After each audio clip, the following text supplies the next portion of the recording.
This story follows Choi Kang-hyuk, a former Special Forces soldier turned personal trainer and fitness streamer, struggling to keep his gym business afloat during COVID.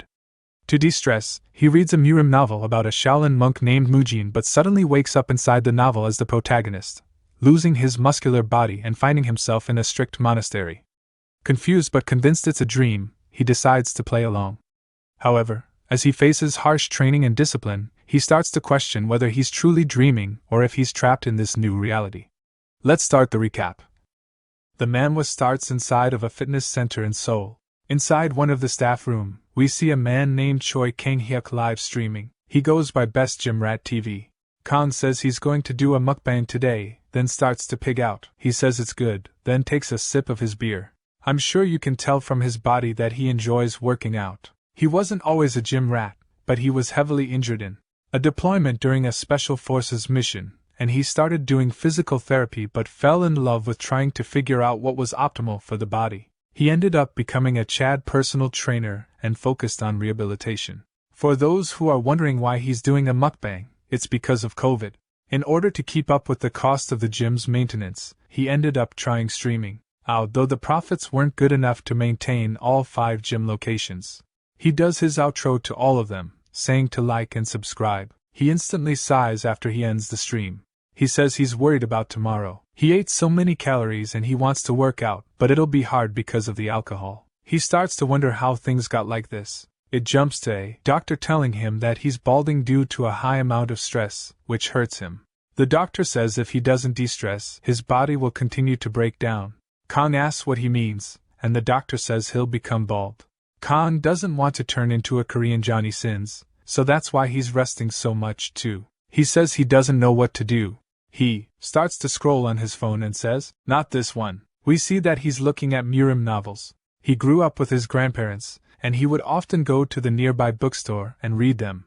He spots a familiar work from an author named Gaejiang, and that there's a new one about a Shaolin monk. He says this is unique, and the synopsis is that Mujin, the protagonist, martial artist. He clicks on it to start reading and instantly finds himself hooked. He says he really feels relaxed, and then he starts to wonder when the last time he relaxed like this was, saying it's like he was back to being a kid. He falls over saying that he's sleepy, and while he's laying there, his phone screen begins to light up.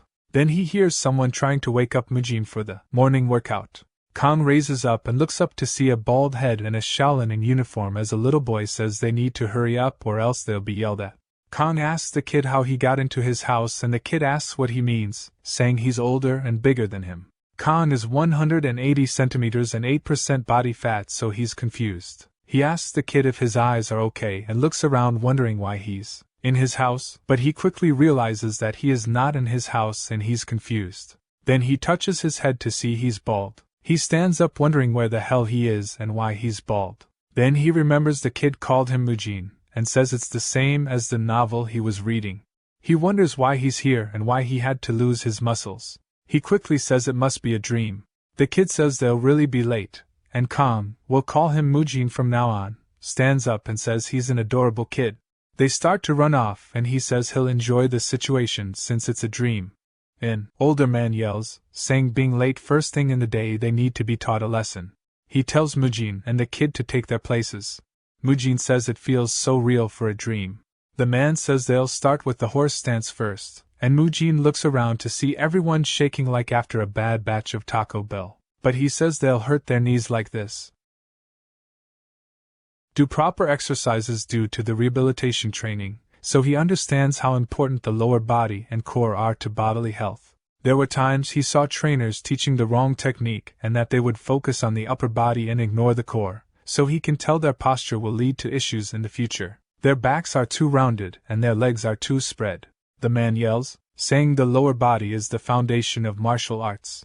He says if they aren't able to maintain balance with their lower bodies, they can't properly put any strength into punching or their staff techniques. Mujin says if he knows all of this, why is he letting them have such poor posture? He grits his teeth since it's a dream. He won't stand by. He yells, saying they don't know a single thing about proper exercise. The older men and all of the other students look in disbelief. The kid from earlier asks him what's wrong, then the older man asks why he's interrupting a training session with yelling. Some of the other older men too ask if he's doing this so he doesn't have to train, saying it's not befitting of a Shaolin disciple. Mujin says he wonders if it's because it's a martial arts novel, but he can feel their energy just from them shouting. Even so, he doesn't plan to back down, saying he just pointed out it was flawed and that it's way easier than having to deal with dumb members in real life. The man asks him if he's saying that the Shaolin training is wrong. Mujin says this dream is hell realistic, and he'll play along by speaking like a martial artist. He tells the man that if they keep training like they are, when they get older, the cartilage in their knees will be damaged. The man says it's an excuse made by the weak. Mujin asks what he means, saying that martial arts is for the weak to train their bodies and mind, but now he's saying it's not something for the weak to learn. Another man steps up, saying the way the Shaolin trains is different from what he said. They train in martial arts to achieve enlightenment. Mujin says he sees and asks if they are saying the Shaolin isn't a place where the weak can obtain enlightenment. The man quickly stammers, saying no, they train harshly to train their minds. The mind is weak, so they seek comfort in times of difficulty and evil, and the training is to make it easy to endure through this. Mujin says he guesses their minds only need to be trained while they are young is practically what they are saying to him, since what he's saying is that in order to train their minds, it's fine to damage their knees when they are young, since once they are old, they won't need to go through times like that. The other students start to chatter, wondering if this is all true. Then Mujin points at a much older man, saying he wonders how much he's gone through to still not have obtained enlightenment. The dude wonders why the hell this kid is so crazy to say that to the first class disciple Hai Yung. Then Hai Yung shouts and causes the students to cover their ears. Mujin says that's a lot of pressure. All of the students look towards Hai Yung, and he begins to walk to Mujin, saying he's heard everything he said and like what the second-class disciple said, the martial arts of a Buddhist group is usually to train oneself. However, their martial arts are different. Mujin asks how Hai Yung says their martial arts are used to rescue the masses. They use them to protect others from evil and the demons that harass them. Mujin sighs, asking if they are just damaging their knees to protect others. Hai Yung stares at him, saying if they leave him be, he'll be a bad influence on the other students, but that the grown-ups cannot punish a young monk personally, so there's one option left. He tells Mujin to prove it himself. He points forward, saying he wants him to win against those who learn from the Shaolin training method to prove his point. Mujin asks who he'll be fighting, saying surely not a first-class disciple. Hai Yung says it would only be fair if he fought someone who joined at the same time and gets Magung to step forward. Hai Yung says if what he said is true, in 7 days from now, he will spar with Magung to prove himself. Mujin says the guy is in a different weight class, saying this is just a mockery of it being called fair, and mockingly says that he's an honorable senior. He agrees to the conditions, saying he'll do that, as there's no way he'd lose to a kid. They'll see in 1 week. For now, Hai Yung says he's clearly taking the hard path. Amipa, it's a Buddhist saying. He tells the rest to get back to training. The kid from earlier asks Mujin why he's doing this, saying to just apologize. We finally learn the kid's name is Muyo. The other students stare at Mujin with annoyed looks, calling him impudent. Hai Yung says he'll see him in a week. Mujin starts to sweat while performing squats instead of doing the horse stance. A second-class disciple asked him why he was doing it, but he told him Hai Yung allowed him to. Hai Yung tells the man to leave him alone too. He smiles and continues squatting while telling the rest their knees are going to hurt a lot in the future. He says they are so young, asking who will take responsibility if their knees are damaged. Hai Yung gets annoyed but tries his best to remain calm and ignore the talking. Mujin trained for 2 hours, so now it's time to go munch on some protein. But he doesn't understand the issue he's about to face. He looks down at his food, asking if this is everything they are eating, as Shaolin monks are all vegetarians. While it's natural to be a vegetarian at the temple, he was puzzled since he didn't think about this. He wonders where the hell he'll get his protein. Then he begins to wonder why he can smell the food in his dream. He says it smells good, even though it's only vegetables. But in the end, it doesn't matter if that's all there is. He starts to shake, saying this is child abuse. They tell him not to talk but start to yap, saying this is too harsh to only provide vegetables.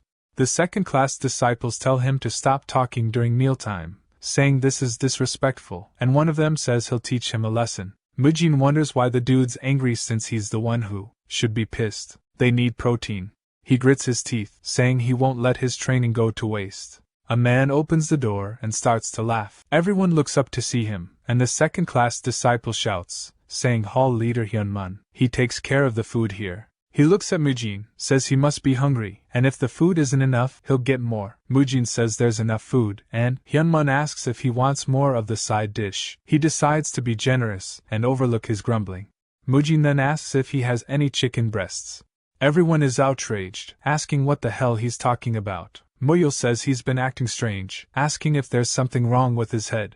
Mujin says that they need protein, they have to eat it. He looks at Muyul's eyes to see himself, and starts to realize things are strange. He gets tired from exercising, he can smell the food, he begins to wonder if this is reality. He quickly says he has to do something about the situation since if he's truly a young monk in the temple, he needs to think of something appropriate to say. Now he bows his head, saying he's acted weirdly since he's hungry. He just misspoke. Hyunmun says he must have just been tired from training. Mujin then asks if he can have more beans and mushrooms. Hyunmun is speechless, and says he's definitely crazy. Whether it's reality or not, Mujin knew he needed protein. It jumps to him messing with his brush in class, saying he can't believe they are studying Buddhist scriptures. He starts to think about the what if, saying even if he's in the world of the novel, how on earth will he get back home?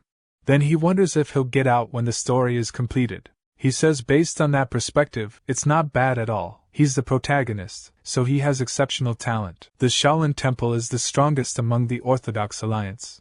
While he's deep in thought, he spills his ink and screams. He realizes he was loud and looks up to see the other students in disdain. He says that it would seem like he's been marked by the others, but it's too late to change things. He'll just win the spar and get acknowledged. Then scene shifted to Ha-young asking Hyunmun if he's serious, and he laughs, saying he's a unique child. Ha-young apologizes on his behalf. Then Hyunmun asks what he thinks about Mujin.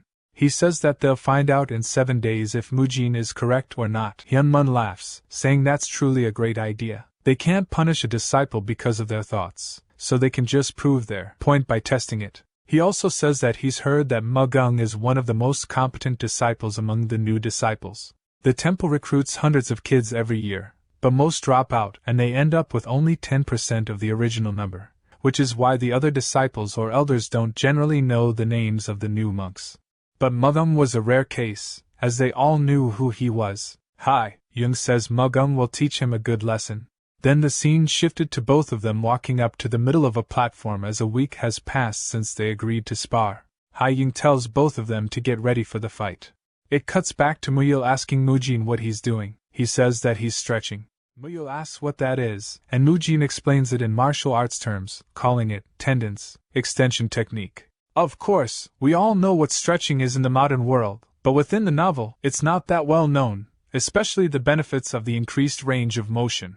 Mujin says he should give it a try. Some other kids talk about it as Muyul starts to stretch under Mujin's guidance. Then they hear other kids talking about Mugung. Then they see him punching the air. The kids say he's incredible, and you can hear snapping sounds from his punches. Mujin says if he gets hit by that, he'll be in deep trouble, and he wonders how he's going to beat him within this kid's body. But he has an idea, saying he just needs to use his size to his advantage. Ha-young says it seems like Mujin wasn't just trying to escape training. While he didn't listen to the others, he was still training in his own way. He's training with a tree, saying he's practicing to take down Mugung. Instantly, Muyul asks how him rubbing against a tree will help. Ha-young looks down at him and chuckles, saying Mugung will teach him a great lesson. Mugung is happy that Ha-young is acknowledging him and apologizes to Mujin, saying he'll trample him. But then he sees Mujin throwing it back as he's loosening up his joints before their spar starts. Mujin asks Ha-young if they can start immediately. They both get annoyed, saying he is acting tough. He starts to step forward, saying he'll show him. He says he's ready to start too and that he'll show him the punches he's been training for the last 3 months.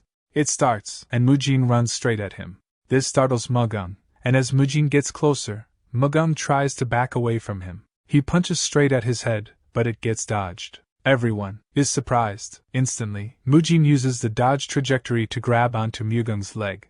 He says he can't use the martial arts he's trained since he's from the special forces. He could kill the kid accidentally, so the most efficient way to take him down will be with a tackle. They fall to the floor after the spar started. The time it took for Mugung to be subdued was just a little over a second as he gets put into an arm bar.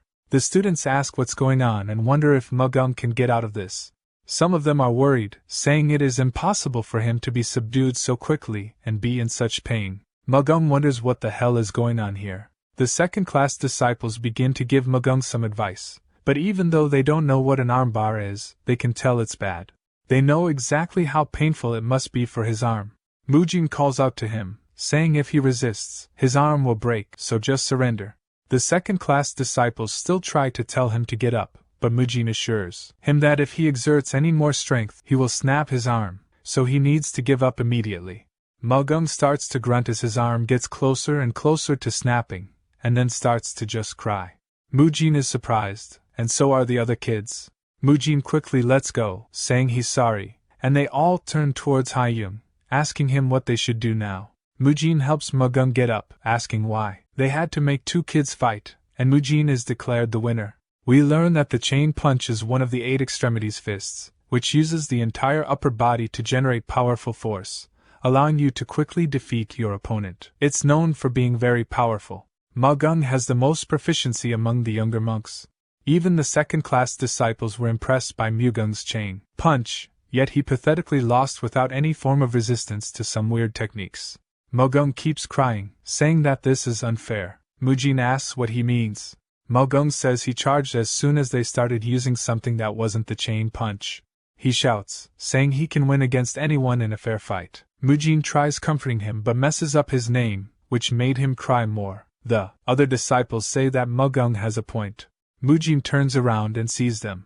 They say that one should use the Shaolin arts when sparring here, saying he broke the rules. Mujin wonders what kind of ridiculous ideology that is. The disciple then asks why he didn't use the chain punch. He says if he had used the chain punch, the fight would have lasted for longer, and they could have gotten more injured, so he just prioritized making the duel quick. He said he did make him cry, but he didn't leave a single physical injury on his body. They say that's not nonsense since it wasn't a Shaolin art. He says they are the ones talking nonsense. They struggle to rebuttal since the chain punch was defeated so easily by some strange technique. At that, they don't want to admit it, but they are just refusing to acknowledge he lost.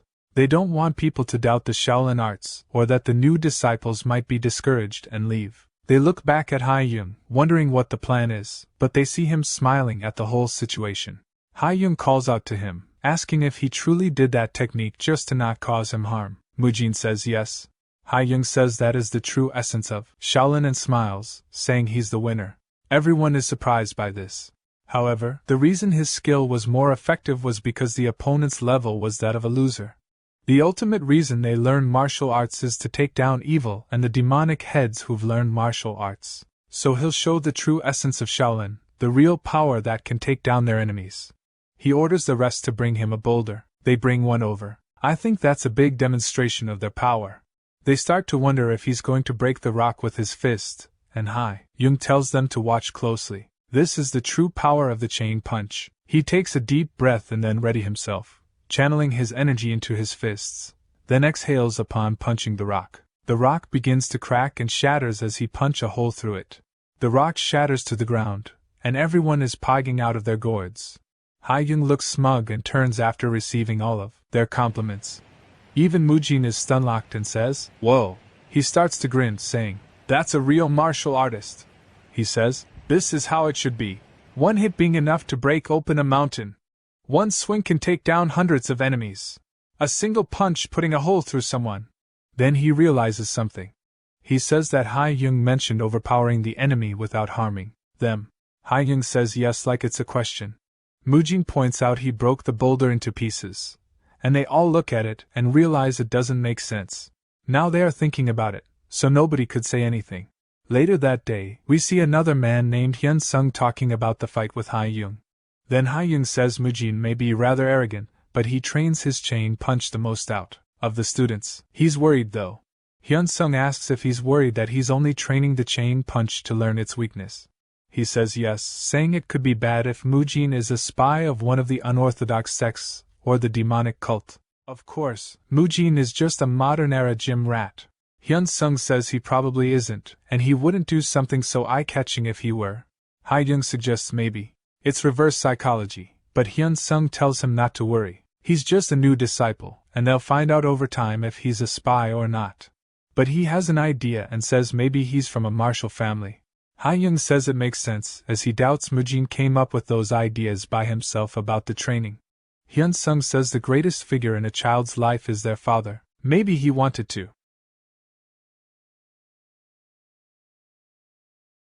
But says since he defeated Mugum, he'll become more arrogant, wondering what to do about him. But then cooks something up, saying they can leave him to Beob Gang. Ha-young asks if he means the one in the discipline court. He says no, he's in the Arhat Hall instead. They agree it's a good idea. Then it jumps to some of the second-class disciples saying good night to one another. Then one of them spots something that shocks him. He says they should go somewhere else, and they look around to see what he's scared of. They see a man doing the horse stance, and we learn that it's none other than Beob Gang. They wonder what he's doing here. One of them says he's doing the horse stance, and the rest say no and ask why he's not at the training ground. They say he must have wanted to keep training without rest. They all start laughing, saying there's a reason he's called the Mad Dog. Dude is obsessed with training. They laugh, saying the discipline hall is a good fit for him. Then one of them tells him that he'll be moving to the Arhat Hall instead. He yells, asking why the hell he'd be doing that, and the other freaks out too, asking if they'll have to live with a mad dog again. He's always grilled the juniors ever since they were third-class disciples. But it turns out he wants to join all the halls and learn the differences in their rules before going back to the discipline court. They say it's expected, he's obsessed with the rules. Beob Gang has worked hard to be a role model for the rest. He also spent way more time training, and his knees were constantly under tension due to this. If he didn't use internal energy, he'd experience so much pain that walking would be tough. But he didn't care as he considered it to be part of his mental training. He chose to embrace the pain. He just finished doing the horse stance for 30 minutes. He's heard rumors of Mujin, and how he's a problem child, but says he'll teach him the correct mindset a disciple should have. It jumps to the next day with the disciples freaking out that Beob Gang is standing in front of them all.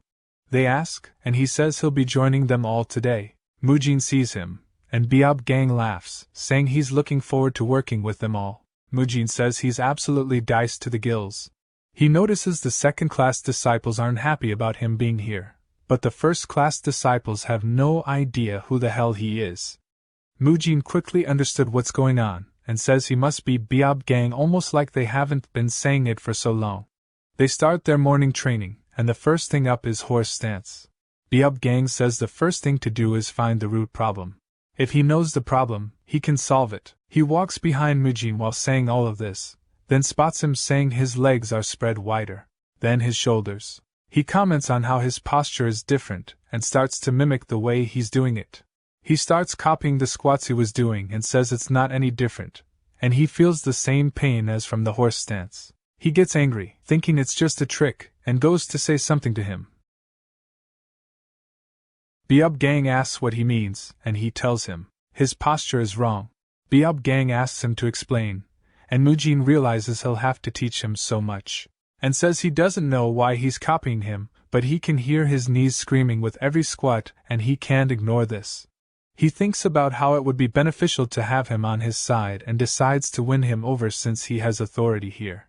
He tells him that copying him will just make his knees worse and asks if he can trust him and listen to how he instructs him to move. We see Beob Gang in a lunge pose, and Mujin says it's good he's flexible and says that this technique loosens the muscles in his knees. If he does this before the actual exercise, he'll be able to exercise smoothly while reducing the pressure placed on his knees. He tells him to do it for a 30-second interval, and that'll make a set, and he just needs to do it 3 times. Beob Gang asks what a set is. Mujin says. He misspoke, then notices that his knees are shaking and quickly massages it, asking if he's feeling better, but he looks visibly pained. Mujin says this is bad. If just a light touch hurts his knees, it must be insanely damaged. Beob Gang starts to calm down, and says at first it felt like someone hit his knee, but now it feels refreshing. Mujin says alright, then they were on the second round, so they should start again since training waits for no man. Beob Gang starts to wonder what kind of kid Mujin is. The other students see Mujin encouraging him, and Ha-young wonders what the hell is going on. Mujin says when his knees feel bad he just has to do this due to his nickname of being the Mad Dog. The other second-class disciples understand exactly what kind of obsessive person he is, but now, they see he's being friendly, training with a new monk. We see Mujin tell him to rest a bit, then they'll do it again 15 times. Mujin explains how earlier he was doing air squats, but he shouldn't since his knees are cooked, and he needs to bend his knees just slightly to take the pressure off his knees. He says he'll summarize it, and in the sequence first, you bend your knees slightly and slowly, descend down. Second, as you go to sit you must focus on your glutes and thighs to descend rather than the knees. Third, just like step 2 only use the same parts when ascending. He asks how his knees feel, and Biob Gang says they feel fine. Mujin says that's good and to rest a little. He says he's definitely feeling less pain. Mujin says now they've done this the next exercise will be focused on his calves. He explains that usually those with fierce appearances are often weak to friendly people. Mujin quickly compliments him, and Biob Gang laughs, saying he's been here for 18 years. The first-class disciples wonder if he's truly gone mad, and Ha-young starts to pray since his blood pressure is spiking like crazy, and he decides to ignore them for now. They start to head to get food and Mujin reminds him to make sure to do as he said before he trains to others. It looks like Biob Gang was blindly following his orders, but that isn't the case. He's decided to follow him after trying his technique by himself. This is what he's decided after receiving personal training, stretching lessons, and a massage from a top-class personal trainer. He thinks his techniques are incredible. He says they were really effective, and he experiences almost none of the usual pain he does with his knees, and he could feel the muscles on his legs stretch as he trained. He asks Mujin if it's techniques taught by his family. He asks what he means. Biob Gang explains that since his techniques are so effective he must be from an extraordinary family. He was told those techniques were passed down within Mujin's family. He smirks saying this is a good misunderstanding. He says he did act strangely at the start, and wondered how to explain it all but now he won't. He goes along with it. Biob Gang laughs, saying they are goat but that his praise only applies to the treatment for his knees. They are training for martial arts, and the Shaolin is 1,000 years old. He understands Mujin's heart for his family, but it'd be great if he trained the Shaolin way too. He says he'll take note of that. Then Muyo asks if he's done. Mujin says yes and tells Biob Gang he'll see him later. Biob Gang smiles, watching him leave, and hears Ha-young clear his throat. He apologizes for being unsightly. Ha-young says he's glad he's aware. Biob Gang says the know the enemy quote, and Ha-young sighs, asking what he thinks about it. He says from what he's experienced, Mujin isn't from a martial family but rather a family of physicians. He asks him why he thought so. He continues, saying he should say this first but his knees are all torn from the training. He didn't tell anyone as he didn't want them to worry, and more importantly, he didn't want to show his weak side. Even the juniors who trained with him for 10 years haven't noticed his knees are screwed up, but Mujin could tell right away from how he was bent, and then Mujin taught him movements that didn't hurt his knees at all. Ha-young says his family must be physicians, not a martial art family, and wonders what to do, saying the training of Shaolin is about to collapse. Biob Gang says not to worry. He's sure that he will teach Mujin the techniques of Shaolin slowly but surely, and young kids usually listen to adults they are close with instead of force. He'll get close and slowly teach him the Shaolin methods. Ha-young says all right but to take it slow for now and that he's counting on him. A while later in the afternoon training, we see Mujin is annoyed, saying having to do Buddhism lessons after breakfast blows, and he wonders if it's because he's young, but the food coma is real. They head to their training, and Ha-young says since they are good at the chain punch, it's time to move to the next step. One can only exert the full prowess of martial arts by combining internal and external energy, so now they'll start to prepare them on their internal energy journey. He sends out 2 disciples to demonstrate how to them all. He tells them to get into the lotus position, and Mujin wonders what's going to happen. He sees them sitting down on the floor, and they cross their legs. He says he recognizes it now. They both close their eyes and focus on breathing. He tells them to take a deep breath and let it pass through their nose and throat fully and keep breathing until it reaches their energy cores. Mujin starts to get excited, saying he can finally learn the martial arts he's been dreaming of. He says he's been getting sick of the same exercises for now, and now it's time for martial arts. He wasn't the only one excited, all of the other students were too, as it gave new reasons for them to train hard. They were all dreaming of being able to break the boulder like Ha-young too. They focused on his voice and followed the breathing patterns too, but Mujin says something about this training is weird. He noticed that they were doing a simple meditation. It was somewhat different from the Shaolin and training methods he saw from the novels. Is this a joke? Contrary to the novels where they teach them energy cultivation, such as yin and yang, the 5 elements, bagua, and other philosophical stuff, he just assumed that there was a good reason for all of this. An hour later, Mujin, who had been tackling all the training methods of Shaolin until now, had been doing his best this time as well to follow all that he was told to do. This was because he was excited, thinking that he was about to learn how to do incredible feats like having the source of power that allows a human to split a mountain, the ability to fly high in the skies. He assumed he would be able to obtain energy, a transcendental power that would allow him to do all of that. The manhwa nerd soul within him was feeling excited as he was about to learn cultivation techniques from the epitome of Murim novels. He couldn't fathom the fact that it was about to happen. Ha-young then asked them to open their eyes and stated that the energy cultivation that they just learned was only a simple breathing method that would allow them to feel the energy and accumulate it within the body, which is the first step in cultivating. Since they must feel the incoming energies first, he assigned them to do it every day and practice it hard so they could feel the energy, which made our hero have no choice but to accept. He frowned, knowing that they would be only learning breathing techniques. I want to break boulders. He remembered Ha-young's statement that they must be able to sense energy first before they could gain it.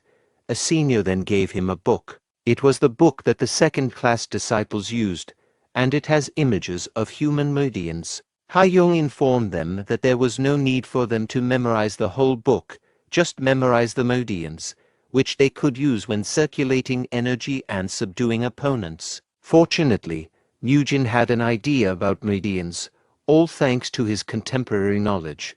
He knew that meridians are passageways of energy in the body. He was aware of the idea that energy was not the only thing that flowed in them, but inner energy did as well. Because of that understanding, the meridians were something necessary for martial arts. When Ha-young asked a senior to execute the move, he knew immediately that he was doing Tenghu and Kucha. That made him feel more determined to delve into the topic. The validation from Ha-young strengthened his resolve. Later that evening, while he was walking down the hallway, he was deeply implanting the knowledge into his mind. But then, he heard a familiar voice. He turned to see who it was, barking late in the day.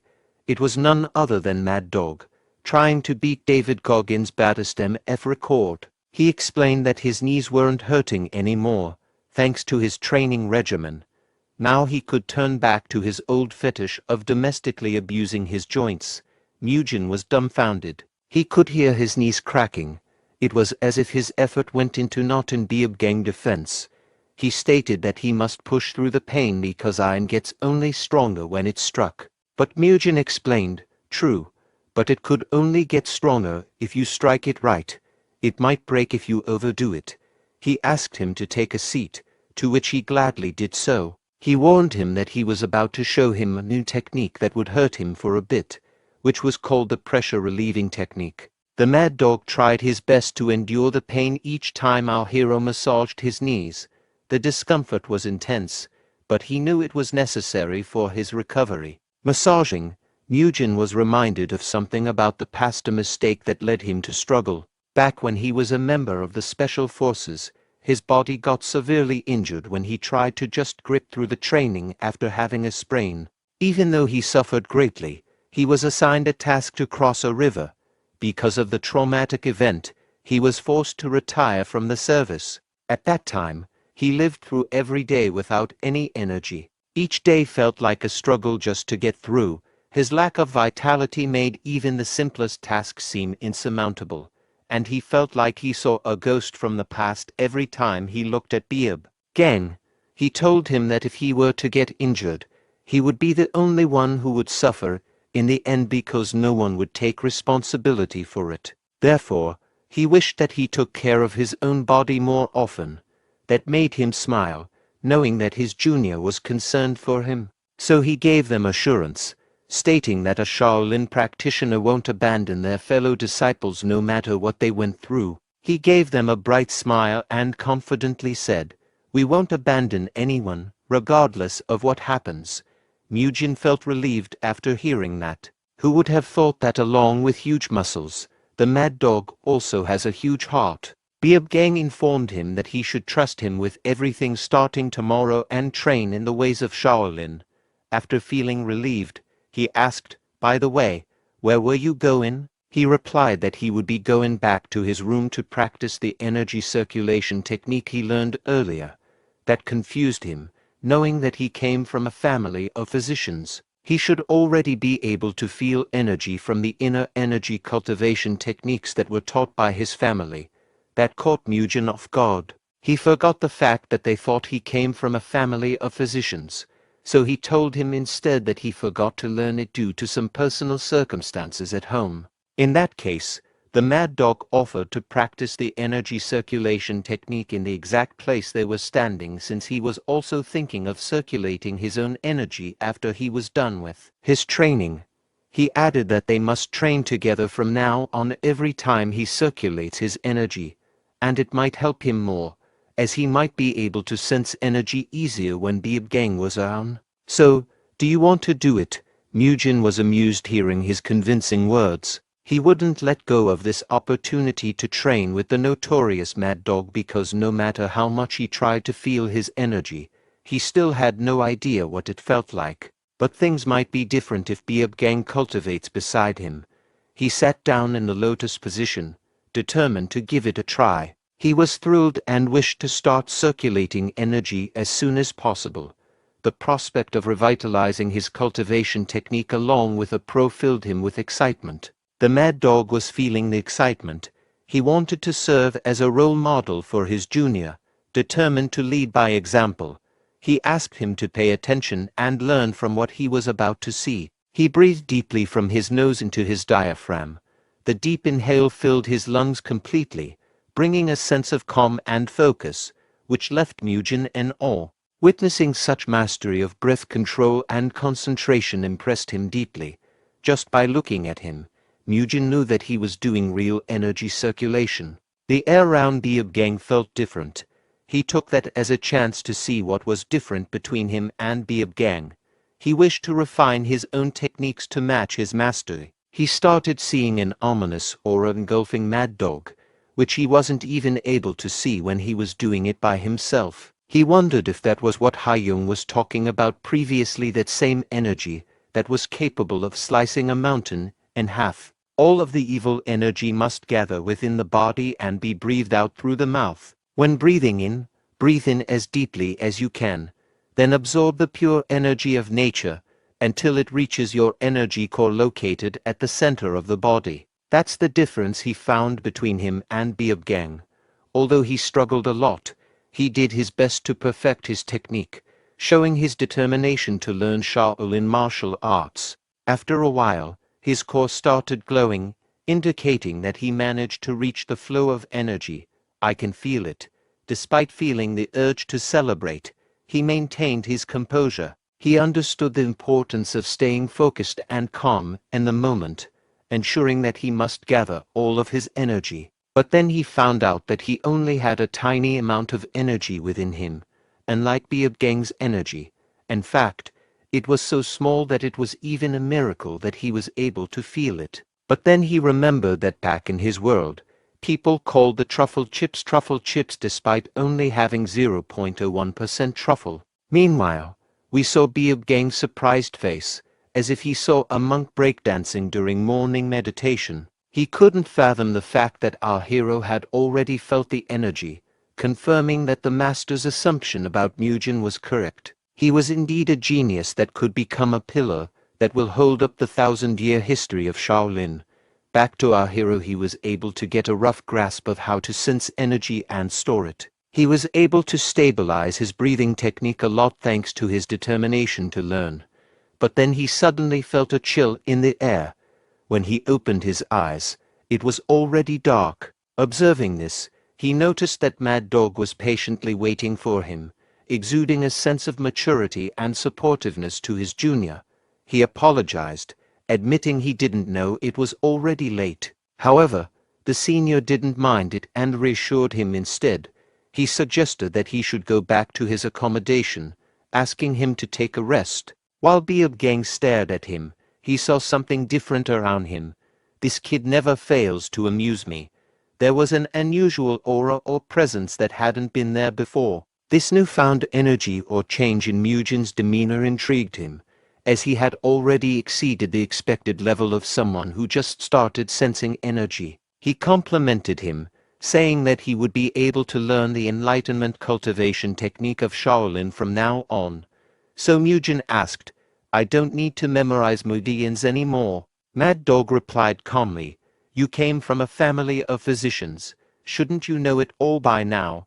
Knowing he was about to get caught red-handed, he just brushed his statement off as a joke. He then left, saying that there was no need to tell unnecessary jokes and that they must go back to the temple since it was already getting late. Mugen couldn't handle the stupid family of physicians setting. The constant pressure to lie and meet the expectations of the elders felt suffocating to him. Because of that, he was left with no choice but to memorize the whole meridians in a day. The next morning of training, Hayoung asked everyone who was able to memorize the meridians to step forward. He felt a sense of relief knowing that he was one of the people to step forward. But then he noticed that almost everyone was able to memorize the meridians in a day. He was shocked to know that sensing energy was simpler than he thought, seeing that there were quite a few young monks who had stepped forward. Mugen, supposed to be a genius martial artist, thought, "What's happening here?" Hayoung then introduced a book that contained the basics of Shaolin cultivation techniques, which could help them build a foundation. He opened the book with the intention of gently instructing the young monks, ensuring that they gained the necessary information. Meanwhile, the other monks who had failed to memorize the meridians in a day watched in amusement, especially his best friend, who was also feeling proud of our hero. When Mugen came back, he was immediately asked, "How were you able to memorize it in just a single day?" Our hero replied by saying that he could do it too since the basics weren't complicated. The innocent kid was dumbfounded when Bro started yapping about circulating energy and following a sequence. Although he didn't grasp a single thing, he was in awe of how intellectual his best friend seemed. So he instead told him once again that he could also do it, but for now, he must focus on breathing first.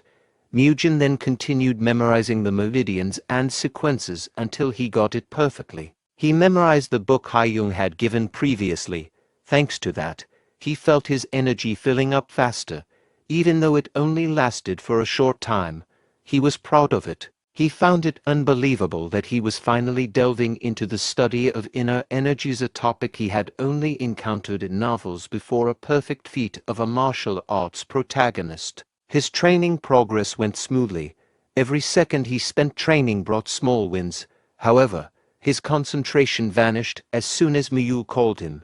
He asked, "Where did you go all this time?" When he turned around, he saw Miyu carrying a monk who appeared lifeless. He was taken aback and bewildered by the sight of Miyu carrying what appeared to be a corpse. He tried to figure out what had happened, knowing that Miyu wasn't capable of killing unless it was the last slice of spinach. Then all bets were off. However, Miyu quickly reassured him that the monk was not a corpse. This brought a sense of relief, mixed with lingering confusion about the situation. The wild monk he found was named Mukyung, and he had joined the temple earlier than him. Miyu also explained that he couldn't carry the monk, so he instead dragged him face first, as if the young boy's face were bulletproof. Our hero then noticed something that prompted him to rise from his seat. His gaze sharpened due to worry. "Are those bruises?" He carefully observed the poor monk, studying his condition with a mix of concern and curiosity. He noticed that the dirt on the monk's arm was likely caused by Miyu, but what disturbed him more were the bruises on his back. These marks hinted at something where someone must have done that to the poor child. Seeing the pattern of his bruises, he assumed that the monk had been beaten up. Every mark on his body looked like a footprint, which made him feel alarmed. knowing that there was a huge chance that Mukyung had experienced bullying. It suddenly dawned on him that the name Mukyung felt familiar. Mukyung, tall, scrawny, and gaunt unlike other kids, he looked like a scarecrow with sunken cheeks. Right now, that was the image that the novel Mujin remembered in passing. However, the memory that Kang Yuk knew was different. Despite not remembering his face, he knew that the name was familiar, as he had already heard that name somewhere. However, he couldn't remember, even though he tried his best to recall it. He just focused on the matter of why he got beaten up. Mujin was determined to figure out who bullied him. However, he didn't have a single idea of who it was, but he did have an idea that could help him track down the suspected person that Miyu looked up to, someone who had joined the temple before Mu Kyung, who could potentially hold clues on finding the perpetrator. It was none other than the person he sparred with previously, mugging, the middle-aged looking child. Their intent was clear, seeking clarification and understanding regarding the situation involving the poor monk. On the other hand, Mugging appeared puzzled by their decision to approach him like a cat being asked to participate in a dog show. Mugging was sweating profusely and feeling bewildered by this unexpected interaction.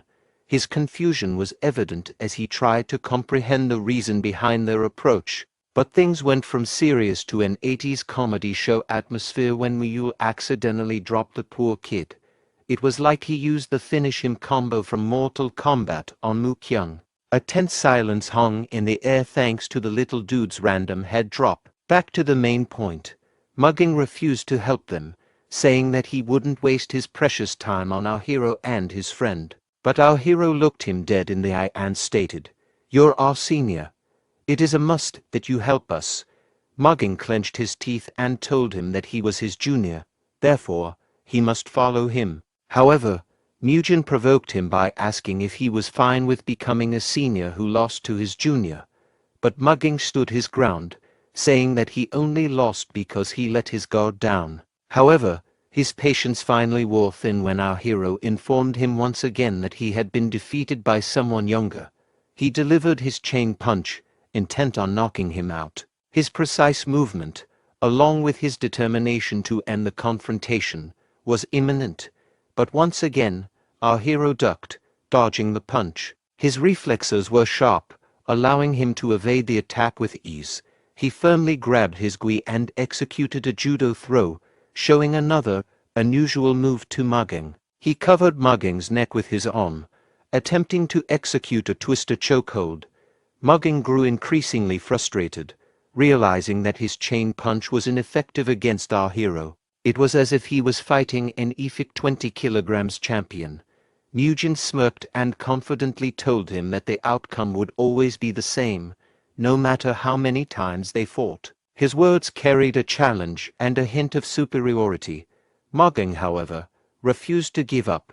His determination was unwavering despite the setbacks. But then, our cunning hero made a proposal, suggesting that he would reveal the secret of why Mugging had lost if he disclosed who had harmed the poor monk. He let go of the submission hold, signaling his willingness to negotiate and reveal the secret. Mugging immediately created distance between them, aware of the possibility that Mujin might execute another weird technique. Mujin knew that Mugging held a grudge against him, but he felt it was crucial for him to uncover the truth about this matter. Mugging then asked him if he would keep his promise once he revealed it, his tone cautious, betraying a mixture of hope and skepticism. He went straight to business and asked, why did they hurt him? Mugging revealed that the perpetrator was none other than Mutai, one of the outer sect disciples of Shaolin and the only son of the owner of the Seo Bull escort establishment. It turns out that Mu Kyung's father was a gatekeeper at the Seo Bull escort establishment. Senior Haimun was trying to recruit Mutai back then, but he also saw Mu Kyung's talent while he was there, resulting in them both being in the temple. Although it was a good opportunity for Mu Kyung, the problem was that Mutai thought he was trying to step over his head despite being the gatekeeper, so he started bullying him. It was a very unfortunate scenario for Mu Kyung, but they couldn't help it since his father was working for the Mutai family, and he couldn't afford to tell the truth and snitch on Mutai. Our hero was very frustrated after hearing the news. It would have been understandable if it had happened in a normal school, however. It happened in a Shaolin temple where they teach the ways of Buddha. He wanted Mugging to take responsibility and act as a good role model since he was their senior. But Mugging defended himself, asking what he could do when he was just a kid. Mugen rebutted, saying that he was the strongest, therefore, he had the power to protect the weak. But Mugging stood his ground, asserting that he was outnumbered. This made our hero even more frustrated, and he pointed his finger at Mule, stating that according to his claim, he was the strongest. Both of them then looked at the innocent kid. Their gazes made Mule feel awkward.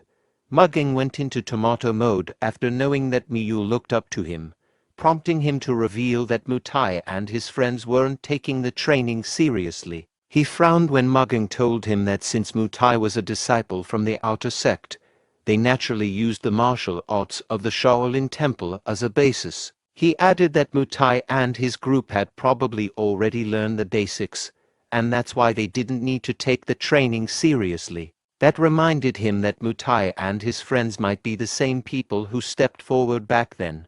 Despite being a bully, Mutai had already completed the learning prerequisite. Meanwhile, Mukyung had finally gained consciousness, appearing as disoriented as a raccoon caught raiding a refrigerator in broad daylight. Mukyung wondered where he was, feeling disoriented after receiving a knockout blow from the spoiled brat. The moment he opened his eyes, a horrible sight greeted him. He found himself surrounded by 3 peculiar monks that looked like they were about to consume him. Looking at him, he felt empathy for Mukyung's situation. He understood that informing Hayoung about his bullying experience might cause more harm than good. He wished to know if there was a way he could help. His concern for Mukyung's well-being compelled him to seek a solution or offer assistance in any way possible. He then realized a way he could help him, an idea that could help him solve Mukyung's predicament. He immediately told him that he could help, but emphasized that Mukyung must listen and follow his instructions carefully. The poor monk became emotional, knowing that someone was willing to help him. Gratitude and relief washed over him as he realized he wasn't alone in facing his challenges. Our hero smiled confidently at him, saying they must first report the situation to Hayoung. That statement shocked him, but not in a good way, because if it were that easy, he would have already done it. However, Mugen stated that it was simple. They would be sorted out if he became a principal martial disciple. A principal martial disciple is someone who has been accepted into the main martial group and continues to train in the temple. Knowing that the disciples from the outer sect usually remain outside Shaolin, they won't be able to mess with him anymore once he gets inside the Shaolin temple. However, that wasn't an easy task, because not everyone can become a principal disciple. Everyone realized Mugen's goal.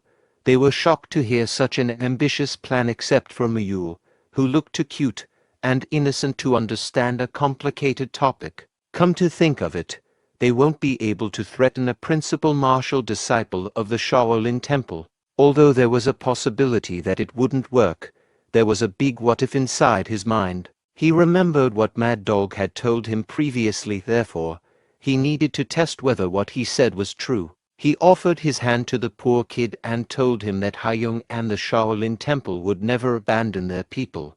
In a serious tone, he asked him again if he wanted to try his proposal. His gentle and kind demeanor softened the conversation, creating a reassuring atmosphere that he wasn't alone. A few minutes had gone by, and Mukyung still wasn't giving him a response. He wondered if it was because he wasn't confident that he could become a main disciple. His voice was shaking, revealing his skepticism. This hesitation was evident in his tone, suggesting uncertainty or doubt about the proposal. But then Mugen decided to be blunt and asked if he intended to make his father stay working at the Mutai household. That thought filled him with anxiety, his mind racing with worries and uncertainties, knowing that he would remain a laughingstock. He closed his eyes and thought deeply about the proposal, weighing its potential outcomes and implications. In the end, he took our hero's hand and decided to give it a try. He wanted to do it one more time and fix everything, determined to make things right, which made Mugen glad. Mugen then gladly opened up about his second plan because he wouldn't allow Mutai to bully him until he became a main disciple. That prompted Mukyung to ask about his second plan, and it turns out that the plan was simple. All he had to do was beat the heck out of Mutai and his friends. 3 days later, during their free time in the afternoon, we get to see a glimpse of random monks having a conversation in a narrow alley. They were whispering in each other's ears as if they were planning something horrendous. It was revealed that those monks were Mutai and his goons, trying to cause more trouble for Mukyung. Mutai asked for his presence by blackmailing him, saying that he would send a letter to his family if he didn't show up. His goons, Muhwai and Muhwon, were eager to get their hands on the young monk.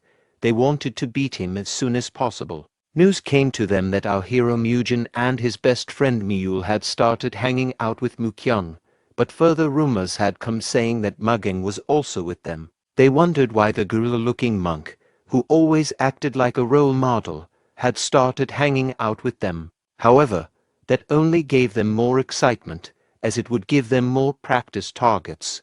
Mutai couldn't wait to put his hands on our hero, knowing that it had been quite a while since he wished to punch Mugen. The same goes for his minions. They noticed that Mugen had been acting way too out of place lately.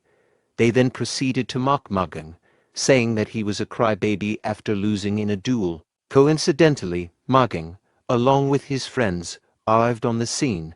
They were shocked that the very person they were backstabbing was in front of them. The 4 of them were determined to fight these bullies and give them a lesson, especially our hero, who told these bullies not to run away. The bullies laughed like a malfunctioning car alarm, saying that they would never run just because he was able to beat a gorilla with no brain. That statement fueled Mugging's fury even more. He was eager to initiate the fight immediately to ensure that such a foolish remark would never be uttered again.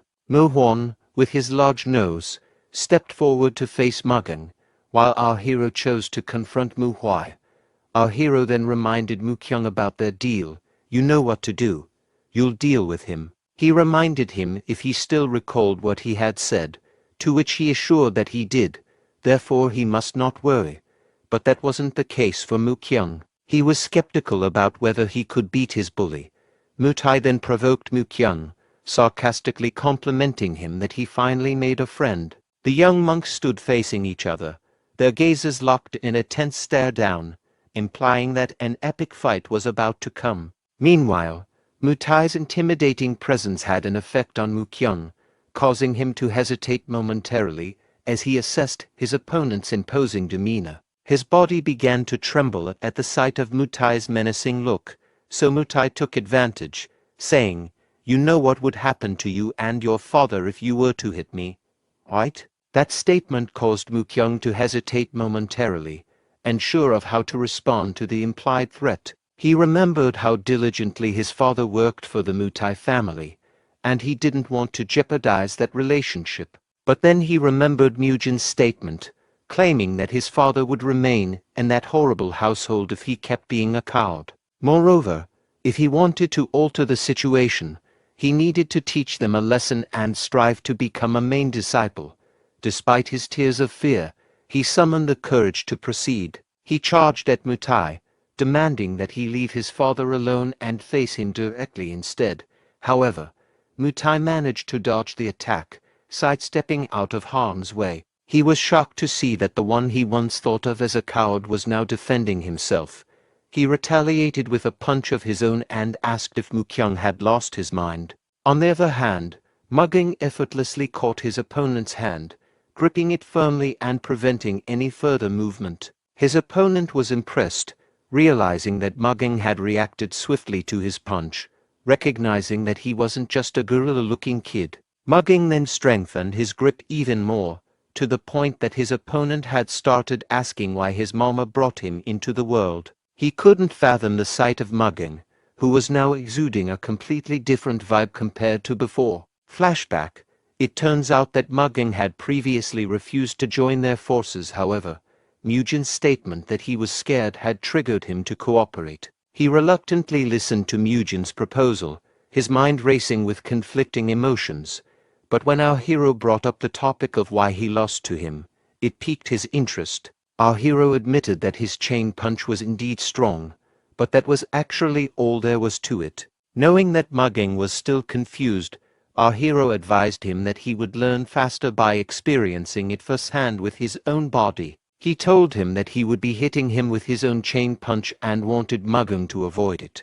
Mugging's body got tense as he absorbed our hero's words. Determined to overcome his doubts, he decided to face the challenge head-on, hoping that the experience would bring him the clarity and strength he sought. He was able to easily dodge the first punch, his reflexes sharp and precise.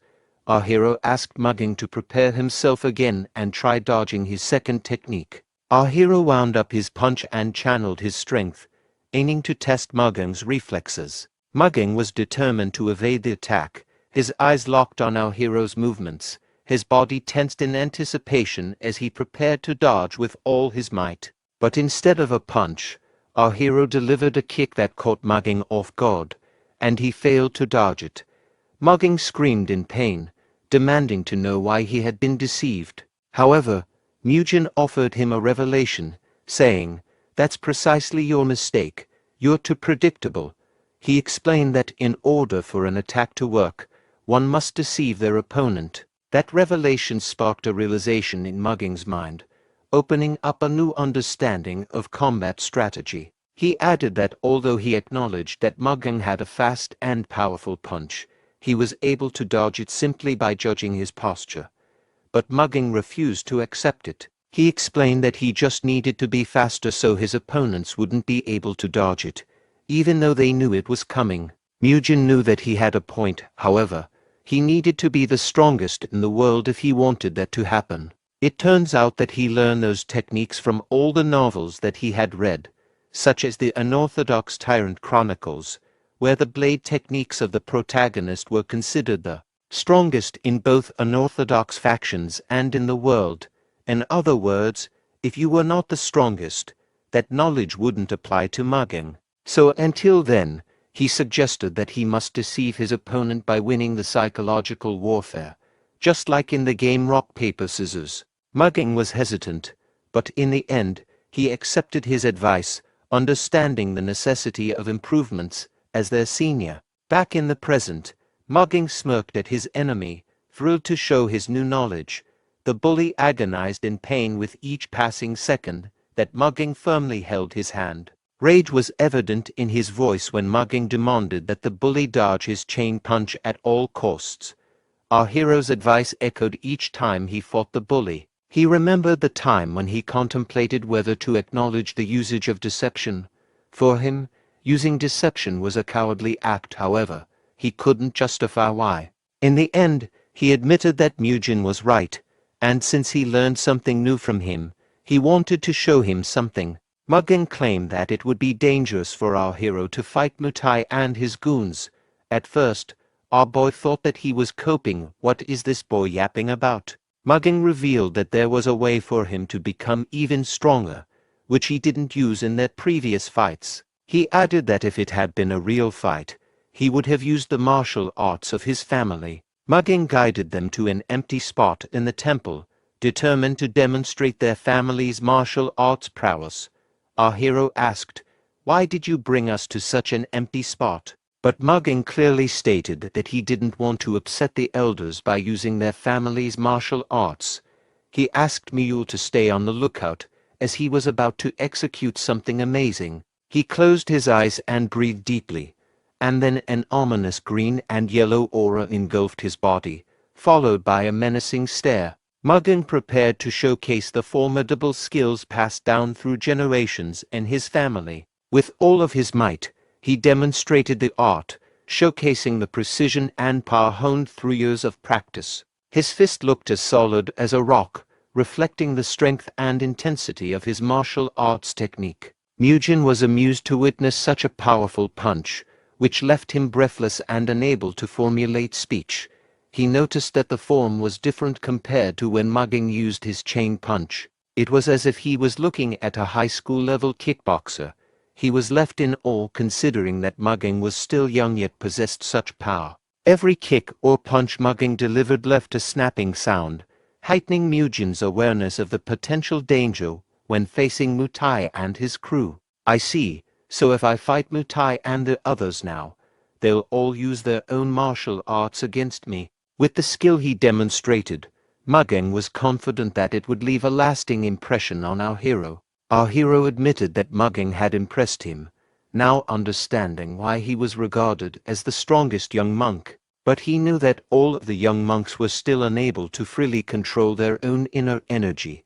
If that was everything they had, he was confident that he would be able to take them down. Our hero taunted the bully, saying that if he didn't come, he would be the one who would charge forward instead. The bully took the bait, heading straight for our hero with the intent to knock him out. But our hero was confident that after seeing Mugging, he could discern the specific forms and postures they needed to harness their own energy. Compared to Mugging, the bully's punch seemed like child's play, lacking the speed and power that Mugen had witnessed earlier. He swiftly dodged the attack, effortlessly evading the bully's punch with a quick and precise movement.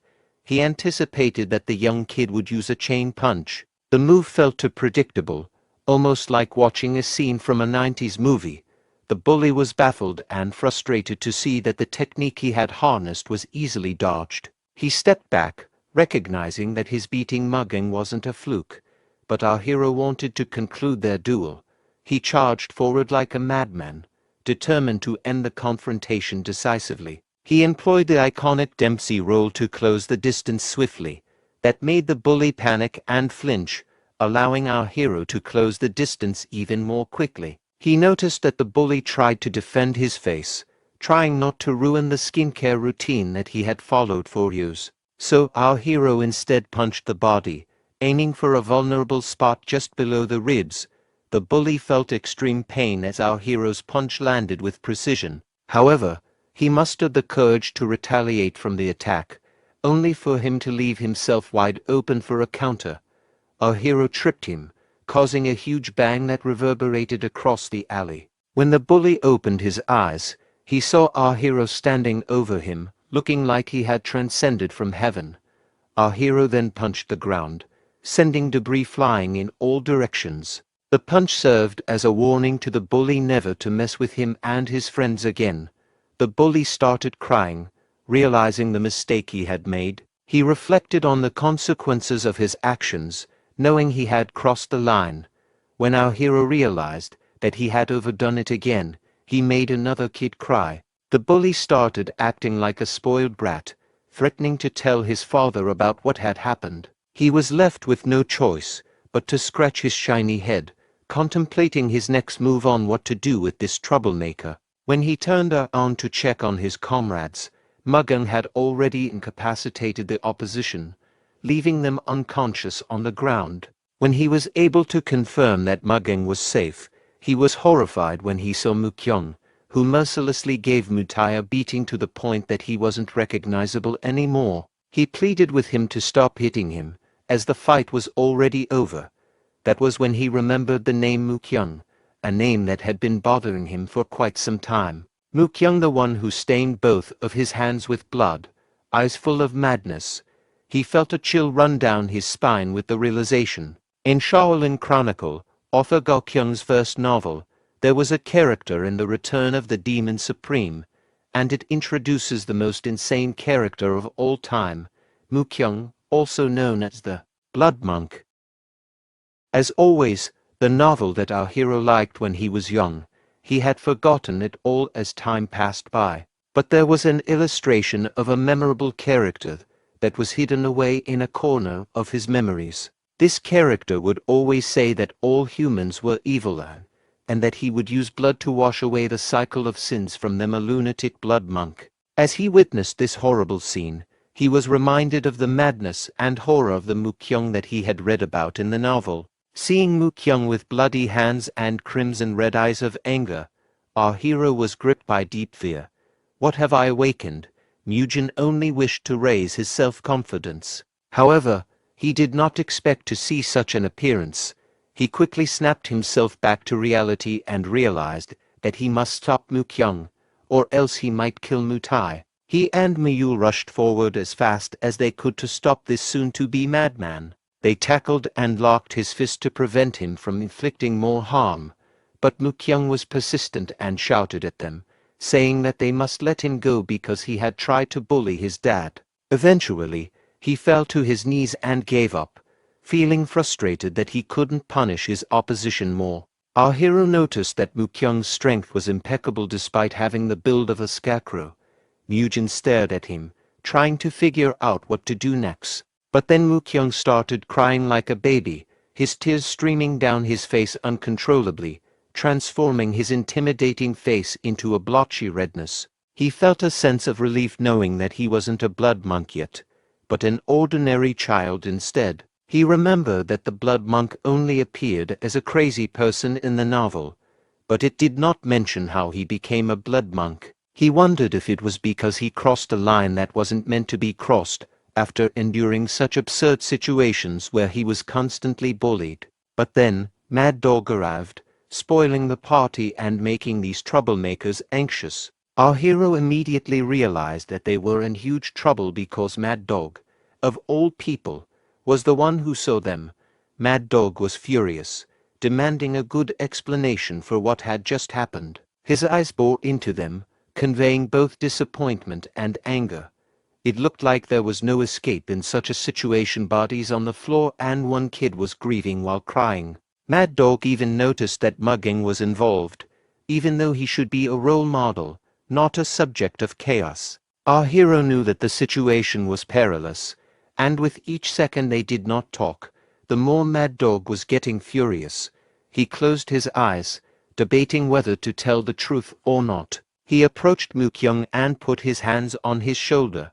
That action confused Mad Dog because he was expecting a reply, but rather Mujin approached Mukyung instead, like a homosexual enjoyer. His eyes widened from what he saw, a horrible sight that no human being deserved to experience, especially as young as Mukyung.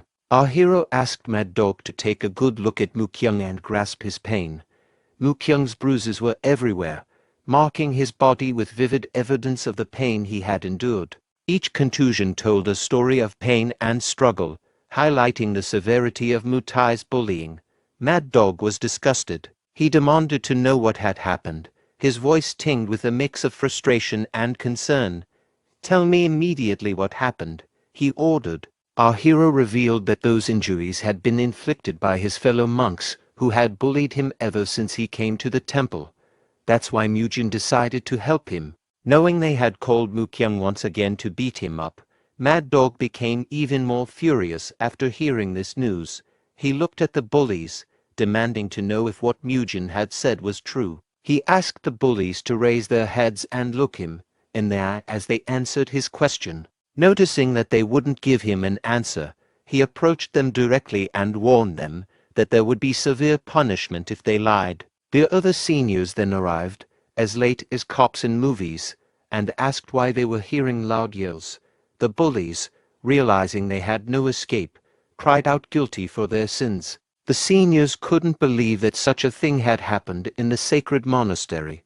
They would never expect that a monk would discriminate against their peers. However, Mad Dog remained calm. He turned to Mukyung and asked for clarification, wanting to hear directly if he had truly experienced bullying. Mukyung hesitated to tell the truth, afraid that revealing the bullying might make the situation worse, knowing that his father worked for the bully's family. But our hero patted him on the shoulder, reassuring him that everything would be all right because Mad Dog was known for his fairness and justice. Therefore, Mukyung had no reason to be scared. He could be assured that his concerns would be heard and addressed with due consideration. Tears started dripping from his eyes as he prepared to recount his painful experiences. Mukyung broke down in uncontrollable tears, slowly recounting to the seniors what he had experienced over the past 2 months. The pain in his voice was evident as he uttered each word. Because of Mukyung's burst of emotions, he was unable to tell the details articulately. However, he was able to get the main point across to Mad Dog, who patiently listened and empathized with Mukyung. Our hero approached Mad Dog, reminding him of his statement that the Shaolin Temple would never abandon their own disciples regardless of the situation. Since Mukyang was a disciple of the temple, he had thought that he needed protection. Mad Dog reminded him that his actions were wrong because Mutai and the others were also a part of the temple. That triggered a switch in our hero, who asked if they would still consider them even though they had threatened Mukyang's life and his father's. He was beginning to feel skeptical about the temple's beliefs. The two of them stared intensely at each other, silence hanging heavy between them as both of them tried to make a point. Someone then interrupted, agreeing that our hero's statement was correct. However, it would only be true if he was telling the truth. He asked for time to conduct a thorough investigation right here, right now. In the meantime, they must wait for the result. The man was none other than Hyan's son, the Arhat Hall leader. He confirmed that if they were able to verify his statement, then those children would cease to be disciples of the Shaolin Temple. Our hero calmed down, stating that it would be just right to conduct a fair and just investigation. Sure, you can investigate. But then Hyan Sung added that even though they ceased the bullies from becoming disciples of the temple, what happened in the hall would never be overlooked either. Because the Shaolin martial arts are meant to subdue opponents, not kill, he pointed at Mukyang, telling him that what they did to Mutai was too brutal, considering that he was still a child. Quickly, Mukyang apologized for beating him and sought to defend himself by explaining his reasons, but our hero prevented him from explaining further, extending his arm to silence Mukyang.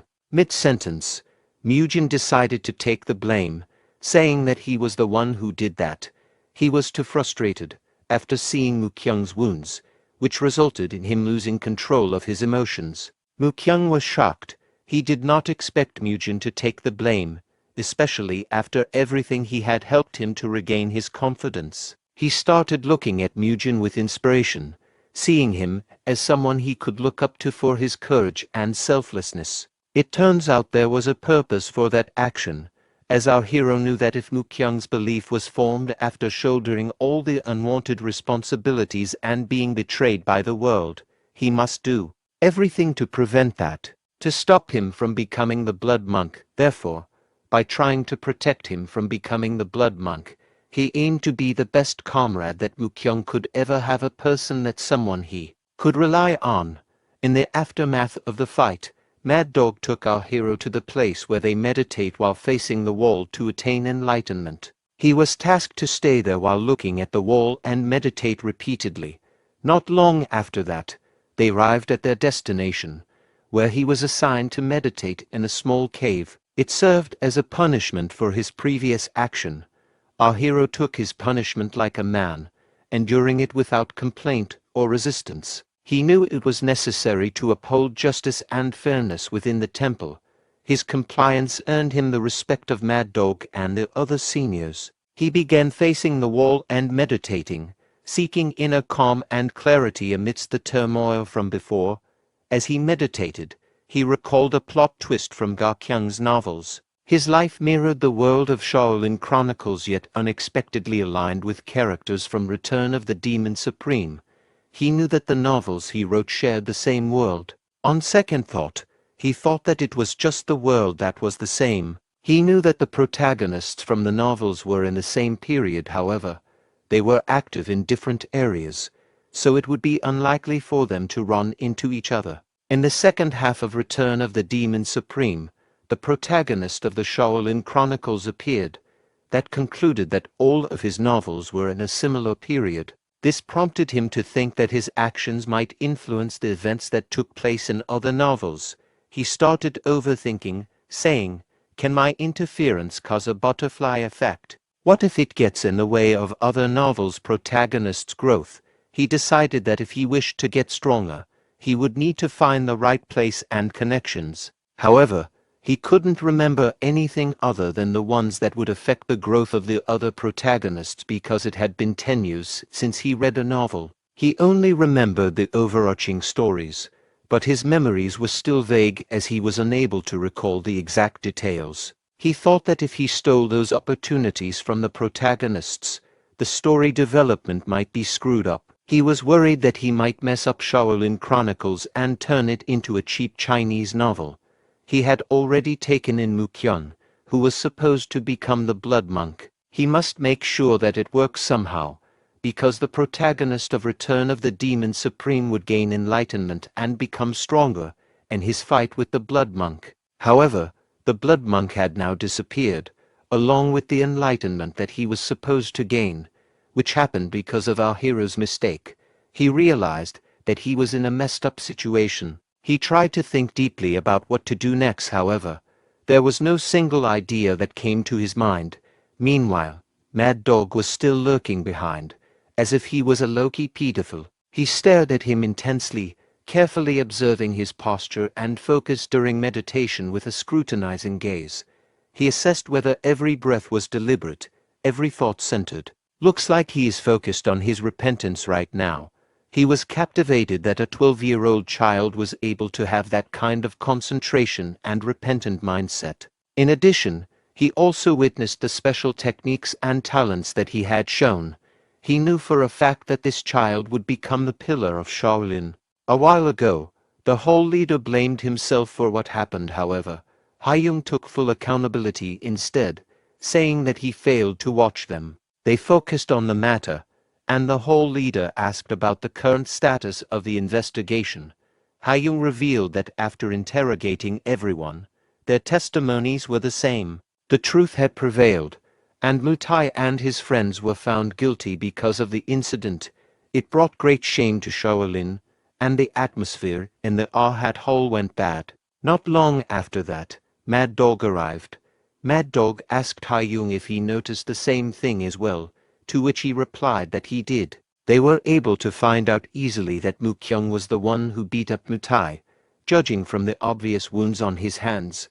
They knew that Mujin just took the blame, wanting to protect his friend. In that confusing situation, the whole leader thought that they had both a disaster and a blessing appearing at the same time, but Mad Dog argued that it was more of a blessing finding the disaster and stopping it, because if it weren't for Mujin, there was no telling what else would have happened.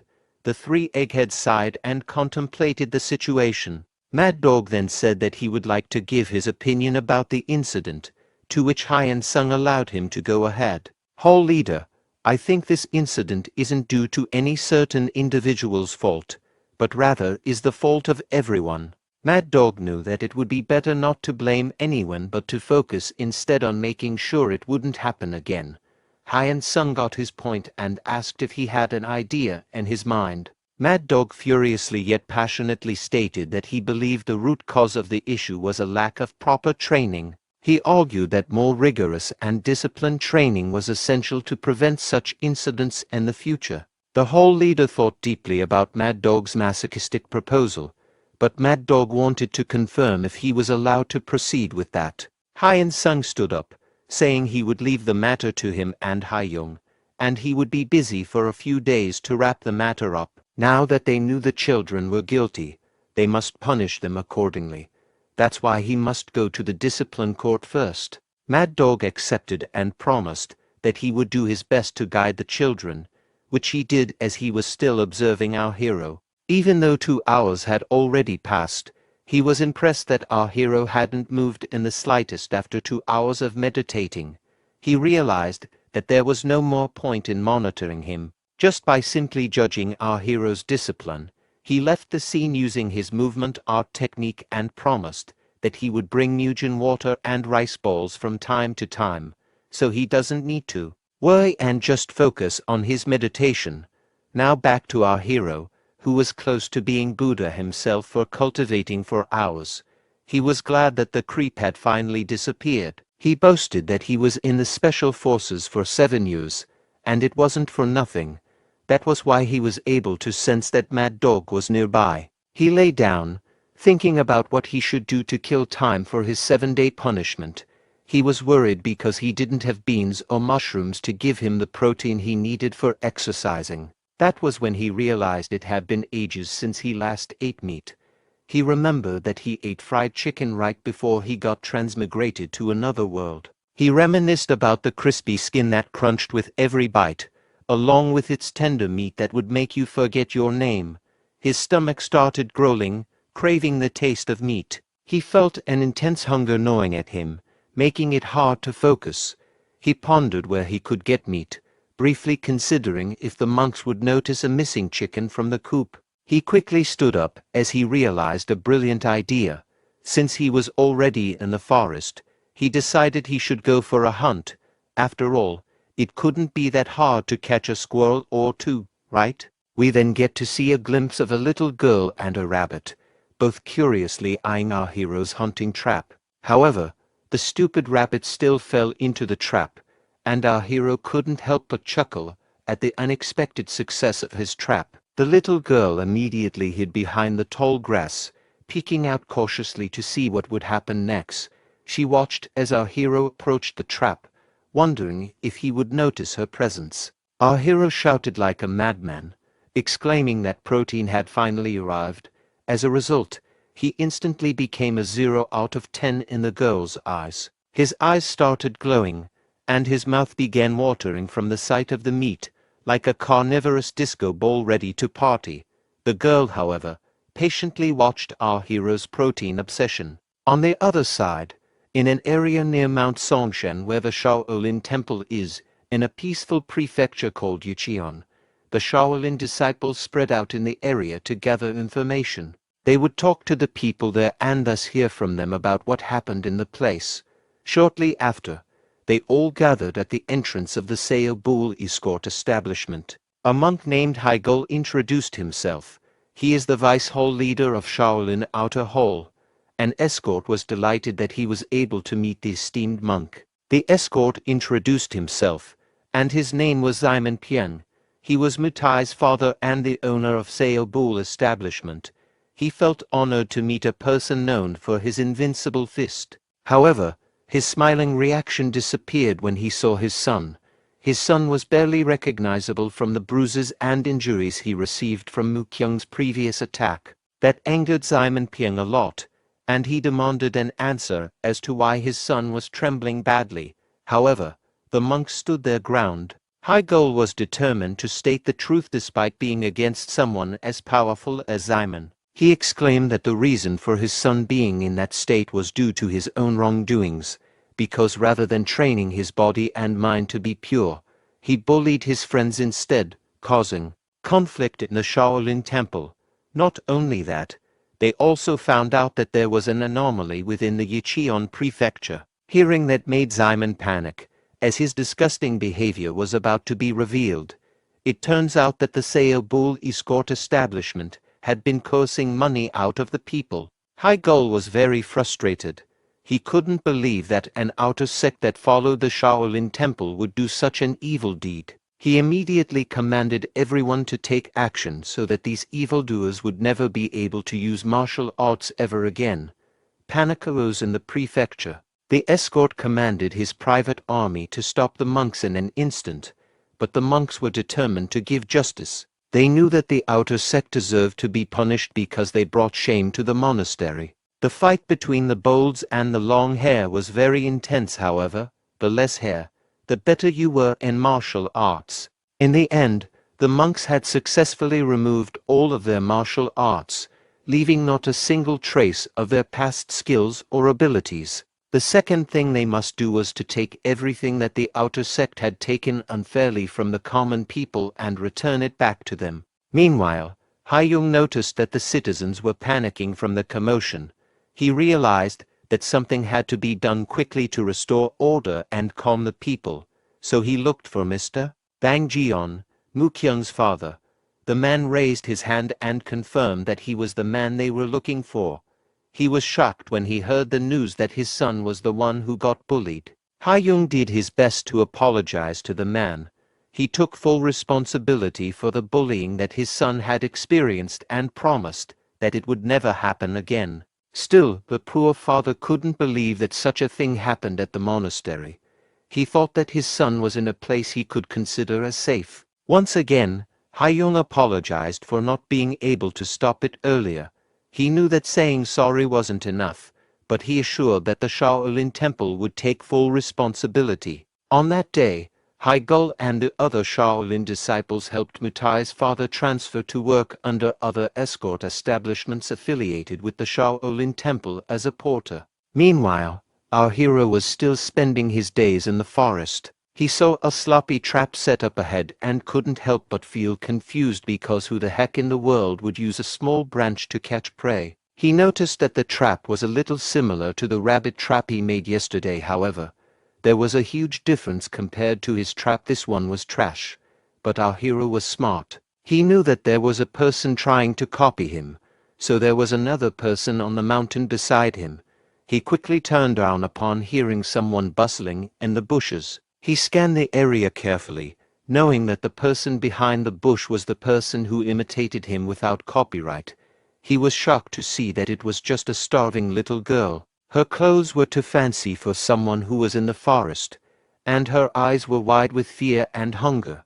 The girl suddenly ran away, darting into the dense forest with surprising speed. He tried to chase her, but the girl was incredibly fast, weaving through the trees and underbrush with an agility that surprised him. The girl thought that she had finally disappeared from the hero's sight, her heart pounding in her chest as she glanced around, convinced she had lost him. But our hero was faster than he thought. She never expected that he was already ahead of her. Our hero reached out his hand, not letting the girl escape. Her wide eyes were filled with fear and confusion. He was a stranger on the floor, and he was thankful that the FBI organization hadn't formed yet during this year. The girl immediately apologized, her voice trembling with sincerity and regret. But our hero was more confused about why a pretty young girl was wandering in the forest.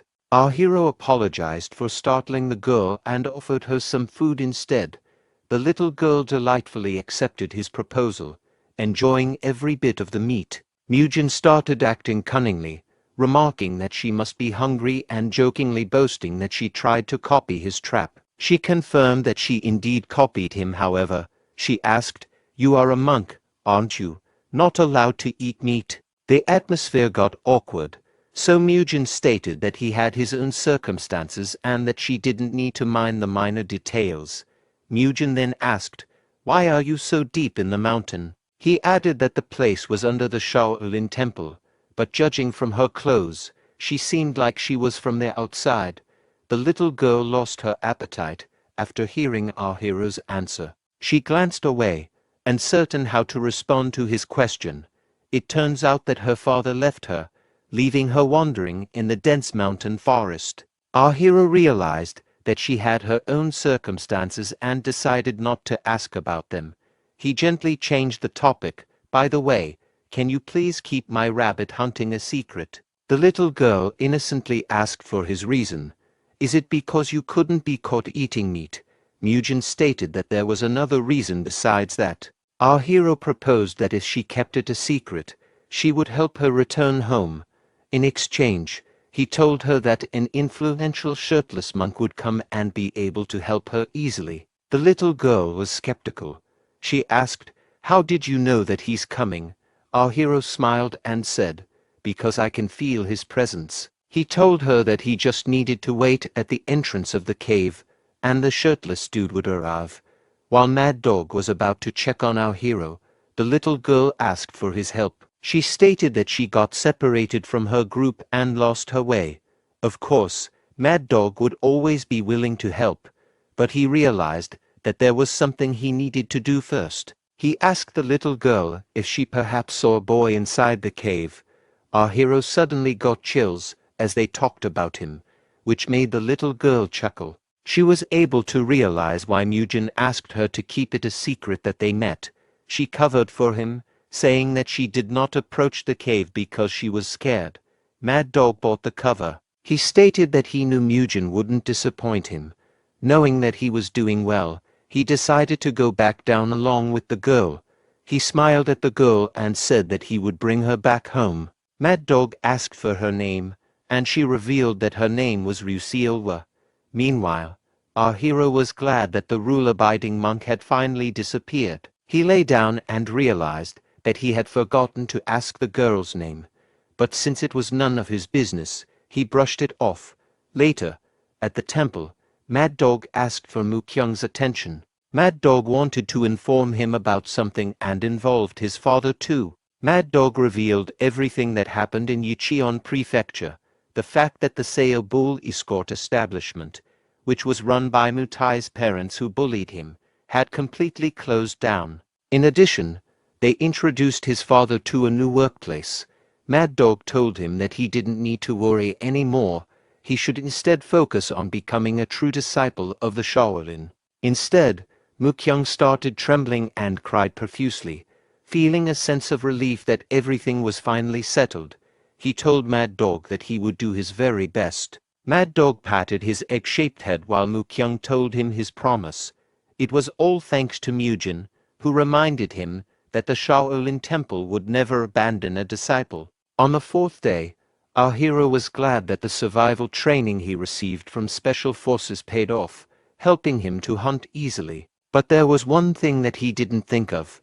When he cooked the meat for the little girl, he realized that he cooked the meat with an open fire, allowing Mad Dog to almost catch him. So, in order to leave as few traces as possible, he decided to cook in nearby caves instead. He wanted to make sure that he left as little evidence as possible since he wouldn't have enough time to clear up all the mess and pluck out the rabbit's fur. He decided to cover it in mud, cook it, and then pluck out the fur along with the mud.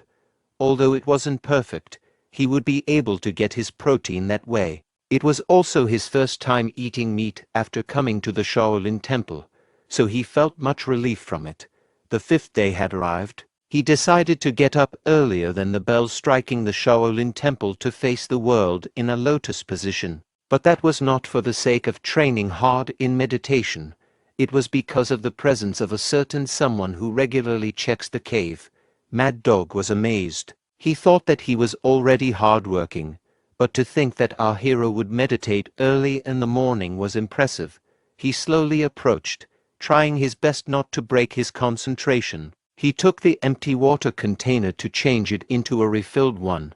He was thoroughly impressed that our hero hadn't noticed him. He thought that Mujin was too focused for him to even notice. He handed him the bag of rations, ensuring he had enough food to sustain him until he reached the seventh day. Before taking the food, Mujin made sure that everything was all clear. He looked at the volume of the ration and couldn't believe that they expected a young kid to survive on something like this for a week. He found the punishment too harsh. He decided to eat the grain ball and drink the water that was given once a day. He also made up for the energy that he lacked during his hunt. At this point, we could say that hunting became a routine of his. On the sixth day, our hero proceeded with his workout routine in order to use the protein and energy he had consumed. But before doing so, he made sure that his body was warmed up as much as possible. As he kept moving his body, he realized something. The breathing method used while exercising was similar to the energy circulation technique. So he tried his best to challenge himself by combining the enlightenment cultivation technique and exercises to start his own kind of training. The result was that his body was feeling more refreshed than ever before. By this time, he didn't know that this process was the training process of the energy accumulation art. The final day had arrived. Mad Dog arrived early in the morning, stating that his wall-facing meditation had ended, allowing him to finally get up. "I see, so may I speak now?" Mad Dog told him that he was now allowed to speak. He also added that he would be participating in today's morning training. While walking in the mountains, Mujin asked about how the incident had been handled. Mad Dog replied that after they investigated the Tai's family, they found out that their establishment had been committing numerous atrocious deeds in the village, so they destroyed the martial arts of everyone in that place and shut them down. He also added that they introduced Mukyung's father to a new workplace. In the middle of their conversation, Mad Dog said that they increased the intensity of the training regimen. "So far, I allowed you to train in your own way because of what I promised you, but to be fair to the rest, you'll need to follow the training of the Shaolin Temple now." Mujin frowned, expressing his frustration that they were still embroiled in their bizarre exercise odyssey. Our hero asked if he could simply increase the intensity of his own training regimen instead, but Mad Dog asked him to try the Shaolin way first. At the training hall, he was greeted with smiles by his friends, whose warm welcome made our hero feel like he belonged. They told him that the training had become really tiring lately, however. Seeing him again made them feel refreshed. Mukyung kindly informed him that he almost gave up. On the other hand, Mugyung boasted that something like that was a basic thing to do. Hayoung then arrived, telling everyone that training was about to start. He asked them to get in their positions as quickly as they could. The seniors brought a bag of sand pouches and gave each monk the required amount. The monks were feeling skeptical about whether to wear it or not. They knew that these sand pouches would serve as extra weight, which was why the training had gotten tougher. Hayoung then announced that they would proceed with the horse dance. Every monk was struggling, and even though Mujin had returned, the training did not stop. As the training got tougher, everyone started sweating profusely. However, our favorite gym rat was happier to do so. He could finally smash his PR by using the sand pouches as free weights. Although he didn't like the grip and weight distribution of the sand pouches, he gladly used them for the sake of gains because he knew that he wouldn't be training as a bodybuilder at this age. It was the perfect opportunity to use it to increase his strength instead. The senior monks immediately noticed that he was yet again doing an exercise they had never seen before. They started calling him dense for not reading the situation. On the training grounds, Mad Dog then arrived, pissed that our hero had turned the Shaolin training into a circus show. The seniors were thrilled that Mujin was about to be reprimanded by Mad Dog. Mad Dog's frustration was evident. He gritted his teeth hard, and veins had started popping out on his face. But then he noticed that our hero was sweating more than the others. It prompted him to think that our hero's regimen might be tougher training than his. But that wasn't the main point because he started feeling a sharp sense of energy around him. He wondered if our hero had already known about the energy accumulation art. Energy accumulation art is an energy circulation technique that can only be done once one has successfully accumulated energy in their body, and has gotten used to the energy to a certain degree. This art allows the user to break out of the norms of a physique and display superhuman strength. The boulder-breaking demonstration that Monk Hayoung showed previously belongs under this category. It is also possible to use it to do things like flying in the sky or moving at extremely fast speeds. However, not everyone can attain this.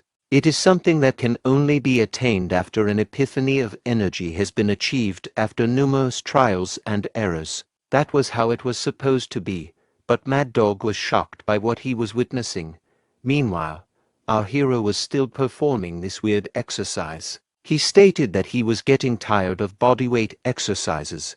He was glad that he got these freedom bells. He started chasing the pump like Arnold Schwarzenegger, with each repetition that he did on triceps overhead extensions. The early morning training, which involved sand pouches, was hell for everyone except for Mujin. He proceeded to pump up his shoulders, aiming for that 3D boulder look by doing lateral raises with a face full of ecstasy. He enjoyed every second of the training. On the other hand, the other young monks were surprised by his weird posture and began to stare at him. But Mad Dog looked at Mujin in a slightly different light. Judging from what he was witnessing, our hero's regimen was working.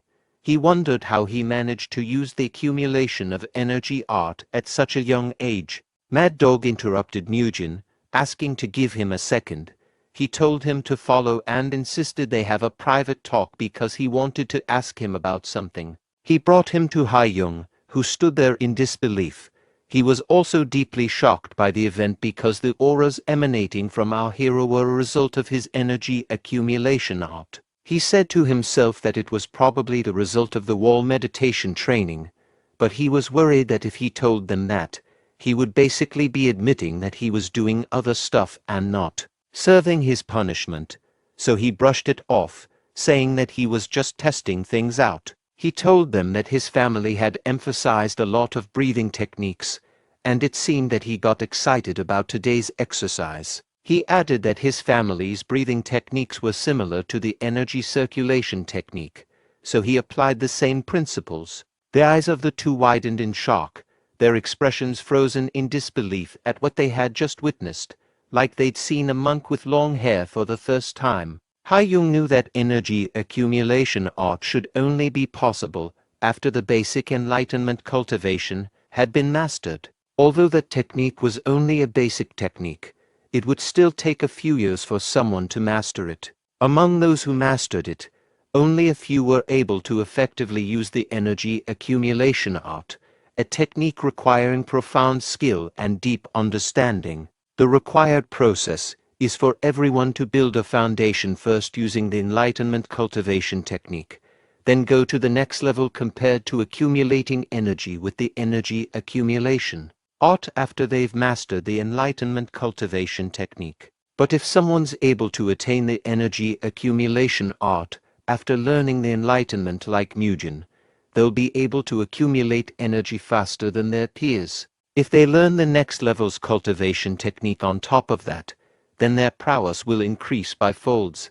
Ha-young tried his best not to grin seeing such a genius of a monk. He knew that our hero would be able to learn the higher cultivation techniques quickly. Their eyes were filled with hidden intentions behind those cheerful smiles, particularly Ha-young, who approached him in an oddly curious manner. However, their expectations disappeared when our hero told them that he could only do it if he was using his family's breathing technique. The sight left the two bald heads stunned and disappointed, however. It also gave them a sense of relief that Mugen was still just a kid after all. Our hero's pump was slowly disappearing, so he asked if he could leave the scene. The two realized that they had gotten greedy for expecting too much from a 12-year-old child. After the training, Muyul asked Mukyung to do the thing they always did. Again, he noticed that they were doing the muscle lengthening technique that he taught to Muyul, and Mukyung revealed that they were doing this consistently after training. When our hero received his punishment, both Mugyung and Mukyung were interested in doing it, so Muyul taught them. Mukyung scratched his shiny head, saying that his body had started feeling better since he did the muscle lengthening technique. He was surprised to see that Muyul had started teaching others. He didn't think about him since he wasn't mentioned in the novel, but on second thought, he thought that Muyul was pretty good with his body. He wondered if the reason he wasn't able to become a martial master was because he was an idiot despite being talented. Meanwhile, we see Mugyung looking gloomy. Our hero asked if he would also do the muscle lengthening technique. Muyul revealed that Mugyung was unable to do so due to his stiff body. His face flushed like a ripe tomato, saying, "That's right, my body is stiff." Our hero sighed, saying that having a stiff body doesn't matter because that was precisely what the technique was used for. He didn't want to make fun of him because everyone was a beginner at some point. That statement made Mugyung reminisce about his past. Everyone in the monastery was amazed by his amazing frame to the point where they wished they had a family like him. They assumed that since he came from a good family, he must be talented, giving him the motivation to push harder so everyone could look up to him. He also scratched his shiny head and said that he didn't expect our hero to say the right thing, that one must not make fun of those who work hard. With that, our hero offered that they must proceed to a muscle lengthening session. Mugyung grimaced slightly as he did his best to endure the intense stretching session. On closer look, Mugen noticed that Mukyung's body was also stiff, but not as stiff as Mugyung's. He then looked forward to seeing Muyul's stretches, knowing that he was the one who taught the two. The four of them stood in a line and did a side bend exercise together, stretching their bodies sideways in unison. Mugyung immediately received a nagging from our hero. Later on, they proceeded to do breathing exercises. He informed them that this one would be easier compared to before. Mugyung knew that Muyul also possessed great physical prowess since he was hanging out with our hero from the start. In fact, even Mugen was shocked to see that Muyul could do a split. Mugen, who was among the strongest monks in their age group, found Muyul a little stupid, but very talented, and Mukyung, who easily beat up Mutai. Mugyung knew that he was surrounded by monsters, however. He would be working hard so he wouldn't lose out. For him, he wanted to become the strongest. It looks like the future of Shin is in good hands.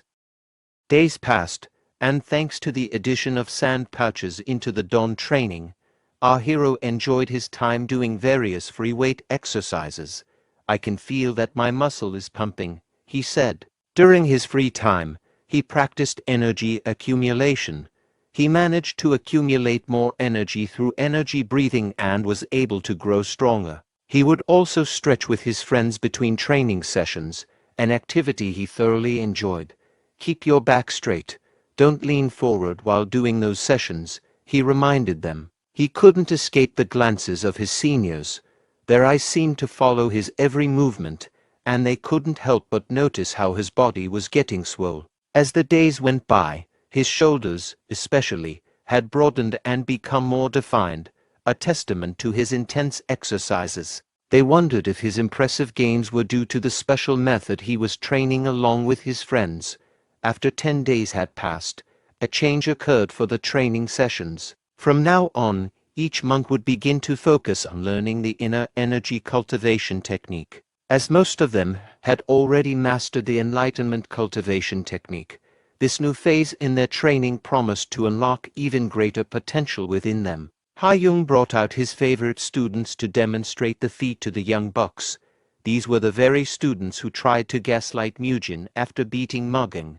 The first move is the core punch. This is done by starting circulating energy and then pulling the accumulated energy in the core to go past the energy C point, the gastric cavity point, and the palace point. After those complicated Shaolin yaps, 70% of the energy will go by their right arm, pass by the breath vessel point, and then head to the shoulder bone point. The remaining 30% will go to the left arm.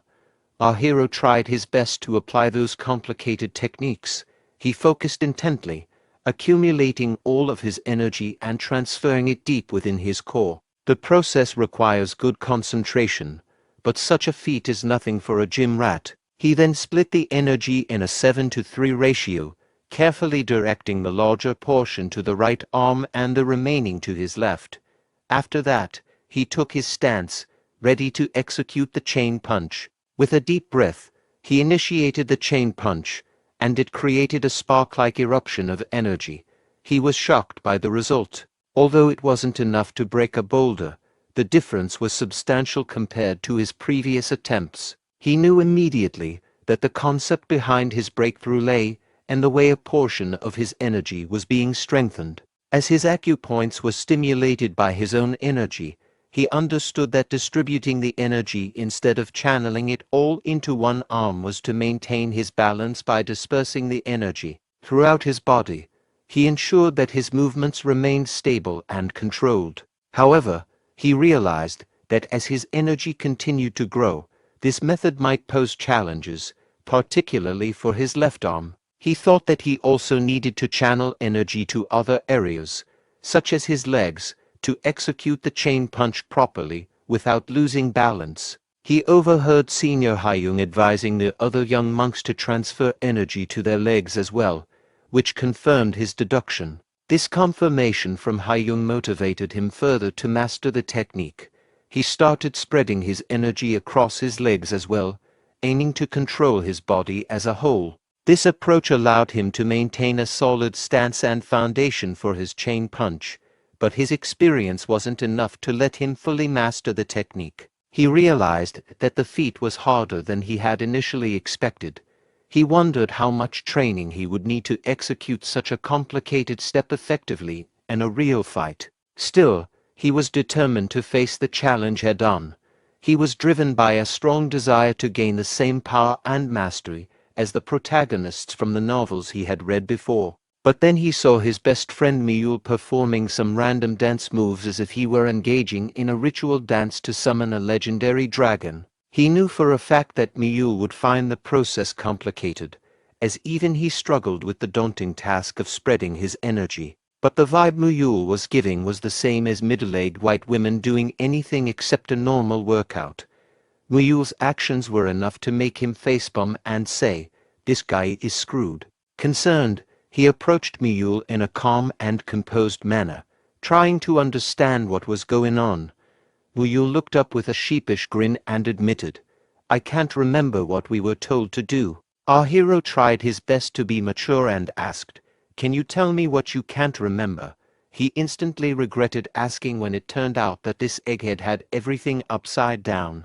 Rather than starting from the energy sea, the palace point, and then to the gastric cavity point, he stated, "I think it goes from the energy core to the great palace and then to the gastric point." Even when it came to something as basic as the 70-30 energy distribution, he managed to get it entirely wrong. His understanding was so flawed that it became evident he had an attention span of a tick-tock. Muyul was deeply embarrassed by such a glaring mistake, especially after our hero took the time to correct him. Our hero, on the other hand, had an internal monologue, so that's why he was never mentioned in the novel. Despite being talented, he's too dumb. Our hero tried his best to explain the technique as simply as possible. He advised Muyul not to worry about the acupoints and instead focus on where he was pointing his finger. He pointed to his abdomen and asked if he could gather it there. Then he advised it to move swiftly yet smoothly until it reached his shoulder. Immediately, Muyul managed to do it thanks to our hero's simplified energy accumulation technique for dummies. He sighed with relief, realizing that teaching his best friend wasn't so difficult after all, as long as he explained everything at a lower pace. But Muyul quickly forgot everything he had been taught. Our hero sighed once more, this time with a mix of frustration and resignation. If only he could punch a kid without consequence, he would do it. This kid has the brain of a goldfish. During those tough days, our hero learned the chain punch technique. For days, Hayoung and the second-class disciples would teach one new step each day. Since it is a foundational martial art, there aren't a lot of moves to follow, and they were able to teach everything within 10 days. After that, everyone was trained separately based on how fast their progress went. It was rigorous and intense, however. Each young monk was determined to become stronger now. In the present, 71 days had passed. Mujin, Mugging, Mukyung, and even Muyul were training diligently. They managed to successfully learn the 10 moves of the chain punch, however. The feat wasn't easy.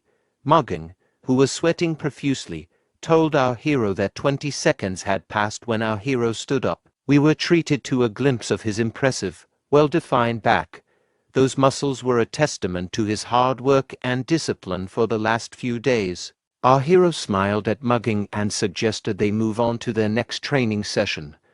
"Nothing beats a good old squat," he said, eager to shift the focus to the fundamentals of Shaolin. During the dawn training session, Instructor Mad Dog was visibly impressed that none of the young trainees had given up. All of them were pushing themselves hard and remained committed to learning Shaolin. But then he noticed that one of the disciples was breathing loudly with each repetition. Intrigued, he looked closer at the training and was shocked by what he saw. It was none other than our hero, who had stacked a substantial number of sandbags onto his squats. His efforts and intensity and his workout were so impressive that even the relentless Instructor Mad Dog was taken aback. What in the world? He couldn't help but wonder how many sandbags our hero was carrying, and to achieve such a feat at such a young age was nothing short of remarkable. He was thoroughly impressed by how huge Mujin's muscles were. The size, definition, and vascularity of his physique were top-notch. If you put him beside any monks of his generation, it was very noticeable that he would mog them. The wittiness of his back alone was enough to set him apart from others. He achieved all that by his own strength in just 2 months. Was he really right all along? He reminisced about all the times he had spent with Mujin, from warning him about the drawbacks of his squat variation to helping him return to the temple after he had been punished. He wondered if the Shaolin temple had been wrong all along and if this kid wasn't just spouting nonsense. The whole leader arrived, snapping him back to reality. He was asked why he was still on the training ground when the session had already ended. Mad Dog immediately stood up to show his respect to the whole leader, but the whole leader interrupted his apology, clearly more concerned about his well-being and the reasons behind his lingering on. The training ground. He was advised that sometimes a man should speak out his worries, as doing so often reveals that they weren't as it seemed. Hyan-sung offered to lend an ear, suggesting that sharing his concerns might help put things into perspective and ease his mind. Mad Dog frowned, uncertain whether he should confide in the hall leader. He took a deep breath and began to explain all of his concerns about Mugen. After lunch, our hero was taken aback when he received a summons from the head of the Arhat Hall. But Mad Dog insisted that he should go because it was a very important discussion. Meanwhile, his less than supportive friends were laughing and expressing concern about him at the same time. Just admit that you're wrong this time, okay? Mad Dog hurried him along, emphasizing that the whole leader was waiting. Even though he was skeptical, he had no choice but to comply. Our hero was overwhelmed with anxiety, overthinking every possibility. He feared that he might have inadvertently caused more trouble without knowing. He couldn't help but wonder why someone as important as the whole leader would summon a kid like him. The whole leader was also surprised. Although he already knew that he was talented and a little eccentric, along with the unique training techniques that he did, he wouldn't expect that even Mad Dog would pay so much attention to him. Back then, he suggested to Mad Dog that he needed to talk to Mugen personally because the solution to his question could only be answered if he was able to see him in person. Now, at the very moment, he was facing the notorious kid known for his latent talent. He observed our hero carefully, taking in every detail of him, from physique to minor details. Meanwhile, our hero was filled with anxiety, wondering, why did he summon me so suddenly? It had been a few minutes, and the whole leader continued to observe him silently, doing nothing. Bro, we having a staring contest? But then he noticed that Hyan-sung was glancing at different parts of his body, uncertain whether the whole leader was impressed by his new physique or if there was another reason for the scrutiny. Our hero began doing a bodybuilder side chest pose in front of the respected whole leader. The hall leader was both impressed and somewhat disgusted. "What are you doing?" he asked, his tone a mixture of astonishment and disapproval. Our hero tried his best to brush it off, saying that he just wanted to stand in a different position. Having a meeting with Mugen once again made him reminisce about the first time he was summoned, which had not been for a good reason. So our hero asked whether he was summoned once again because of the same incident. But the whole leader assured him that the reason was different. He explained that the purpose of the summons was to confirm something with his own eyes. This revelation made our hero even more anxious than before. The whole leader told him that after careful observation, he knew for sure that something had changed. Changes? What do you mean? The most obvious one was that his body had grown much faster than any of his peers who had joined the Shaolin Temple. However, that wasn't the reason for his summons. He wanted to ask Mugen whether it was true that the reason for his eye-catching growth was due to his family's training method that he had been doing. Our hero had a sour expression, knowing he was about to receive a long lecture from the old man. This BS again? So, he took the courage to ask whether he was asking to find out whether his training was indeed better or not. But contrary to his expectations, Hyan-sung told him that he wouldn't lecture him, as the Shaolin Temple isn't close-minded. In fact, he wanted to make a proposal to our young man. Mugen was confused. He thought that this old man was finally losing it. For all of the days he spent training under the temple's care, he received nothing but criticism from the seniors. The whole leader revealed that the reason the Shaolin Temple had been able to last for 1,000 years was that they had maintained a mindset to fix their shortcomings and take in what was good for everyone. There were times that they must be gentle, but there were also times that they must be tough. In other words, if our hero's training regimen was indeed good, then he would consider it. That statement left our hero in shock. He wouldn't expect this time would finally be alive, and what's making it more shocking is that the whole leader was the one who gave him a chance out of all people. "Did I hear that wrong? This old man will accept my training method," he uttered, his voice filled with disbelief. Our hero reminded himself of the person in front of him, Hyein Sung, our hall leader.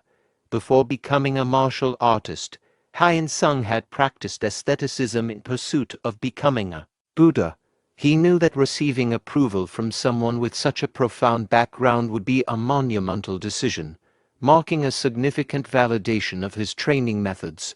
To include Mugen's training would simply be a training that everyone was uncertain of, but now he was given an opportunity to be in charge of the younger monk's training. If things went wrong, Hyein Sung might receive unthinkable punishments. Despite that, he still decided to take the gamble so Shaolin Temple could become stronger. He believed that if Mugen's training proved effective, it could become a pillar of the Shaolin Temple's 1,000-year history, potentially making it stronger than ever before. Much to everyone's surprise, our hero found the task a hassle. "Why would I do that?" he asked, his tone reflecting his reluctance and frustration with the idea. Hyein Sung couldn't believe that he was receiving such a rejection. Our hero had been fighting for his own way of martial arts for months, yet, now faced with a significant opportunity, he seemed unwilling to do it. "What do you mean you refuse?" he exclaimed. Our hero argued that there were 70 new monks he would need to teach, and it might hinder his own training. Additionally, since the incident from before, he had been cast out by his peers and treated as if he were insane. Given this reception, he felt that no one in the temple would follow a lunatic like him. However, that wasn't all. Mugen also thought that he wouldn't receive any benefit from teaching those ungrateful monks. "I had nothing to gain and a lot to lose. Besides, it's not that helping others would help me reach the ending faster," he said. He expected that teaching those rascals would only complicate matters further, so he didn't want to waste his precious time and effort for nothing. But for the old man's sake, our hero tried his best to be understanding. He said he would take on the task, but he had one condition. Fast forward to the night, when the moon was full and the stars were shining brightly in the clear sky. The young bucks were sleeping soundlessly, unaware of what lay ahead. Our hero inhaled deeply, preparing to make the loudest shout he could muster to wake the monks from their slumber. With a forceful exhale, he unleashed a powerful call that echoed through the quiet night. Everyone was confused and startled. They knew it was still dark and wondered why practice had already begun, even though they hadn't heard the bell yet. The abrupt wake-up call of our hero left them disoriented. The early and unexpected summons had jolted them into action, and they hurried to the training ground to find out what was happening and why their training had commenced early at night. There, they were in shock to see the person behind the unexpected disturbance. Their eyes widened in disbelief as they recognized our hero, who stood ready to begin the training session. What was even more shocking was that Mugen was standing next to Haiyung and Mad Dog, individuals they held in the highest regard and considered masters of martial arts. Haiyung revealed that the reason for waking them up earlier than usual was that they would be adding some training to warm up their bodies before the dawn training. Additionally, our hero would be overlooking the daily dawn training from now on, so they must do their best to listen to him and follow his instructions. Most of the monks started laughing, however. Mugen had already expected that he would not receive a great reaction. He knew it was inevitable for tongues to wag if a peer who had a lousy reputation was suddenly put in charge of training. However, now that he was in charge of this, he wouldn't let them underestimate him any more. He took a deep breath, asking everyone to keep quiet. His commanding voice echoed around the temple, honed by his military experience. It was made clear that our hero wasn't joking. With a commanding presence that even Mad Dog was left in awe, he stated that from today forward, he would be teaching the training methods of his family during the dawn training. During the training, he advised everyone not to treat him as a new monk like them. Instead, he wanted to be called instructor. His demand for respect and recognition was foreseeable. That made Haiyung even more impressed. Who would have expected that, besides his talent and shiny head, Mugen also possessed the traits of a leader. Judging by the look in Mugen's eyes, it was clear that he was not here to mess around. His determination and willingness to become an instructor were palpable, reflecting a serious commitment to his role and a readiness to lead with authority and purpose. Meanwhile, Mugen noticed that the other monks behind him were laughing at our hero.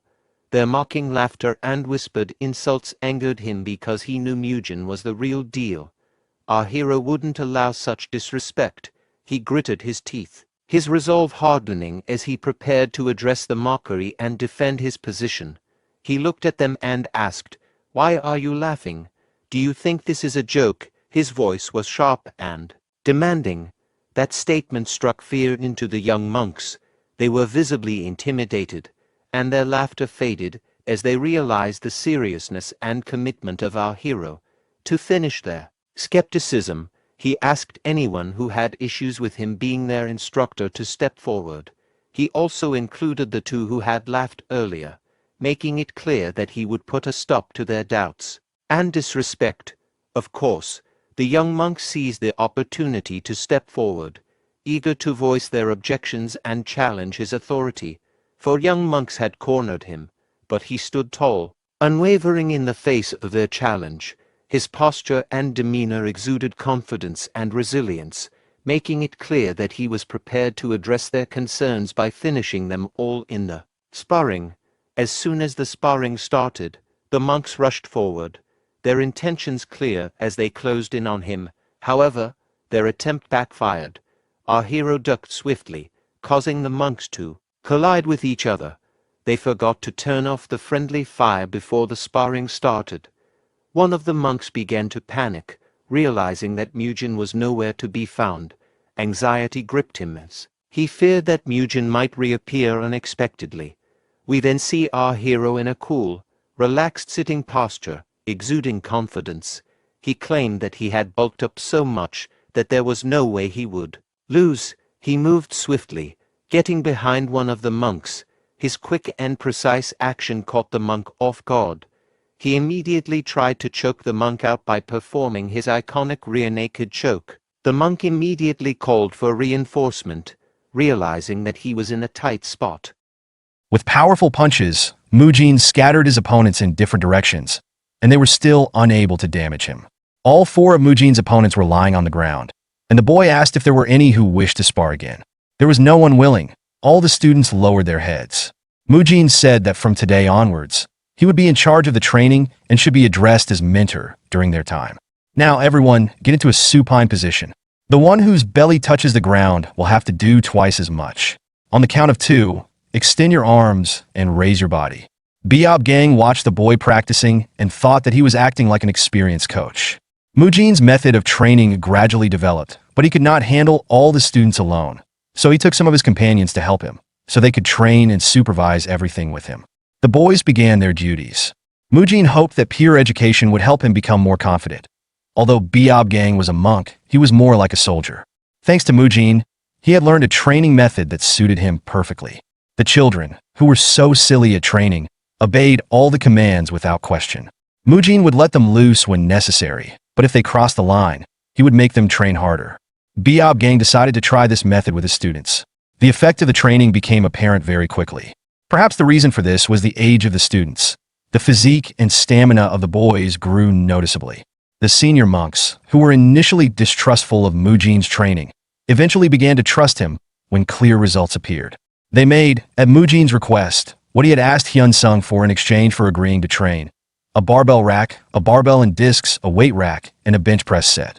Mugen was overjoyed when he saw all this. True, it was all made of wood, but it should be fine. The weight shouldn't be too heavy, and you can also use sandbags. In fact, even with 3 assistants, it was difficult to train 70 disciples. Mugen didn't have enough time for his own training, so he asked for custom equipment to be made. He called it the 3 great exercises of the Murim. The monks wondered if the young monks would become even stronger with these things. Mugen was sure they would.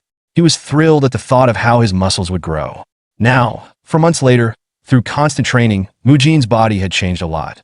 The total weight of the barbell and discs he was now lifting was 90 kilograms. Mujin, who was only 13 years old, was growing up fast and could do such a thing.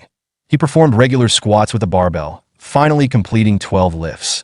Now the total weight for the 3 main exercises was 230 kilograms. Every day, he felt a sense of satisfaction by studying with other students and not neglecting himself. Mujin was finally living life to the fullest. It went on like this until the fall came, and when the first greens appeared. At that time, 20 young disciples left the Shaolin Temple. They were children who could not master the martial arts within a year. Ha-young noted in a conversation with Hyun-sung that significantly fewer kids had left compared to last year. Hyun-sung replied that it was all thanks to Mujin. Now, to deny the correctness of Mujin's method would be foolish. Hyun-sung became a supporter of the boy's method. He wanted to put additional bars and benches equipped for bench presses on the training machines. Hyun-sung hoped the simulators would be made in large numbers, but even in the Great Shaolin Temple, there was a restriction of money. Fortunately, Hyun-sung found a way out. He had been practicing Buddhism for about 50 years and knew he couldn't rely on anyone's help. But he was very much looking forward to the exams. The mountain exam is the last test for beginning apprentices. It is also a test for the selection of permanent students. If this exam proves the results of the Mujin method of training, then the new equipment will not have to be worried about. 6 months later, Mujin had grown 10 centimeters and reached a total of 400 kilograms in the 3 major exercises in 12 approaches. He didn't build much muscle because it would interfere with his movements in battle. After all, he was a martial artist, not a fitness trainer, so he developed his muscles to a level that was good for their use. As a result, Mujin's body had transformed into the musculature of a martial arts master. Every muscle was developed differently than trainer Choi Kang-hyuk in his past life.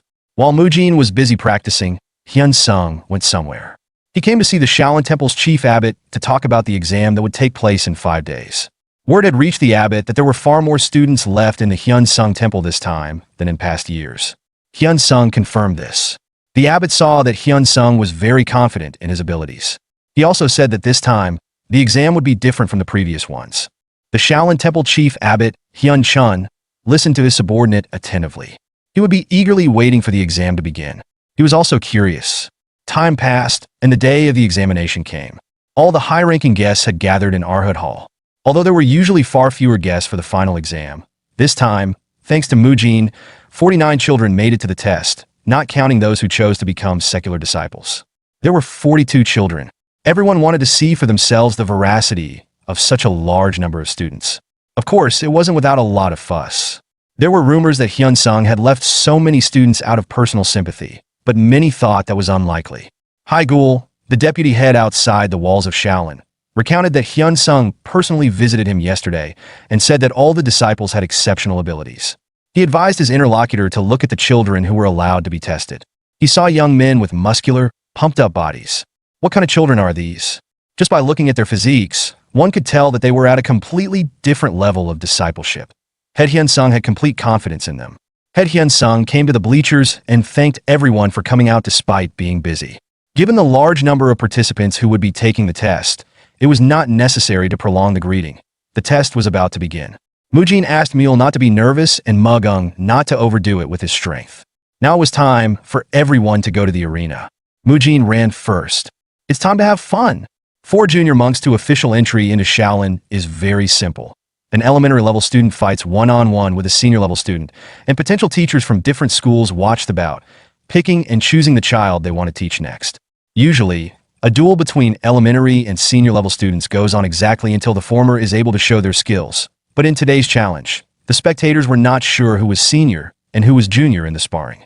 The chief abbot of the temple congratulated Hyun-sung. He can really be proud. The level of students this year is much higher. Hyun-sung smiled and replied that the abbot hadn't even seen half the children yet. The abbot was very curious to see what else the disciples would be able to show. Muyul, an elementary level disciple, was called into the arena. Mujin said to Muyul to remember what he had told him yesterday. Of course, Muyul remembered. Have a good time and come back. Muyul was fully prepared for the exam. He stepped forward and couldn't stop smiling. At the referee's command, he immediately attacked his opponent. He dodged the first blow that the boy threw. Muyul's opponent noted that the fellow had clearly mastered 10 circular exercises and 14 small red tiger-style exercises. Now the senior disciple could begin to evaluate the junior's mastered martial techniques. He decided to test the junior's ability to improvise and how he used the methods of martial techniques while performing the technique. Muyul saw a gap in the opponent's defense. He quickly assessed the situation and launched a lightning attack. It seemed like he was attacking from all sides at once. He prepared to deliver a staggering elbow strike to his opponent. The older disciple had a hard time blocking Muyul's elbow. It was unfathomable how the junior could move so fast.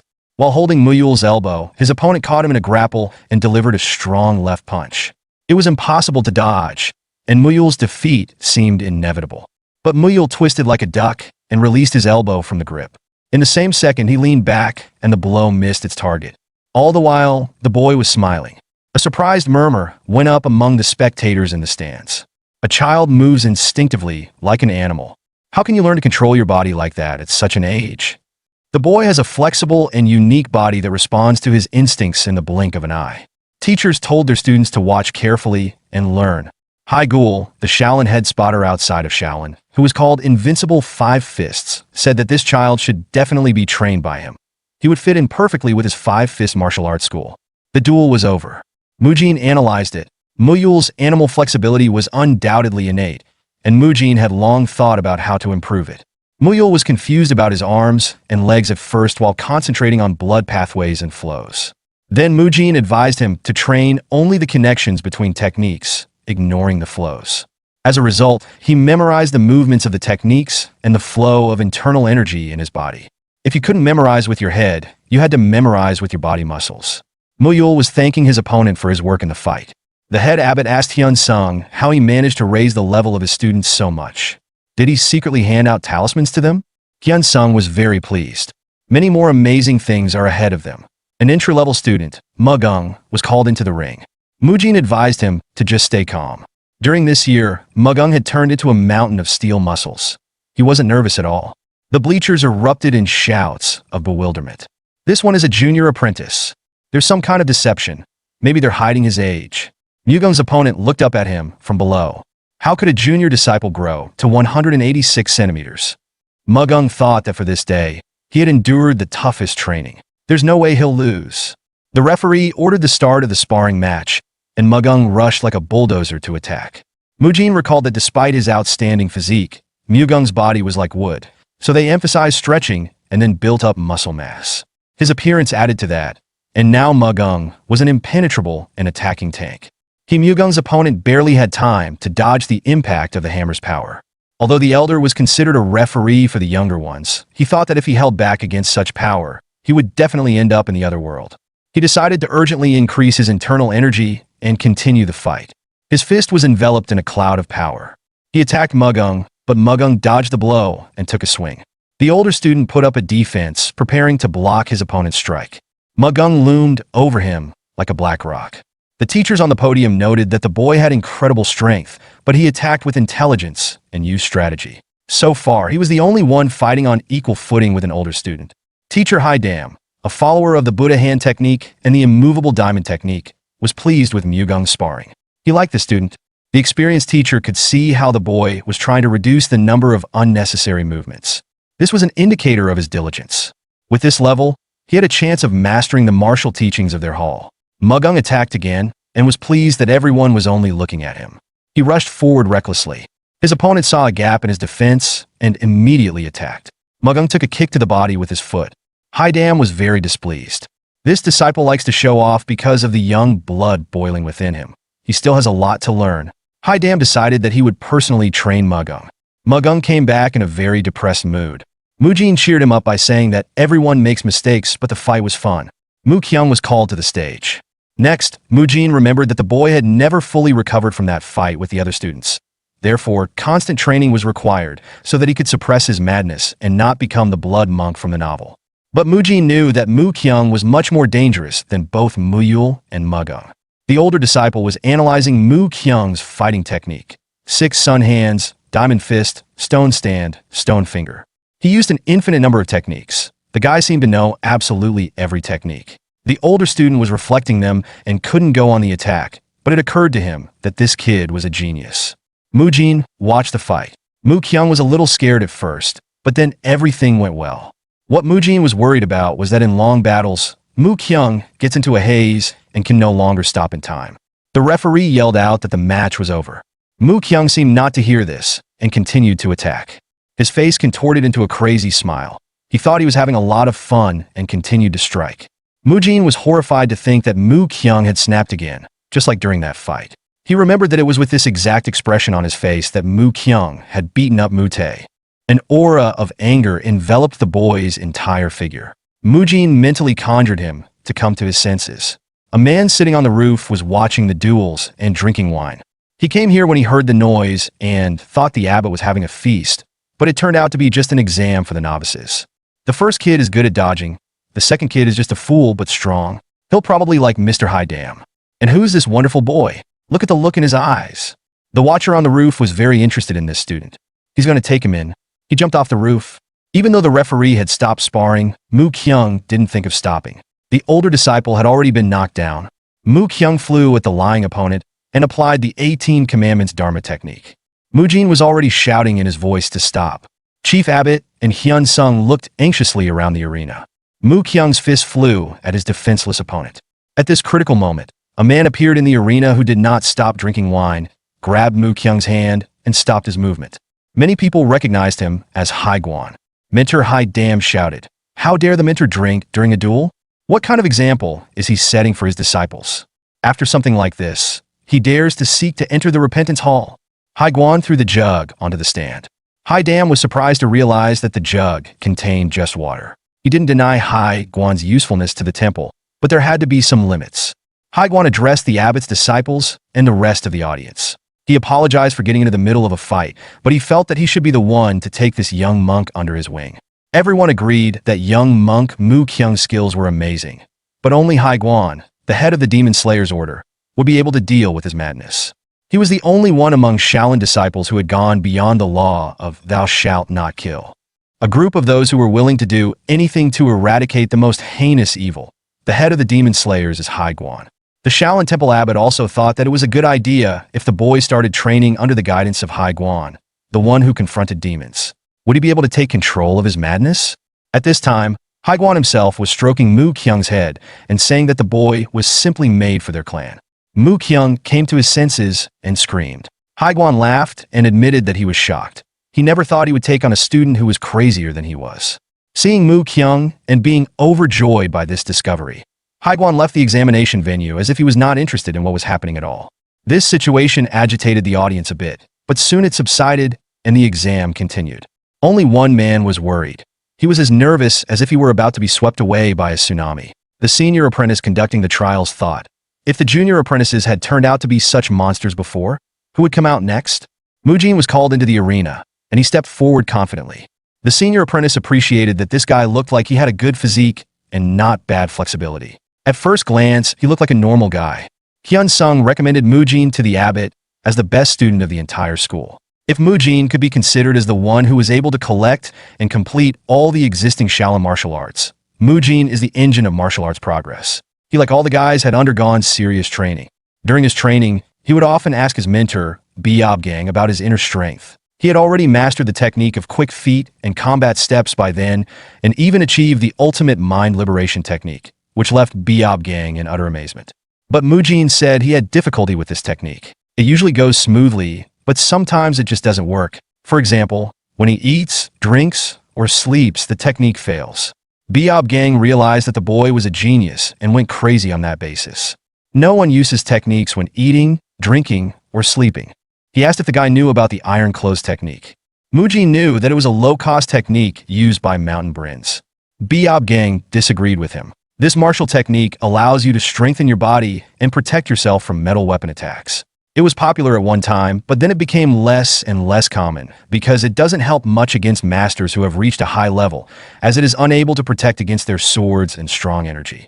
But true iron clothing not only strikes the skin, hardening it and making it as strong as steel, but it also allows energy to be absorbed through the skin. This was a revelation to Mujin. Gang continued that the technique began to lose its former glory when the disciples who had not fully mastered it left the temple and distributed an incomplete version. Mujin realized that if he mastered this technique, he would be able to absorb energy at any time, and if he combined it with physical training, he could double the effect. If he combined the ironclad technique with his fitness training, he would find a better use for it. Mujin had an incredible talent for mastering technique after technique and practicing everything he encountered. He achieved unimaginable results in basic level martial arts. Most likely, he achieved his goals so easily due to his experience as a fitness trainer. However, in the future, he was going to participate in fights where he could only rely on his knowledge of the original martial arts, so he asked Biob Gang to teach him the iron clothing technique. After that, he beat himself up at all the training sessions, and the boys were sure that their comrade was a real psycho. That's how he was able to find a way to make the higher energy his own. Now he was all wrapped up in energy. In the exam, the senior apprentice thought that it was impossible for an elementary apprentice to release so much energy. But by releasing so much energy, Mujin created his own unique technique, and soon the audience would see it. Chief Hyun Chun reflects on Hyun Sung's words regarding Mujin, believing that Mujin is the key to advancing Shaolin. The statement strikes a chord with Hyun Chun, leading him to reflect on someone from the past who had the potential to bring about a transformative change within the temple long ago. At this moment, a disciple named Biob Jian arrives at the Arhut Hall, carrying an old monk on his back. This old monk, who is unable to walk, expresses his gratitude for the effort, jokingly apologizing for making the journey difficult. He acknowledges that he wished to witness the admission test. Despite the physical strain, Biob Jian reassures the old monk that carrying him is a trivial matter, likening it to a longer stroll rather than a burden. As they reach the hall, the old monk suggests that they need to go further inside for Biob Jian to have a better view. However, Biob Jian humbly admits that he still lacks the experience and discernment necessary to judge the qualifications of potential disciples. Thus, he requests the old monk to observe on his behalf. At the moment, Mujin is called to the stage by the referee, drawing the attention of the old monk, who observes Mujin's remarkable sense of balance for someone so young. The monk notes that Mujin exudes advanced energy.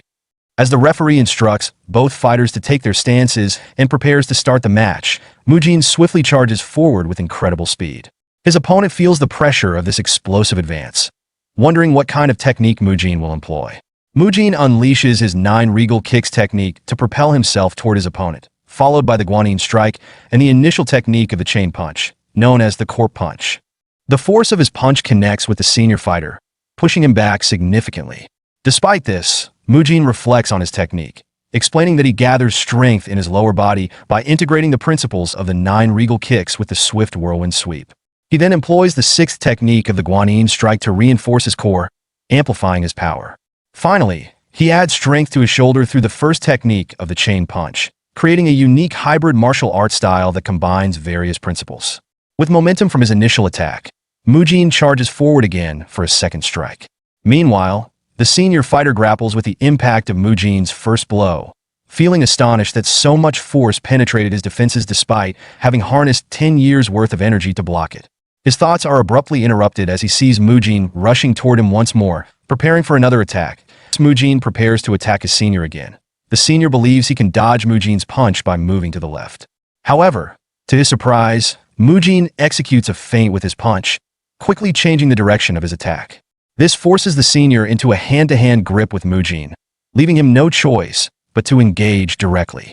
Upon grappling with Mujin, the senior immediately feels the overwhelming grip strength Mujin possesses, causing him to tremble.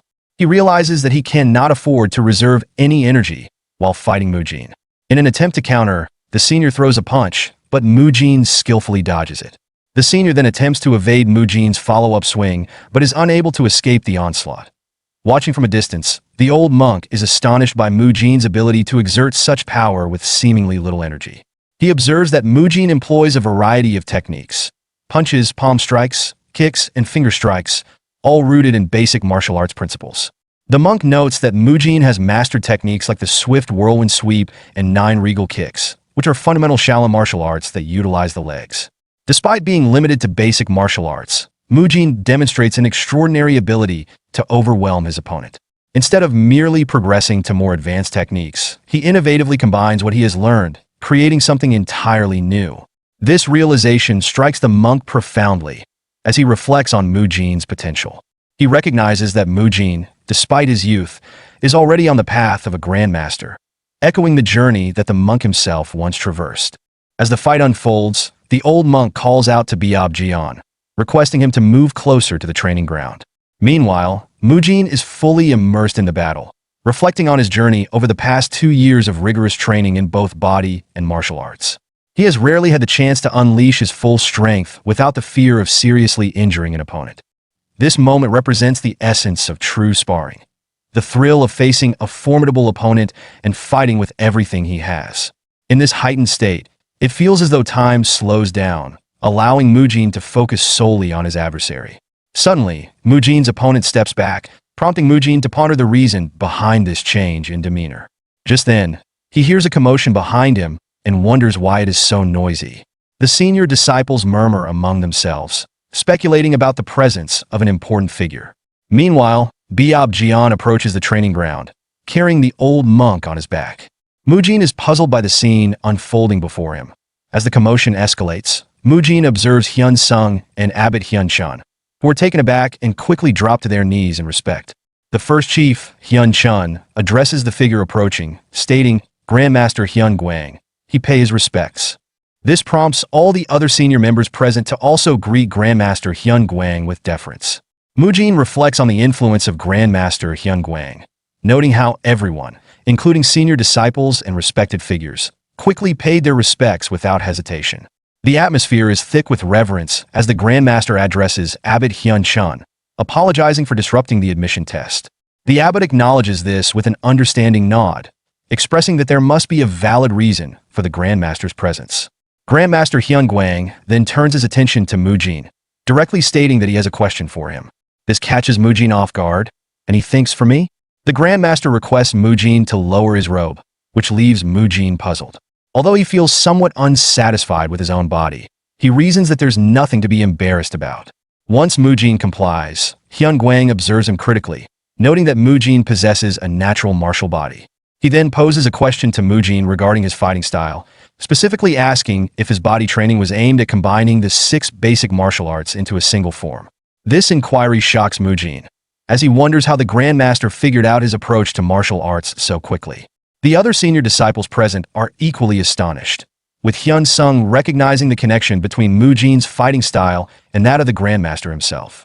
Abbot Hyun Chun inquires about Mujin's decision to focus on combining martial arts instead of learning a wide variety of styles that Shaolin has to offer. Mujin responds candidly, admitting he is not that smart. He explains that instead of complicating things by trying to learn numerous martial arts, he aimed to identify the ones that suited him best and concentrate on those. This approach was the result of a year of contemplation. Mujin recognizes that he is not the original protagonist of the novel Mujin and lacks the confidence of someone like Mu Kyung, who is exceptionally intelligent and capable of grasping advanced martial arts quickly. Thus, Mujin developed the concept of hybrid martial arts, which synthesizes basic martial arts. He understands that while this method is effective, it poses significant challenges. Properly utilizing this approach requires one to skillfully circulate their energy throughout their body in the correct proportions. Mujin explains that combining various martial arts amplifies their energies, which can place immense strain on the body. To counter this, he dedicated himself to training his physique, ensuring it could withstand the enhanced power resulting from the combined techniques. Essentially, he believes that as long as he maintains a strong body, he won't have to overthink the complexities of energy management. Grandmaster Hyun Guang, observing Mujin's physique and technique closely, notes it seems he also learned the Iron Guard. Mujin is taken aback by Grandmaster Hyun Guang's insight, wondering how the old man can discern so much about his training. Hyun Guang explains that by utilizing a body trained to its limits and harnessing the skin's power, Mujin can control the flow of excessive energy. This unique combination has led Mujin to develop his own martial arts style. In his mind, Mujin ponders the Grandmaster's true identity, realizing that Hyun Guang possesses a level of knowledge and skill that is extraordinary. Hyun Guang then surprises everyone by expressing his desire for Mujin to become the disciple of Biob Jian, which prompts Abbot Hyun Chun to clarify whether this means the Grandmaster will take on the responsibility of training Mujin personally. Later, in the Arhut Hall's leader room, Mujin reflects on the recent events and the significance of Hyun Guang's presence. He contemplates the Grandmaster's appearance. While he seems physically damaged, there is an undeniable aura of power about him. Mujin realizes that he has never encountered Hyun Guang in any of the novels written by the author, Ge Jiang. His thoughts are interrupted when Abbot Hyun Chun enters the room. Mujin stands to greet him, and the abbot inquires if Mujin is aware of Grandmaster Hyun Guang's identity. When Mujin admits he has not heard of him, the abbot takes the opportunity to explain the significance of Hyun Guang. Abbot Hyun Chun recounts the illustrious past of Grandmaster Hyun Guang, referring to him as the world's greatest martial talent. He explains that at a time when all second-class disciples were given names with Hyun Guang had already achieved extraordinary feats by the age of 32. He had surpassed the abilities of seniors who bore the title Kong, and was widely believed to be on track to become the strongest martial artist in the world within 10 years. Intrigued, Mujin inquires about how someone with such promise could have ended up so physically damaged. The abbot reveals that Hyun Guang's injuries are a result of the invasion by a demonic cult. This revelation makes Mujin nervous, prompting him to ask for more details about the cult. Abbot Hyun Chun explains that during his own time as a second-class disciple, the demonic cult launched an attack on the peaceful Central Plains. The Shaolin Temple, adhering to its principle of protecting lives, decided to engage in the conflict to stop the cult's advance. However, the older monks prohibited Hyun Guang from participating in the war because of his vital role in leading the next generation of Shaolin monks. Instead, it was the seniors with the Kong and GM designations who were sent to the battlefield. Few days later, during his practice, he heard the frantic cries of junior monks and rushed to investigate. Upon arrival, he discovered that a demonic cult had invaded the Shaolin Temple with the intent to kill Hyun Chun and the other junior disciples. In a courageous act of self-sacrifice, Hyun Guang intervened, blocking the cult's attacks aimed at his fellow monks and his body. Unfortunately, his heroism came at a steep cost, as he sustained numerous severe injuries in the process to save each and every one of his juniors. Reflecting on this, Abbot Hyun Chun muses that even if they had all perished that day, Hyun Guang's survival might have drastically altered the course of events. Mujin then questions the extent of Hyun Guang's current condition, prompting Abbot Hyun Chun to confirm that the injuries he incurred during the attack were the root cause of his current state. Mujin, eager to assist, proposes a treatment for Hyun Guang, expressing confidence in his ability to help. This surprises Abbot Hyun Chun, who doubts anyone, even the renowned divine physician or the powerful revitalization pill, could successfully treat Hyun Guang. Mujin clarifies that while he cannot restore Hyun Guang's inner energy or fully heal him to his former state, he believes he can help him regain the ability to walk independently. He stated Abbot might have heard this from monk Hyun Sung, but even monk Biob Gang's knees have improved as evidence of his capability. Just then, Hyun Sung enters the room, having overheard the conversation. He inquires whether Mujin's methods could also benefit Hyun Guang. Abbot Hyun Chun, intrigued by this exchange, presses Hyun Sung for more details about the events that transpired over the past 2 years. Hyun Sung explains how Biob Gang's knees recovered and highlighted Mujin's significant improvement in the training methods for the new monks. Abbot Hyun Chun, taken aback by Hyun Sung's claims, asks for confirmation about the training success. In response, Mujin references the results of a recent admission test, which demonstrated the improved physical capabilities of the new monks, thereby substantiating his claims. Curious about the implications for Hyun Guang's condition, Abbot Hyun Chun inquires whether Mujin's training methods could be applied to help him. Mujin explains that while his methods were beneficial for monk Biob Gang, Hyun Guang's injuries are far more severe, making it unlikely that the same approach would yield results without additional requirements. This prompts Abbot Hyun Chun to slam his hand on the table, expressing urgency and seriousness about finding a solution for Hyun Guang. He emphasizes that the Shaolin Temple is willing to do whatever it takes to help him. The abbot reflects on the broader quest among martial artists to enhance their physical abilities, noting how various martial groups have historically experimented with diverse techniques. These methods have included acupuncture, tonic medicines, and even dubious or dangerous practices aimed at altering the physique of young practitioners. The abbot also recounts the numerous attempts made by the Shaolin Temple to treat Hyun Guang's condition. Unfortunately, these efforts have often resulted in failure, worsening his condition due to the stress and extreme side effects inflicted on his body. Mujin's approach to healing and enhancing physical abilities is characterized by a focus on gradual and stable transformation, contrasting sharply with traditional methods that often sought immediate results. His training regimen, which was recently showcased during an admission test, has proven effective in developing the physiques of the new monks, garnering respect and validation from Abbot Hyun Chun, who witnessed the improvements firsthand. This observation instills confidence in Abbot Hyun Chun that Mujin might indeed be able to help Hyun Guang recover from his severe injuries. Contemplating the lengths he would go to aid Hyun Guang, Abbot Hyun Chun resolves to offer the great revitalization pill and is even willing to make significant sacrifices, reminiscent of the second abbot, Hai Jie, who was known for his extreme dedication. He is prepared to give up a limb if necessary. However, Mujin has different needs in mind that Abbot Hyun-chun does not yet understand. In a surprising turn, Mujin inquires whether the Shaolin Temple possesses martial arts related to controlling lightning energy and developing an extreme yang physique.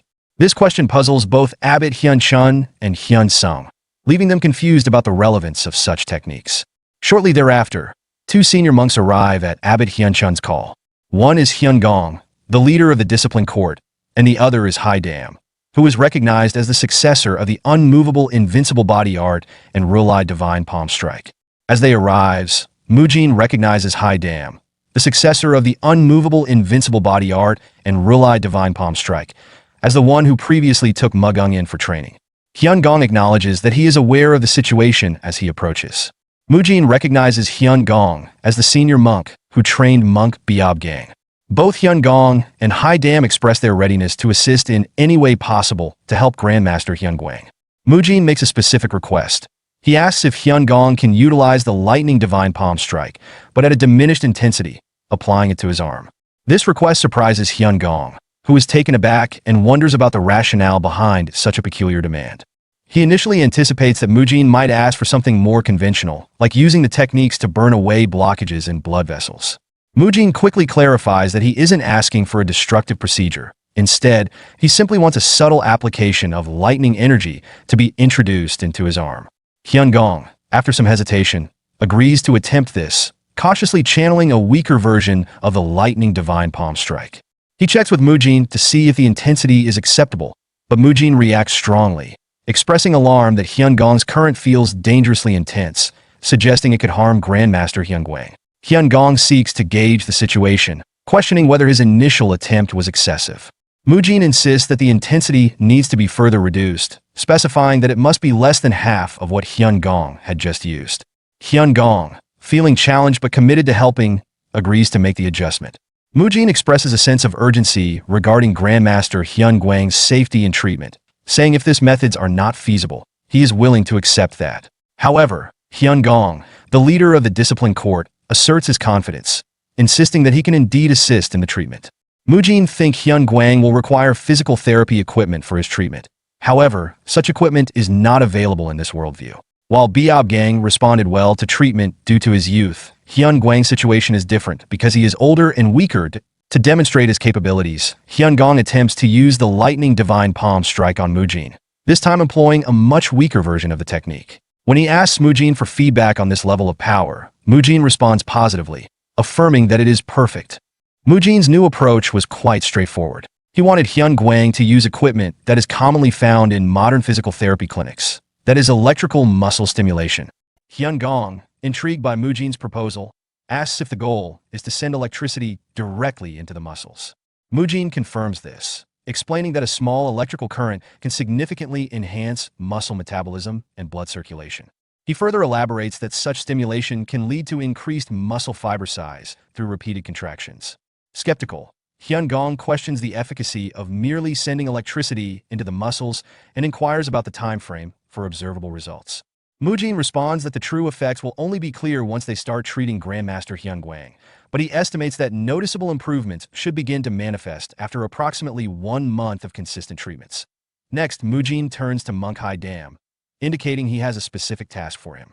He requests that Hai-dam use the extreme yang energy, a technique he is well versed in, to aid in the treatment, recognizing the potential benefits of Hai-dam's martial arts in this context. Understanding that his abilities could play a crucial role, Hai-dam prepares to apply the extreme yang energy Rulai divine palm strike. As Hai-dam initiates the technique, Mujin suddenly exclaims that it is too intense. He instructs Hai-dam to reduce the energy output significantly and to avoid direct contact.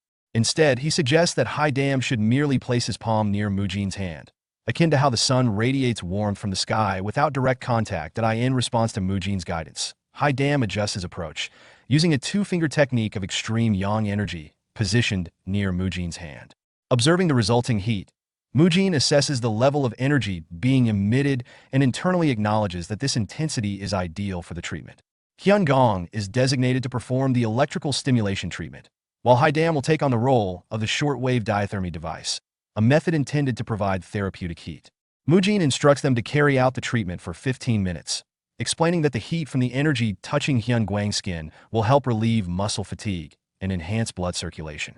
He elaborates that similar to sunlight, the application of a hot light focused on the treatment area can detoxify the muscles and joints beneath the skin, significantly aiding in the recovery process. Skeptical, Haidam questions the effectiveness of this approach, specifically wondering if these techniques can truly improve Grandmaster Hyun Guang's condition.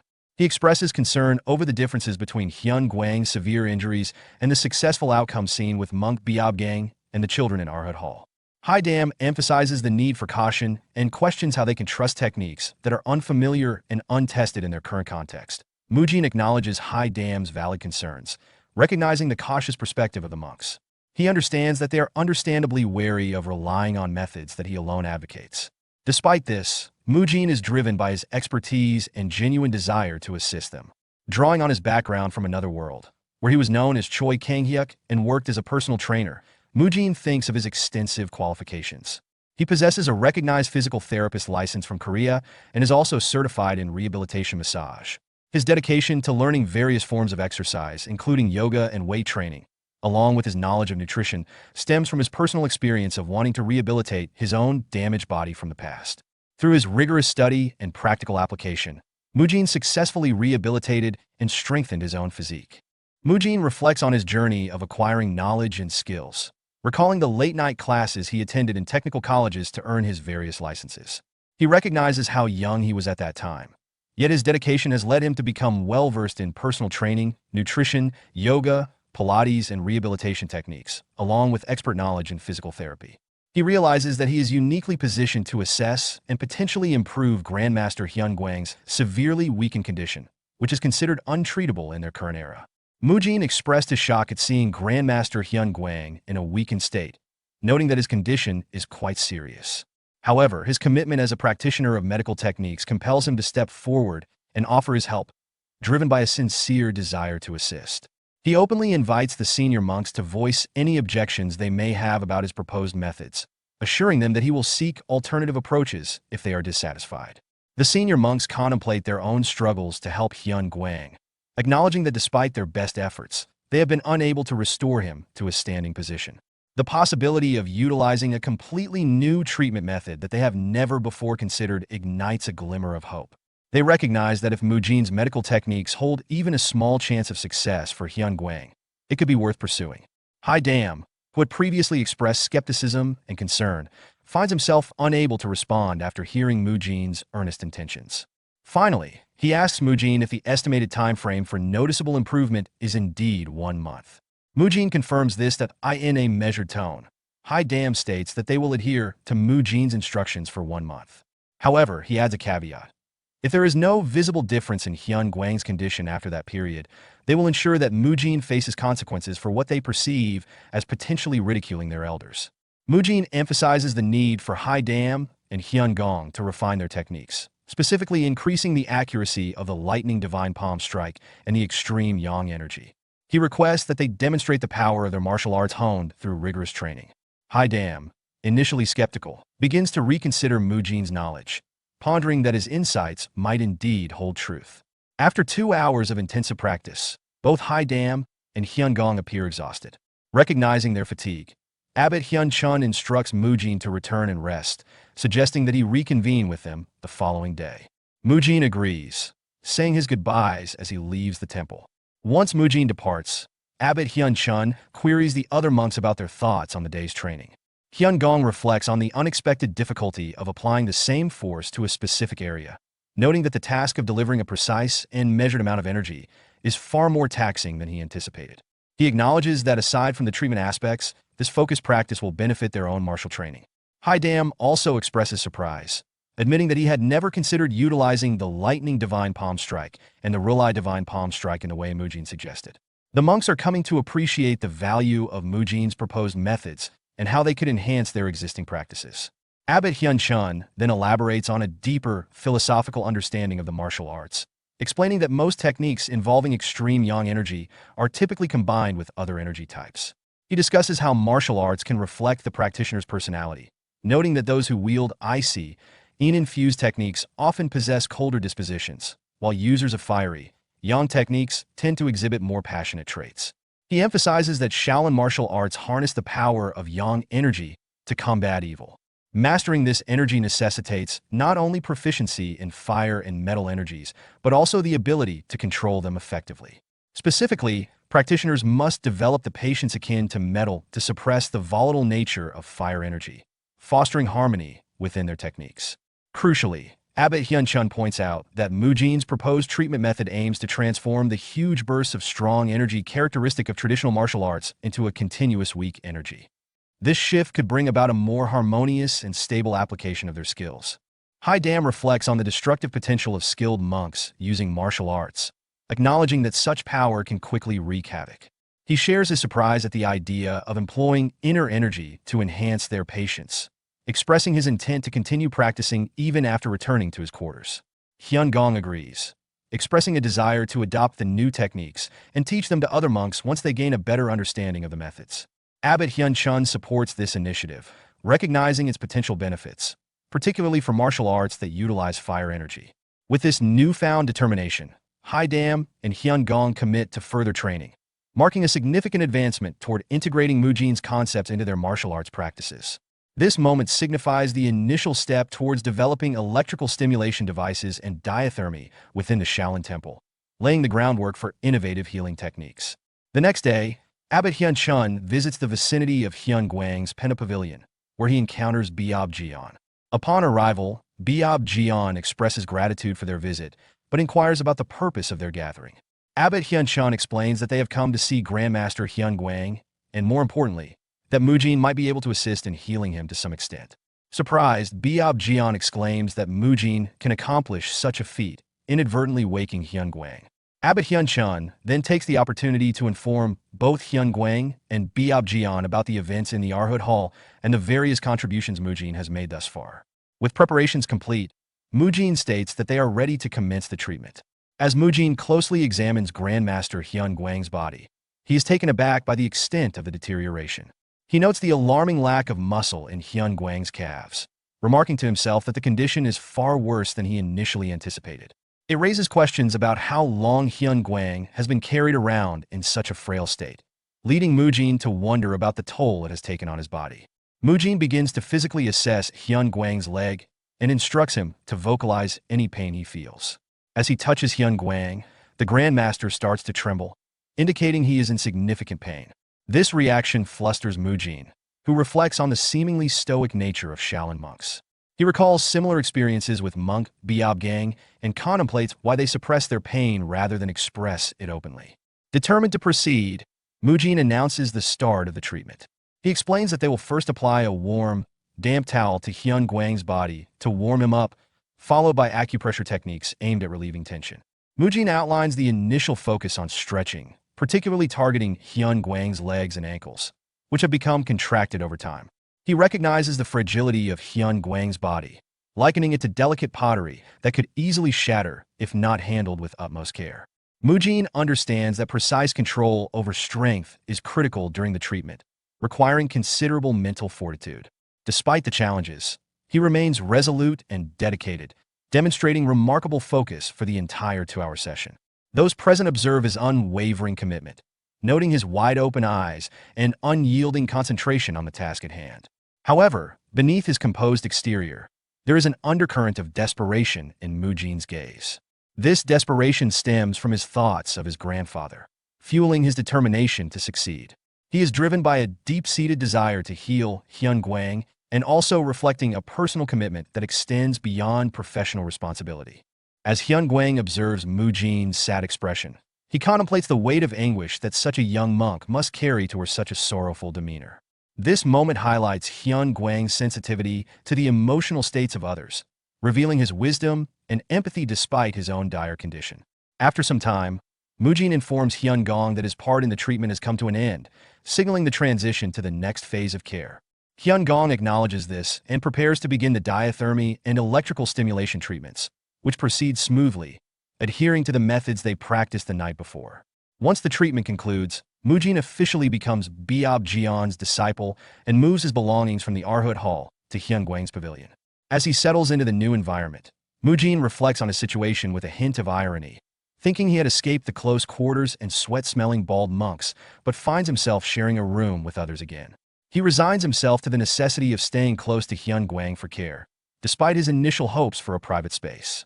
He mentally prepares for the busy day ahead, acknowledging the Grandmaster's severely deteriorated condition, which serves as a poignant reminder of his grandfather's struggles and his longing for him.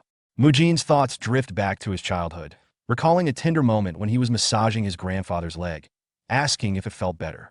His grandfather's warm response, expressing gratitude for Mujin's care and reassuring him that the pain was subsiding, reflects a deep bond between them. Mujin reassures his grandfather during their tender moment, promising to work hard to alleviate his pain. His grandfather expresses pride in Mujin, encouraging him to continue his studies with anticipation for what he will achieve. This hopeful exchange is soon overshadowed by the reality of loss when Mujin's grandfather is hospitalized and subsequently passes away. At the funeral, Mujin is overwhelmed with grief, lamenting his inability to do more than provide support and basic comfort through massages. He expressed deep regret, acknowledging his powerlessness with a heartfelt apology. Years later, as Mujin pursues his ambitions, his grandmother inquires about which university he plans to attend. Mujin, however, reveals that he has no intention of going to college, as he has a different path in mind. He expresses a desire to join the military, specifically the special forces, viewing soldiers as admirable figures. He also shares the news that he has passed the civil service examination, promising his grandmother that he will take care of her moving forward. This resolution for grandmother reflects not only his commitment to family, but also an attempt to honor his grandfather's legacy. A poignant moment arises as Mujin's grandmother watches television during a festive season broadcast, which prompts her to call out to Mujin, asking if he will be home. Mujin finds himself unable to return home due to his training commitments, reflecting on his sense of duty to protect his grandmother, vowing to take on his grandfather's role in safeguarding her. However, his world is shattered when he receives the devastating news from a senior officer at his army base. His grandmother has passed away. The sudden loss is compounded by the cold reality of military life, where he is only granted a brief 3-day leave for a funeral, as his superiors remind him that it was merely his grandparent, not his parent. Following the funeral, he is ordered to return to his unit swiftly due to an impending top-secret mission. This lack of understanding and empathy from his superiors leaves Mujin feeling frustrated and alone as he grapples with the grief of losing yet another family member. As Mujin embarks on his mission, the weight of his losses bears heavily on him, and he is consumed by regret, lamenting over the significant effort he had invested. But the result of that was me losing every family member I had. His internal turmoil manifests physically when he injures his foot during the mission, but continues to push through, consumed by thoughts of his failures in caring for his grandparents that I in a moment of distraction. As he takes a step while climbing a steep cliff, he loses his footing and falls. The impact knocks him unconscious, and he finds himself in a dreamlike state where he sees his grandfather and grandmother. In this ethereal reunion, he expresses regret for not being able to care for him sooner and offers a better massage to help him feel better. In Mujin's dream, his grandfather praises his magically healing hands, expressing guilt for not allowing Mujin to rest. As Mujin tries to reassure him, his emotions spill over, and he begins crying despite denying it. In reality, Biab and Grandmaster Hyun Gwang wake up and overhear Mujin, who, still asleep, expresses his longing for his grandfather. Observing this, Hyun Gwang realizes that Mujin is burdened by a deep emotional debt, likely explaining his intense commitment to helping him. Later, during a treatment session, Hyun Gwang unexpectedly asks Mujin to call him grandfather and treat him casually. The request shocks everyone, especially Mujin, who is confused by the sudden familiarity from someone of such high standing. However, out of respect and obligation, Mujin calling him grandfather, which leads to anger from the senior monks, Haidam and Hyun Gong, who view it as a breach of respect. They reprimand Mujin, but Hyun Gwang defuses the situation by insisting it's fine and even enjoying the informality, saying it's been a long time since he has experienced such a lively atmosphere. Though confused by Hyun Gwang's request, Mujin complies, and the act of calling him grandfather stirs something warm within him. After finishing some tasks, Abbot Hyun Chun noticed Mujin's hair and told him to get a cut. While Mujin's hair isn't excessively long compared to others outside the monastery, it's considered too long for a monk, symbolizing attachment to worldly desires. The abbot apologizes for not giving Mujin time to address this earlier, as he's been preoccupied with training and caring for Grandmaster Hyun Gwang. Abbot Hyun-chun reassures Mujin that the same care will be given to the Grandmaster as the previous day, so he can rest and focus on his own tasks. Mujin is distressed, reflecting on his attachment to his long hair and his failed attempt to find justification for keeping it in the books he was studying. He had hoped to find historical precedents in Buddhism to avoid the haircut, but he finds nothing. He laments the time it took him to grow his hair and struggles with the idea of cutting it, feeling a strong attachment to it. He also recalls asking Abbot Hyun-chun earlier why monks must cut their hair so short. The abbot explained that cutting one's hair symbolizes severing ties with worldly desires, serving as a constant reminder of the monk's dedication to their spiritual path. Mujin continues his internal conflict over cutting his hair. He recalls a conversation with Abbot Hyun-chun, who explained that cutting hair is a symbolic act for monks, following the example set by Buddha Dharma and Buddha Rulai. It serves as a way to sever ties to worldly desires and embrace the teachings of Buddhism, which the abbot praises as a great teaching. However, Mujin is dismissive of this reasoning, internally mocking it as old-fashioned. He reflects that he didn't voluntarily join the Shaolin Temple. Instead, he had been reading a novel, fell asleep, and inexplicably woke up in the temple. As he tries to remember how he ended up in this world, he recounts his past life. He went to the hospital, the gym, started a stream, and later read the novel Shaolin Chronicles before falling asleep. His concern about his hair is rooted in a previous diagnosis of telogen effluvium, a condition causing hair loss, which made him particularly sensitive about his appearance. The doctor had warned him to be careful about hair loss, joking that he might struggle to find a girlfriend if he became bald. This adds a personal layer to his reluctance to cut his hair, amplifying his frustration. Mujin feels as though he's desperately trying to avoid the haircut, similar to a soldier looking forward to being discharged from military service. Mujin reflects on Abbot Hyun-chun's teaching that cutting hair symbolizes cutting ties to worldly desires, and he dismisses it as unnecessary. He believes there are other ways to demonstrate detachment from such desires without becoming bald. Inspired by this idea, Mujin devises a plan to create a hairstyle that he thinks will meet the spiritual requirements of the temple while maintaining some of his hair. He is confident that his modern solution will be acceptable. The next day, when he returns for training, everyone is shocked by Mujin's appearance. Abbot Hyun-chun asks why Mujin hasn't cut his hair despite being given a razor and scissors. Mujin insists that he has, explaining that his new hairstyle still symbolizes his commitment to being a monk. He argues that his hairstyle, which includes an engraved swastika symbol representing Buddha, should be enough to signify his dedication.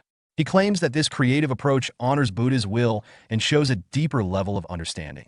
However, the others are perplexed by his unconventional look, with some dismissing it as a hipster thug hairstyle. Abbot Hyun-chun and Biob Jian are left speechless, unsure how to respond to Mujin's interpretation of the teachings. Grandmaster Hyun Guang finds Mujin's unconventional hairstyle amusing and acknowledges that the meaning behind actions is more important than strictly adhering to rules. This lighthearted approval contrasts with the reaction of Hyun Gong, who arrives and becomes furious at Mujin's appearance, criticizing his strange hairstyle. Hyun Gong reminds Mujin that cutting hair is a symbolic act in Buddhism, representing the rejection of worldly desires and commitment to spiritual practice.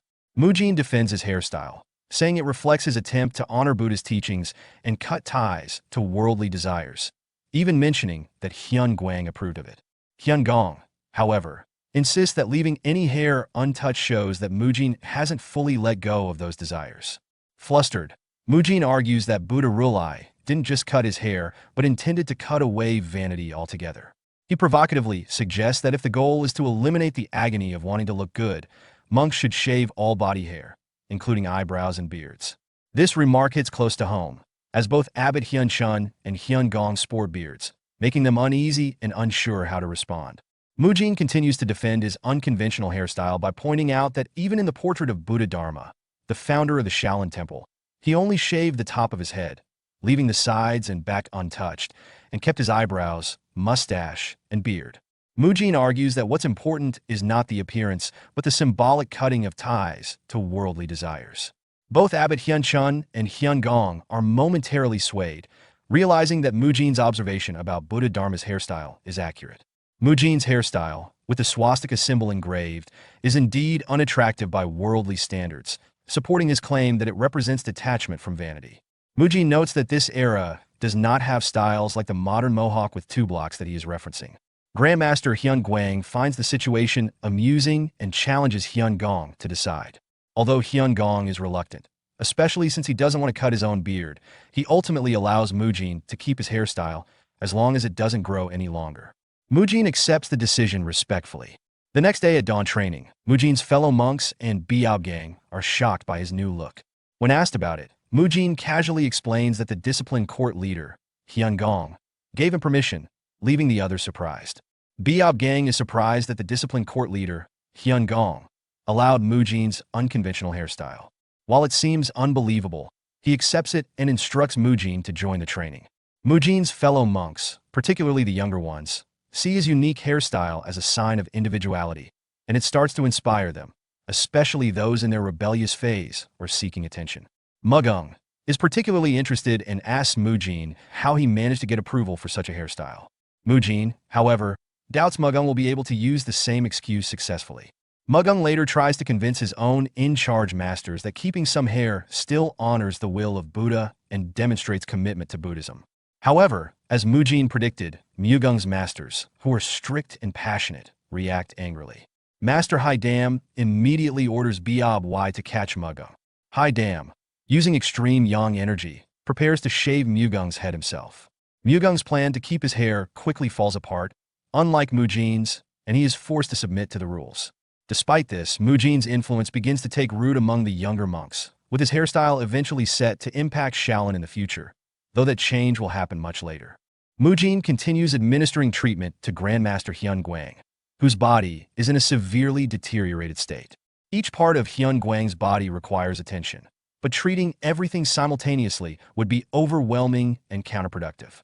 To avoid this, Mujin carefully plans the treatment like a workout routine, focusing on different regions of the body on different days. For instance, one day he works on the calves and feet, the next on the thighs, and so on.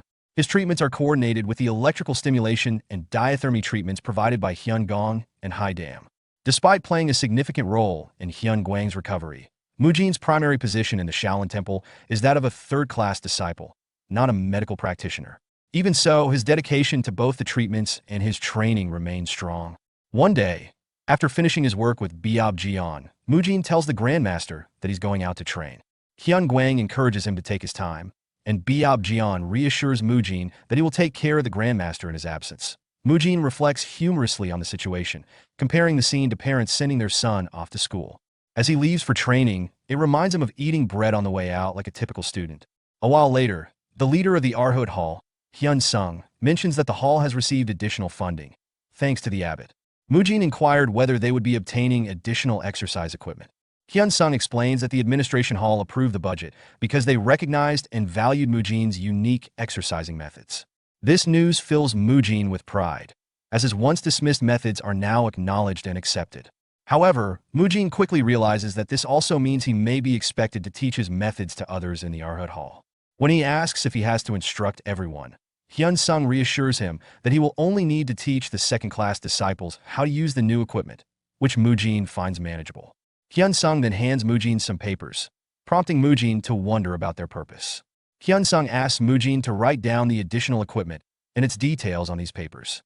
Mujin enthusiastically agrees, thinking about how the new equipment will allow for even more modern exercises, filling him with excitement. Before concluding their conversation, Mujin has an idea and asks Hyun Sung if he can also include suggestions for additional equipment intended for other areas outside the Arhut Hall. Hyun Sung asks Mujin for clarification about which additional places he is referring to for the new exercise equipment. Mujin explains that he wants to order specialized equipment for Grandmaster Hyun Guang, which surprises Hyun Sung. Concerned, Hyun Sung points out that Hyun Guang's health is not yet stable enough for heavy exercises. However, Mujin assures him that the equipment he has in mind will be specifically designed for therapeutic use and will differ significantly from the regular exercise gear. Mujin's idea centers around Pilates, which is commonly perceived in the modern world as an exercise primarily for women to maintain their bodies. However, Mujin recalls that Pilates was originally developed for war prisoners and injured soldiers as a form of rehabilitation, making it ideal for Hyun Guang's current condition. Recognizing the therapeutic nature of Pilates, Hyun Sung agrees that the administration hall would likely approve the budget for such equipment and instructs Mujin to write it down. Excitedly, Mujin thinks about what Pilates equipment he can specify including foam rollers, resistance bands, spine correctors, and reformers. However, he realizes that materials like rubber, styrofoam, or plastic are scarce in this era, prompting him to brainstorm alternatives. Mujin decides that iron can be used for frames and thick leather can fill in gaps where other materials would typically be used. He acknowledges that the estimated cost for these materials might be high, but he considers that an issue for the administration to handle. After 2 hours of discussing his plans with Hyun-sung, Mujin finishes the meeting and exits the room. His friends, including Muyul, are waiting for him, with Muyul expressing relief that he is finally out of the meeting. Mugung suggesting that the group go eat, and Mu Kyung comments that he is late today. Mujin affectionately teases the younger monks, calling them cute little rascals, and playfully asking Mugung why he is bald. Mugung seems hesitant as he begins to respond, and Mujin reminds him that he previously offered valuable advice on handling a situation, implying that he should have followed it. Mugung is currently training under Monk Hai Dam and admits to feeling a bit suffocated, leading him to sniff, prompting Mujin to encourage him to hang in there. Mujin then shifts his attention to Muyul, asking how his training has been going. Muyul replies that he is doing well, but there's a concern. When pressed by Mujin for more details, Muyul reveals that Monk Haigul often sighs heavily when Muyul starts his training. Mujin begins to suspect that there might be an issue, but Muyul interrupts his thoughts, mentioning that Haigul has been looking for Mujin that day. The narrative then transitions to an earlier scene featuring Monk Haigul, who is feeling frustrated. He reflects on how he brought back what he thought was beneficial, but he finds Muyul's learning process disappointing. Haigul feels exasperated that every time he teaches Muyul something, the boy seems to forget twice as much.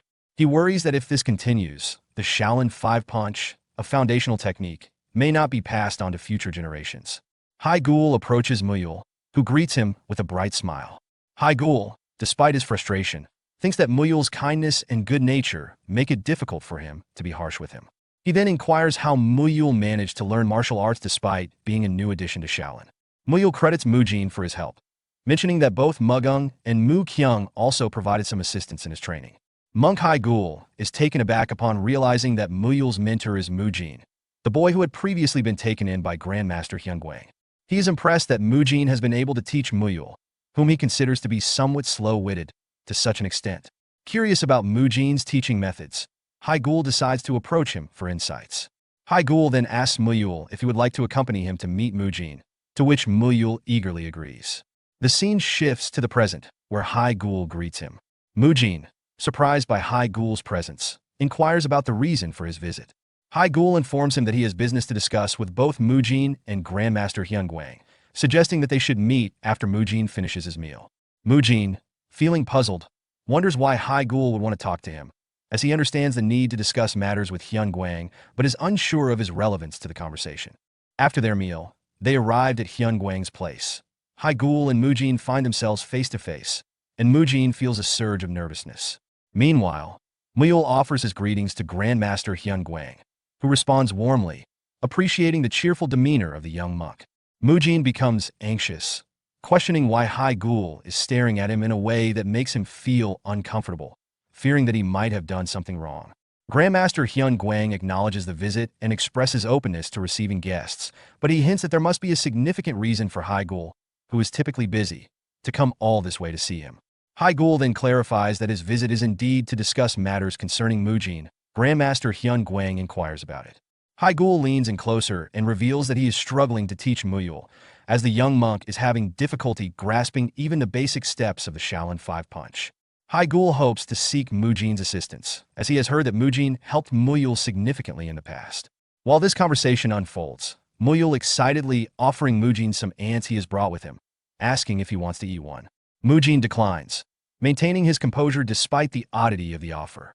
Hyungwang then turns his attention to Mujin, asking him to demonstrate how Muyul managed to officially join the Shaolin Temple. Mujin responds affirmatively, calling Hyungwang Grandpa, which surprises Haigul, who is taken aback by their familial term of endearment.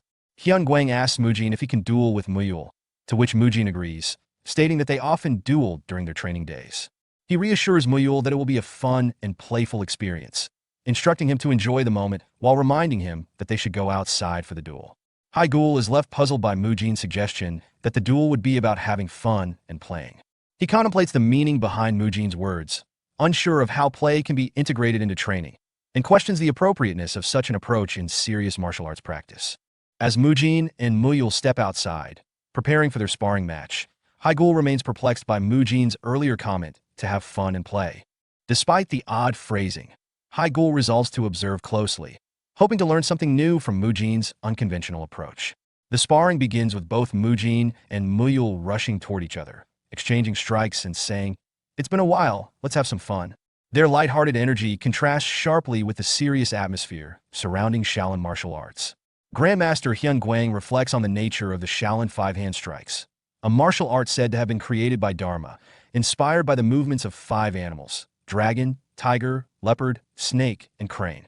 Unlike most Shaolin martial arts, which emphasize patience and penance, the 5-hand strikes focus on random, carefree movements, echoing a Taoist philosophy of energy flow.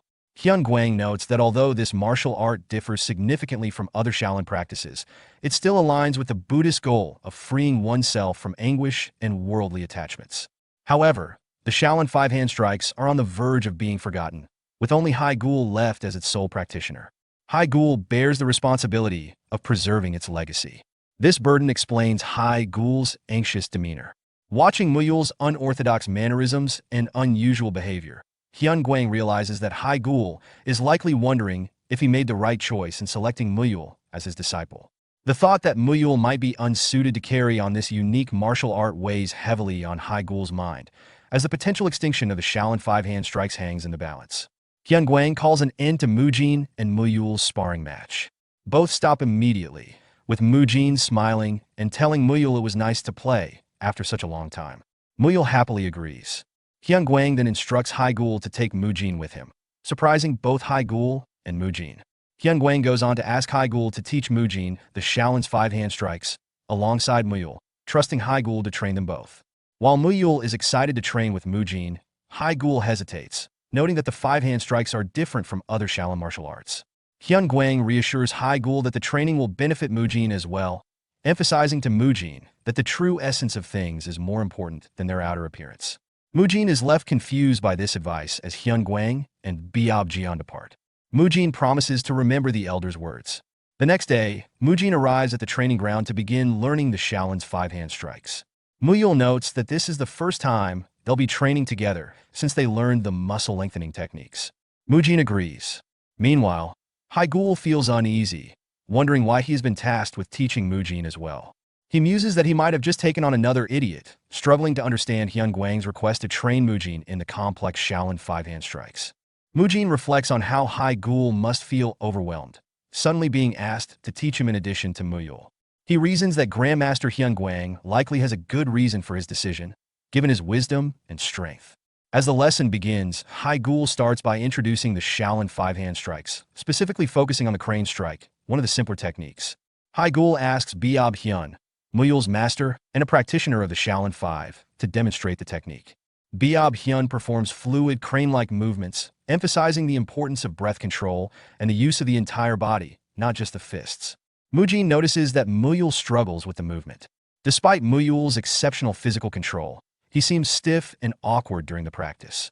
Biob Hyun and Haigul exchange a sigh of frustration, with Haigul asking for Mujin's assistance.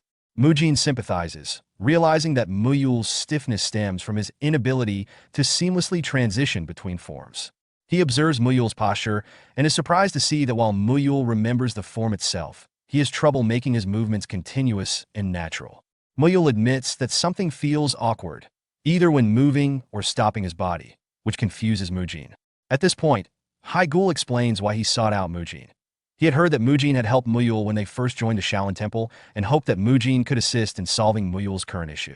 Mujin is deep in thought, trying to understand Muyul's struggle and wondering why Grandmaster Hyun Guang sent him to assist. He recalls a conversation from the previous night where Hyun Guang commented on Mujin's unique martial art, a hybrid martial art that Mujin developed by combining various basic techniques. Hyun Guang praised Mujin's martial skills, but warned that if he continued to develop his martial art in its current form, he would soon reach his physical limits. Mujin's hybrid martial art amplifies energy, putting immense pressure on his body. And while Mujin has built a strong physique to handle this, Hyun Guang predicted that this approach would only work for so long in the world of Murim. Mujin recognizes the truth in Hyun Guang's words, as he doesn't want his progress to stagnate due to physical limitations. He ponders if there's a way to overcome these limits and improve further. At that point, Hyun Guang suggested that Mujin learn the invincible punch, a technique that could help him advance without putting too much strain on his body. Mujin is intrigued and asks more about the invincible punch, wondering if this could be the next step in overcoming his potential limitations and continuing to grow in martial arts. Hyun Guang explains to Mujin that the invincible punch is akin to the fist barrage he has previously learned, with its roots in the Invincible Sutra. He emphasizes that it includes instructions to control powerful strength, and advises Mujin to focus particularly on the 3rd, 6th, and 8th moves of this technique. When he recites the 3rd move, he quotes a poetic reflection on the ephemeral nature of the world. View this fleeting world a star at dawn, a bubble in a stream, a flash of lightning in a summer cloud, a flickering lamp, a phantom, and a dream. Mujin is surprised by Hyun Guang's sudden recitation, indicating how deeply the Grandmaster is engaged in the subject. Bang Jian interrupts, calling Hyun Guang's attention back to the discussion, prompting Hyun Guang to summarize that the essence of these moves is crucial for Mujin's understanding. He reiterates his earlier teaching that the true essence of things is more important than the outer appearance. As Mujin reflects on Hyun Guang's words, he realizes that he has heard this wisdom before. He starts to ponder what the true essence of the crane punch might be. Recognizing that the technique mimics the graceful movements of a crane, he suddenly has a revelation. This moment of insight sparks a significant understanding within Mujin, suggesting he is beginning to grasp the deeper meanings behind the martial arts techniques he is learning. When Mujin asked Muyul if he had ever seen a crane, Muyul replied that he hadn't and even wondered if a crane was something edible. This exchange triggered a deeper realization for Mujin. The Shaolin 5-hand techniques were modeled after the natural movements of 5 animals, each representing a style where all movements are interconnected. Mujin found it odd that Muyul, despite his impressive flexibility, couldn't follow the technique's flow. This led Mujin to think that Muyul's problem wasn't physical, but a fundamental misunderstanding.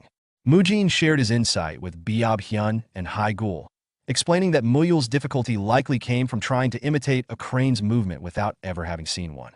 Biob Hyun, feeling flustered, asked if Muyul was struggling because the movements felt awkward to him, but Mujin clarified, saying it wasn't about Muyul's form.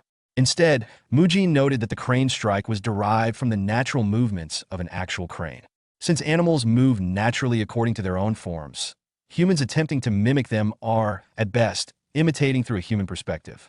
He pointed out that teaching Muyul solely through written manuals wouldn't work, as Muyul was blindly following the motions without understanding their essence. Mujin suggested that Muyul needed to internalize the idea of flowing naturally, moving as his own body dictated, rather than rigidly imitating a crane he'd never seen. His insight left Biob Hyun and Hai Gul surprised, and Mujin asserted that Muyul needed help to grasp this basic concept, so he could let his body lead him into the form intuitively rather than mechanically copying it. Biob Hyun questioned if they should let Muyul move according to his natural instincts. Mujin confirmed, explaining that Muyul couldn't learn the crane strike by following rigid forms or manuals. He needed the freedom to interpret the movements on his own. Both Biob Hyun and Hai Gul were surprised by this suggestion, doubting if Muyul could manage it alone. At that moment, Hai Gul realized the purpose behind Grandmaster Hyun Guang sending Mujin. Mujin's open-minded approach contrasted with their own adherence to structure. Reflecting on this, Hai Gul recognized how he had lost sight of the true essence of the free-spirited Shaolin 5-hand techniques, becoming too focused on rigid forms instead of the art's fluid nature. Agreeing with Mujin's idea, Hai Gul decided that they should teach Muyul by exposing him to the movements of a real crane, so he suggested to Biob Hyun, "Let's show him a crane right away." Biob Hyun mentioned there was a nearby crane habitat, but wondered how they would bring a crane back. The next day, Mujin arrived at the training ground after finishing a late treatment session with Grandmaster Hyun Guang, only to find the area empty. Confused, he called out for Muyul and monk Hai Gul, thinking it might not be a training day. As he moved further inside, Mujin heard Hai Gul's voice instructing Muyul. Nervous about what might be happening, he cautiously approached. He overheard Hai Gul asking Muyul if he knew what he was looking at. Curious, Muyul asked what it was, and Hai Gul directed his attention to a bird in front of him. Noting Muyul's interest, Hai Gul continued, "Take a good look at this bird, Muyul." Both Hai Gul and Biob Hyun then pointed at the bird and said, "This is known as a crane." Muyul was thrilled by the crane demonstration, exclaiming that cranes were the best. Biob Hyun and Hai Gul immediately got into a stance, saying, "This is one of the Shaolin five-hand techniques, inspired by the crane's movement, the crane strike." Mule, captivated, declared the crane strike as the best. At that moment, Mujin arrived stated, "So that's today's training." Muyul greeted him, and both Biab-hyun and Haigul shot annoyed looks at Mujin while maintaining their poses, sternly calling his name. Fascinated by their stance, Muyul excitedly pointed it out to Mujin, who hesitated but eventually joined them in the crane strike pose. Muyul, overjoyed, said, "Whoa, that's so cool. The Shaolin five-hand techniques are the best." Starting that day, Muyul spent the next 15 days closely observing the crane's appearance, movements, and behaviors. When Mujin asked Haigul where they found the crane, Haigul casually replied that they had caught it. The masters taught and did the movements of the crane and the crane strike together with Muyul. After practicing various movements, Biab-hyun, drenched in sweat, turned to Muyul and asked if he was able to follow along. Meanwhile, Muyul focused intently on the crane's movements, which sparked an interesting development. Unlike the traditional crane strike taught by Haigul and Biab-hyun, Muyul's version was unique. He closely observed the crane and adapted its movements to fit his own body. With his extraordinary flexibility and animalistic instincts, Muyul moved beyond the typical human range, mimicking the crane's motions in a fluid, natural way that resembled a real animal's movements. This approach allowed him to harmonize with the crane's movements more efficiently than his masters had anticipated. Both Haigul and Biab-hyun were surprised by Muyul's progress, as they had struggled to teach him the crane strike, but he was learning faster by simply observing the crane. However, since Muyul's movements were newly developed, they lacked full refinement and strength. Haigul, seeing this, gave him specific corrections, advising him to adjust his arm movement and step back a little more for greater accuracy. He emphasized the importance of continuity between moves, a core principle of the Shaolin five-hand techniques, assuring Muyul that, although his style was slightly different from the traditional teachings, it would still guide him on the right path. Muyul, eager to improve, agreed to continue learning from his masters, responding with a confident, "Yes, sir." Mujin, pleased with Muyul's progress, decided it was time for him to leave. He removed the training belt given to him by Haigul and announced to both Biab-hyun and Haigul that he felt his role was complete. Biab-hyun, surprised by Mujin's decision, asked if he planned to stop coming the next day, and Mujin confirmed that he would. Haigul acknowledged that Mujin had accomplished what he came for, which meant his departure was now appropriate. Mujin expressed his gratitude, bowing and thanking them for their teachings. Haigul then instructed Muyul to see Mujin off, which Muyul agreed to do. As they left, Biab-hyun voiced some concerns about letting Mujin go so easily. However, Haigul reassured him, explaining that what Mujin came to learn wasn't the crane strike itself. Mujin concluded that further training would be pointless for him, realizing that from the start, what he was attempting to learn wasn't the crane strike. He had already developed his own martial arts before officially joining the Shaolin Temple. The real challenge he faced now was integrating his new Shaolin techniques smoothly and steadily with his existing style. When he saw Haigul guiding Muyul in perfecting the crane strike, Mujin gained a clearer understanding of how to achieve this integration. He considered starting with his fist barrage and integrating the invincible punch, then transitioning into the Guanyin strike and Arhut palm strike. This approach would allow him to enhance the power of his strikes while reducing recoil. He recalled his grandfather's advice that the true essence of a technique is more important than its outward appearance. For Mujin, the focus wasn't on replicating something like the crane strike, but on achieving continuity between his movements and effectively blending different martial arts styles. While the Shaolin five-hand techniques were based on the forms of crane, snake, leopard, tiger, and dragon, Mujin felt that the tiger and dragon models were not his concern, as they would be handled by Muyul's masters. In the end, Mujin's main priority was creating his own martial system, independent of the traditional forms. Mujin briefly entertains the idea that, given the Murim world's fantastical nature, dragons might exist, which could make the concept of the dragon's form feasible.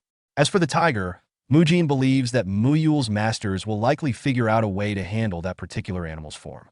Haigul told Biab-hyun that he would head back first and asked him to let Muyul know to go home and rest if he arrived.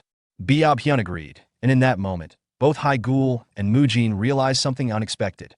Everything seemed to be unfolding exactly as Grandmaster Hyun Guang had planned. Mujin, feeling a mix of awe and nervousness, wondered if his grandfather had foreseen all these events from the start. Similarly, Hai Gul was struck by the idea that Hyun Guang had anticipated not only the situation, but also that Mujin would understand the lesson he was meant to learn. Both were left in awe, marveling at Hyun Guang's incredible insight and foresight. As Mujin returns to his room, he reflects on the progress of his grandfather's treatment. It's been a month since he started, and while his grandfather no longer suffers pain from simple movements, he hasn't fully recovered. Mujin is confident that his condition can improve further, but hesitates, considering whether he should use a more intense treatment.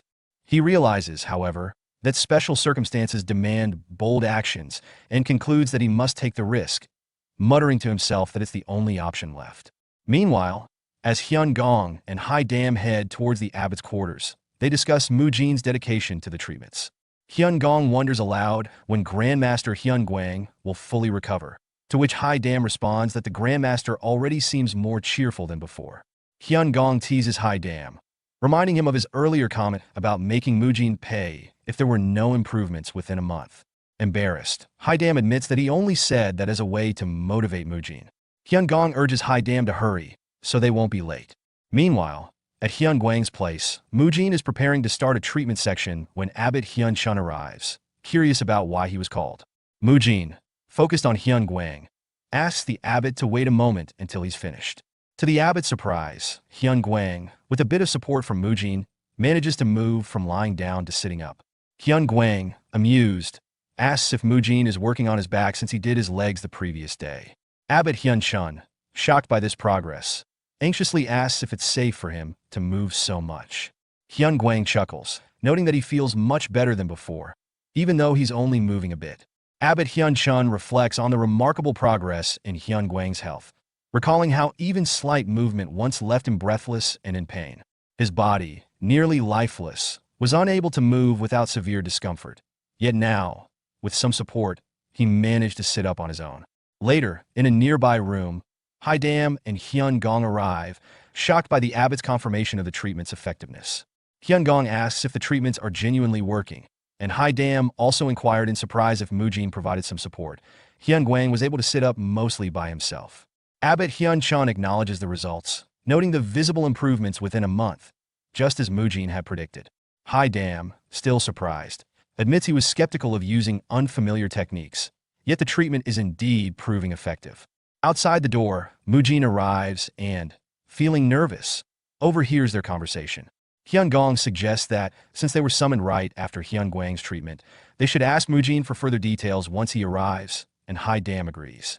The older monks have quickly gained trust in Mujin due to the visible improvements in Hyun Guang's health, but Mujin himself isn't fully satisfied with the progress. He thinks that the real challenge begins now. His goal is to help Hyun Guang regain enough strength to walk independently. Mujin has been guiding Hyun Guang's treatment and rehabilitation, helping him practice sitting up to strengthen his abdomen and supporting him as he stands and takes a few steps, similar to physical therapy for a recovering patient. Although Hyun Guang's joints and ligaments have partially healed, his years of immobility have led to severe muscle atrophy. Mujin realizes that without building up his muscles, further treatment would be ineffective, like filling a pot with a hole at the bottom. To prevent potential joint issues from re-emerging, Mujin knows it's critical to help Hyun Guang regain muscle strength swiftly. Realizing an important point about Hyun Guang's treatment, Mujin enters the room and announces that he needs to discuss his grandfather's progress.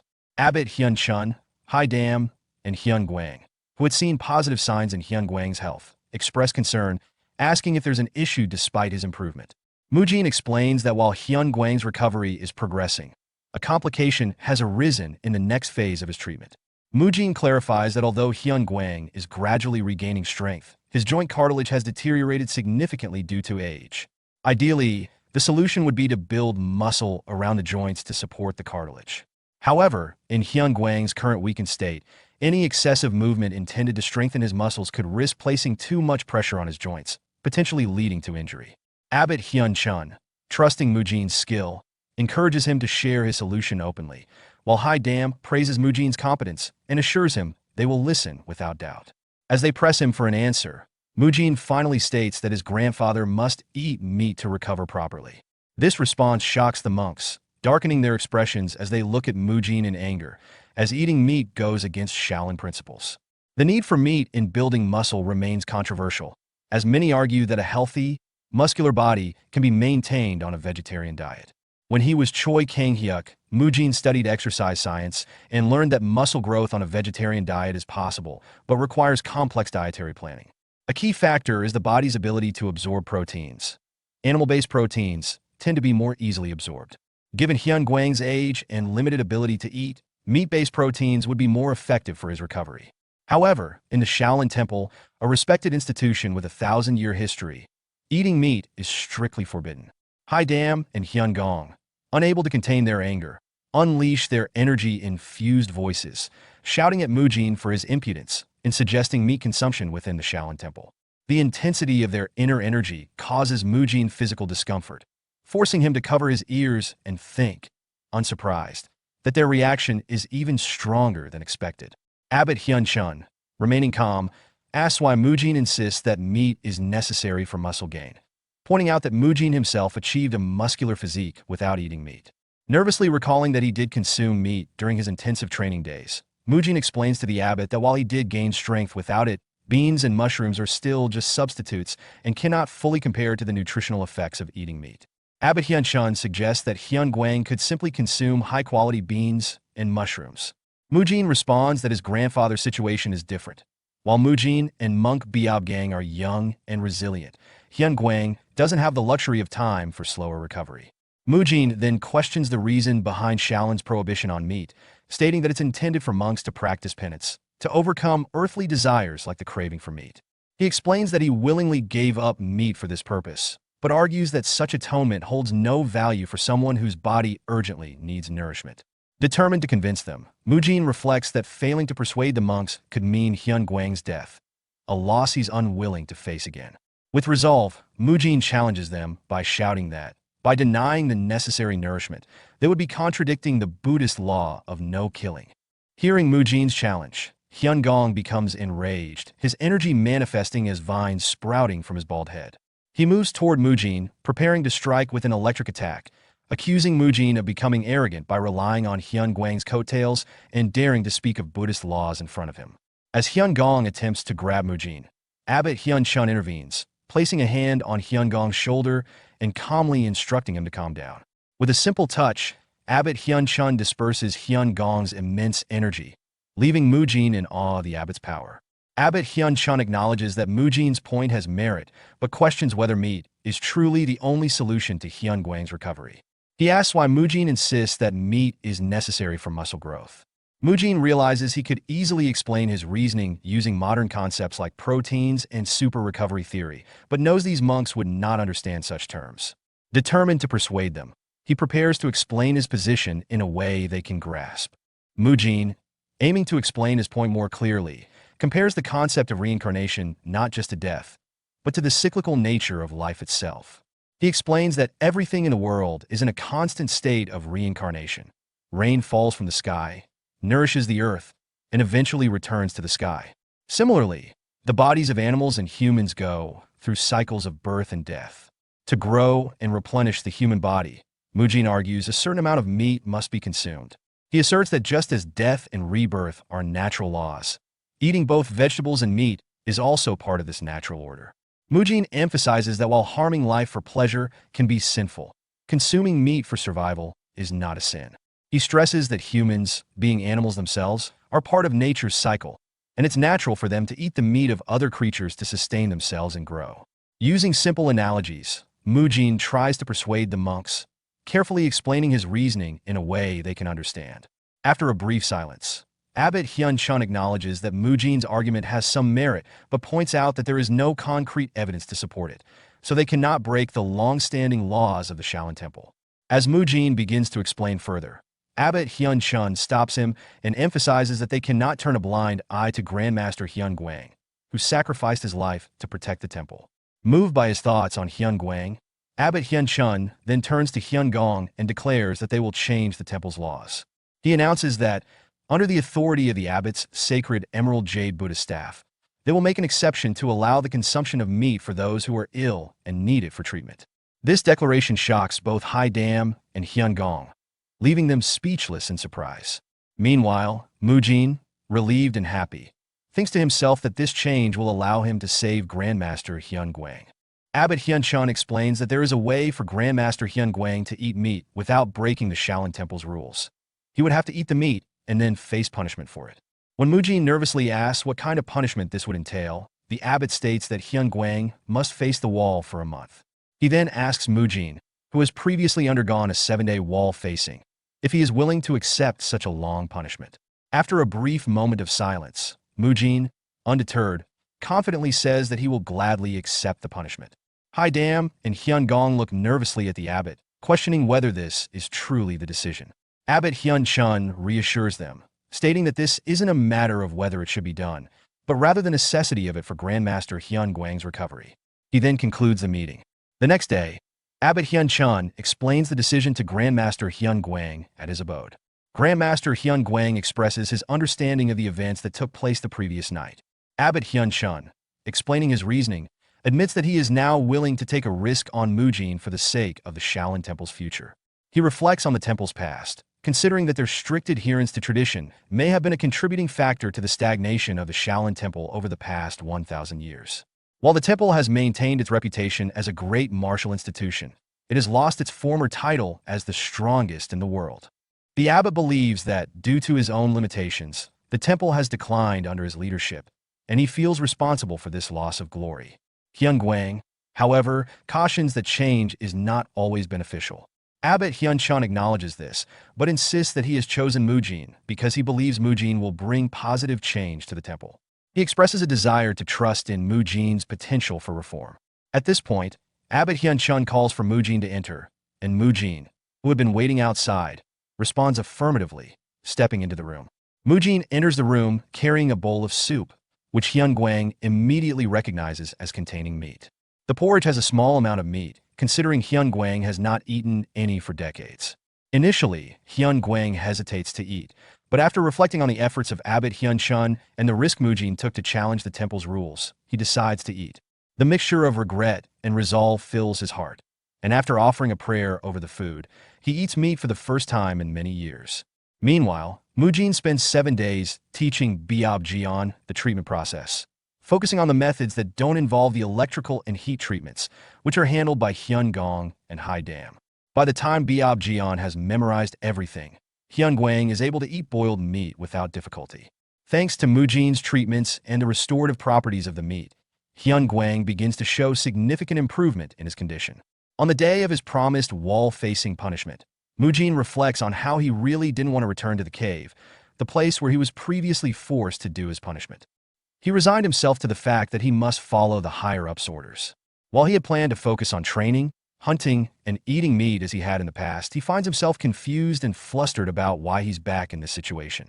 As he stands at the entrance to the cave, Abbot Hyun-chun, who is behind him, instructs him to go inside. The reason for Hyun-chun's presence is revealed. Earlier during the meeting, the abbot had decided to accept the punishment alongside Mujin, stating that this wasn't just a matter of whether it was right or wrong, but that he would take responsibility and accept the same punishment imposed on Mujin by the discipline court.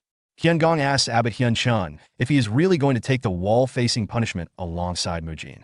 Hyun-chun confirms that he will, stating that it's for the sake of changing one of the rules. In the present, as Mujin faces the wall, he reflects on the situation and feels trapped. He thinks to himself that he's screwed because the abbot has already settled into a lotus position and is chanting Buddhist scriptures, making it hard for Mujin to move or even shift his toes. Mujin wonders if it's even allowed to speak during wall-facing punishment, and notices that the scriptures Hyun-chun is chanting seem off. Mujin eventually realizes that the abbot is intentionally mixing up the chants. Mujin realizes that the incantations Abbot Hyun-chun is chanting are not random, but are connected to the martial arts techniques he's learned. He notices the pattern. Each incantation corresponds to a specific move in his martial arts training.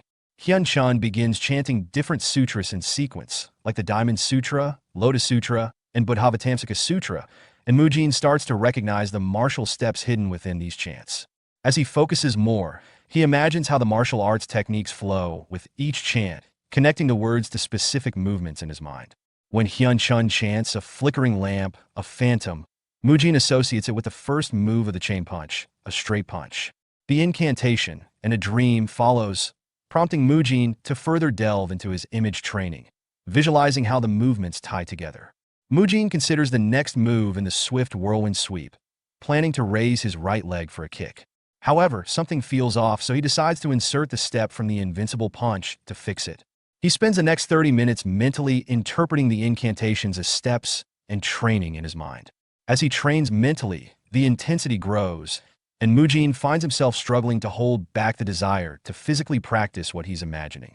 Despite being in the middle of a wall-facing punishment, Mujin begins to peek at Abbot Hyun-chun, who is still chanting. Mujin wonders if he can get up and practice without breaking the rules, but he notices something strange. Abbot Hyun-chun's chanting has taken on a rhythmic flow, which makes Mujin think it could be intentional. With a sense of urgency, Mujin decides to take a risk, thinking he has nothing to lose, and attempts to get up from the lotus position, prepared to gamble on the chance that this might be an opportunity for action. As Mujin stands up to practice, he quickly realizes that Abbot Hyun-chun is aware of his movements, but continues chanting without interruption, confirming that Hyun-chun intentionally set up this opportunity for Mujin to train. Following the rhythm of Hyun-chun's chanting, Mujin practices his martial arts steps, beginning with the chain punch straight punch, followed by the 21st move of the invincible punch, and ending with the swift whirlwind sweep. The rhythmic chanting makes it easier for Mujin to follow through the steps, but he grows curious as to why Hyun-chun continues to chant the same incantation instead of switching to something else. Mujin wonders if he's doing something wrong, sensing a subtle change in Hyun-chun's tone that signals his mistakes. As the training continues, Mujin notices a pattern. Whenever he performs a step correctly, Hyun-chun chants calmly or uses a low-tone cough, but when he makes a mistake, Hyun-chun dry coughs or raises his tone.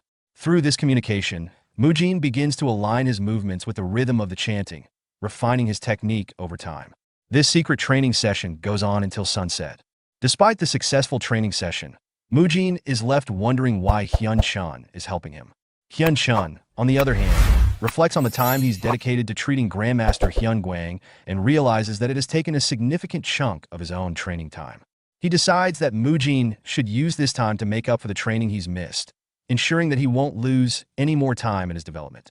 After some time, Abbot Hyun-chun coughed loudly, signaling the arrival of a Shaolin disciple who brought grain balls and water. The disciple placed the food down and left, and both Hyun-chun and Mujin remained in their lotus positions, continuing their wall-facing training. Mujin, who had been practicing martial arts, was sweating heavily and thought to himself that he almost got caught training. He wasn't expecting someone to come in unnoticed. Fortunately, the abbot's dry cough warned him in time. Now he is certain he's deliberately trying to train him. Feeling the urge to stretch his limits, Mujin stood up and decided he could no longer stay in the cave. He moved toward the exit, and as he left the cave, Abbot Hyun-chun, unaware of Mujin's true intentions, reflected on his decision, thinking, it seems like Mujin is eager to train. He understands how he feels. The cave is too cramped for him to train properly. I'll let him go out and train. However, Hyun-chun did not realize that Mujin was not leaving the cave to practice his martial arts, but instead to seek out protein. At that moment, Byeop-jeon, observing Hyun-gwang's condition, remarked, Grandmaster, I didn't notice it at first because I was so focused on your treatment, but you've really changed. Hyun-gwang's body, which had been weak and frail, began to show significant improvement after incorporating meat into his diet, following Mujin's suggestion. His muscles, which had been virtually non-existent, started to develop, and with this newfound strength, he was able to move on his own without needing Byeop-jeon's assistance. As Byeop-jeon prepared to leave to get lunch, a junior monk arrived and informed him, it's time. Byeop-jeon left to prepare the meal, while Hyun-gwang's expression grew solemn. Reflecting on his own past decisions, Hyun-gwang thought, this all happened because of his stubbornness. He only realized the truth after all this time. He began to move on his own, pondering the abbot's earlier words. The abbot blamed himself for adhering too rigidly to tradition, even saying that the Shaolin Temple would have been different if I had become the abbot. He didn't agree with him before, but now he understands his guilt. It's because, in many ways, he is just like him. As Hyun-gwang arrived at the hill above the main Shaolin building, he reflected deeply on his past choices, muttering to himself in regret. He realized how foolish he had been in the past, particularly in his attitude toward his own condition and the traditions of the Shaolin Temple. He admitted to himself that his inability to move without assistance had made him blind to the importance of flexibility and adaptation in life. Now, as he had recovered enough to stand on his own, he found clarity in his thoughts. Hyun-gwang began questioning the value of adhering so strictly to the temple's traditions, even at the cost of his own well-being. He remembered the time when the special task force of the demonic cult had invaded, leaving him physically crippled and unable to walk. In the aftermath, he had constantly assured others and himself that he was fine, even though deep inside, he had already given in to despair. Despite his vast knowledge of martial arts and scriptures, he recognized that his heart had become hardened, unable to fully embrace the teachings he had once held dear. His shattered energy core, which prevented him from gathering energy, had been a constant reminder of his limitations. Hyun Guang now understood that he had been stubborn, clinging to outdated notions of honor and tradition. With this realization, he began to see the futility of his previous mindset. Even if everything around him were to disappear, the memories and lessons he had learned would remain within him. He reflected on the philosophical concept of form and emptiness, recognizing that things exist in both tangible and intangible forms, and that the true essence of life transcends mere physical presence. Hyun Guang, now sitting in a lotus position atop the hill, began chanting deeply, reflecting on the enlightenment he had just achieved. He understood that everything in the world, including feelings, perceptions, mental formations, and consciousness, was interconnected, and he decided to integrate this new awareness with his previous knowledge. His meditation led him to the realization of ultimate enlightenment, recognizing the vast energies flowing through the world. As he embraced this profound understanding, he acknowledged the limitations of his body to contain such immense energy, but at the same time, he felt an awakening within himself. Meanwhile, Hyun Gong, walking through the hallway, suddenly sensed a familiar energy. Intrigued by its intensity, he rushed toward it using a mobility art, muttering to himself, "That's definitely Grandmaster Hyun Guang's energy, but something's different. What's with that unfamiliar flow?" Upon arriving at the hill, he saw Hyun Guang enveloped by his own powerful energy as he meditated. Stopping below the hill, Hyun Gong, along with other students who had gathered to watch, was shocked by the sight. As Mujin observed Hyun Guang more closely, he grew increasingly concerned, wondering if the Grandmaster was in the process of achieving perfect enlightenment, as his energy seemed to be bursting like an explosion. Hyun Guang's energy surged powerfully into the sky, creating a brilliant beam of light that pierced through the clouds, causing the rain to cease. The sunlight broke through, illuminating the surroundings in a warm, merciful glow. The students of Shaolin, witnessing this remarkable phenomenon, began to murmur amongst themselves in awe. "The rain has stopped. That light, that energy, I'm certain of it, that's Grandmaster Hyun Guang's energy." Even those who were not familiar with energy could feel the overwhelming presence. The energy was so intense that it hurt to look at, yet it was also soothing and filled with warmth, radiating a sense of peace and enlightenment rather than fear. It was a divine and otherworldly sight. The realization settled upon them. Hyun Guang had achieved nirvana. The Shaolin disciples, filled with deep respect, get into respective pose and chanted a reverent mantra, acknowledging the sacred moment of enlightenment. Gone, gone beyond, gone completely beyond enlightenment, hail. Form has emptiness, while emptiness also has form. Overwhelmed by the spectacle, Hyun Gong nervously approached and, with trembling voice, asked, "Grandmaster, has he finally achieved enlightenment?" Hyun Guang chuckled and explains that what he had previously understood in his mind has now been fully realized in his heart. Hyun Gong, still processing the gravity of this realization, questions why Hyun Guang hasn't attained Buddhahood despite reaching nirvana. Hyun Guang responds calmly, acknowledging his attainment of nirvana but revealing that his path is not yet complete because there are unresolved matters. He credits his achievement to Mujin. Hyun Guang then inquires about Mujin's current situation, revealing concern over his absence. Hyun Gong nervously informs him that Mujin has been enduring wall-facing punishment, along with the abbot for the past 18 days. Hyun Guang reacts with visible displeasure, expressing discontent with the punishment and directing his anger toward the students around him. His strong reaction surprises Hyun Gong and the other Shaolin disciples present. Soon after, a junior disciple rushes to the cave where the abbot and Mujin are still undergoing punishment, urgently calling for them to end the punishment and return.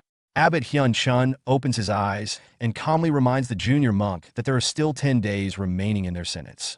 The junior monk, however, delivers unexpected news. Both Abbot Hyun Chun and Mujin have been ordered to return immediately. Abbot Hyun Chun, taken aback and incredulous, questions how such a thing could happen during their punishment, expressing disbelief at the notion of someone daring to interrupt it. The junior monk, however, calmly explains that the order to cease the punishment comes directly from Grandmaster Hyun Guang. This revelation shocks both the abbot and Mujin. Abbot Hyun Chun, still in disbelief, asks for clarification, unable to understand why Grandmaster Hyun Guang would give such an order. Mujin, equally confused, speculates that something might have happened to Grandpa. Hyun Gong questions Grandmaster Hyun Guang about why he is eating a certain food, to which Hyun Guang responds with a lighthearted chuckle, assuring Hyun Gong that he can hear perfectly well without him raising his voice. Hyun Guang then explains that he is trying the food because he heard it is beneficial for the body and notes that it was Hyun Gong who had changed the rules to help strengthen his weak body. Hyun Gong, a bit puzzled, asks whether someone aiming for nirvana really needs to focus on strengthening their physical body. Hyun Guang, amused, teasingly implies that Hyun Gong disapproves of him eating the food, prompting Hyun Gong to quickly deny it, clarifying that's not his concern. At this point, Abbot Hyun Chun and Mujin, guided by the junior monk, arrived outside the room. However, Hyun Guang continued by remarking with a hint of sarcasm that the reason he locked away Mujin in the cold cave must be due to his efforts in saving him. Before Hyun Gong can respond, the junior monk announces their arrival, and Hyun Guang warmly welcomes them. Mujin notices a calm atmosphere and observes that his grandpa, Grandmaster Hyun Guang, seems to be in good spirits. Relieved, Mujin comments to Abbot Hyun Chun that their hasty return seemed unnecessary, and it appears they were overreacting. However, Abbot Hyun Chun, though reassured by the atmosphere, still wonders what exactly is going on. As Mujin opens the door, both he and Abbot Hyun Chun are taken aback by the strong smell of meat inside. Hyun Guang, in a lighthearted mood, remarks that he never imagined he would experience such worldly pleasures and jokingly expresses that he doesn't think he will easily abandon all of this enjoyment to attain Buddhahood. He directs the comment to Hyun Gong, calling him the disciplined court leader. Hyun Gong, clearly uncomfortable with the remark, chooses not to respond further and turns to leave. Hyun Guang, still in a relaxed and slightly playful mood, thanks him for understanding and then turns his attention to Mujin, inviting him to come in. Mujin and Abbot Hyun Chun, still stunned by the sight of Hyun Guang eating meat, are visibly shocked by the unexpected behavior. Mujin, unable to hold back his confusion, asks his grandpa what is happening. Hyun Guang responds calmly, explaining that he is strengthening his body. Mujin, irritated by his grandfather Hyun Guang's smug expression, thinks to himself how annoying that look is.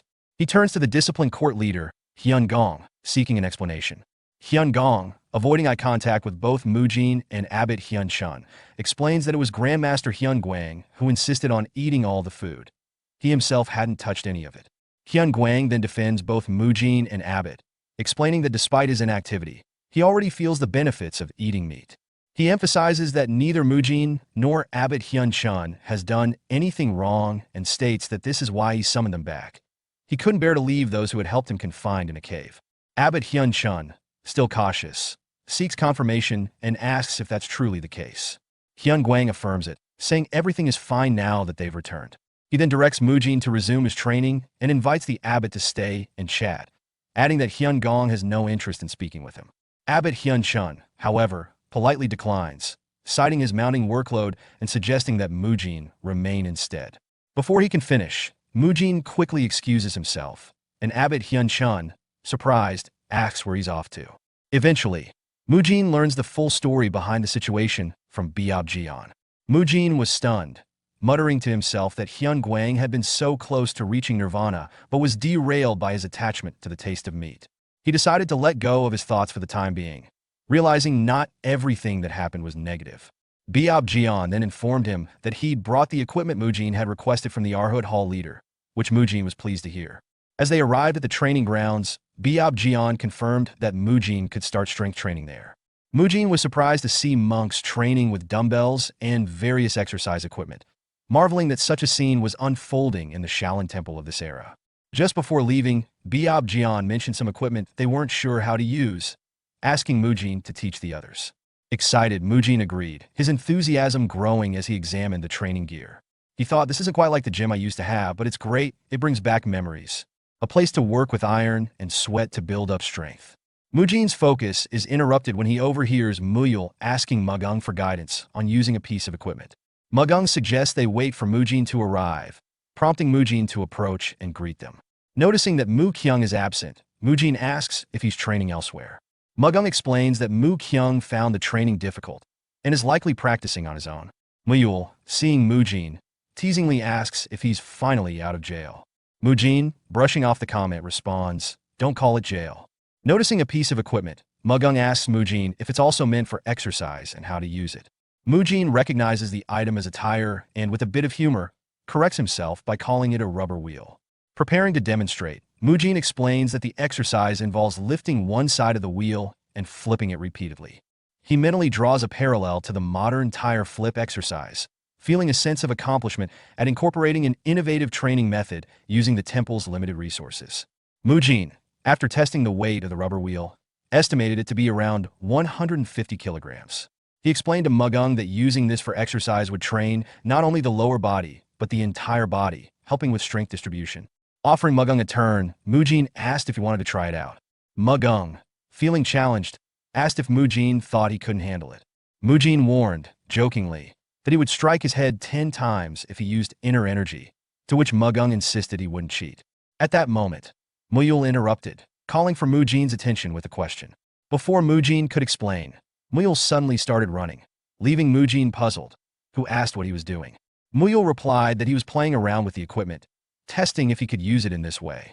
Mujin watched in surprise as Muyul easily jumped onto a bar 3 meters high and began maneuvering around it with impressive flexibility. Mujin thought to himself that Muyul's movements were very agile, almost monkey-like.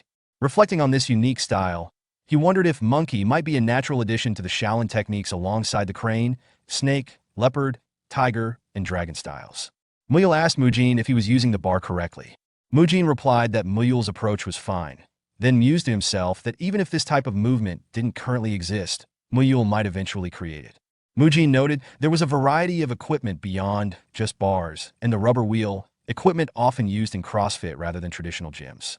This setup was ideal, as it allowed him to train strength, flexibility, and coordination without overdeveloping his muscles, which could hinder martial arts performance. Mujin was excited about becoming a martial master and discovering the ending to this novel journey he was part of. Mujin's path at the Shaolin Temple was progressing, but he was aiming for more than just physical prowess. He was cultivating a balanced strength that served his martial arts.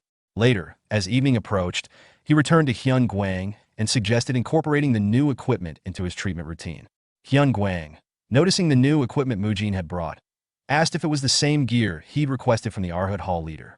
Mujin confirmed, introducing it as the reform roller, explaining that in modern times it's known as a foam roller used for stretching muscles. He demonstrated how it could be rolled under various body parts, such as the scapula, thighs, and calves, to release tension and improve flexibility. Mujin warned that Hyun Guang would likely feel some pain initially due to muscle stiffness, but assured him that regular use would make his body feel lighter. Hyun Guang, using the roller, grew serious and expressed his intent to introduce it to the other Shaolin disciples. He realized they could avoid many unnecessary hardships by using tools like this in their training. Mujin was initially confused, thinking that Hyun Guang's actions might make him seem like an apostate for disagreeing with Shaolin teachings. However, Hyun Guang shifted the conversation and asked about Mujin's martial arts progress. Mujin confirmed that his training was going well. Hyun Guang remarked that Mujin's energy had become more stable and settled since their last meeting. Mujin reflected on the training in the cave with the abbot and credited the progress to all the effort and contemplation he'd put into his practice. Hyun Guang, after observing him silently, pulled something from his pocket, a map and a letter, which he had prepared in anticipation of this moment. Mujin, surprised, asked about the letter. Hyun Guang explained that it was related to his previous training in the five-hand techniques, where he learned the importance of continuity and the merging of different moves. Hyun Guang, with a chuckle, remarked that the pace of Mujin's training would benefit him greatly. However, Mujin couldn't help but feel uneasy, wondering if Hyun Guang's personality had changed since they last met, especially given his unsettling smile. He humorously pondered whether the change could be due to his consumption of meat. Hyun Guang, seemingly aware of Mujin's thoughts, teased that Mujin would understand after experiencing things for himself. Meanwhile, the scene shifted to Haiguan, the leader of the Demon Extermination Squad, who was drinking while observing Mu Kyung. Haiguan chastised Mu Kyung, saying he wouldn't be able to catch even a fly at his current rate. Mu Kyung, tired and lying on the ground, weakly suggested they take things a bit easier. Haiguan firmly rejected the idea, accusing him of slacking off. Mu Kyung, with a hint of sarcasm, remarked that Hai Guan wasn't in a position to lecture about slacking. Hyun Guang, chuckling, anticipated that Mujin would arrive shortly. Through intense training, Mujin had managed to stabilize his inner energy to a greater degree than before. After receiving a letter from Hyun Guang, he headed towards his next training location, the Demon Extermination Squad. Although Mujin had been dedicated to all his previous training, he felt a sense of nervousness about this next stage. Mujin reflected on the fact that the leader of the Demon Extermination Squad, Hai Guan, was likely the one in charge of the training. From the entrance test, Mujin had already sensed that Hai Guan was no ordinary individual. He wondered what kind of person he truly was. Earlier, at the Demon Extermination Squad's headquarters, the students were engaged in a tense training session, some of them visibly exhausted. Hai Guan, however, was demanding more effort from them.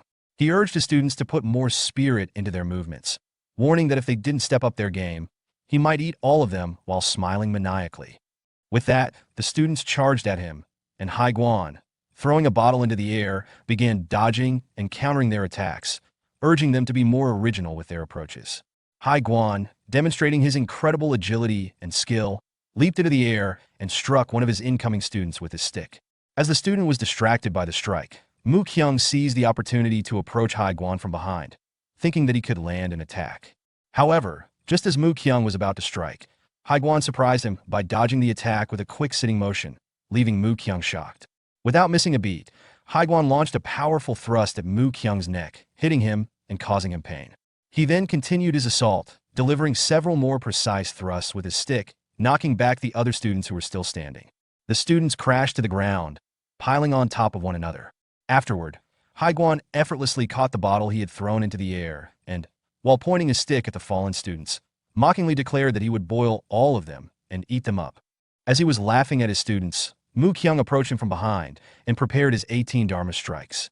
Mu Kyung launched the attack, but to his surprise, Hai Guan performed a perfect backflip to dodge it, commenting that it was all he needed to do to avoid the strike. As he landed, Hai Guan quickly charged at Mu Kyung, launching a brutal series of attacks. Mu Kyung, overwhelmed by the force and precision of Hai Guan's strikes, collapsed to the ground in intense pain. Hai Guan observed Mu Kyung, commenting on how he had failed to control his anger once again, warning that depending on his actions, he might eat him up. Just as he spoke, one of Hai Guan's subordinates approached with a letter from Mujin. Hai Guan, smiling, turned to greet the news, saying, "Mujin is here." Mujin, entering the scene, greeted Hai Guan respectfully, introducing himself as a third-class disciple. Hai Guan held back a laugh at first, but then burst into laughter as he pointed at Mujin's hairstyle, asking, "What's with that hair?" Mujin, somewhat expecting this reaction, mentally noted it had been a while since someone commented on his hair. Hai Guan then asked his subordinate if the discipline court leader had approved of Mujin's hairstyle, to which Mujin replied that it was allowed, at least for now. The subordinate handed over the letter, and as Hai Guan read it, he commented that the higher-ups had tasked him with helping Mujin train after his time in the cave. He noted that Mujin was supposed to undergo a month of wall-facing punishment, but had apparently completed it far sooner than expected. Finally, Hai Guan asked if Mujin knew the contents of the letter, to which Mujin responded that he had not read it yet. Hai Guan explains to Mujin that the letter he received instructed him to train in his own unique way. Mujin, feeling a bit nervous, looks at the other students lying on the ground and asks if their current condition reflects the training style Hai Guan is referring to. Mu Kyung, one of the students on the ground, greets him and welcomes him to the training. Hai Guan, laughing, confirms that his training is designed to closely mimic real combat through sparring. He emphasizes that the Demon Extermination Squad, which they are a part of, deals with ruthless individuals who show no remorse, making their battles life or death. He warns Mujin that if he does not take the training seriously, he will die. No exceptions, not even for someone as important as Grandmaster Hyun Guang. Mujin expresses his willingness to engage in the training, but before he can continue, Hai Guan suddenly swings his stick at him. Mujin narrowly avoids the blow by bending backward. Hai Guan laughs and tells Mujin that there's no need for further words, as the sparring has already begun. As the fight intensifies, Hai Guan continues his swift and relentless attacks. While dodging, Mujin asks how Hai Guan can start the sparring so suddenly, to which Hai Guan retorts, "Do you think the enemy will wait for you?" Mujin, now determined, decides to attack seriously and throws a punch infused with his energy. However, Hai Guan expertly dodges and counters, landing a punch on Mujin while remarking, "You've got fierce power and speed, but that's not good enough." After feeling the tremor in his hand from punching Mujin's face, Hyun-Guang asked, "Has you learned Iron Guard?" He observed that Mujin had managed to briefly protect his face using this defensive technique, which piqued his interest. Mujin, feeling confident, launched a series of attacks, each one executed with precision. However, Haiguan effortlessly dodged every move. He noted, "On closer look, you're mixing various martial arts. To think you can use the moves of the invincible punch like this. The continuity of your moves isn't bad." Despite this compliment, Haiguan quickly countered by throwing dirt into Mujin's eyes, taunting him, "But it's not smooth enough for real combat." Mujin, irritated by the sudden dirty tactic, shouted, "Throwing sand at me? That's cheating." Haiguan responded sharply, reminding him that in real combat, enemies would use even more ruthless tactics to defeat him. He admonished Mujin, asking if he would complain about cheating every time and suggested that he would be a coward to act like that. To emphasize his point, Haiguan struck Mujin on the head with his stick. As the sparring continued, Haiguan observed Mujin's progress and, in a moment of amusement, found himself distracted by Mujin's peculiar hairstyle. He chuckled inwardly, wondering how the disciplined court leader had accepted such an interesting look. Haiguan then mused about what he might do with Mu Kyung's hair once it grew longer, revealing his playful side, as he enjoyed teasing others with their hair, though he would never alter his own. After an intense 4-hour training session, Haiguan reflected on Mujin's remarkable perseverance. Throughout the grueling practice, Haiguan had attacked Mujin relentlessly, exploiting any gaps in his martial skills and using underhanded tactics. Yet Mujin remained resilient, never complaining. In fact, Mujin's weaknesses became less apparent as the session wore on, showing an admirable improvement. Impressed by Mujin's resilience, Hyun-Guang enjoyed the training and remarked, "This will be fun, though women typically don't like such persistence." Despite the exhaustion, Mujin smiled and responded humorously, "I guess you're popular then," before collapsing onto the ground in exhaustion.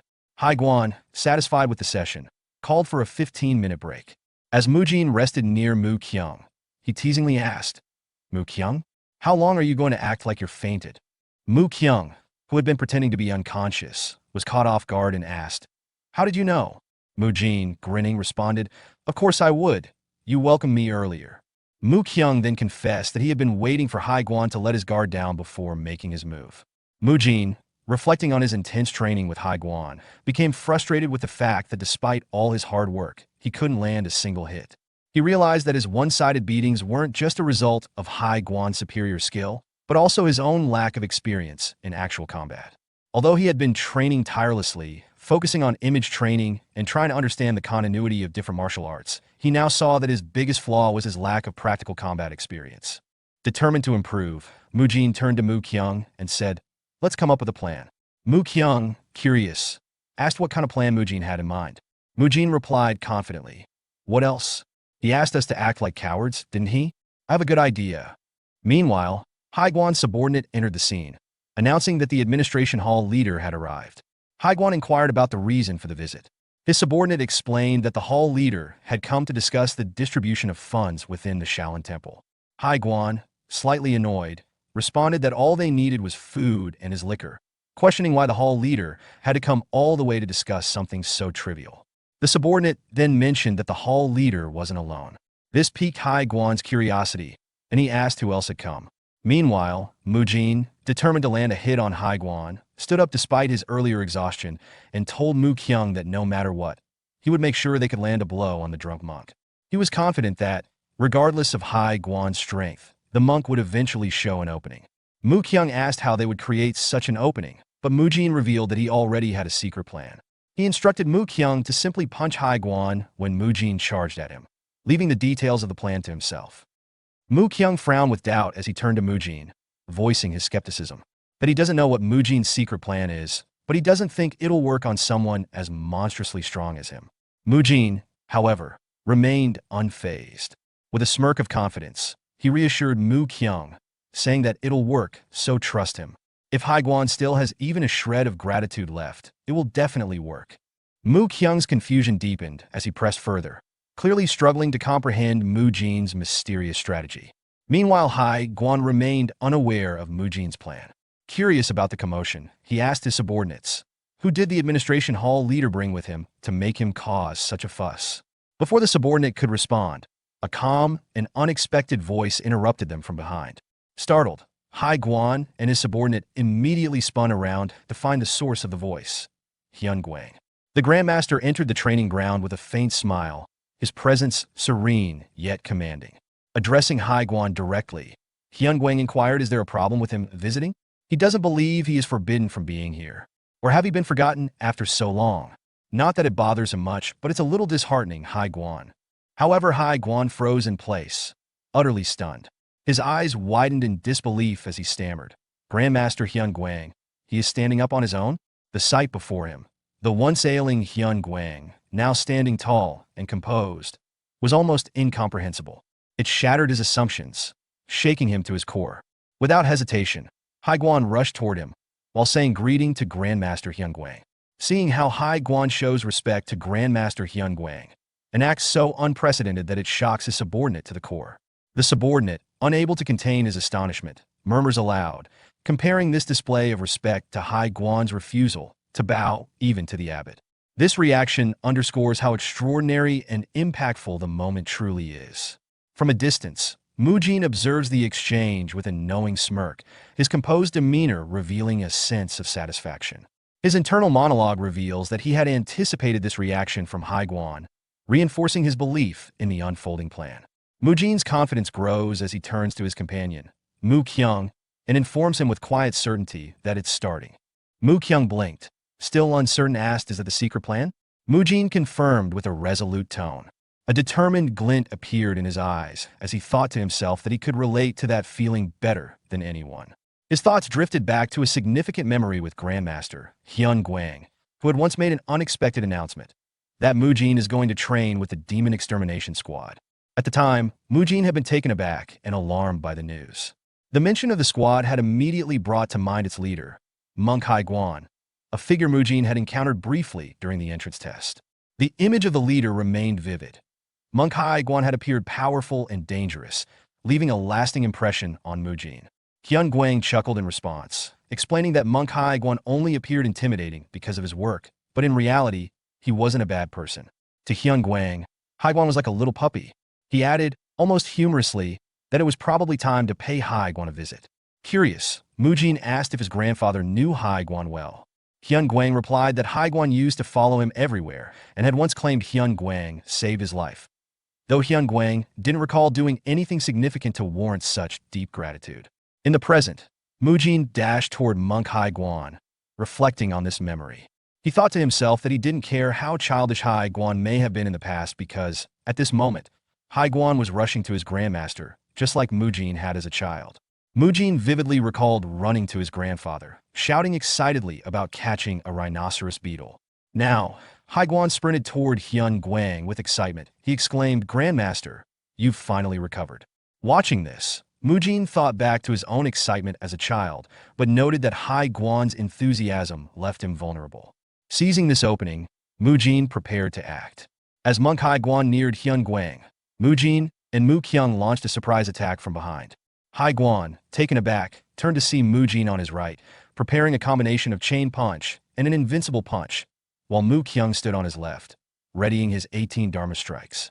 Mu Kyung, smirking, teased, doesn't he tell them to act cowardly, then now take a punch from them? As both of them launched their attacks at Hai Guan.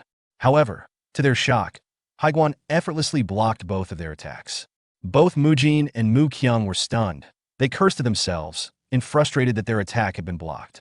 They realized the leader of the Demon Extermination Squad was much stronger than they had anticipated. However, Hai Guan's expression darkened when he noticed that his wine jar had been shattered during the scuffle. With sarcasm, he remarked that was such a good ambush. He is truly moved. In the blink of an eye, he moved behind them, grabbed their heads, and slammed them forcefully into the ground. With a stern tone, he declared, but that won't ever work, not in 100 years. After the confrontation, Hai Guan stepped away from Mujin and Mu Kyung, instructing them that they don't get lazy just because he is not around. Keep sparring with one another. Both of them groaned, but obediently agreed. Later, as Hyun Guang and Hai Guan sat a short distance away from the training ground, Hyun Guang expressed concern about Hai Guan's harshness, stating they're still children. Doesn't he think he's being too hard on them? Hai Guan, wincing as he pressed the wounds from Mujin's attack, responded with a stern tone. He argued that if he went easy on them, they would only regret it later when they faced real danger. He explained that they couldn't predict when war might come, and that they needed to be battle-ready. If he didn't push them now, they would become lazy, and by the time they realized the consequences, it would be too late. Haiguan fondly remembered his childhood and recalled a moment when he proudly told Hyun Guang, Grandmaster, he worked hard and became a third-class disciple. Hyun Guang smiled warmly, stating, "You've finally become an official disciple here, Haiguan?" To which Haiguan eagerly affirmed that. With a gentle pat on his head, Hyun Guang praised him, saying, "I knew you could do it. Keep growing, and one day, become a pillar of the Shaolin Temple." Haiguan reflected on the grueling training he had endured, hoping to become strong enough to contribute. However, his dreams were interrupted by the day of the demonic cult's invasion. Surrounded by cult members who taunted him with, "Does he think he can run away, rat?" Haiguan found himself on the brink of being attacked. Just then, Hyun Guang arrived, saving him and many others. But in the process, Hyun Guang's energy core was destroyed, leaving him crippled. Haiguan's resolve was solidified on the day of the demonic cult's invasion. The trauma of witnessing Hyun Guang's injury and the cult's cruelty fueled his vow to never forgive them. He swore to kill them all with his own hands, a determination that led him down the path of demon extermination, a path he followed without regret. In the present, Hyun Guang noticed Haiguan's somber expression and asked, "Is he all right?" Haiguan, somewhat confused, responded, "What does he mean?" Hyun Guang clarified, "Just with everything." Haiguan smiled faintly, answering, "Is life's bearable?" Hyun Guang then pointed toward Mujin and asked, "Could he look after that child from time to time?" Haiguan suggested that it might be better if Hyun Guang taught him instead, but quickly realized Mujin was still too young for that. As he observed Hyun Guang's immense aura, Haiguan thought his level. He can't even begin to fathom it. Before he could reflect further, Hyun Guang interrupted, asking that aside, "Haiguan, can he have a drink?" Haiguan initially responds eagerly to Hyun Guang's request for liquor. However, upon remembering that monks are forbidden from drinking, he becomes alarmed and asks if Hyun Guang truly wants alcohol. Hyun Guang, with a playful tone, references a previous time when Haiguan had said it's a water inside this jar during a test. Haiguan, still uneasy, hands over the liquor jar, insisting that this time it's real alcohol. Despite Haiguan's concerns, Hyun Guang drinks from the jar without hesitation, leaving Haiguan shocked. He asks if Hyun Guang is okay, and Hyun Guang, seemingly unaffected, smiles and describes the liquor as delicious water, to which Haiguan feels relieved, thinking Hyun Guang has recovered. Then Hyun Guang offers Haiguan a drink, and Haiguan, now comfortable, gladly accepts.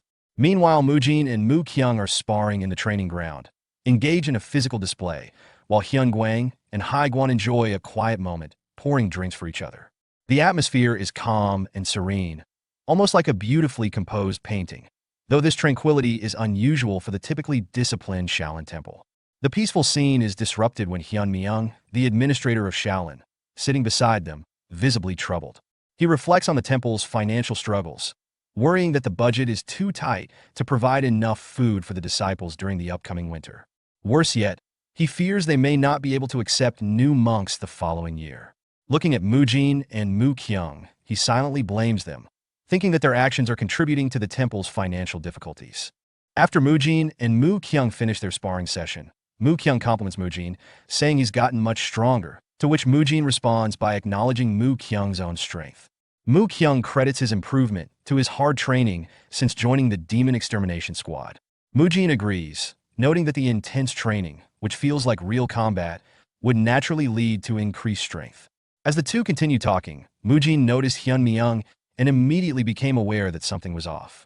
Observing the Administration Hall leader's troubled expression, he thought, the expression of the Administration Hall leader doesn't look good. Did something bad happen? Mujin quickly deduced that the sigh Hyun Myung had let out, coupled with his gloomy demeanor, indicated trouble. As the hall leader in charge of budgets, his mood clearly reflected a problem. Drawing from his past experience managing several gyms in his previous life as Choi Kang-hyuk, Mujin recognized the signs of financial or operational distress and understood exactly what Hyun Myung was going through. Mu Kyung, noticing Mujin's change in expression, asks what's going on. The Shaolin Temple is in financial difficulty right now. The 1,000-year Shaolin Temple, one of the reputable great martial groups, of the 10 great martial groups, was also known as the North Star of Mount Tai. They've lived a life cut off from the secular world while focusing on meditation and training. However, no matter how cut off they are, it can't be helped when it comes to food, clothing, and shelter. They receive donations from believers and funds given by the outer sect groups. That was how they had been able to somehow manage their current lifestyle. That is, until a few problems appeared. The scene shifted to a Shaolin disciple who dropped a coin, prompting another monk to scold him that he needed to pick it up before they lose it. Even a single coin is important to the administration hall right now. The disciple knelt to retrieve the coin, muttering he knows their financial situation isn't great, but to think they did be this desperate over one coin. Another monk, observing Mujin cleaning nearby, pointed at him and explained, "It's because of that kid." A fellow monk, confused, asked, "Is he saying it's all Mujin's fault?" The monk responded, "Well, there are other complications, but what he said isn't entirely wrong." The monk went on to explain the situation. It all began when Mujin saved Mu Kyung from being bullied by outer sect disciples. In retaliation, the temple punished the wrongdoers severely, destroying their energy cores and ending their ability to practice martial arts. This included members of the Seobul escort establishment who had been extorting people for money. As a result, they were forced to return everything they had taken. However, this caused trouble. Other outer sect groups began to feel uneasy. They thought, if the temple shut down the Seobul escort establishment so easily, what if they are next? Fearing for their own positions, many of these groups left the temple and joined other martial groups, cutting off their donations. As a result, nearly half of the outer sect groups abandoned the temple, worsening its financial situation. The temple's financial strain was further exacerbated by the additional expenses for specialized equipment, including yoga and Pilates gear for Hyun Guang's rehabilitation, as well as specialized training tools for Mujin's unique methods. These costs fell squarely on the administration hall, and many began to view Mujin as the demon that devours money. Mujin, observing the situation, reflected he'd get it.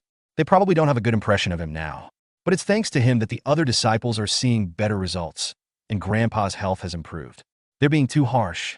Mujin then thought about his daily routine, that he has been fulfilling his duties as a third-class disciple, just like Grandpa and Master Biao Jian wanted.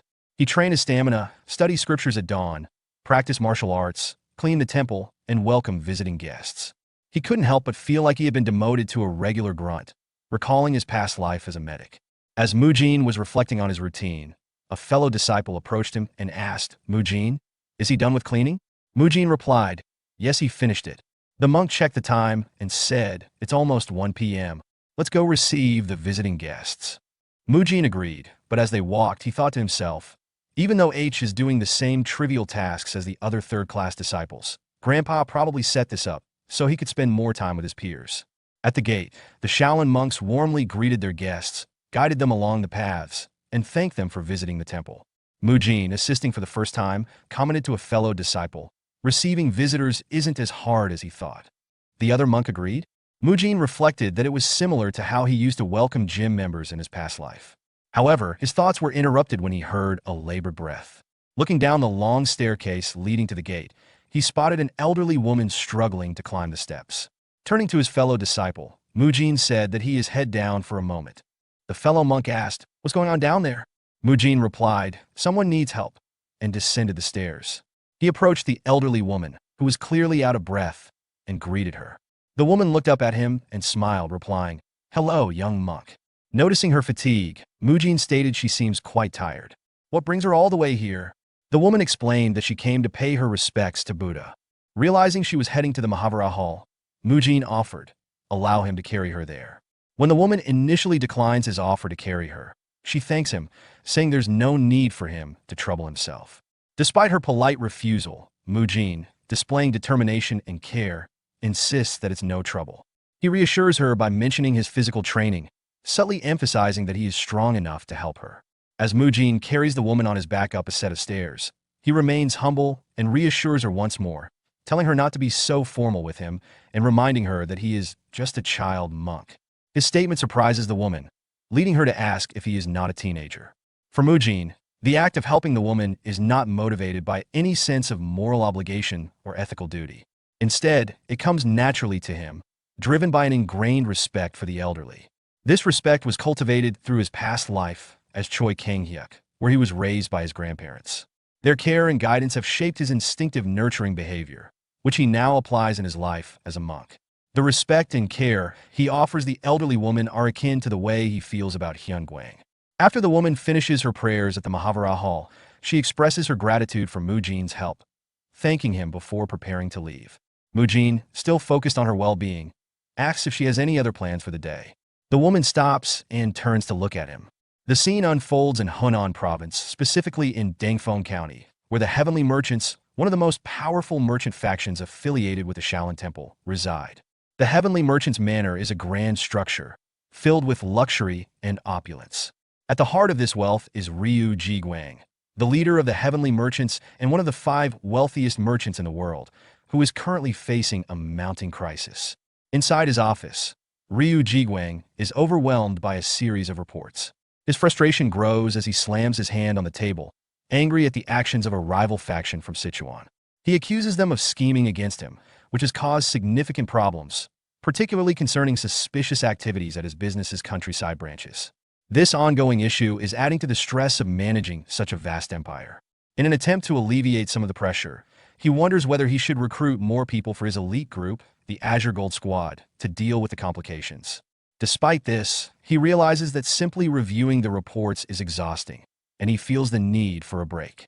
Just as Ryu Jiguang is contemplating his next move, a servant enters to announce the return of his mother, Yun Gehe.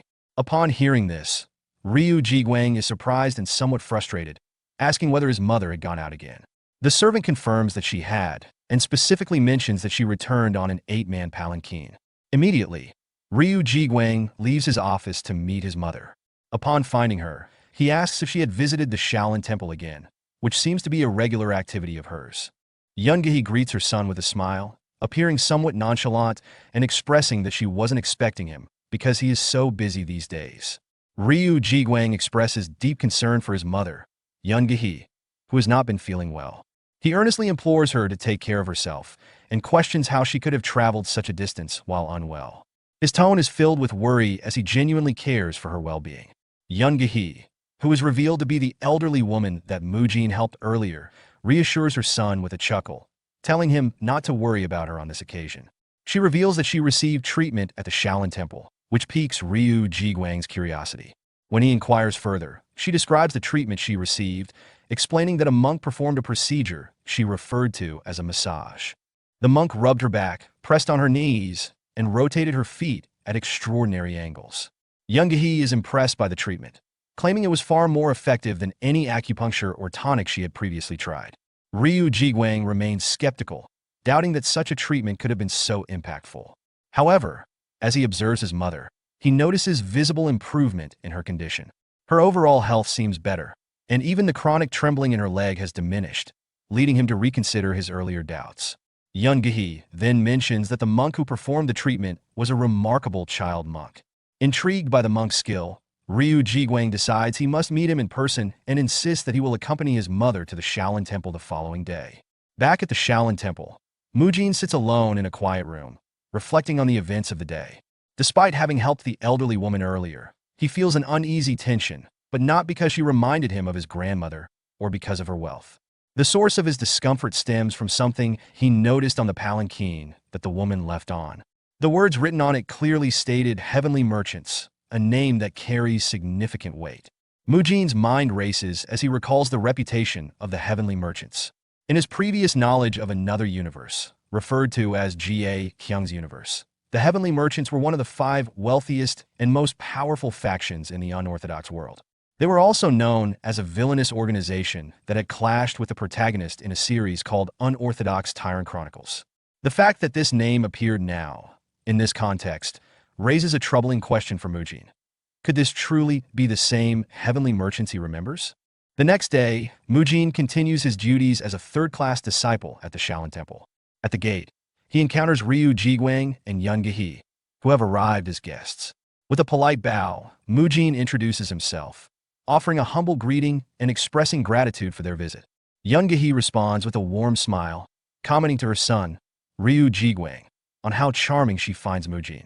Ryu Jiguang acknowledges Mujin's words and mentions that he has heard about the treatment Mujin gave his mother the previous day.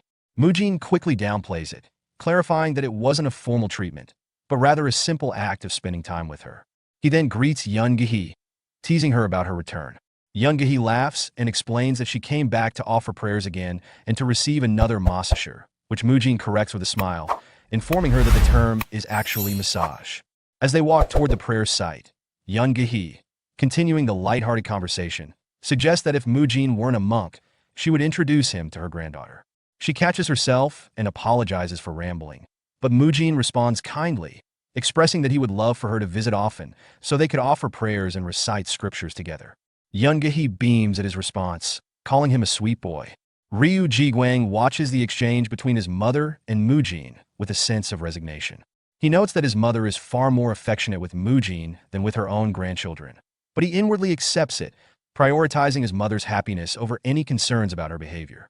While walking with Ryu Jiguang and Young-gi, Mujin discreetly glances at Ryu Jiguang, recognizing him as the leader of the Heavenly Merchants, a powerful and influential group in the unorthodox world.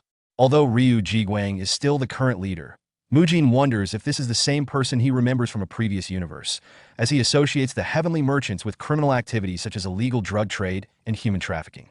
Despite these dark associations, Mujin recalls that the Heavenly Merchants also had ties to unorthodox forces, and he considers the possibility that the organization had not yet fallen fully into corruption at this point in time. He resolves to observe Ryu Jiguang more closely to understand how the Heavenly Merchants became involved in darker dealings. As Mujin continues his observations, Ryu Jiguang notices him staring and, feeling puzzled, asks if there is something on his face. Mujin quickly denies this and instead comments on Ryu Jiguang's posture, remarking that he seems like someone who spends a lot of time sitting down. This observation catches Ryu Jiguang off guard, as he wonders how Mujin could know this. Ryu Jiguang admits that he does indeed spend much of his time seated, reading letters, and mentions that it has been a while since he last climbed a mountain, implying that his lifestyle has made him physically sedentary. Mujin, continuing to observe Ryu Jiguang, notes that his posture shows signs of someone who has been sitting for long periods, with a crooked pelvis and slightly hunched back. He concludes that Ryu Jiguang's physical condition reflects the consequences of prolonged office work. Inspired by the idea of helping him, Mujin proposes that Ryu Jiguang receive the same treatment as his mother, suggesting that it might benefit him as well. Ryu Jiguang, intrigued, raises an eyebrow and expresses curiosity about the treatment, agreeing to give it a try to see how effective it is. Mujin, smiling, invites him to follow him, revealing that another person will be receiving treatment alongside his mother, indicating that Mujin has planned this encounter intentionally. Mujin's internal thoughts reveal his strategy. By keeping Ryu Jiguang close and offering to help him, he hopes to gain further insight into the leader of the Heavenly Merchants and, ultimately, learn more about their descent into corruption. Later, at Hyun Guang's residence, Biob Jian greets Mujin, Ryu Jiguang, and Young-gi at the door with surprise, questioning what they are doing there and who the visitors are. Mujin explains that his guests have come to offer prayers and are not feeling well. He suggests that they could all receive treatment together, asking his grandfather, Hyun Guang, if the treatments for Ryu Jiguang and Young-gi could be done alongside his own. Hyun Guang agrees without hesitation, expressing his willingness to accommodate Mujin's request. Mujin then takes charge of the situation, telling his grandfather and Young-gi that he will handle their treatments while asking Master Biob Jian to assist Ryu Jiguang. Biob Jian agrees, and Mujin turns his attention to Ryu Jiguang, explaining his treatment method. He clarifies that while he called it an acupressure technique for Young-gi, the treatment is actually a muscle lengthening technique. He uses special tools that provide targeted stimulation by rolling across the body. Mujin then shifts to Hyun Guang and explains that today's treatment will focus on tendon reformation. He demonstrates how to use the tools, instructing his grandfather to place one foot on a specific spot, lock the other in position, and push backward while holding a handle. Hyun Guang, though unfamiliar with the tool, follows the instructions carefully and immediately begins to feel the stimulation, confirming the technique's effectiveness. Next, Mujin moves on to Young-gi, telling her he will assist her with a spine corrector, a tool designed to align the spine and strengthen the core muscles. Young-gi responds with a smile, expressing her trust in Mujin and indicating that she is counting on him. Mujin instructs Young-gi on how to position herself for treatment, asking her to sit slowly on a block and then lie down, ensuring her buttocks are placed where the block is hollow. Young-gi follows his instructions and comments that it seems quite simple. Mujin encourages her to relax as much as possible, but Young-gi sighs, explaining that even lying down is uncomfortable due to her body aches. Hyun Guang, observing the treatment, chimes in and asks if Young-gi is managing all right, noting that the process seems more challenging than it appears. Yoon-gi reassures him, smiling confidently, saying she's fine because she trusts Moojin and believes he would never harm her. Hyun-gwang, agreeing, adds that he has been receiving treatments from Moojin for a while and has seen positive results. Curious, Yoon-gi remarks on how healthy Hyun-gwang looks and wonders if he really needs treatments. Hyun-gwang laughs and explains that he wasn't always in such good condition, admitting that his health has significantly improved over time, as he was once in terrible shape. Yoon-gi chuckles and acknowledges that this improvement proves Moojin's skill, calling his hands miraculous. As Moojin watches the light-hearted exchange between Hyun-gwang and Yoon-gi, he internally reflects on the scene, humorously thinking to himself that it feels more like an elderly rehabilitation center than the Shaolin Temple. Later, Byeop-jeon asks Ryu Ji-gwang about his experience with the muscle lengthening technique, and Ryu Ji-gwang responds positively, saying he feels much better now. Though he privately reflects that the treatment was initially painful, the discomfort eventually eased, leaving him feeling refreshed. He thanks Byeop-jeon for the excellent treatment. Byeop-jeon humbly dismisses the praise, explaining that this was his first time performing the technique, which he learned from Moojin. He admits he was worried about making a mistake but is glad it helped. Ryu Ji-gwang is momentarily taken aback, realizing that Moojin had taught Byeop-jeon the technique. He then recalls the name Hyun-gwang, which had come up earlier, and his thoughts trail off, trying to connect the dots. Meanwhile, Hyun-gwang turns to Moojin with a smile and notices his fidgeting, guessing that Moojin has something new he wants to try. Moojin confirms, saying that although Yoon-gi has made great progress, he still needs to stretch his stiff muscles further. Hyun-gwang, with his curiosity piqued, asks if this new method involves the heat and lightning techniques, which have greatly contributed to his improvement.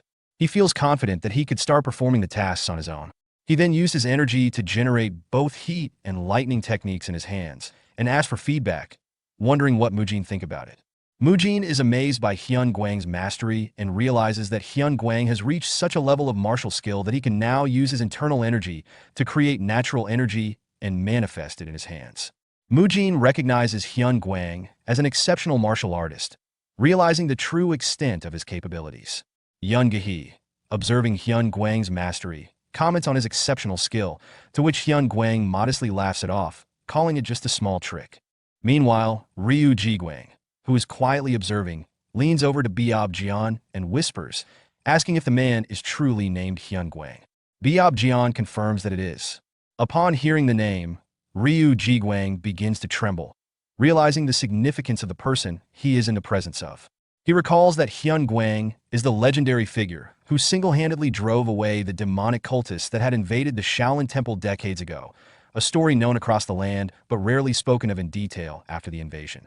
As Ryu Ji-gwang reflects further, he remembers that Hyun-gwang was supposedly left crippled and had lost all of his martial arts abilities after the incident. Yet, here he is, using the muscle-lengthening technique and recovering his strength. Ryu Ji-gwang is amazed by the skill Hyun-gwang exhibits, particularly his ability to use energy effortlessly despite the supposed loss of his strength. This reinforces Ryu Ji-gwang's realization that Hyun-gwang is not only an extraordinary martial artist, but also someone who has far surpassed the expectations of ordinary warriors. Ryu Ji-gwang further realizes the potency of the muscle-lengthening technique, which he now sees works as promised, and he recognizes that it was taught to Byeop-jeon by Moojin. This deepens his respect for Moojin's abilities, and he concludes that the boy's skills are genuine. He also senses that this is an opportunity he cannot afford to let slip by. As the treatment session concluded, Yoon-gi expressed her gratitude to Moojin. Moojin graciously replied it was his pleasure. He enjoyed it too. Though internally, he thought the experience had felt almost like watching an episode of elderly romance, noting the warmth between Hyun-gwang and Yoon-gi. Turning his attention to Ryu Ji-gwang, Moojin advised him, "The roads can get quite dark later.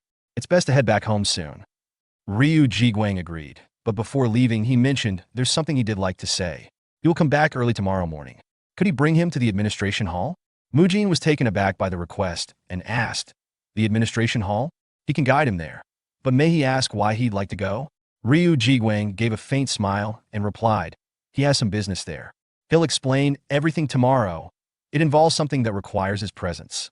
He'll be counting on him to lead the way." Although a bit puzzled, Moojin agreed and said, "He'll let them know you'll be visiting." As they parted ways, Moojin couldn't shake the feeling of curiosity about Ryu Ji-gwang's plans. wondering what he was up to and why he had asked for Mujin's assistance. The next day, Hyun Guang allowed Ryu Jiguang to visit the administration hall, and Mujin escorted him there. The administration hall, responsible for managing the Shaolin Temple's budget and finances, was busy with activity. Hyun Myung, the head of the hall, raised his eyebrows in surprise as he listened to Ryu Jiguang's proposal. He thought he misheard him. Could he repeat that? Ryu Jiguang, maintaining his calm composure, reiterated that he had a proposal. He'd like the heavenly merchants to open a clinic with Mujin. Hyun Myung stared at the pouch of money Ryu Jiguang had given him earlier, a significant sum of 100 gold niang, which could cover a year's worth of food expenses for the entire Shaolin Temple. His mind raced, wondering why Ryu Jiguang had handed over such a large amount so easily. What was his true intention? Ryu Jiguang, sensing Hyun Myung's unease, spoke up, acknowledging the money's value. He explained that the amount was only natural, given that the treatment techniques used by Mujin had improved an incurable disease that even the best physicians couldn't treat. He seemed to downplay the generosity, though his words didn't fully reassure Hyun Myung. Hyun Myung, still suspicious, pressed him further about his earlier suggestion to open a clinic with Mujin. Ryu Jiguang responded smoothly, outlining his plan to establish a clinic using Mujin's revolutionary treatment method to help those with incurable ailments, like Hyun Guang and his mother. However, Hyun Myung wasn't entirely convinced and raised concerns about Shaolin's strict policy against engaging in business ventures, especially one that seemed aimed at the wealthy. Ryu Jiguang, though caught off guard by Hyun Myung's perceptiveness, remained composed. He acknowledged the truth of Hyun Myung's concerns, but internally, he thought about the potential profitability of such a venture. As the leader of one of the 5 great merchant guilds, Ryu Jiguang was no stranger to strategic thinking.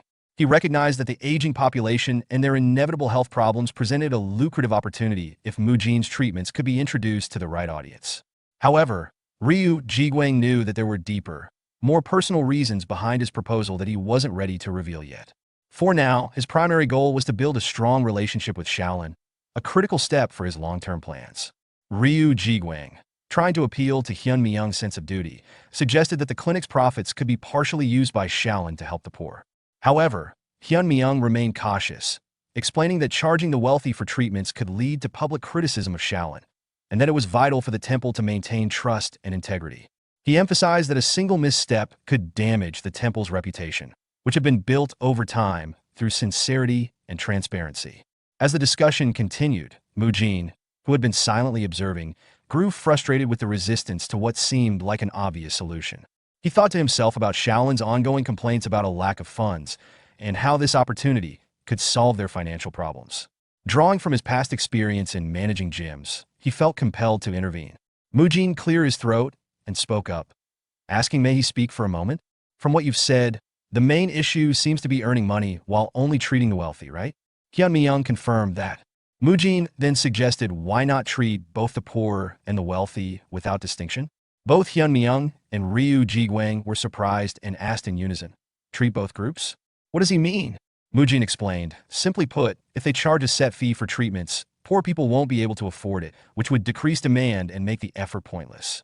Instead, why not divide the facilities into 2 businesses? Both of them inquire about it."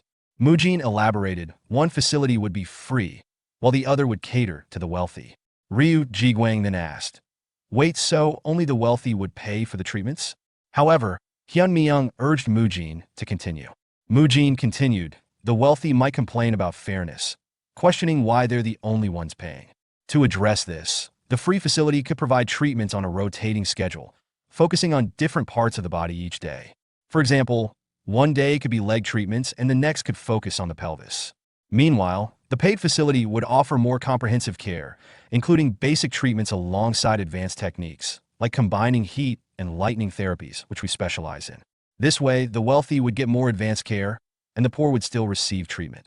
Mujin reflected to himself, "That's how large gyms operate.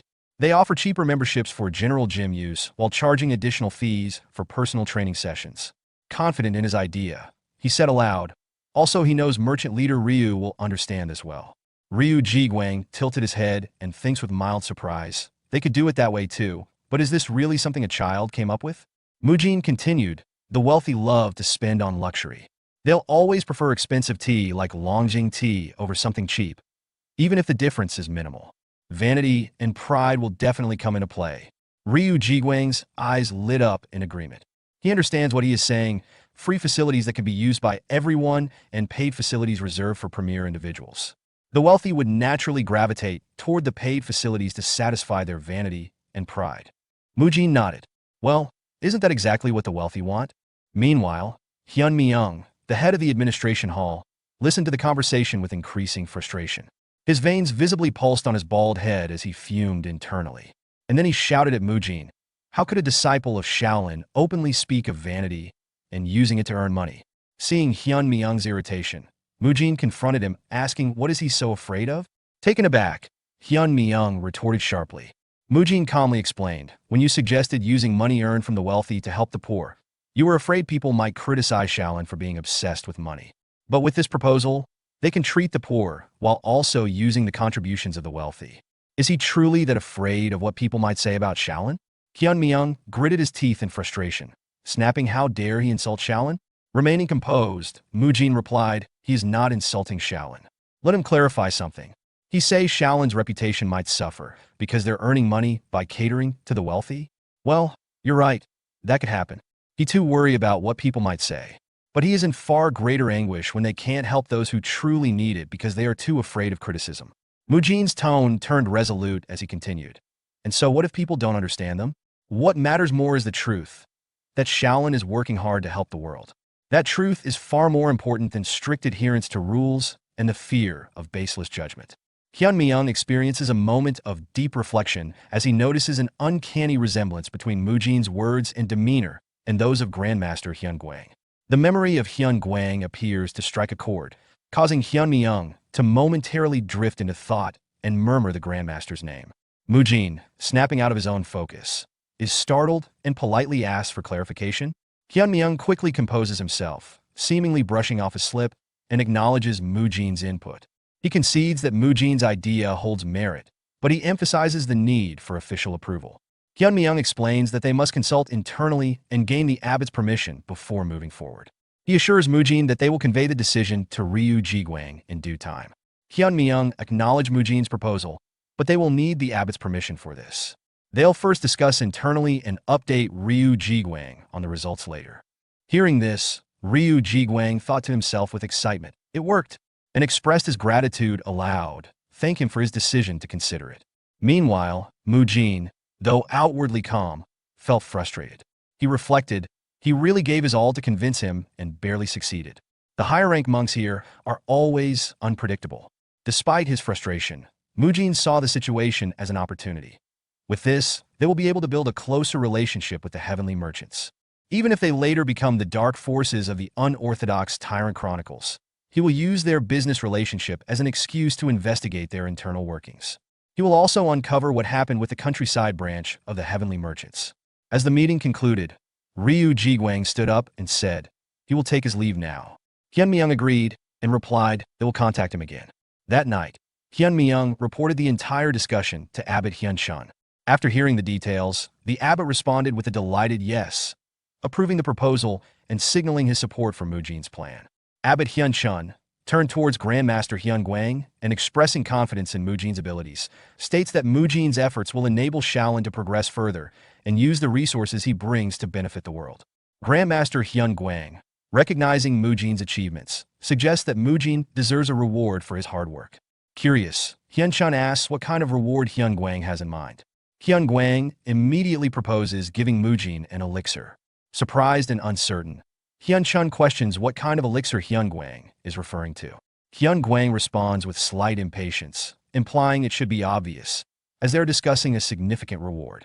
Hyun Shun, visibly nervous, begins to understand the implications and hesitantly asks if Hyun Guang is referring to that elixir, implying it is something rare or special. The next afternoon, after the day's training, Mujin is summoned by Grandmaster Hyun Guang. Mujin, curious and slightly wary, asks why Hyun Guang wanted to see him and questions the mysterious item in front of him. Hyun Guang casually presents the reward, a lesser revitalization pill, an elixir from Shaolin. With a mischievous tone, Hyun Guang jokingly admits that he stole it, though he quickly covers up by saying he acquired it fair and square from Mujin's achievements. Seeing the elixir, Mujin's nervousness grows, and his internal thoughts reveal his apprehension. What on earth is he giving him? The revitalization pill is a legendary elixir often featured in martial arts novels and period dramas, alongside other renowned items like snake tonic, azurite essence, and tuber fleece flower. These elixirs are celebrated for their immense, condensed energy, granting incredible power to those who consume them. Among them, the revitalization pill of Shaolin is particularly famous in the Murim world, considered a rare and highly sought-after treasure, rarely seen even by the most esteemed martial artists. Hyun Guang explained to Mujin that the pill was a reward for his recent accomplishments. Actually, Hyun Guang admitted, I wanted to give you the greater revitalization pill, but I was told it's not the right time yet. The abbot suggested giving you the lesser revitalization pill instead. He's so stingy. Isn't giving it a good thing? Mujin, puzzled, thought, I'll just act like I didn't hear that, and asked, what do you mean by it not being the time yet? Hyun Guang smiled and reassured him. You'll understand after you consume the lesser revitalization pill. The timing is perfect. How about consuming it right now? I'll assist you. Hearing this, Mujin grew excited and shouted, I'll do it. His thoughts raced with anticipation. There's nothing to think about. A precious treasure like this has come to me on its own. Of course, I'll consume it as soon as I can. Mujin and Hyun Guang arrived at a secluded pavilion deep within the mountains. Hyun Guang explained, this place is rich with nature's energy, which will help you during the process. Mujin looked around in amazement. I never knew there was a pavilion hidden so deep within the mountain. Hyun Guang continued with a serious tone. Absorbing energy from an elixir is different from using a cultivation technique. When cultivating, you breathe through your nose and mouth, slowly absorbing energy. But when consuming an elixir, the energy rushes directly to your stomach. Mujin asked for clarification. Are you saying I should focus on the energy of the elixir entering my body instead of my breathing? Hyun Guang nodded. Exactly. Each breath you take will cause some of the elixir's energy to dissipate. However, if you hold your breath out of greed to retain it, you'll fall into energy deviation. You must be very careful. Mujin nodded, understanding the gravity of the situation. I think I get it, he said. He's never been this serious before. That means I really need to focus and be cautious, Mujin thought. With determination, he threw the lesser revitalization pill into his mouth and began consuming it. Taking a stance, Mujin thought, I can feel it, the power of the lesser revitalization pill. To absorb this pure energy, I'll use the Great Path cultivation technique I learned. Let the energy flow from my mouth to my stomach and spread it throughout my body, following my blood vessels. Now I understand why the protagonists in martial arts novels are so desperate to obtain such treasures. I must absorb as much as I can, just like Grandpa taught me. For the next 30 minutes, Mujin focused intensely on channeling the overwhelming energy from the elixir. However, frustration began to set in as he realized how challenging it was to contain the immense power. Damn it, he thought. This is why he warned me not to get greedy. I've used breathing techniques, the energy accumulation technique, and even the Great Path cultivation technique, but I'm still losing so much energy. My vessel is just too small to absorb this much energy at once. I'll have to end this process soon before I lose control. Mujin recalled Hyun Guang's earlier advice. With every breath you take, you lose some of the elixir's energy. Determined to make the most of the situation, Mujin thought, I'll discharge the excess energy that I can absorb by exhaling, and then focus on absorbing what's left when I inhale. With a steady rhythm, he began the process of controlled breathing. Inhale, exhale, repeating the cycle to stabilize the energy within him. After some time, Mujin opened his eyes and thought, did I absorb around 30%? This is already incredible. I'm not even bothered by what I couldn't absorb. What I've gained is beyond my expectations. He turned to Hyun Guang and said, Grandpa, I kept reminding myself not to get greedy, but I guess I got a little too greedy without realizing it. The power of the lesser revitalization pill was far greater than I imagined.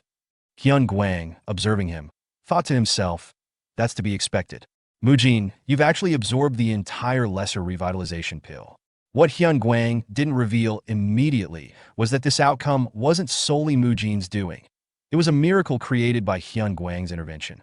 As Mujin exhaled, the energy from the lesser revitalization pill that he couldn't absorb began to escape.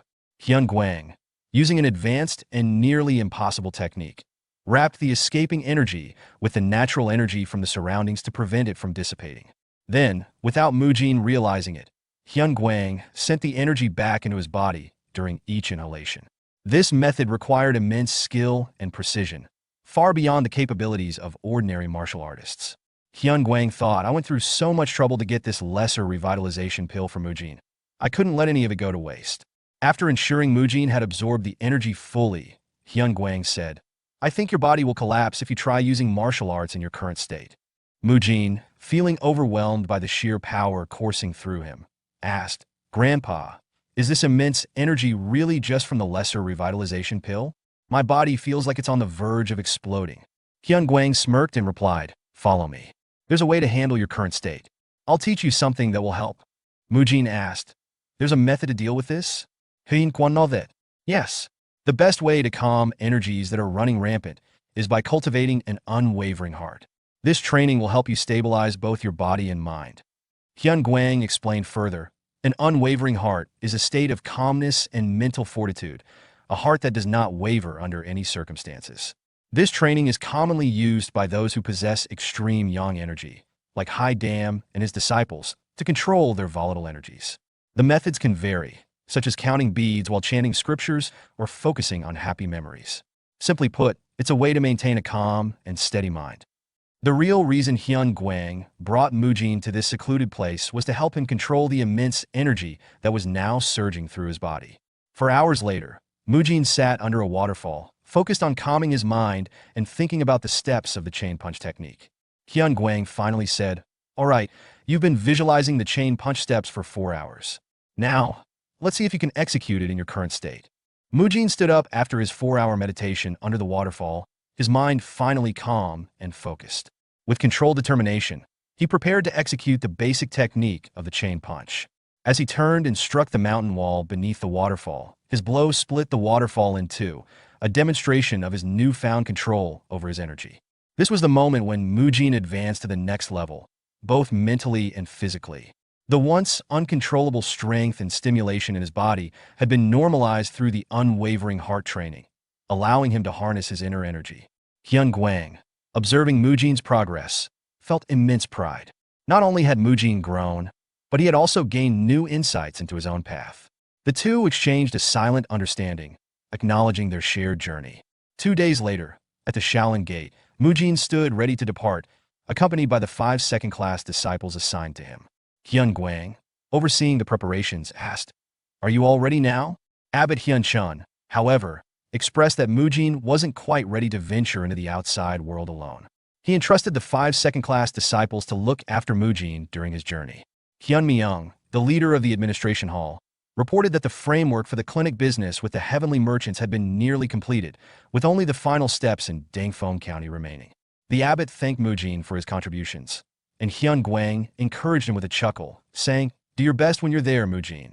Mujin, feeling the weight of responsibility, expressed his gratitude, replying, Thank you for believing in me and entrusting me with this. I will combine the strength of Shaolin and the heavenly merchants to help even more people and assist Shaolin in overcoming its crisis. Hyun Guang nodded approvingly, saying, Good. We await your return.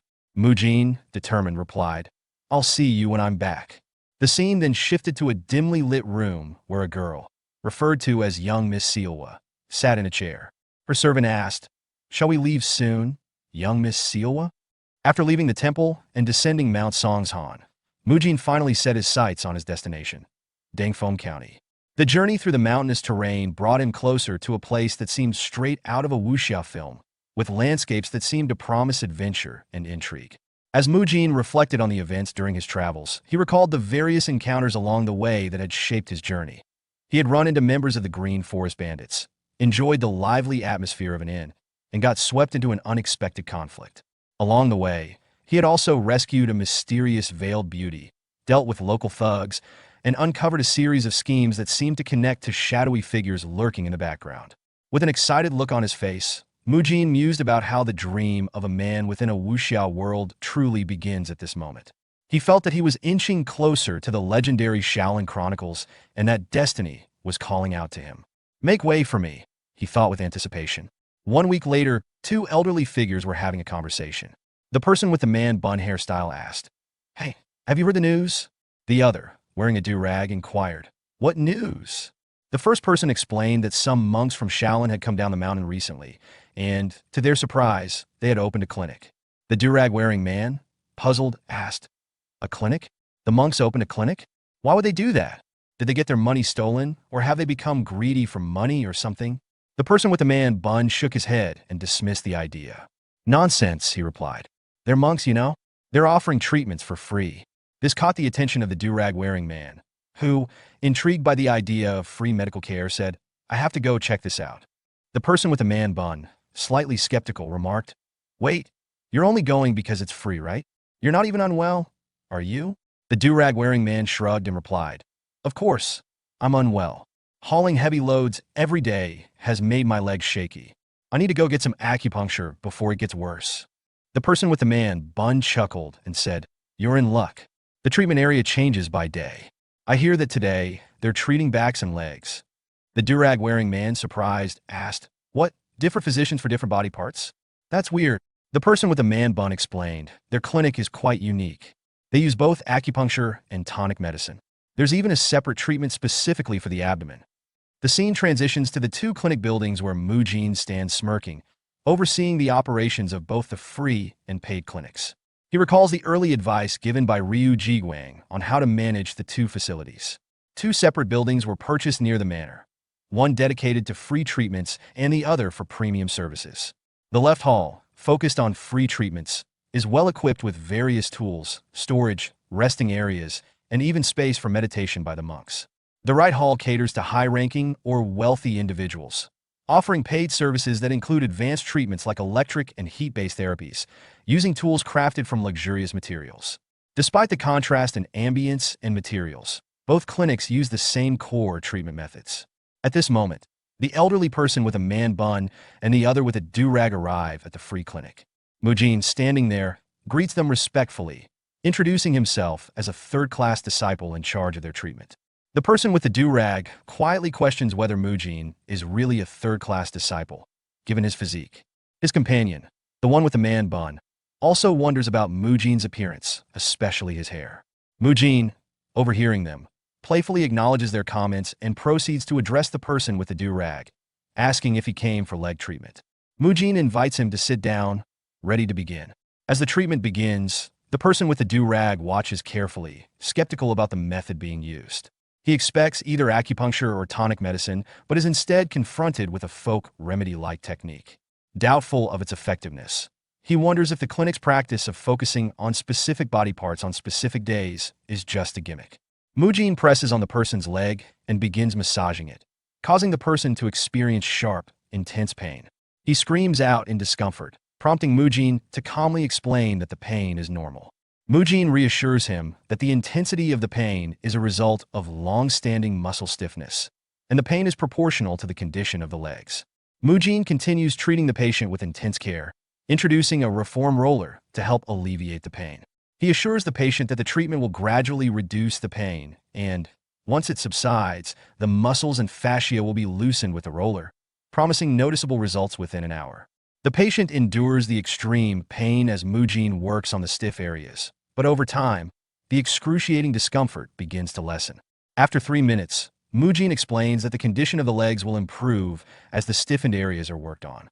The patient, initially skeptical, starts to feel relief as the pain decreases. 13 minutes into the treatment, Mujin picks up the reform roller again, and by 20 minutes, he asks the patient to sit on a carpet while he places the roller beneath the legs. The patient is instructed to lift his hips and roll it under his legs, gradually releasing the tension. As the treatment progresses, the patient feels a profound sense of relief, noting how much better the treatment is compared to acupuncture. He reflects on how long it has been since his legs felt this comfortable and marvels at the Shaolin's innovative treatment methods. The patient, impressed by Mujin's kindness and dedication, resolves to share the word about the monk's selfless act of coming down from the mountain to help people, seeing it as a noble gesture for the greater good. Word of the effective treatment spreads quickly, and soon the clinic becomes bustling with patients. High-ranking officials and wealthy individuals hear about the results and start flocking to the paid clinic for their treatments. Despite the differences between the free and paid facilities, the core treatment remains unchanged unless the case is an emergency. At one point, a high-ranking officer lying on a mat praises the quality of the fabric, remarking that it is fit for someone of his stature.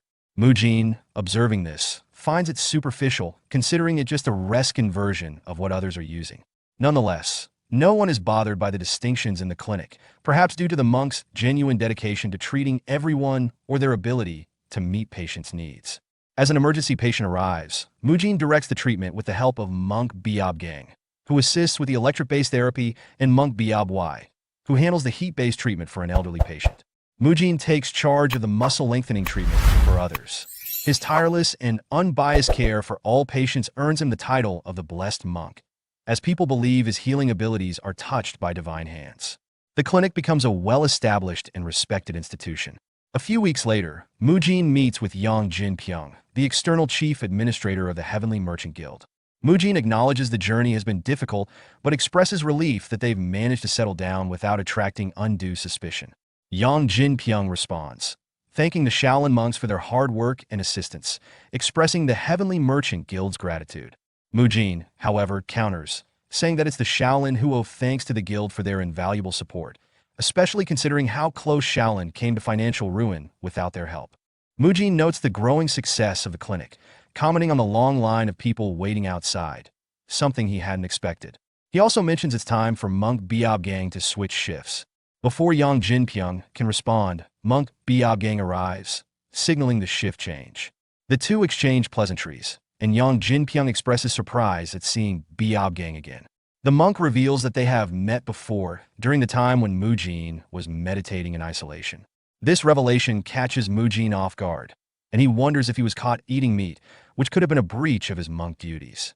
Biob Gang confirms that it was around the time of Mujin's self-reflection, explaining that he had helped the daughter of the Heavenly Merchant Guild leader, who had wandered into the mountains, and handed her over to Yang Jinpyong. Mujin breathes a sigh of relief, realizing he wasn't caught, and recalls the encounter with the young girl, wondering if she was from a wealthy family.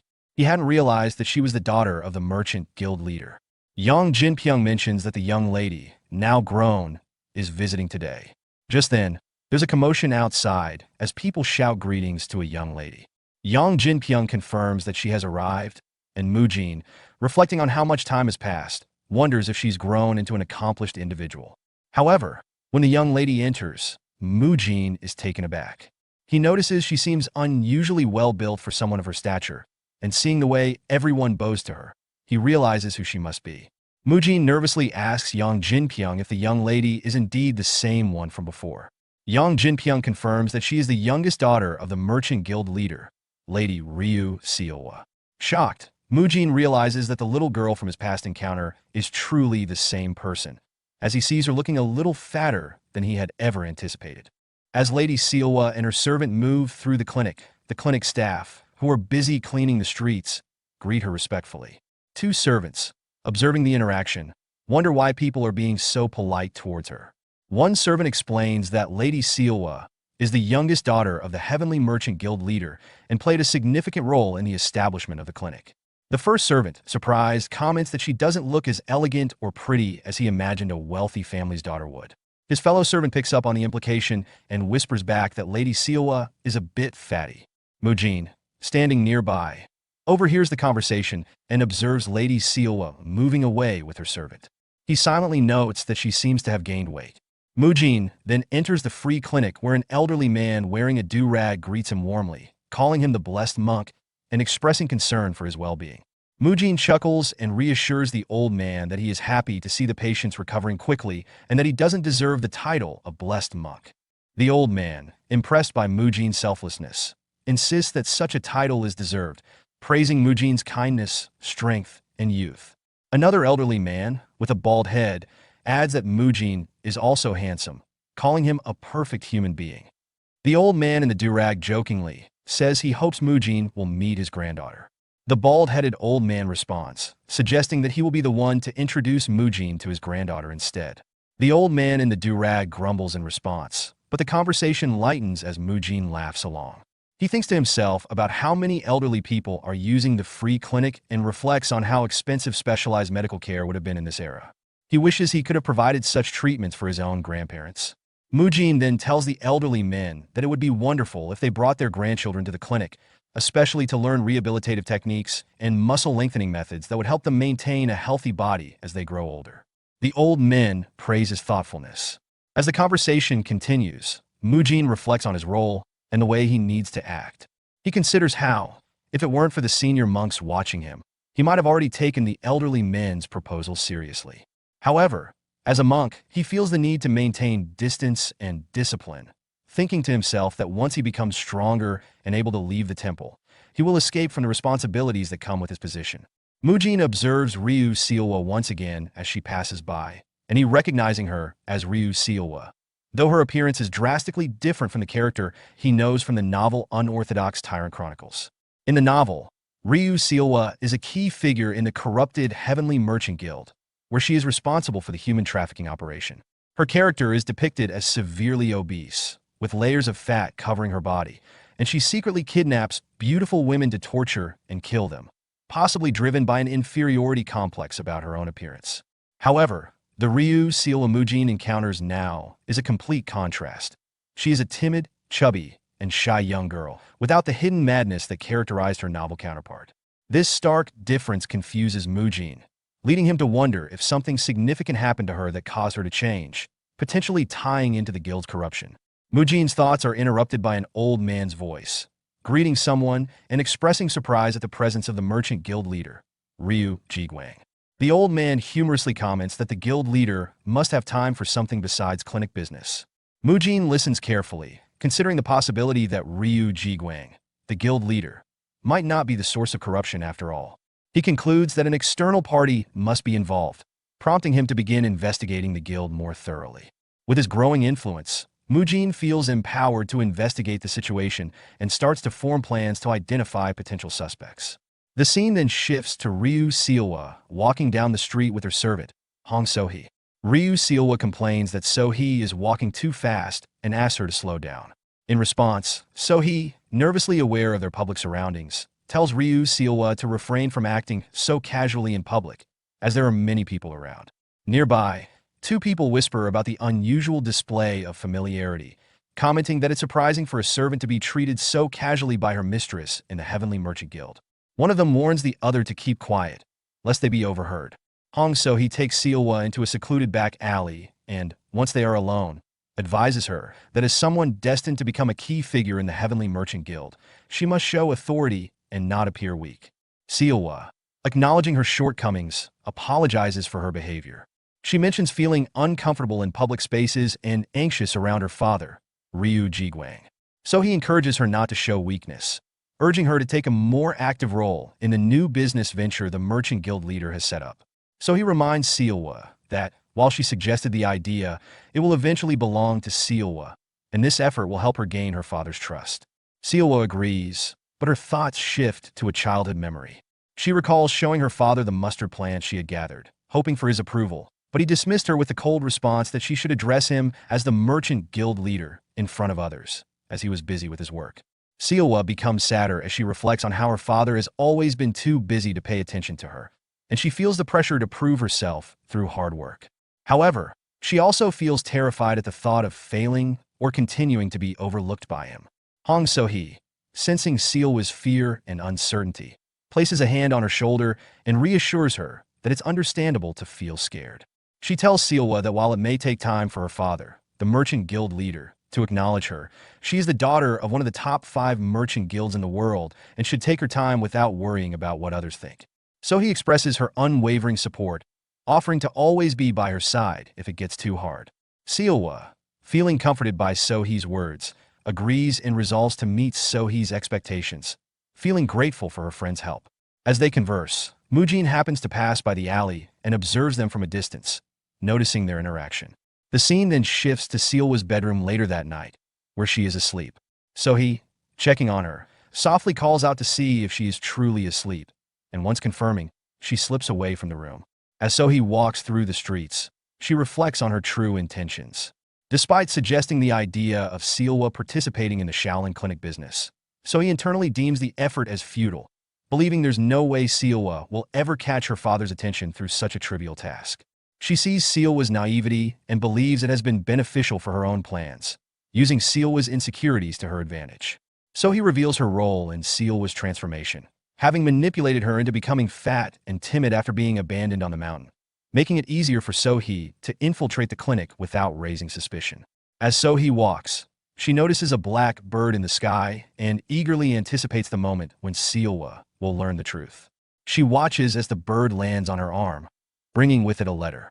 So he smirks as she reads the letter, her voice dripping with sarcasm as she remarks on the request to send a maiden to a dark forest, clearly recognizing it as a sneaky plan. She decides to report this development quickly, knowing that it signals a new disruption in their plans. Meanwhile, Mujin, who has been observing from a nearby housetop, quietly mutters to himself, "Bingo, I found it." The scene shifts to an earlier meeting between Mujin and Yang Jinpyong, where Mujin asks about Lady Seowa.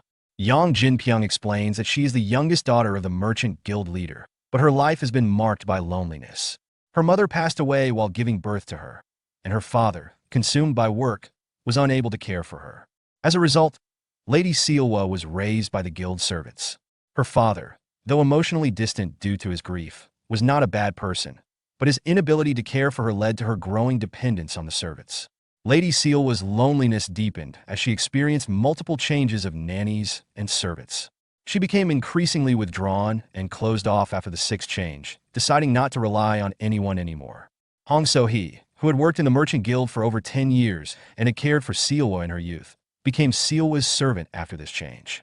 Despite So-hee's long tenure as a servant, Yang Jinpyong notes that her position may soon be at risk, as it's been a year since she started serving Seowa. Mujin, after hearing this, reflects on how there's no need to worry about So-hee being replaced, since she would likely do anything to keep her position as Seowa's servant.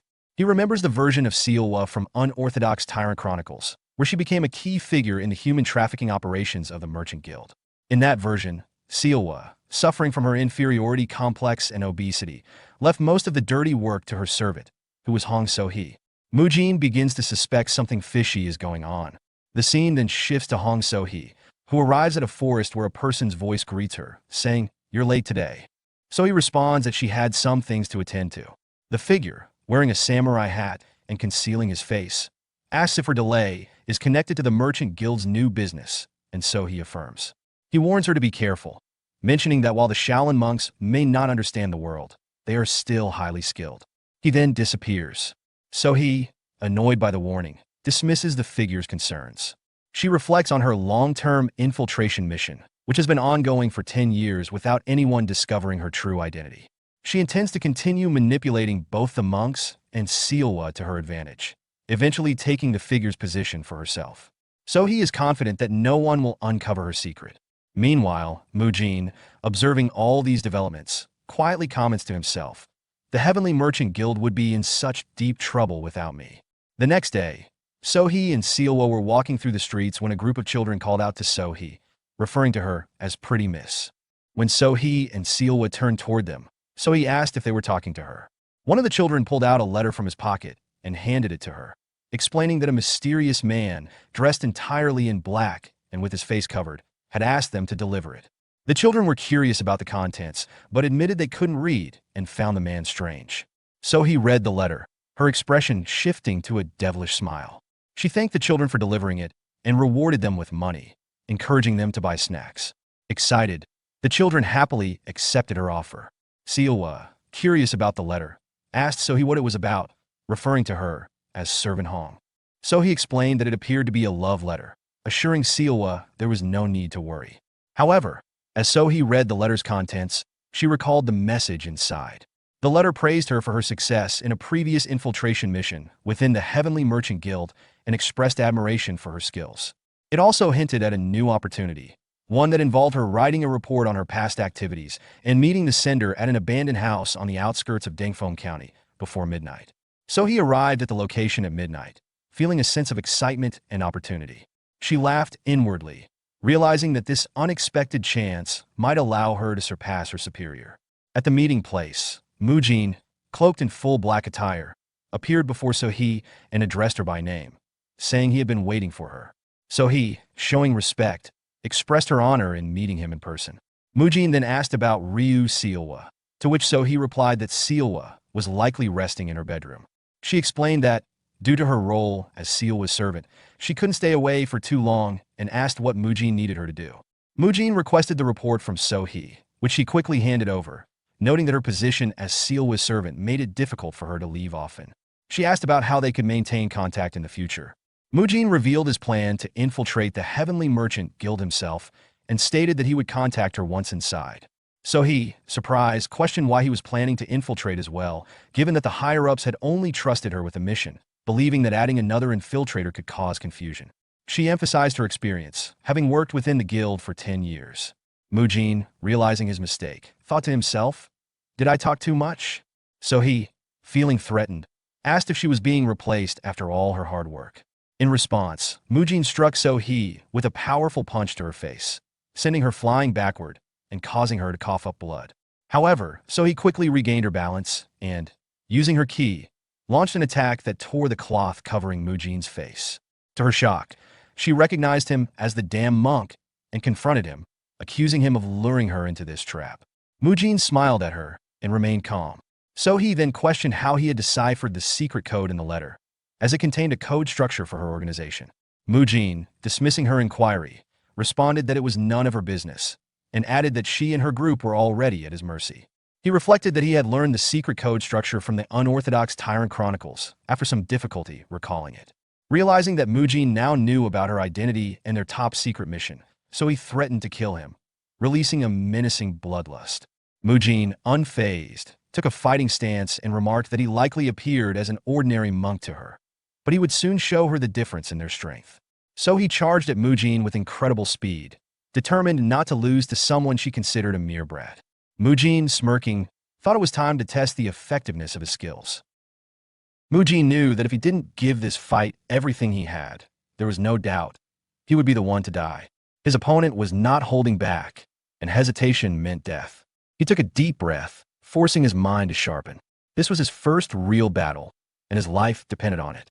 So he, her energy gathered and condensed in her left hand, lunged forward, aiming a precise and lethal thrust toward Mujin. However, in a moment of shocking speed, Mujin caught her wrist mid-strike. Before she could react, his other hand gripped the collar of her robe, and with a powerful twist of his body, he executed a flawless judo shoulder throw. So-hee's body arced through the air before slamming onto the ground with crushing force. A sharp gasp escaped her lips, followed by a splatter of blood as the impact shook her entire being. Lying on the ground, her body trembling from pain and the sheer disbelief of what had just happened, So-hee's mind raced. How did he manage to throw me like that? She thought, gasping for air. I've never seen that kind of technique before. Could there be a martial art like this within the Shaolin Temple? Her dazed state barely lasted a second before she noticed something, a looming shadow. Her eyes darted upward, just in time to see Mujin's fist descending like a hammer toward her. Without thinking, she rolled to the side. The ground where she had been moments ago cracked under the force of Mujin's strike, splintering in all directions like a spiderweb. As she tumbled backward, she kept her palm skimming the ground, gathering loose sand in her fingers. Mujin's sharp eyes immediately caught this, but his thoughts remained resolute. I'll use every trick necessary to win, he decided. Let's see how much she complains about underhanded tactics when she's the one using them. So he didn't hesitate. She swung her hand in an arc, releasing the sand directly at Mujin's face. However, instead of recoiling or flinching, Mujin raised his tattered cowl, an item she had torn from him earlier, to shield himself from the attack.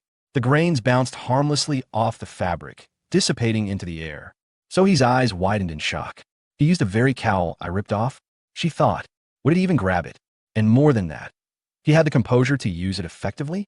But then, a slow, sinister smile curled across her lips. So what if he blocked it? He let his guard down. Just as she had planned, Mujin had to momentarily obscure his own vision with the cowl. In that instant, she lunged forward with lethal intent, energy surging into her palms. Her grin widened as she whispered, I'll start with your abdomen. She drove her glowing, reinforced fingers toward his midsection, convinced she had outmaneuvered him. Pain, a searing, unexpected agony shot through her hands. Her fingers felt as if they had struck solid iron, and before she could register what had happened, blood began to trickle from the cracks forming along her fingernails. She barely had time to stagger back before the pain overwhelmed her as she collapsed onto the ground. Her vision blurred from the shock, and her mind struggled to comprehend what had just happened. What? What did he do? She thought in a frenzy. She let out a scream, both in frustration and agony. My hands! What did you do to my fucking hands? Mujin didn't answer.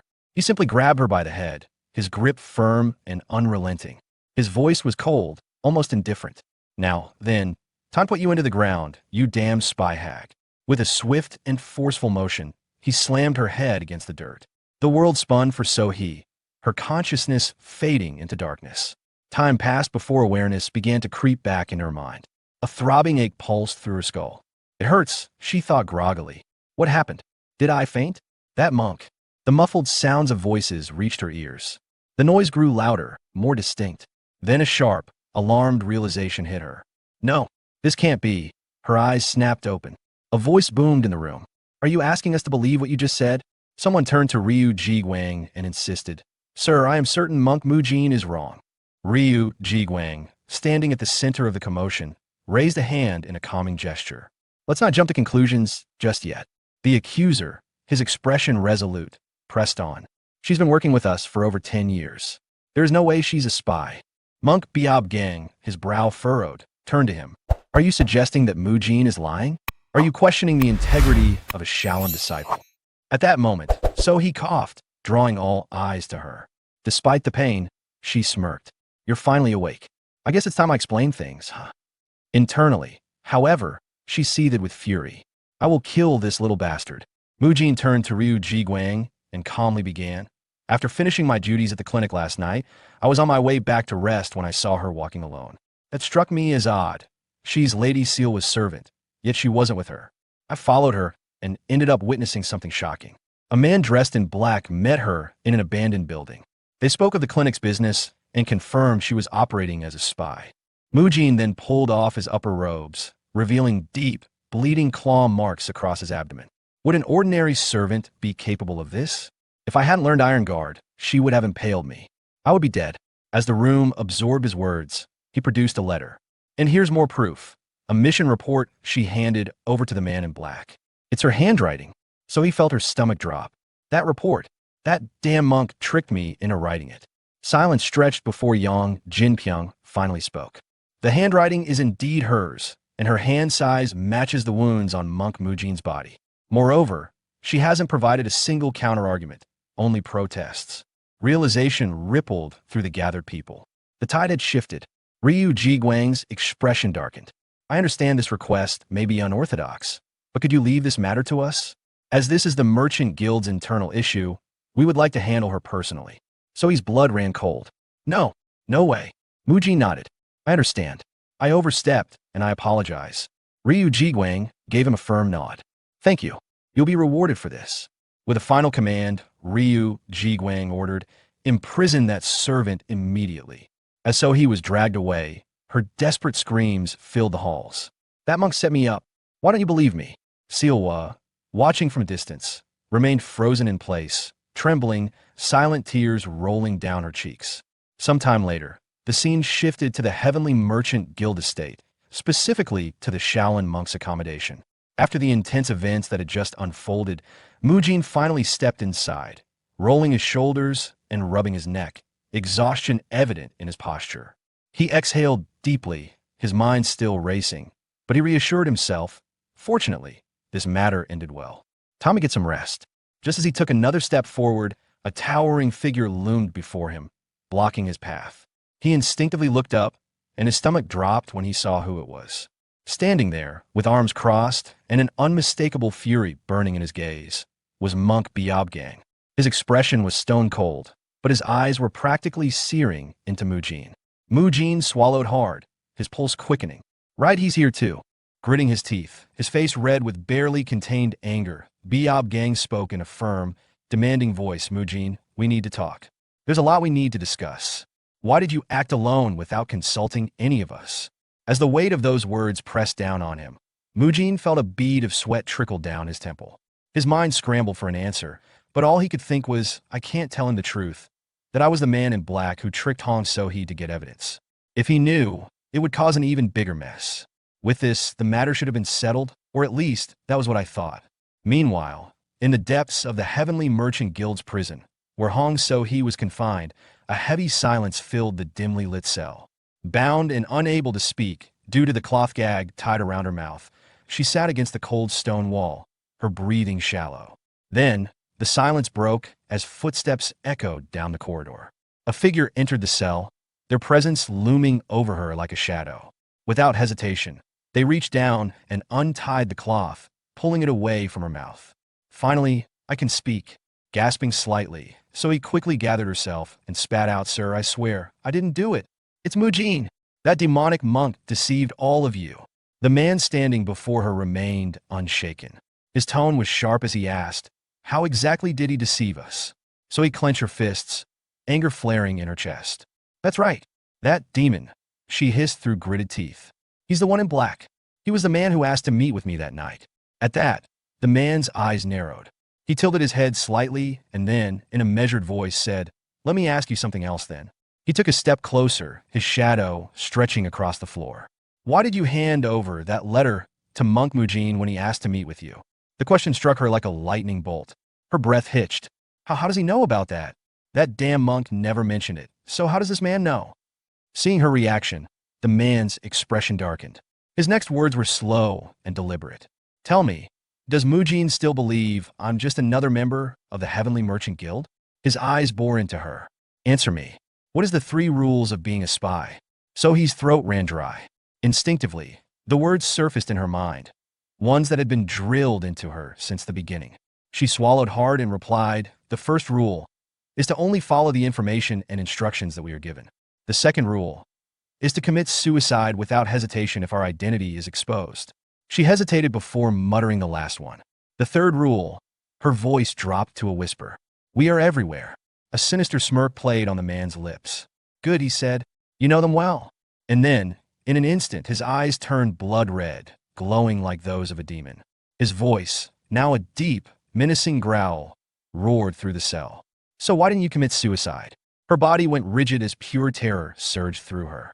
Her breathing turned erratic, her muscles trembling uncontrollably. Then came the sound of flesh being struck. A blood-curdling scream ripped through the prison halls, followed by the sickening splatter of blood. The scene shifted back to Mujin, who stood before Biob Gang with a solemn expression. Pressing his palms together in a respectful gesture, he lowered his head slightly and apologized. "It was really urgent, so I went ahead alone to resolve it first." His voice was steady, yet there was a tinge of regret in his tone. Biob Gang remained silent for a moment before stepping forward, placing both hands firmly on Mujin's shoulders. "That's not why I'm scolding you," he said, his voice calm but weighted with something deeper. Mujin's eyes flickered with confusion. He had expected anger or reprimand, but this response threw him off. He met Biob Gang's gaze, searching for an explanation in his expression, but found only unwavering seriousness. Biob Gang exhaled, his tone carrying both concern and warning. "You were lucky this time. You survived. But the world is far bigger than you think, Mujin.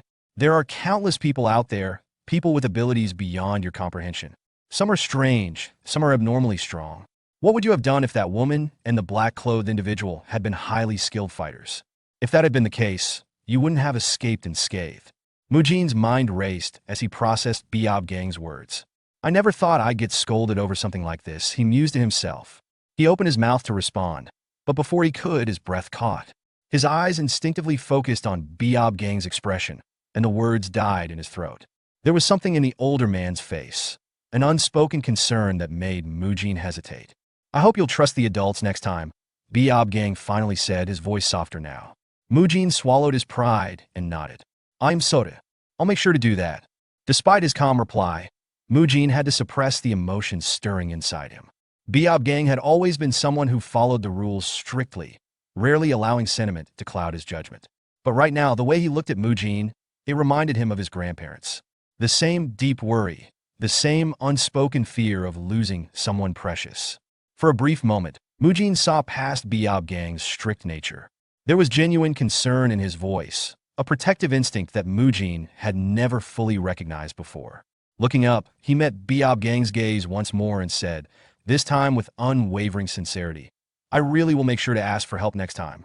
As dawn's first light seeped into the grand office of the Heavenly Merchant Guild, Mujin sat across from Ryu Jiguang, who wore a troubled expression. Ryu Jiguang took a deep breath before delivering the news. Hong So-hee died last night in her prison cell. Mujin's eyes widened slightly at the revelation. "She's dead?" His voice held a trace of disbelief. "What happened?" Ryu Jiguang leaned forward, his fingers interlocked as he spoke.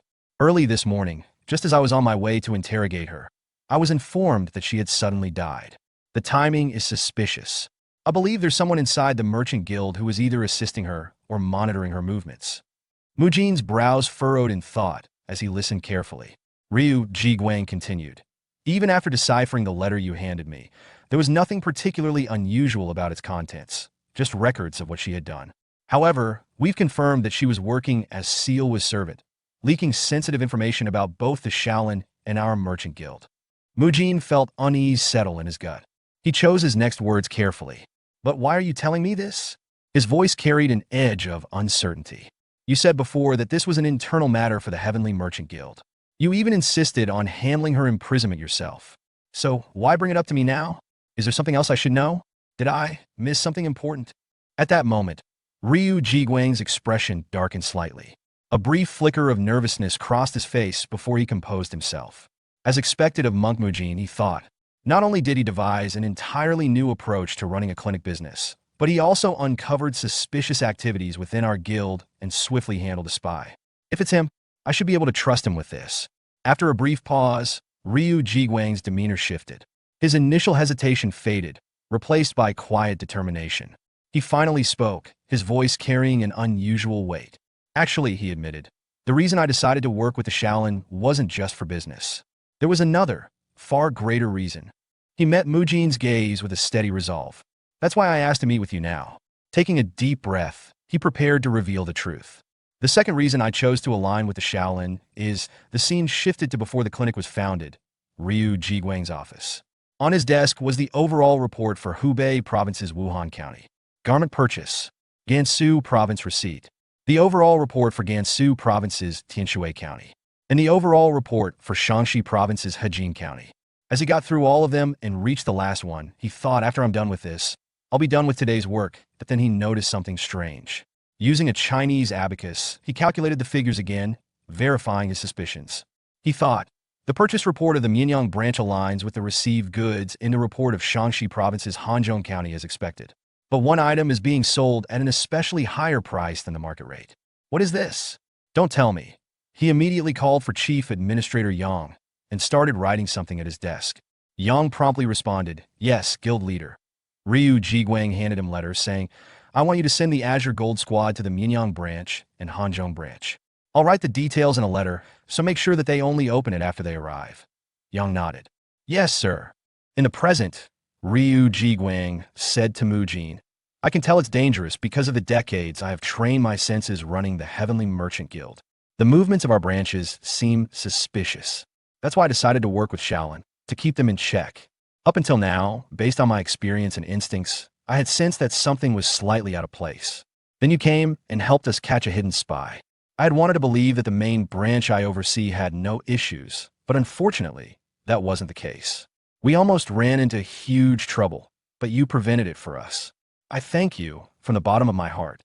Mujin thought, as expected, there's no need to doubt the current merchant guild leader. The problem was spies like Hong So-hee.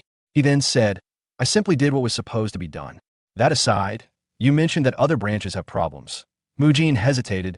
I want to go there right away, but I don't feel safe doing that since I have no idea when the Heavenly Merchant Guild's main branch might fall.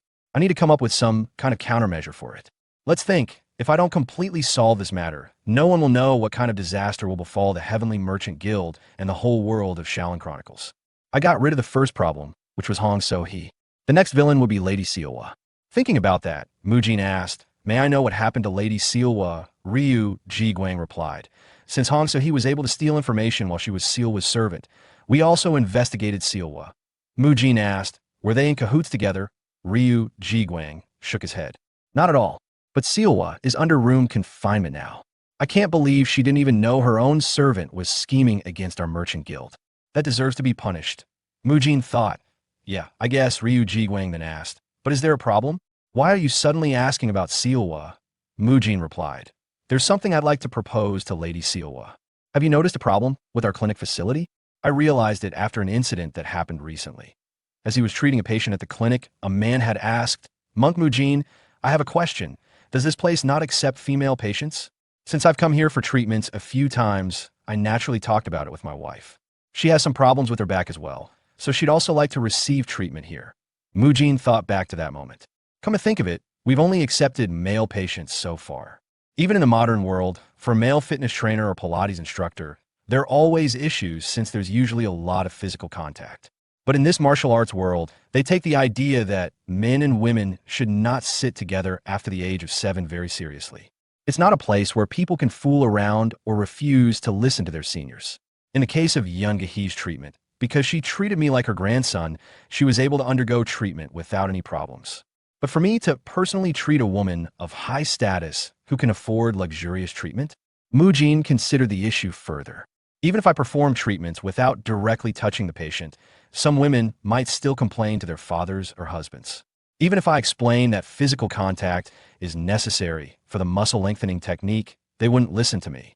I don't even want to imagine what could happen if that were to occur. After thinking it through, Mujin said, I fear something along those lines could happen. Ryu Jiguang nodded. Even though you're a Buddhist, there will still be women who feel uncomfortable with a man treating them. At this rate, it's true that it would be difficult for the clinic to accept female patients. That's indeed a huge problem. But you said you realized something just now. May I ask if you found a solution for it? Mujin answered, Yes, I did. The solution would be to ask Lady Sealwa to learn my treatment methods. That way, she can treat female patients instead of me. I heard that even though she's under room confinement, she can still take lessons. If we do that, then we'll be able to easily resolve the clinic's problem. And most importantly, since Lady Sealwa is your daughter, we won't need to worry about her leaking information about my techniques to the outside world. This technique will only belong to the Heavenly Merchant Guild, among the top 5 merchant guilds in the world. His suggestion took Ryu Jiguang by surprise. Then, a smirk formed on his lips before he burst into laughter, thinking, Monk Mujin is so unpredictable. Then Ryu Jiguang called out, Chief Administrator Yang, are you outside? Yang immediately responded, Yes, sir. Ryu Jiguang said, Ask Sealwa to come here. Sometime later as Sealwa arrived, Ryu Jiguang looked at her and said, You must hate me for confining you to your room. Sealwa replied, Father, I don't blame you for that. Ryu Jiguang continued, Since you've been to the clinic a few times, you know what kind of work Monk Mujin does, right? Sealwa nodded. Yes, I do. Ryu Jiguang turned to Monk Mujin. Please take over. Mujin stood from his seat. Yes, merchant guild leader. He then walked towards Sealwa and said, Lady Sealwa, after discussing with your father, I'd like to propose something to you. Would you be willing to learn my treatment methods and exercises and then help out with female patients? Sealwa looked startled. That came out of nowhere. I'm still under confinement. How could I do that? Mujin reassured her. I'm not asking you to help the clinic immediately. First, I'll need to teach you my treatment methods during your confinement. You've watched how I do it every time you visit, haven't you? I think you'll be able to learn it easily. Hearing this, Sealwa began to tremble. But then, as she looked at Mujin, she saw the same gentle smile she remembered from the time they had first met, when he had saved her at Shaolin Temple Mountain. Mujin spoke again, his voice soft and reassuring. It's all right. This isn't something you have to think about too seriously. You can feel free to reject me. Would you like to help us? Sealwa's trembling stopped as she realized. This monk before her was the same one who had saved her back then. Mujin smiled. You can just think of it as us playing together like we did back then. Some time later, Sealwa retreated to a quiet room, seeking solitude to gather her thoughts. As she sat there, reflecting on everything that had happened, Mujin's words from earlier echoed in her mind. Aren't you going to treat the sick and save the world? I'll stay by your side to help, so that you can accomplish that. A wave of doubt washed over her as she lowered her gaze. She let out a soft sigh and whispered to herself, Can I really do it? I've only been to the clinic a handful of times and merely observed what was going on. If something goes wrong, what if I make a mistake? What should I do? Meanwhile, outside the room, her father, Ryu Jiguang, happened to overhear her anxious murmuring. Concerned, he turned to Mujin and asked in a serious tone, While those are noble intentions, are you certain this is the right decision? I can't help but feel that this might be too overwhelming for Sealwa to handle right now. Mujin, however, remained confident. He gave a knowing smile and replied, She's your daughter, isn't she? She's more than capable of handling this. Deep down, he thought to himself, this is actually the perfect opportunity. Right now, Ryu Sealwa is struggling with self-doubt, largely because of how Hong So-hee manipulated her, fattening her up and gaslighting her into losing confidence in herself. But if she learns about exercise, its principles, and how to apply them, she'll gain a sense of achievement and start regaining her confidence. And besides, it wouldn't be a bad thing for me to get closer to the daughter of a wealthy family. On the first day of her education, Mujin started by teaching Siwa the fundamental theories behind physical training and the changes the body undergoes when engaging in proper exercise. He also introduced concepts that were not typically practiced in Shaolin, such as meat consumption for protein, something she had never considered before. Alongside that, he explained the importance of a balanced diet, breaking down various nutrients and their effects on the body. Understanding that she was new to all of this, Mujin took extra care to simplify complex medical and fitness terminology, making sure the concepts were easy to grasp. He also used engaging analogies to help her visualize the ideas more clearly. To his surprise, Siwa absorbed the information remarkably fast, processing it with an eagerness he hadn't expected. At one point, as they were discussing nutrition, Siwa suddenly recalled something from their past encounter. Her expression shifted as she looked at Mujin and said, "So, that's why you were eating meat back then." She was referring to the time they had met on the mountain. Mujin's face stiffened slightly. He waved a hand dismissively and muttered, "Please just forget about that." By the fifth day, Mujin had moved on to teaching her stretching techniques and Pilates exercises. Although she was still technically under confinement, her father allowed her to leave the estate for educational purposes. This led them to visit the clinic where she could gain hands-on experience. To assist with her training, Yoongi joined them, offering herself as a practice subject for Siwa to work on. Since Mujin couldn't physically guide Siwa by touching her himself, Gehi stepped in to help demonstrate certain techniques. At first, Siwa was visibly nervous, her hands hovering uncertainly before making contact. But as soon as she followed Mujin's instructions and applied what she had learned, her movements became more precise and fluid. She quickly grasped the principles behind postural therapy and acupressure, steadily improving with each session. Seeing her abilities develop so rapidly, Mujin thought, once she starts receiving recognition for her skills, the confidence she gains will be beyond words. By the ninth day, something about Siwa had changed. Her eyes no longer held the same hesitation they once did. It was as if she had discovered a new purpose, one that was no longer solely about fulfilling expectations from the merchant guild or her father. This time, it seemed like she was doing it for herself. Observing this shift, Mujin speculated, "I think I have an idea of what her goal might be, but I shouldn't assume. Talking about a woman's weight is a delicate matter, after all. For now, I'll just keep watching and step in only when necessary." His expression darkened slightly as he thought about the injustice she had endured. She's been manipulated all this time by a spy who intentionally led her down this path. That's what caused her to gain so much weight in the first place. I suggested personal training under the guise of education, and not once did she refuse it. If anything, she's shown an unwavering determination to improve. She's serious about this. I just hope she achieves the results she's hoping for. I want to see a Ryu Siwa of strength and resolve, not the version I read about in the novel. By the 20th day, Siwa had mastered most of the stretching and Pilates techniques Mujin had taught her. Although she had learned fewer techniques compared to what he had previously taught Biobji on, she had achieved remarkable stability in her form. Now, she was capable of incorporating them into her daily routine. Her dedication was evident. She never slacked off, not even once. For someone aspiring to be a professional trainer, that was an excellent start. Given that she was still in her growing years, as long as she continued to push forward and refused to give up, she would succeed in losing weight. Mujin reflected, even for adults, dieting and fitness regimens can be brutal. Yet despite how timid she was in the beginning, she's undergone a complete transformation. That alone is incredible, and I'm not the only one who thinks so. Standing at a distance, her father, Ryu Jiguang, silently observed his daughter. Seeing how different she had become, how she had gone from being withdrawn and depressed to someone driven and focused, he murmured to himself, "I can't believe she's changed this much. She's nothing like how she was before." The sight of her determination moved him deeply. So much so that, in a rare display of emotion, he discreetly handed Mujin a sum of emergency funds, ensuring that his senior officials wouldn't notice. At first, Mujin hesitated and declined, his expression unreadable. "Are you trying to buy me with money? Do you think I would accept such an offer so easily?" But faced with the sheer amount he was being offered, resisting became increasingly difficult. In the end, he accepted it, though not without a lingering thought in the back of his mind. One day, I'll use this money to buy myself some protein to eat. Training her had gone smoothly, but that was only a step toward my larger objectives. Mujin turned to Ryu Jiguang and said, "Merchant Guild Leader, I believe she's ready." Ryu Jiguang raised an eyebrow. You think so too? Mujin nodded. I've been considering expanding our operations to the countryside. You don't want the clinics to be limited to Dangfeng County, do you?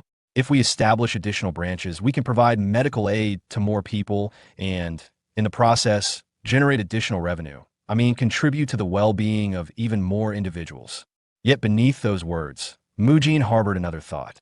This expansion will also give us an opportunity to investigate the suspicious activities of certain countryside branches. Ryu Jiguang pondered for a moment before asking, where do you plan to establish the first branch? In Jiangxi province, specifically in Nanchang, Mujin answered confidently. Ryu Jiguang appeared intrigued. Nanchang? Why there? Luoyang or Zhengzhou are much closer options. Mujin explained, the Shaolin Temple holds significant influence in Dangfeng County, making expansion into nearby regions relatively easy. However, if we push outward too aggressively, other sects will start to raise complaints. That's why my target is a neutral area, Nanchang. It's an unclaimed territory, untouched by any major faction. If we successfully establish a branch there, we'll be able to extend our reach and help even more people in the future. Ryu Jiguang leaned back, impressed. I didn't realize you had such a strong grasp of territorial dynamics. That's quite insightful. But you do understand that conducting business in Nanchang won't be easy. Mujin acknowledged the challenge. It's still preferable to setting up shop in a region dominated by a rival group. And if you look at the map, Nanchang is the closest neutral area to us. Though his reasoning was logical, Mujin's true motive lay elsewhere. Internally, he reflected, capturing a minor spy like Hong, so he won't be enough to change the fate of the Heavenly Merchant Guild. The real mastermind remains hidden. According to my knowledge, in the near future, Nanchang will fall under the control of an unorthodox faction, the Tyrant Blade faction. This faction serves as the enforcer of the corrupt Heavenly Merchant Guild, overseeing illicit activities such as drug production and human trafficking. These dark dealings generate the majority of the guild's profits, ultimately leading them down a path of no return. If I want to alter the course of history, I need to act now. I must uncover their plans before they take root. Later, while discussing the expansion with Hyun Myung, the topic of leadership arose. Hyun Myung asked, I understand why you want to go there personally, but who will manage things here in your absence? The Heavenly Merchant Guild won't simply sit idly by. Mujin responded, Monk Biab Jian is more than capable. He's been assisting my grandfather all this time, which has prevented him from showcasing his true abilities. But now, he's more proficient in my techniques than even I am. Grandfather has always felt indebted to him for his unwavering support. This is a perfect opportunity for Monk Biab Jian to take charge and prove himself.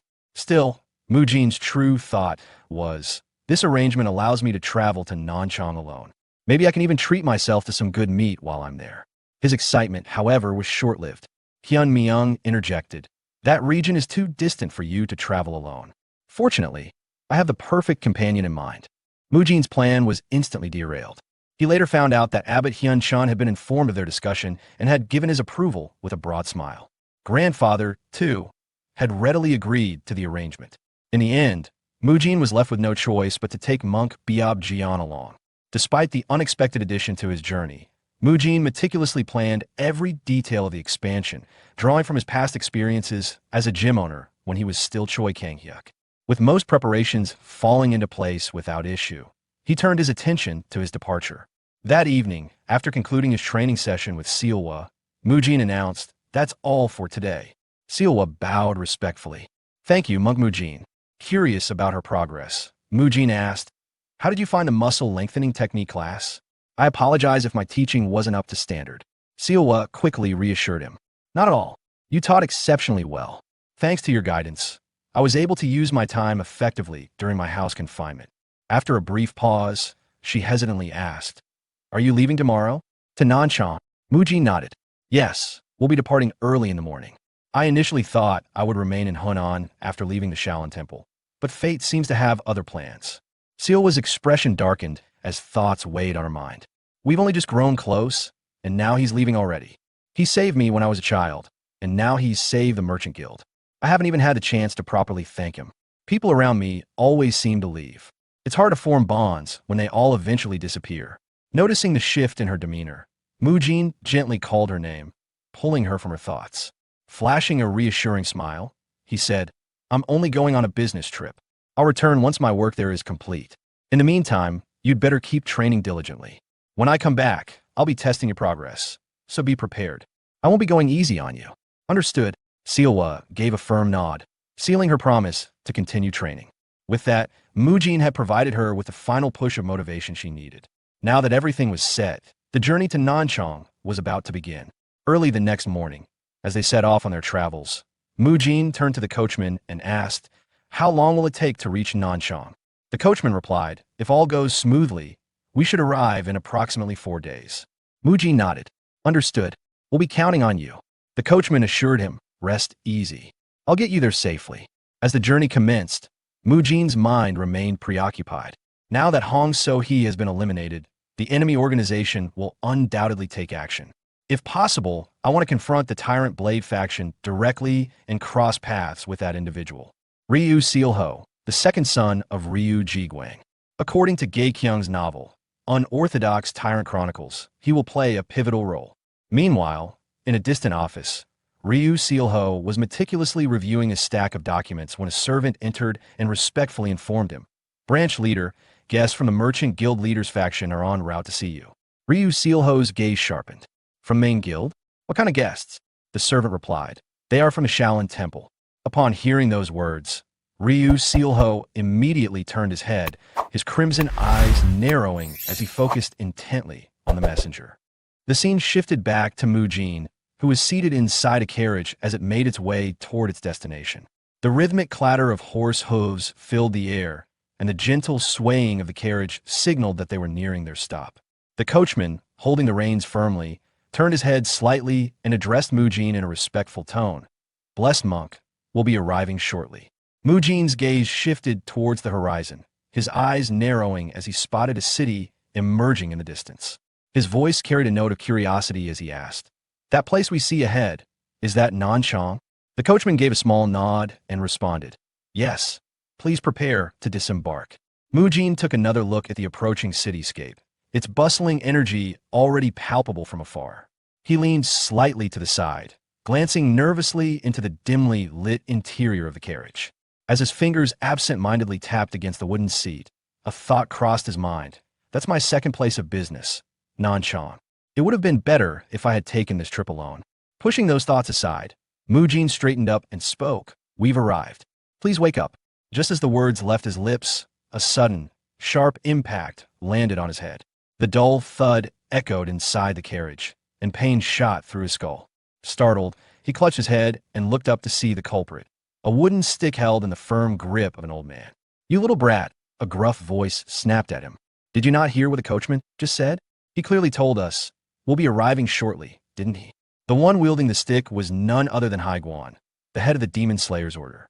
Unlike Mujin, who sat upright, Haiguan was sprawled across the floor of the carriage, lazily resting as if the cramped space were a bed meant for him alone.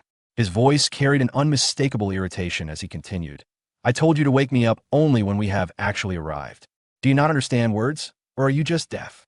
Mujin, still rubbing the sore spot where the stick had landed, shouted back in frustration, "No one would understand what you mean if you say it like that."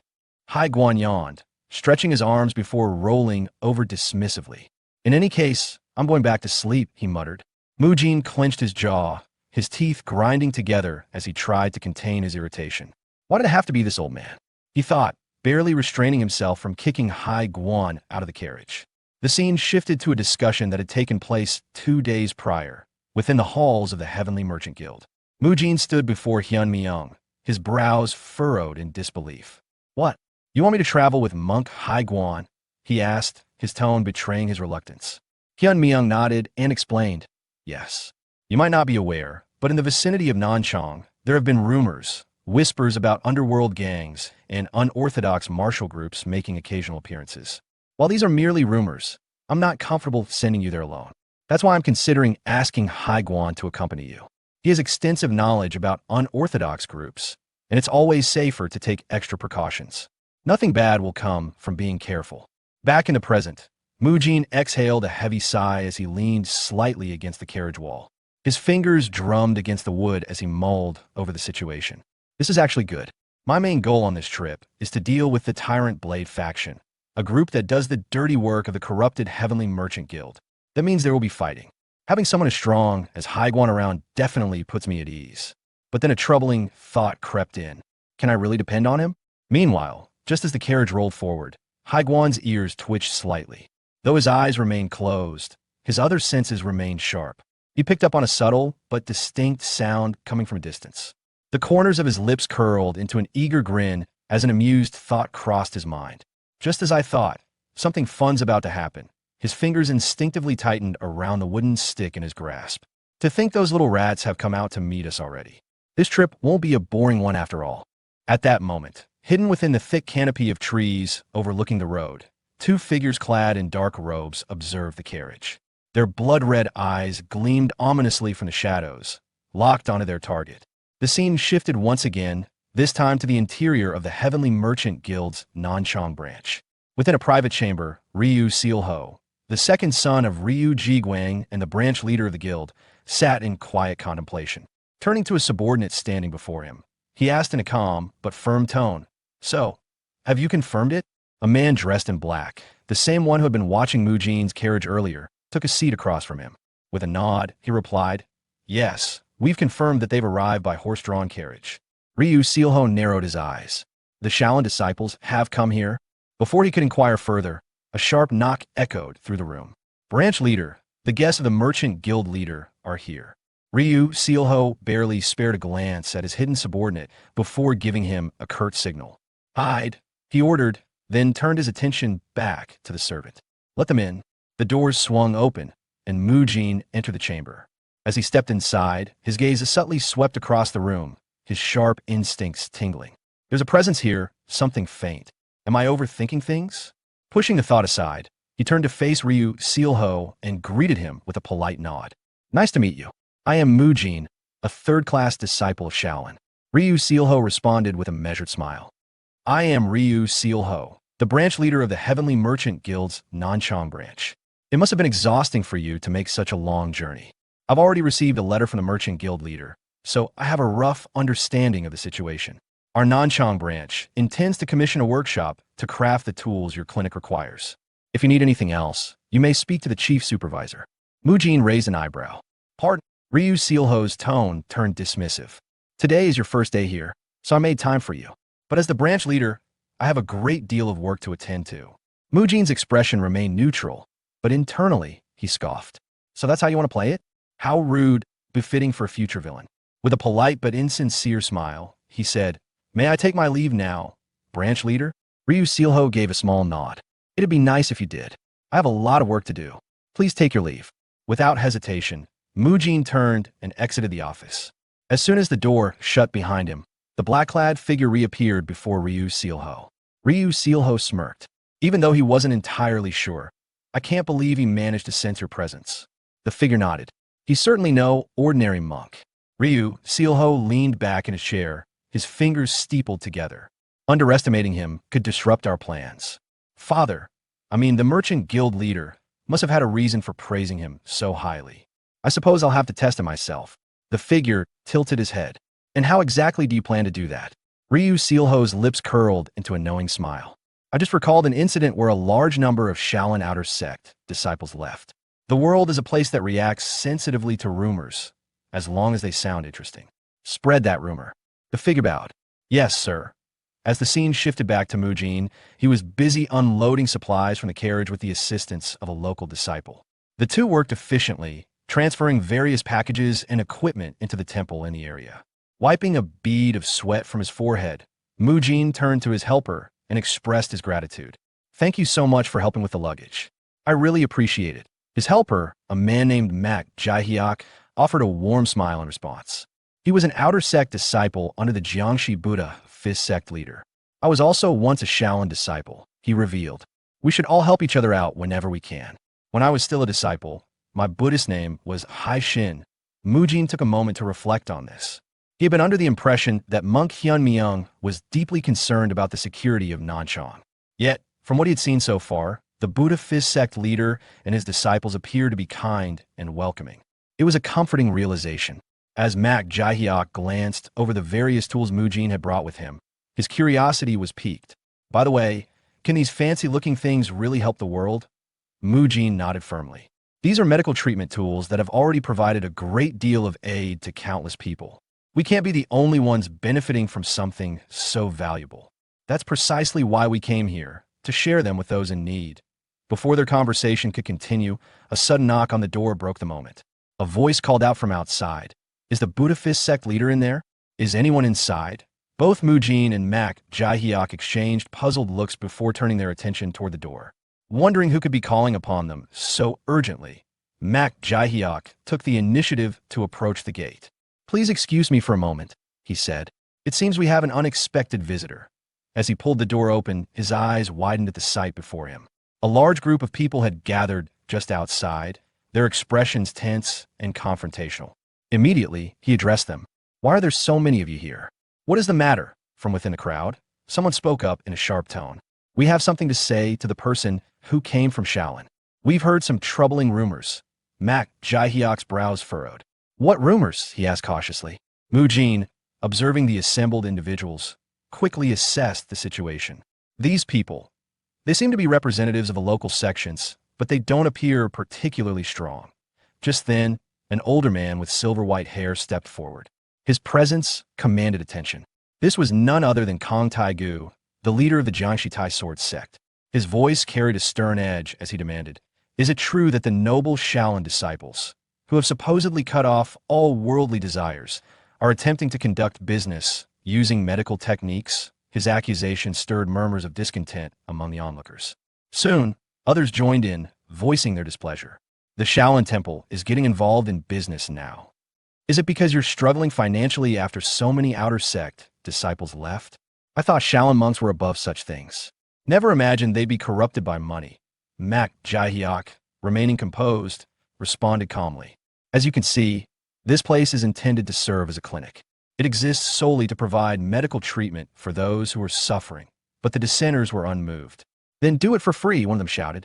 Even if you monks are struggling financially, how can the Shaolin Temple justify expanding its influence under the guise of business? You should return to your mountain at once. Mujin clenched his fists. His patience was wearing thin. Internally, he seethed. These fools are really overstepping their bounds. Stepping forward, he interjected, his voice unwavering. Pardon me for interrupting your discussion, but we, the Shaolin disciples, have only just arrived here. We were in the middle of unloading our supplies. Tell me, how did you know that we intended to use medical techniques? His words cast a brief silence over the crowd. Individuals exchanged uncertain glances before one of them hesitantly spoke up. Didn't you say it yourself? No, another voice countered. I heard it from the Tai Sword Sect leader. Kong Taigu, Tai Sword Sect leader, now under scrutiny, simply crossed his arms. Only heard about it through rumors. Mujin's eyes narrowed.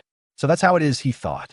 The only person capable of rallying all these minor sects in one place, it has to be Ryu Sealho. That cunning fox. He's trying to manipulate public opinion against me. Aloud, Mujin declared, I think I understand why you've gathered here. Let me make something clear. I traveled a great distance, fully prepared to dedicate myself to helping others. My goal is to aid the people of this city. So to hear ridiculous accusations like Shaolin has become obsessed with money is something we fully anticipated. Kong Taigu remained unmoved. Even so, Mujin pressed on. Even so, are you truly saying you don't want the people of Nanchang to have access to better healthcare? Kong Taigu scoffed. That claim is far-fetched. Mujin smirked. Far-fetched? Let's be honest here. Why would the Shaolin Temple need your permission to open a clinic? Unless, of course, there's another reason behind your opposition. Do you really take us for fools? His gaze sharpened. You're all just Ryu Sealho's pawns. Just then, a younger man stepped forward, his expression filled with irritation. I can't listen to this any longer. Why does a mere young monk from Shaolin talk so much? Father, allow me to deal with this. This was Kong Jiawan, the eldest son of the Tai Sword Sect leader. With a smug grin, he issued a challenge. I'll personally teach you the proper mindset a Shaolin disciple should have. Let's settle this the orthodox way, with a duel. The gathered crowd erupted into cheers of approval, their excitement palpable. Mujin smirked, cracking his knuckles. Judging by their reaction, that means everyone agrees, right? Fine, then. He shifted into his fighting stance, his gaze unwavering. Don't just stand there. Come me already. Some time later, as the duel between Kong Jiawan and Mujin commenced, the atmosphere was thick with tension. The spectators watched with bated breath. Their eyes locked onto the two warriors. Kang Jiowon, his body covered in bruises and cuts, hesitated to continue the fight. His breathing was ragged, and his muscles trembled from exhaustion. The crowd, unimpressed by his reluctance, began shouting at him. "Why aren't you giving it your all?" Someone jeered. Gritting his teeth, Kang Jiowon's thoughts raced. Is he really just a teenager? He wondered. I heard he was only a third-class disciple. How did he manage to survive Dangfeng County? There must be a reason. But how is he so strong? Before he could gather himself, Mujin rushed forward again with blistering speed. Kang Jiowon reacted instinctively, lifting his leg to deliver a swift kick.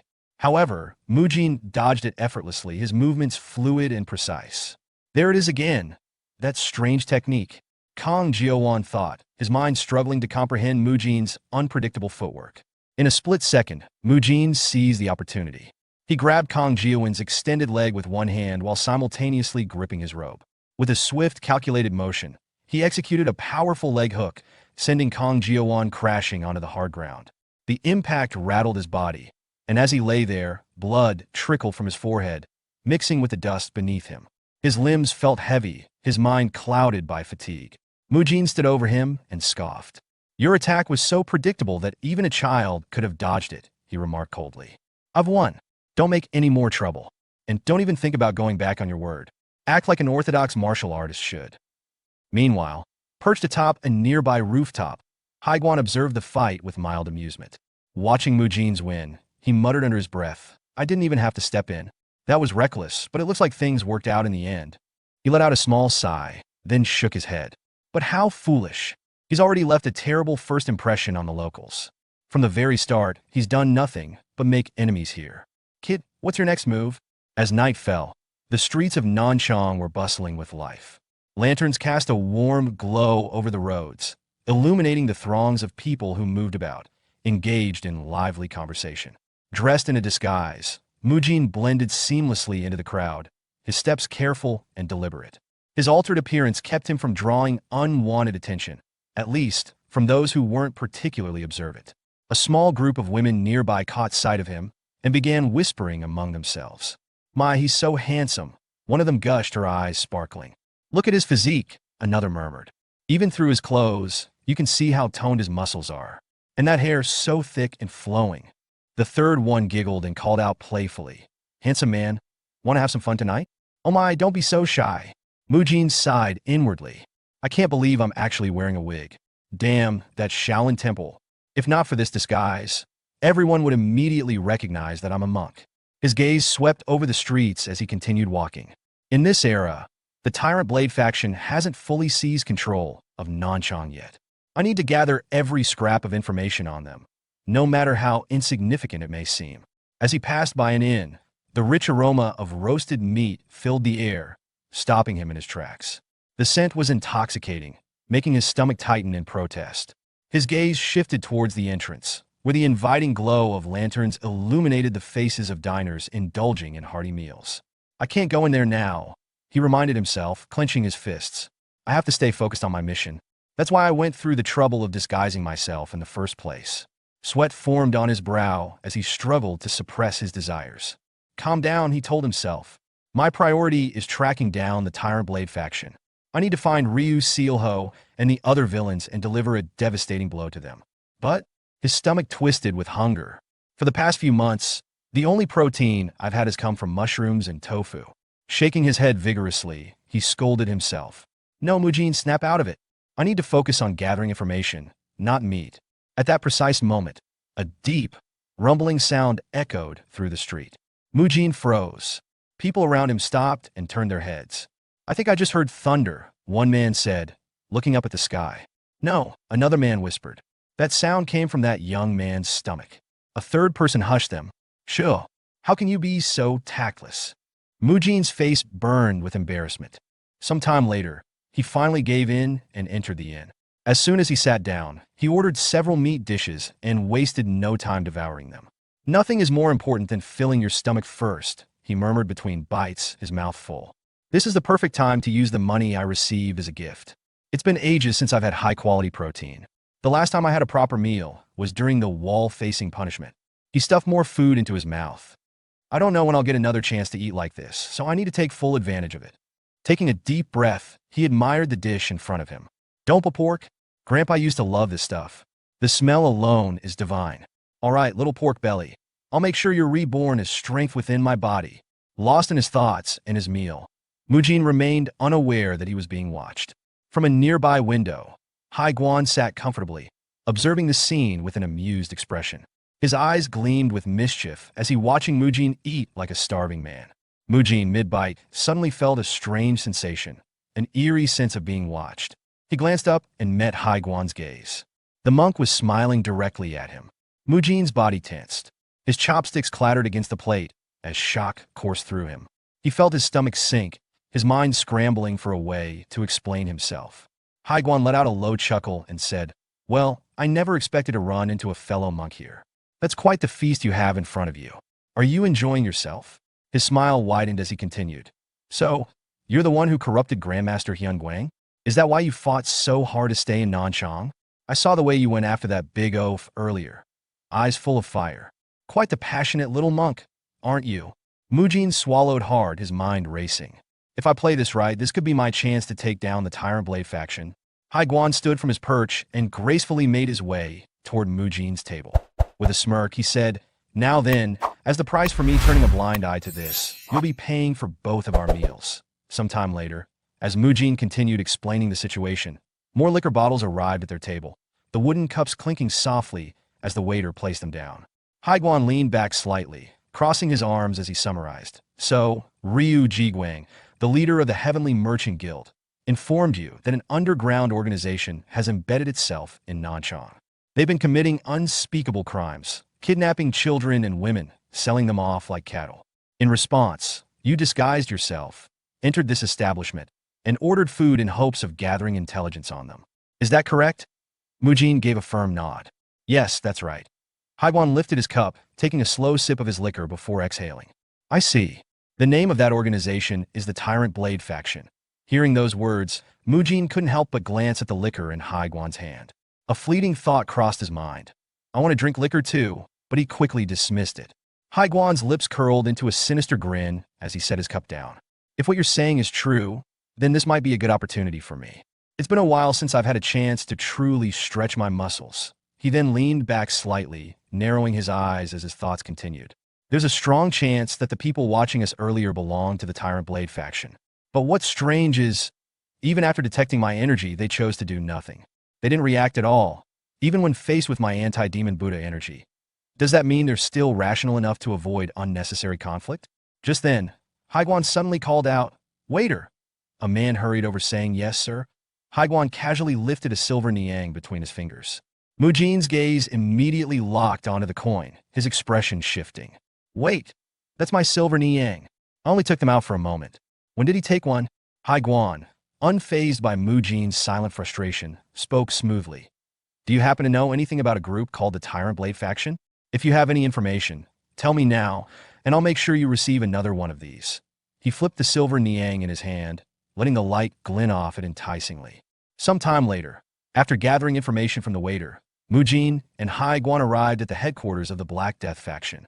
The waiter had told them, "I've never heard of the Tyrant Blade faction, but there is a notorious underworld syndicate here in Nanchang known as the Black Death faction. They've been operating for a long time, dealing in all sorts of shady business. If any group could be tied to the Tyrant Blade faction, it would be them." Now, standing amidst the aftermath of battle, the scent of blood and sweat thick in the air, Mujin surveyed the unconscious bodies of their defeated foes. With a deep sigh, he muttered, "This isn't them. The Tyrant Blade faction isn't weak like this. These guys are nothing more than street thugs. They're even weaker than that fool Kong Jiawan, the one I fought yesterday." Hai Guan stepped forward and nonchalantly slapped one of the unconscious men across the face. The man stirred, groaning as he slowly regained consciousness, only to find himself being yanked up by the collar. Hai Guan's voice was cold and sharp as he demanded, "I doubt you know much about the Tyrant Blade faction, but tell me, are there any up-and-coming underworld groups that could pose a threat to your faction? Have you noticed any organizations bringing in outsiders?" His grip tightened. "If I don't hear an answer I like, I'll boil you alive." Panic flooded the man's face. His breath came in short gasps as he stammered. "There's a place. We've seen several unfamiliar faces there recently. A lot of people go in, but almost no one ever comes out. We never dared to interfere with that place recklessly. Haiguan mused before asking. Do you know its location? The man trembled, thoughts racing in his head. I'll tell them everything. Please, just spare me. Mujin and Haiguan exchanged glances. A silent understanding passed between them. We found them. As soon as the man provided the necessary details, Haiguan turned on his heel and immediately began moving toward the location without hesitation. Mujin, sensing the recklessness of the decision, quickly called out, Wait, going in with just the two of us could be dangerous. Let's contact the rest of the monks and go together. Haiguan paused only briefly before turning his head slightly. You want to call for reinforcements? He scoffed. I don't think that's necessary. He then lifted his hand and gestured toward the nearby rooftops. I think my guys are more than enough already. Mujin's eyes widened as he turned and saw them, silhouettes perched on the rooftops, blending seamlessly with the shadows. Realization dawned upon him. So the presences I felt earlier, they were from the demon extermination squad? When did they start following us? Haiguan chuckled. They'll show up wherever I am, or wherever the stench of the demonic cult lingers. Looks like the higher-ups didn't just send me to handle this mission. They really are obsessed with me. Then, raising his voice, he issued the command. All of you heard me, right? Demon Extermination Squad, move out. The Tyrant Blade faction was a notorious unorthodox group that played a major role in the novel Unorthodox Tyrant Chronicles, written by author G.A. Kyung. Known for their ruthless and sadistic nature, they stood as one of the most feared villainous organizations within the story. Under the secret patronage of the Heavenly Merchant Guild, the faction engaged in a range of illicit activities, including drug trafficking and human smuggling.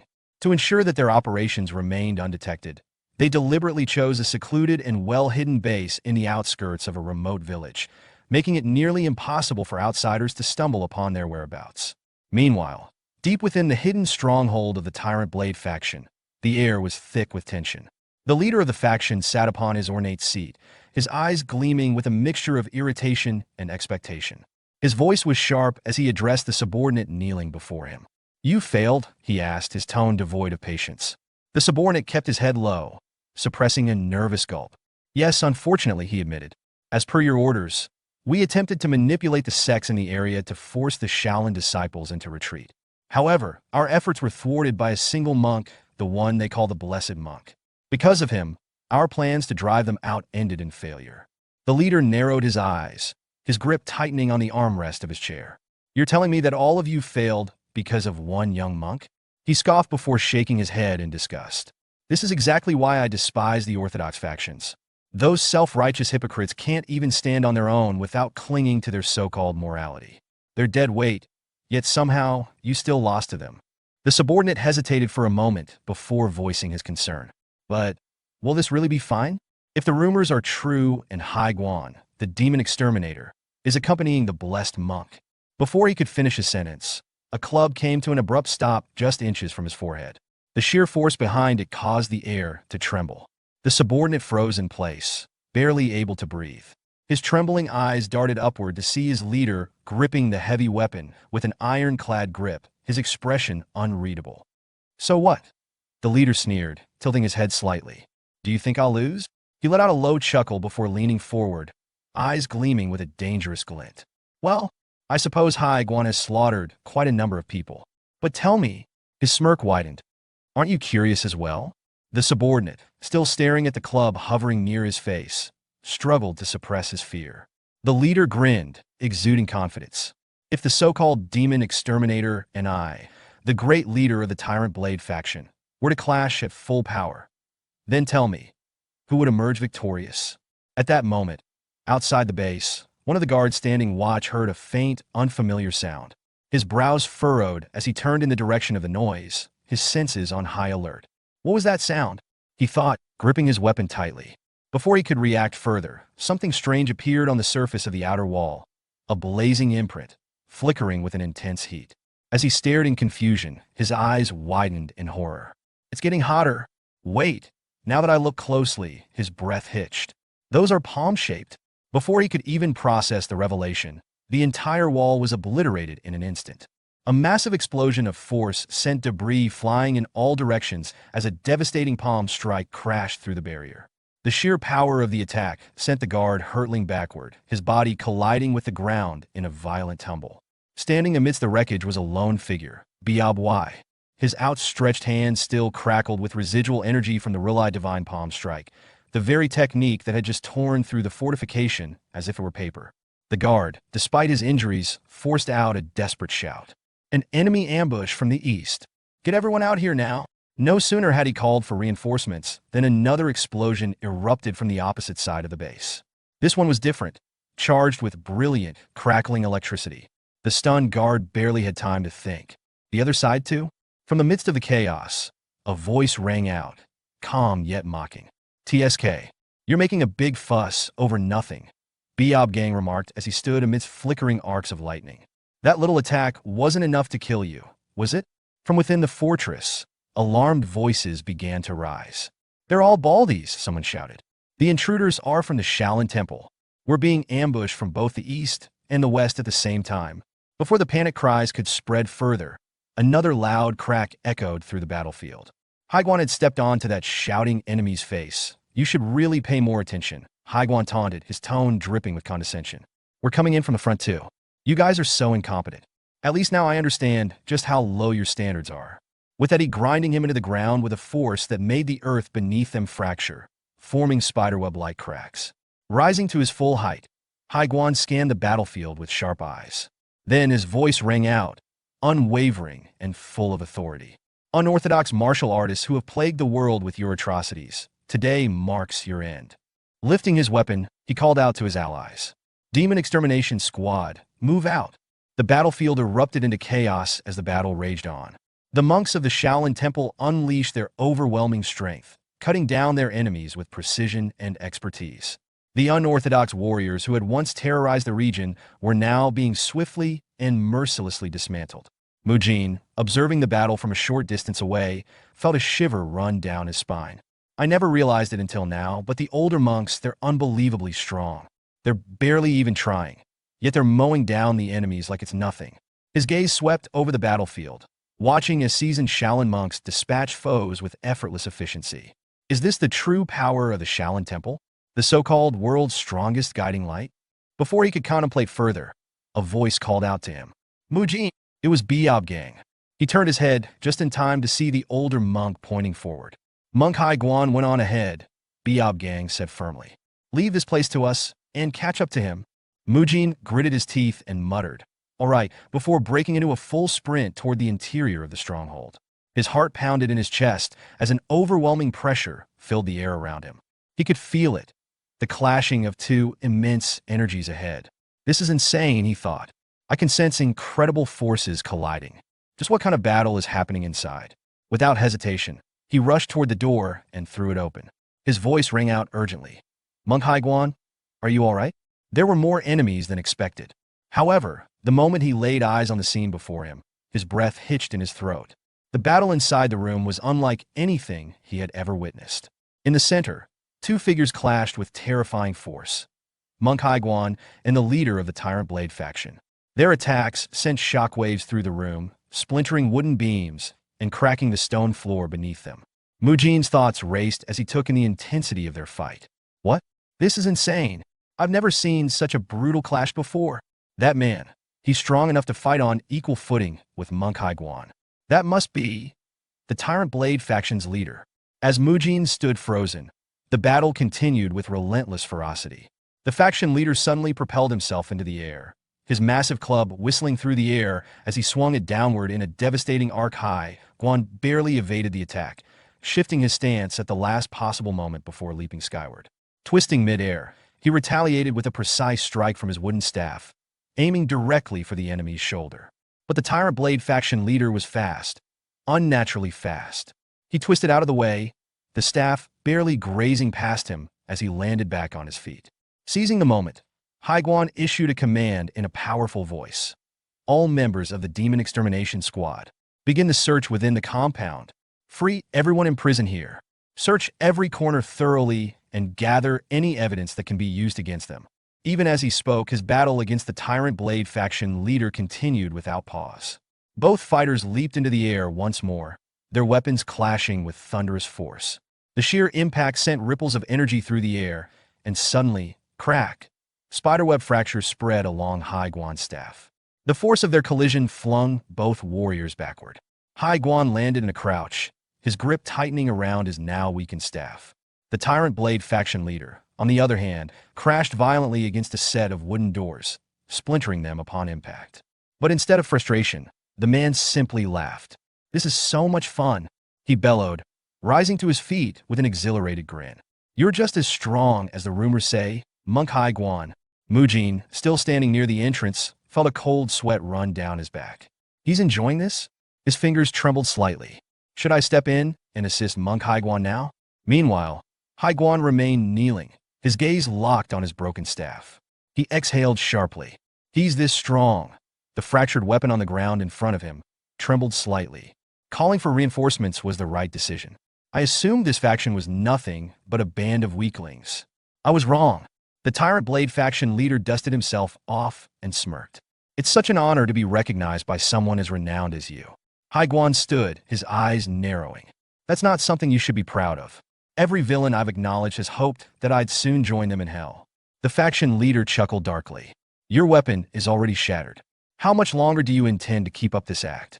Slowly, Hai Guan raised his hand, raw energy surging into his arm. His expression was cold and unwavering. "The way I send them to hell is always the same," he said.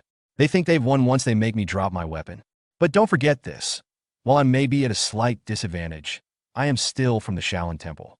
Even without my staff," his eyes burned with quiet intensity, "I can still kill you easily."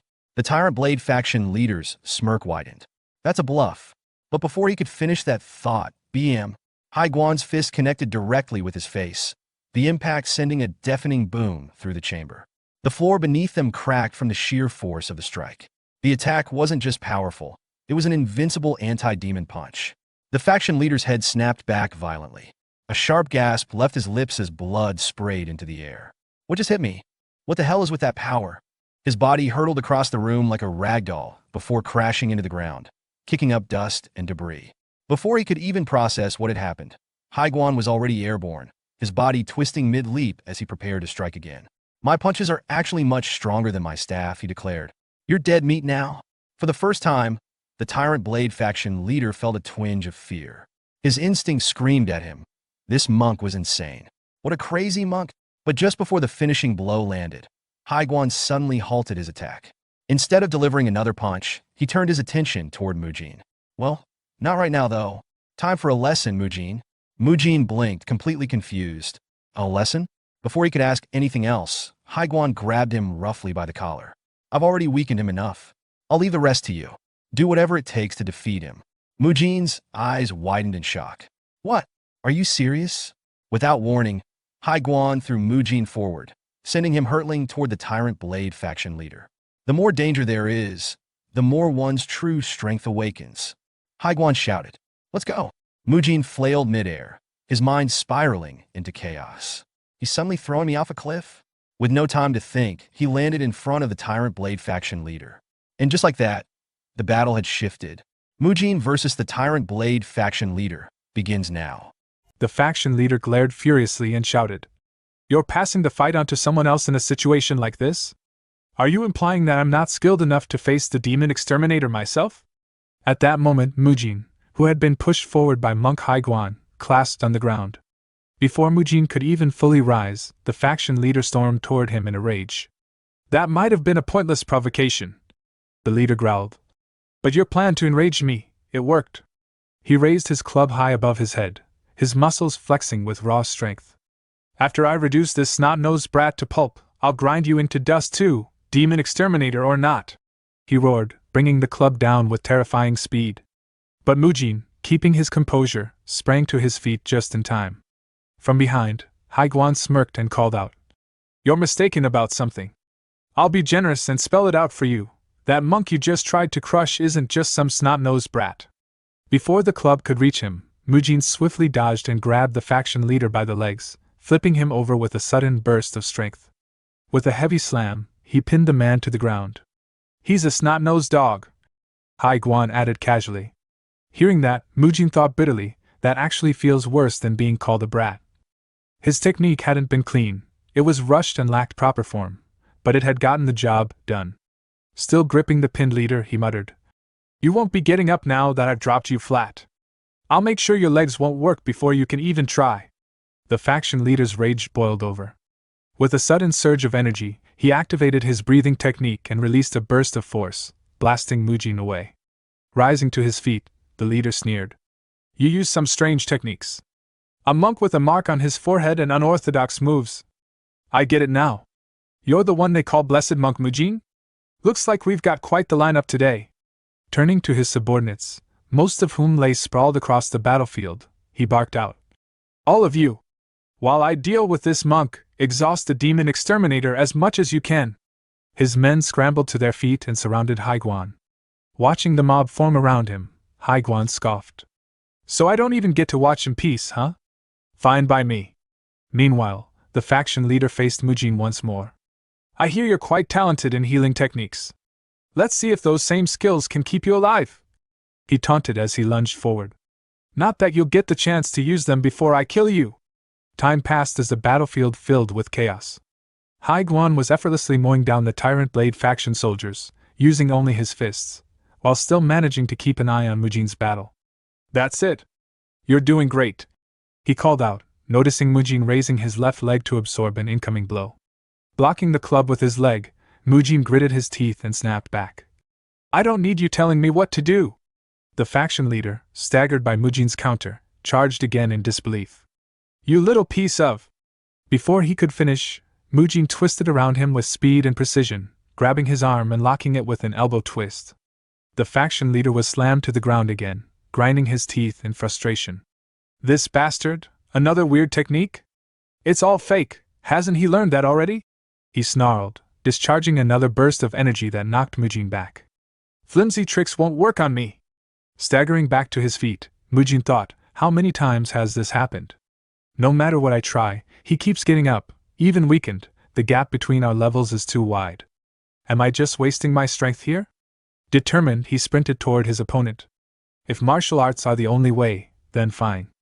A tooth for a tooth, an eye for an eye. Both combatants entered their respective zones. The faction leader unleashed a frenzied barrage of club strikes, while Mujin countered with a blend of arhat palm strikes and rapid chain punches. One of the club blows landed, causing Mujin to cough up blood, but he immediately retaliated with a fierce punch to the faction leader's face. The faction leader swung again, but Mujin barely blocked with his left arm. Seizing the narrow window, Mujin delivered a brutal kick, right to his opponent's groin. The man howled in pain and lunged at Mujin, but Mujin broke free, launched into the air, and delivered a devastating kick to the faction leader's head. Blood sprayed from his mouth as Mujin growled. You sure yap a lot. So eat this. But the faction leader recovered almost instantly, and retaliated with a solid punch that sent Mujin flying backward. He slammed into the ground several meters away. Charging forward, the faction leader roared. Enough games. I'll kill you now. He leapt high into the air, shrouded in violent inner energy. Mujin, groaning, tried to stand. He still has that much strength. No, this must be his final attack. I need to put everything I have into this, he thought. Every last bit of inner energy. He focused, channeling everything into his invincible punch, then layered it with the chain punch's first technique. Focus. I can do this. Their attacks collided, club versus fist. A thunderous crack echoed across the battlefield. Mujin's fist shattered the club completely, leaving the faction leader stunned. Staggering back, the leader muttered, You should have destroyed me along with the weapon. But before he could react, Haiguan's voice boomed from behind him. You did great, Mujin.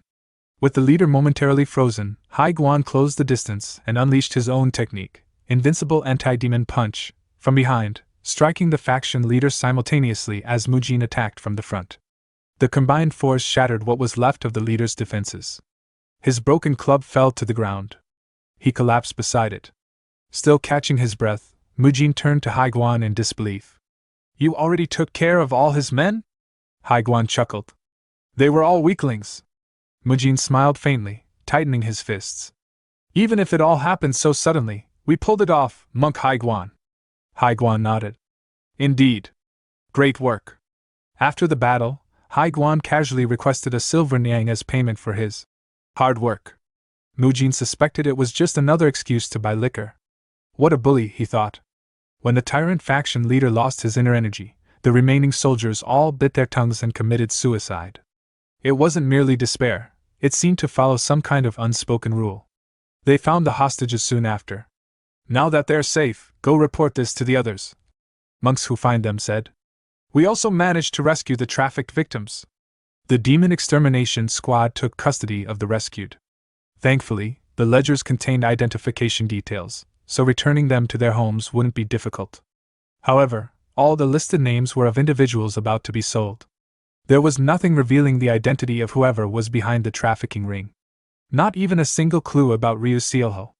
As Mujin flipped through the reports, a piece of paper slipped out. He picked it up, curious. What's this? He thought, but the words on it made his eyes widen in shock. 2 children. 1 woman. Addressed to Jagal Hyan. To be delivered through the back door of the Jagal clan. The Jagal clan? Mujin thought.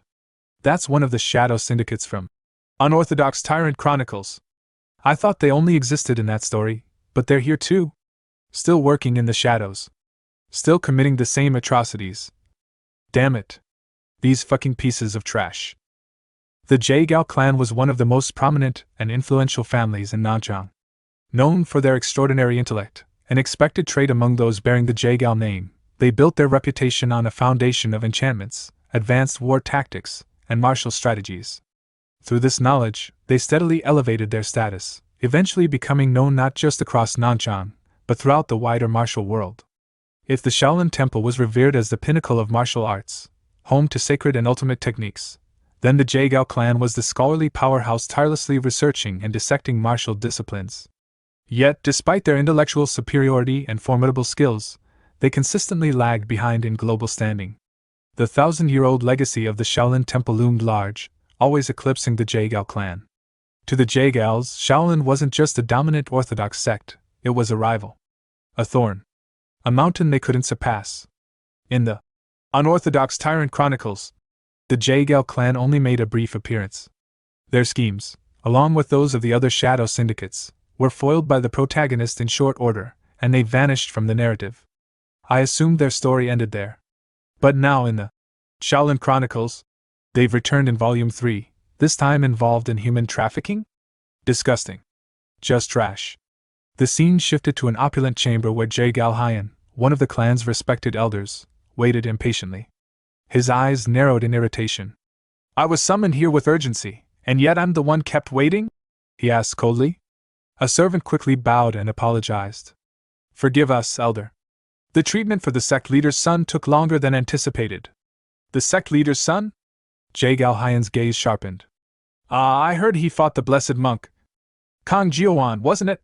Just then, Kang Taigu, the leader of the Jiangshi Tai sword sect, entered the room with his son, Kang Jiuan, who was wrapped in thick bandages. The elder bowed slightly.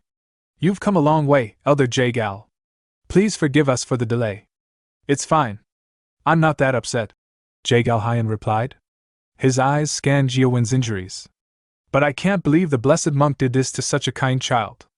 Was this truly the work of the so-called pillar of the orthodox factions? Exactly so, Kang Taigu confirmed. Jiuwen leaned in, whispering to his father. But we're an orthodox sect too, is it really right for us to act this underhandedly? Kang Taigu grit his teeth and whispered back. This is because you lost, you fool. Their exchange was cut short when Jagal Hyan spoke again. So you called me here to ask for help? Kang Taigu's expression brightened. Yes. We were only trying to remind the Shaolin Temple of their roots, but they mocked us. They said we had no authority to challenge them, no rules barring their business. They even invited us to fight them if we had a problem. During the battle, their monk used some strange, unrecognizable technique on my son. Look at him, he might never speak again. And all this, with no prior notice or explanation. Jagal Hyan remained silent, though his thoughts were sharp. Pathetic. They couldn't handle a single monk and now expect me to clean up their mess? Kang Taigu gestured to his son. His jaws dislocated. Look at the state he's in. Still, Jagal Hyan kept his thoughts to himself. Why should I clean up after your son's failure? These other factions, all of them are incompetent. Money problems, disputes, disorganization, and now they want to rule Nanchang? I've waited for them to implode and clear the path, but perhaps it's time to intervene. Shaolin crossed the line this time. I'll use that as justification to hunt them down. And in doing so, I'll form the next ruling faction. Puppets first. Power later. And that boy fought the blessed monk, didn't he? Perfect.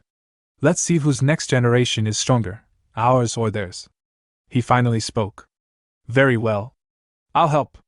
Your family has supported us before, and now that you're under pressure, we can't turn a blind eye. I'll dispatch one of our elite units, the Shadow Sword Squad. Request a rematch with the monk. Kang Taigu nodded. Understood. He bowed and exited. Jagal Hyan stood up, musing. A fair fight would be ideal. If Shaolin wins again, we'll turn public sentiment against them. Jin He should be the one. He pointed to his side. Jin He. You'll fight him. Before dawn, at the Buddha Fist sect where Mujin was staying, Kang Taigu arrived. So, Mujin said with a yawn, you're saying our last fight wasn't official because it was a one-sided beating, and now you want a rematch? Kang Taigu, trembling with rage, replied. Yes. It was an unsanctioned fight, held in the streets, with no judge. And how dare you yawn while speaking to an elder? You're shameless. Mujin shrugged. Didn't the crowd cheer for us to fight? That's as good as agreement. And you show up before dawn without a single letter. Who's rude now? Shut up! Kang Taigu shouted. You'll accept what you're told and apologize. Let's not change the subject. I already won. My son can't even speak because of you. Do you think I'll just let that slide? Before it escalated further, a calm voice interrupted them. Both of you enough. Ji He stepped forward. Yes, the fight was one-sided. Yes, someone was hurt badly. But if this continues, it will damage the reputation of your upcoming clinic. A healer who also injures? That won't sit well with the public. Mujin laughed. I hit his leg. But his jaw is broken. How fascinating. Which is why, Jin He continued, we propose a rematch. One with clear terms. If we lose, we won't bother you again. And if you win, what then? Mujin said. You called the last fight unofficial. What stops you from asking for a third match? Jin He reached into his robe and tossed the scroll. Mujin caught it and looked confused. It's a memorandum signed by the martial groups. It ensures this fight is final. Stop bothering me, Mujin thought. I'm still recovering from the Tyrant Blade battle. Then, a voice whispered directly in his ear. What's the matter? Scared to lose? It was Hai Guan, using frequency transmission. Mujin flinched. What the? That was inside my ear. Creepy technique. Hai Guan teased again. Scared because your opponent looks strong? I'm not scared. Mujin snapped out loud. Fine. I accept. Did that hurt your pride? Hai Guan chuckled in his head. Of course not. You think I'm scared of someone like that? This match will settle things once and for all. Ji He said. And I suggest you remove that veil. Mujin added. I don't want excuses about it being in your way. Jin He nodded, removing her veil and tossing it aside. Gasps followed. She was a woman. I'll be serious from now on, she said. And while I understand your frustration, I expect you to address me with respect. She was Jagal Jihi, member of the Shadow Sword Squad and granddaughter of the clan's patriarch. She's a woman, Mujin thought, slightly caught off guard. The referee raised his hand. The rematch begins now. They launched forward, Mujin swinging a powerful fist, Jihi with her energy-coated folding fan. The moment their attacks clashed, Mujin's expression changed. She's fast. If this keeps up, I'll get cut. He activated Iron Guard just in time, but her strike still pushed him back. Damn, she's seriously strong. Using the silent frequency transmission that only a skilled martial arts could master, Hai Guan's voice echoed directly into Mujin's mind. Take a good look at her, he said with a wry tone. Isn't she a beauty? Don't let that slender frame fool you. She's not just graceful, she's far more skilled than you. Mujin's brow twitched as he narrowed his eyes at his opponent. Then what do you expect me to do? He asked, his voice half annoyed, half curious. Give it your very best, came the monk's calm yet firm reply. Suddenly, like a streak of wind, Ji He darted forward. Her movement was fluid, deceptively delicate, but behind it was sheer force. She unleashed a flurry of attacks with her fan, each swing sharp enough to whistle through the air like slicing blades. Mujin barely managed to dodge each strike, weaving and twisting to avoid her deadly grace. A fan? As a blade? Mujin thought to himself in disbelief. I've never seen anyone wield a fan like that before. As the battle escalated, Hai Guan's voice slipped into his thoughts once again. I'll give you a strategy to defeat her, he advised. Stick close, closer than comfort would allow. Get up in her space. Think like a shameless flirt, cling to her like a playboy would. Very, very closely. Mujin almost lost his balance, not from an attack, but from the absurd suggestion. Are you kidding me? Right now? His cheeks flushed slightly from the awkward idea. But he shook it off quickly. No time to hesitate. I'll switch to combination techniques. He centered himself, his feet rotating like gears in motion, and propelled into the air. He spun through a sequence, a spiral kick infused with inner energy followed by a sweeping whirlwind attack aimed directly at Ji-hee. Yet to his shock, she met the assault head-on. Her fan wasn't just a fan, it was reinforced, battle-hardened. It clanged against his kick, absorbing the force before she was finally pushed back by his sheer strength.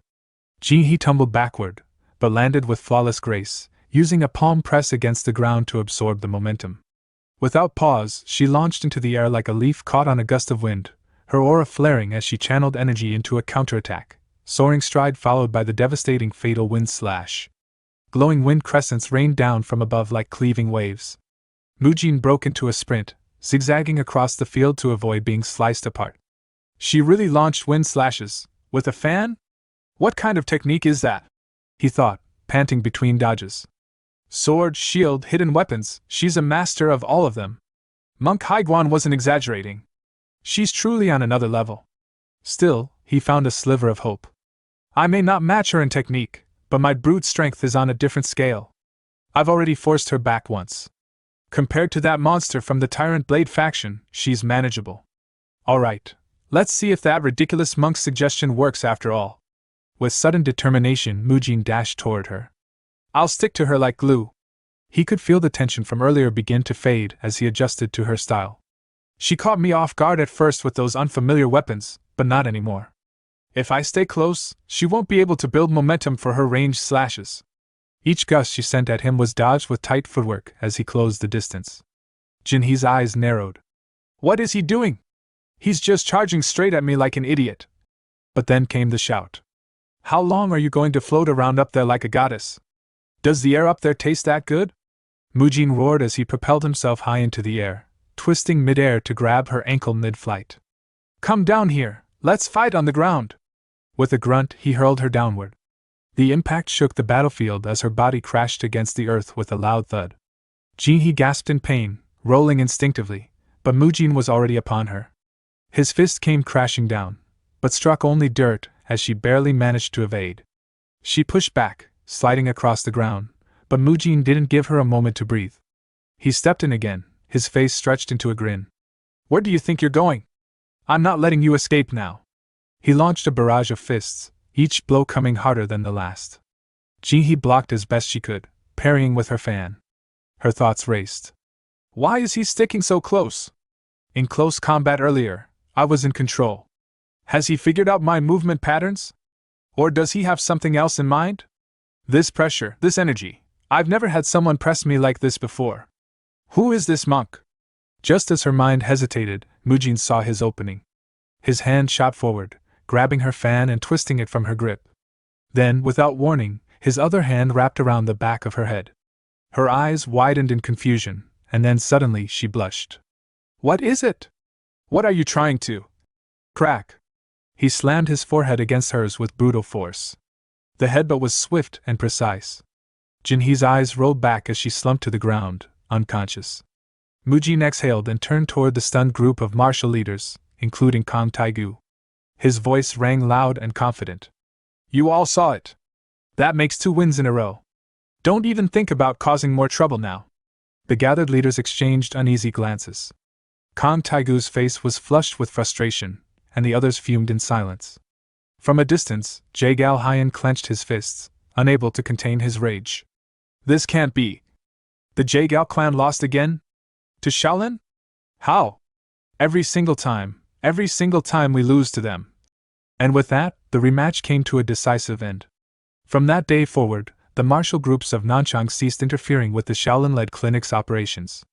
The Jaegal clan, who had initiated the duel, humbled themselves. They even offered to assist in the clinic's business, saying things like they had misjudged Shaolin's intentions. They broke ties with lesser martial factions and claimed they were entering a period of reorganization. Not my concern, Mujin thought. They're probably just trying to repair their public image. But even as they offered help, he didn't forget.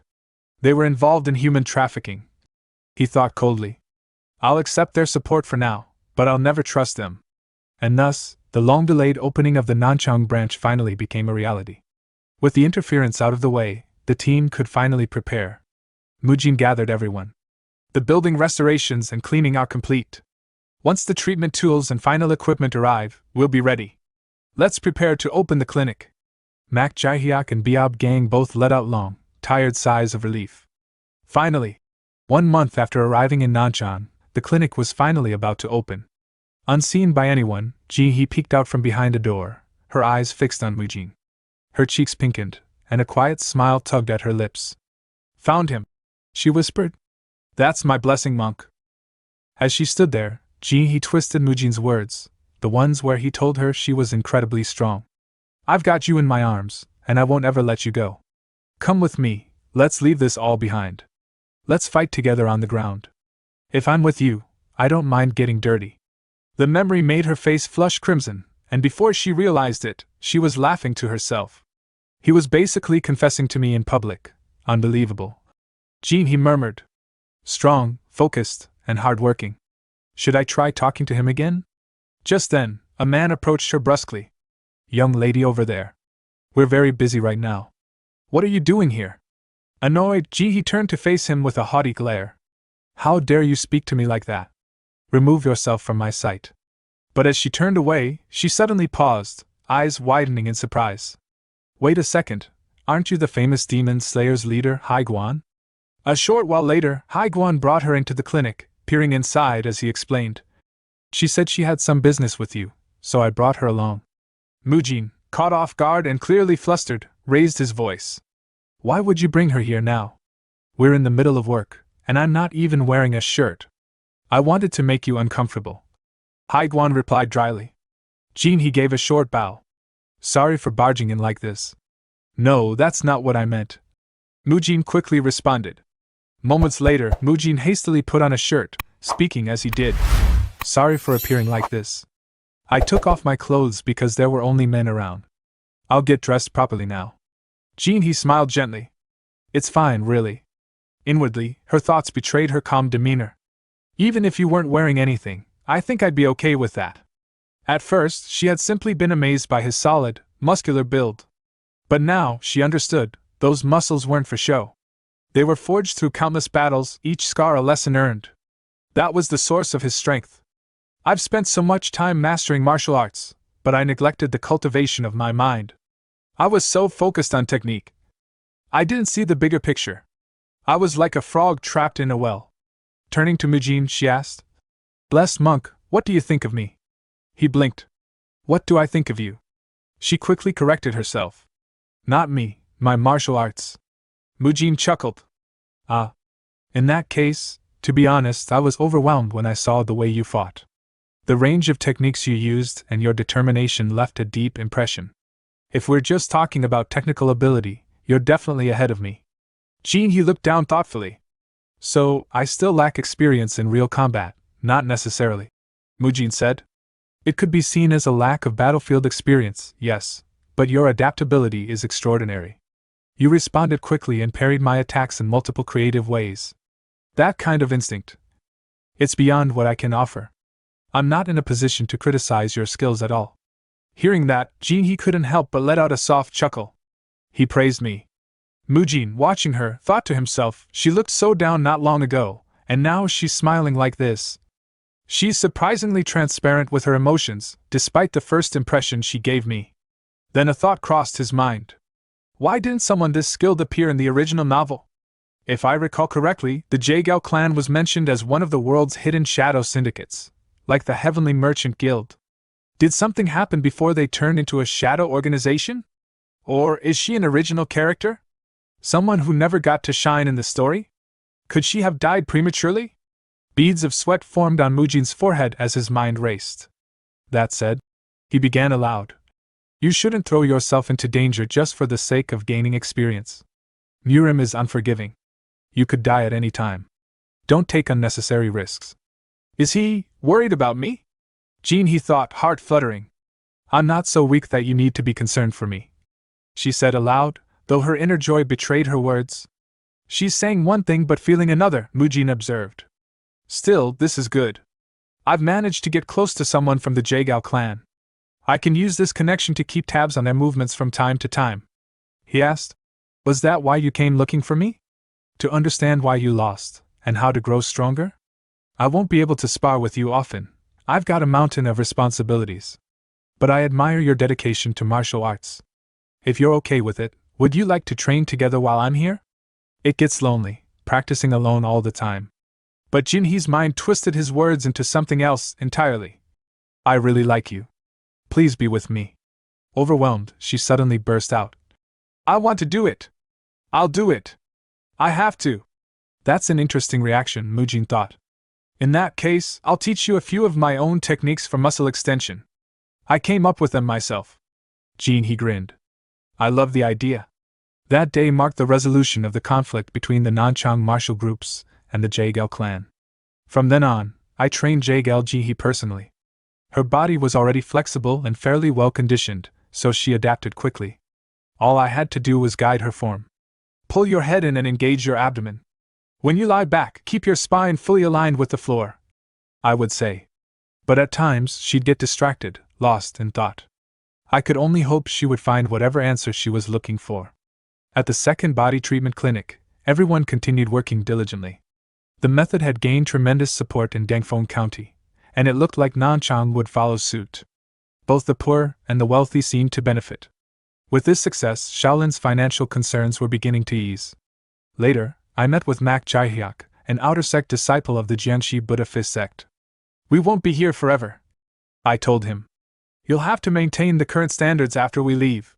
Yes, I understand, he replied. I'll focus more on training in the treatment methods. But how are we supposed to handle electricity and heat therapy ourselves? Don't worry, I reassured him. We'll teach you a cultivation method suitable for it.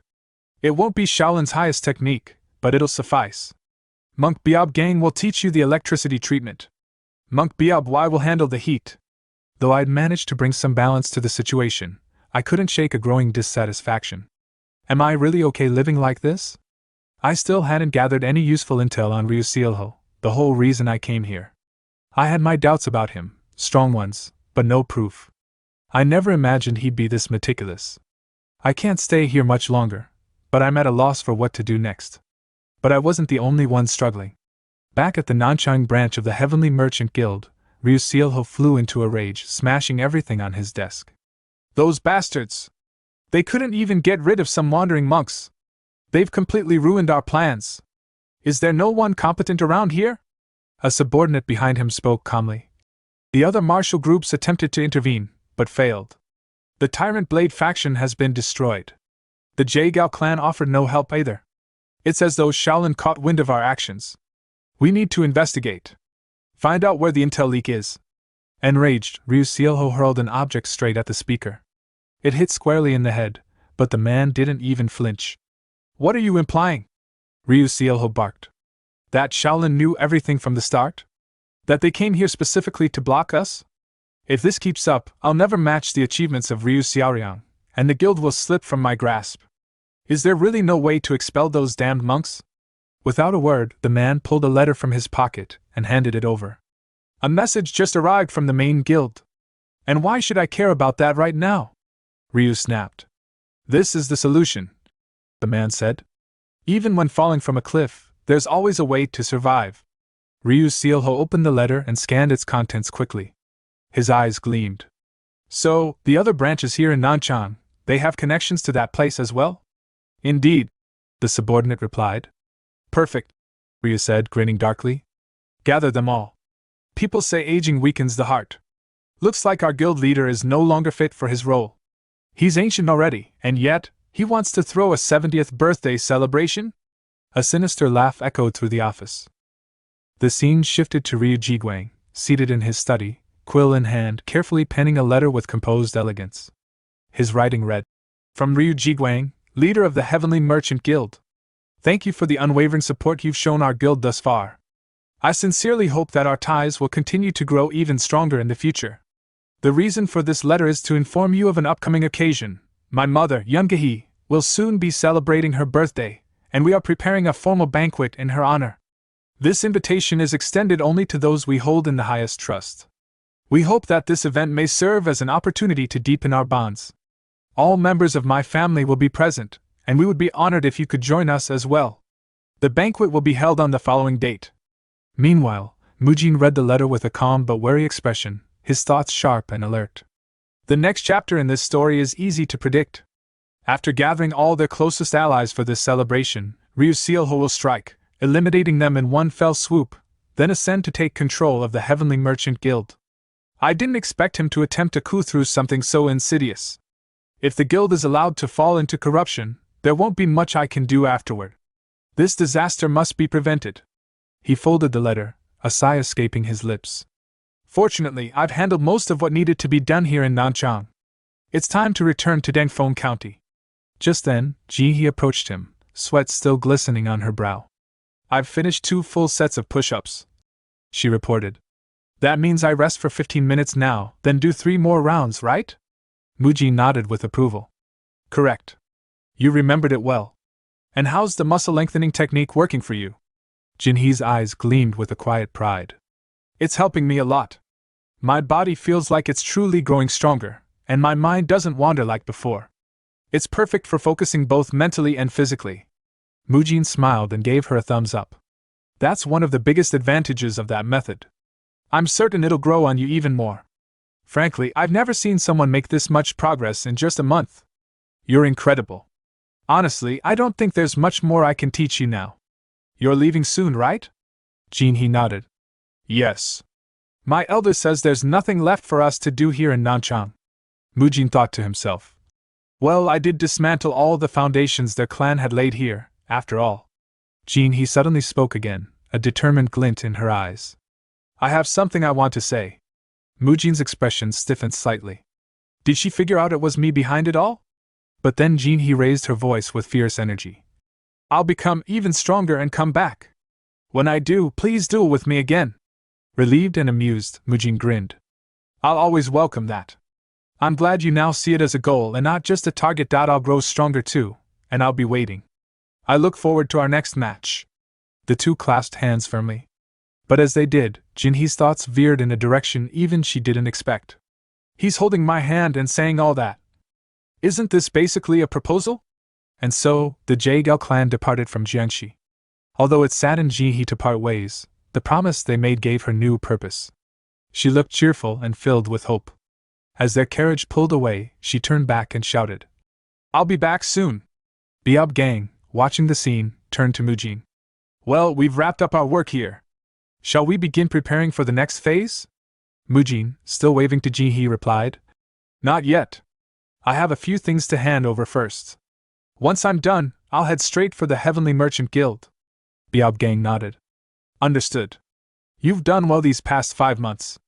I'll return to Shaolin with the others then. Still, I can't let you be entirely alone. I'll assign 1 or 2 to stay behind and accompany you. That works, Mujin said. By the way, have you heard anything about my grandfather's condition lately? Biab Gang chuckled. Grandmaster Hyun Wang? He's so healthy now, he's practically flying across rooftops. He practices the muscle lengthening technique himself and gained so much weight from his oil-heavy diet, you'd never believe he was once weak or frail. Mujin let out a long, relieved sigh. I'm glad. That's a huge weight off my chest. But then, piecing it together in his head. Wait, if he's moving around that freely, then he's not just recovered, he's fully back in form. He was once called the strongest talent under heaven. If he attends this banquet, his presence alone could tip the scales. Can I ask you a favor? Mujin said. Biab Gang turned to him. Of course. What is it? Mujin handed him a sealed envelope. If you reach the Shaolin Temple before me, could you give this to Grandpa? I can't make it there myself, but this letter explains everything. I have a bad feeling something dangerous is brewing. He'll understand once he reads it. I got it, Biab Gang said, taking the letter. A few days later, at the Shaolin Temple, Biab Gang entered Hyun Guang's chamber where the old monk was mid-stretch. Apologies for interrupting your muscle-lengthening session, Grand Master. It's alright, Hyun Guang said as he opened the letter. If this is from Mujin, then it takes precedence. He read in silence, then let out a hearty laugh. I see. Biab Gang tilted his head. What's going on? Hyun Guang smiled. So he's heading straight to the Heavenly Merchant Guild? That rascal. Seems I'll be attending the banquet too. It's been a while since I last saw him. I'm quite looking forward to it. Having regained over 10 kilograms and radiating immense vitality, Hyun Guang's aura was now impossible to measure. He's probably grown stronger as well, hasn't he? The Grandmaster asked. Biab Gang laughed. He definitely bulked up a lot, Grandmaster. Meanwhile, at the Jiangxi Buddhist sect, Mujin loaded supplies onto a carriage, pausing momentarily to think. Grandpa must have received the letter by now. I need to move fast and be ready. Mak Jihyuk approached with a respectful bow. Thank you for everything, Master Mujin. I may be leaving, Mujin said, but I'll still visit occasionally. Thank you for all the support during my time here. Not at all. You were a tremendous help. You defeated oppressive martial factions, dismantled a shadowy organization, and taught us techniques that saved countless lives. Every day you were here was a blessing. The Buddha Fist sect will carry on your will. Please continue your work for the people, even after you leave. We'll miss you. Mujin nodded. We'll meet again. With that, they departed from Nanchang. As their carriage rolled onward, Haiguan lounged on the rooftop, gazing at the sky. There weren't many strong opponents, but it was an interesting region. Mujin looked back one last time. Thank you, Nanchang, he thought to himself. We left in a hurry to stop Ryusealho, but the sun's shining brightly, like it's telling us everything will be okay. Still, I've taken precautions, just in case the unexpected happens. As the carriage rolled along, Mujin muttered to himself, mulling over countless ways to reduce casualties at the upcoming banquet. Meanwhile, Monk Biab Y, riding beside him, groaned inwardly. Damn brat. Let me sleep already. 3 days later, in Dangfeng County, Mujin arrived at the Heavenly Merchant Guild on the day of the banquet. At the gates, he was greeted by Ryu Jiguang, who welcomed him with a smile. Monk Mujin, it seems your physique has grown even larger since we last met. Mujin offered a curt nod. I've simply kept up with my training. You're still the same as always. Jiguang chuckled. Thank you for coming to my mother's birthday banquet. Come inside, Monk Hyun Guang is already here and waiting for you. He arrived ahead of me? Mujin asked in surprise. As Mujin walked in, he glanced around and noted the attendees. Everyone here has close ties with the Heavenly Merchant Guild. This is the perfect setup for Ryusealho to stage a massacre. I must prevent any bloodshed from happening. Just then, a familiar voice called out. Hyun Guang turned and beamed. Mujin! You look so healthy now, I almost didn't recognize you. Grandpa, Mujin said with a soft smile. You're looking amazing yourself. That's thanks to all those who helped me recover. Hyun Guang said warmly. Beside him stood Yungehi. It's been a while, madam. Mujin greeted her politely. Welcome, Monk Mujin, she replied.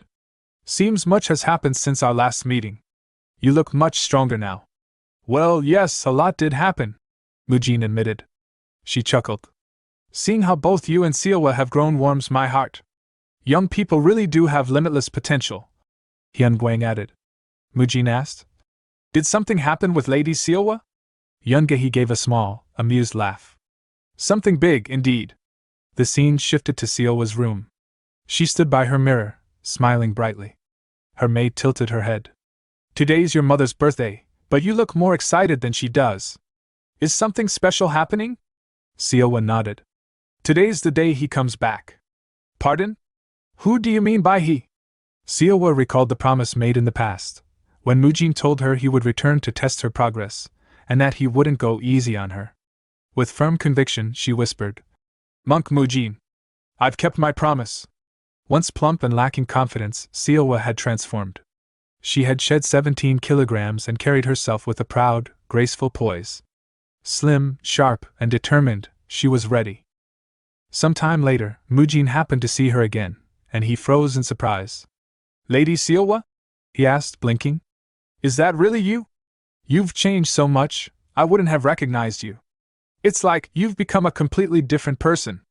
You must have worked incredibly hard while I was away. With a soft smile, Sealwa responded. It's all thanks to your teachings before you left. I simply followed the path you showed me. Mujin shook his head, a rare glimmer of pride in his eyes. Even so, it was your determination that brought you this far. I can't take the credit. Honestly. I'm worried now. The men of Dengfeng County won't know what hit them. You're going to break a lot of hearts. Sealwa gave him a sharp look, cheeks slightly flushed. That's all you have to say? She asked. Blessed monk. I mean, what do you really think? Mujin blinked, caught off guard. Huh! I already told you, you've changed so much I barely recognized you. Isn't that enough? Before Sealwa could reply, her attendant stepped in, eyes wide with admiration. Lady Sealwa, you look absolutely stunning today. That dress, the makeup, what's the occasion? Did you dress up for someone special? Sealwa lowered her gaze. It's Grandma's 70th birthday banquet. The servant tilted her head. I know it's the elder's birthday, but you dressed up so nicely, people might think you were the one being celebrated.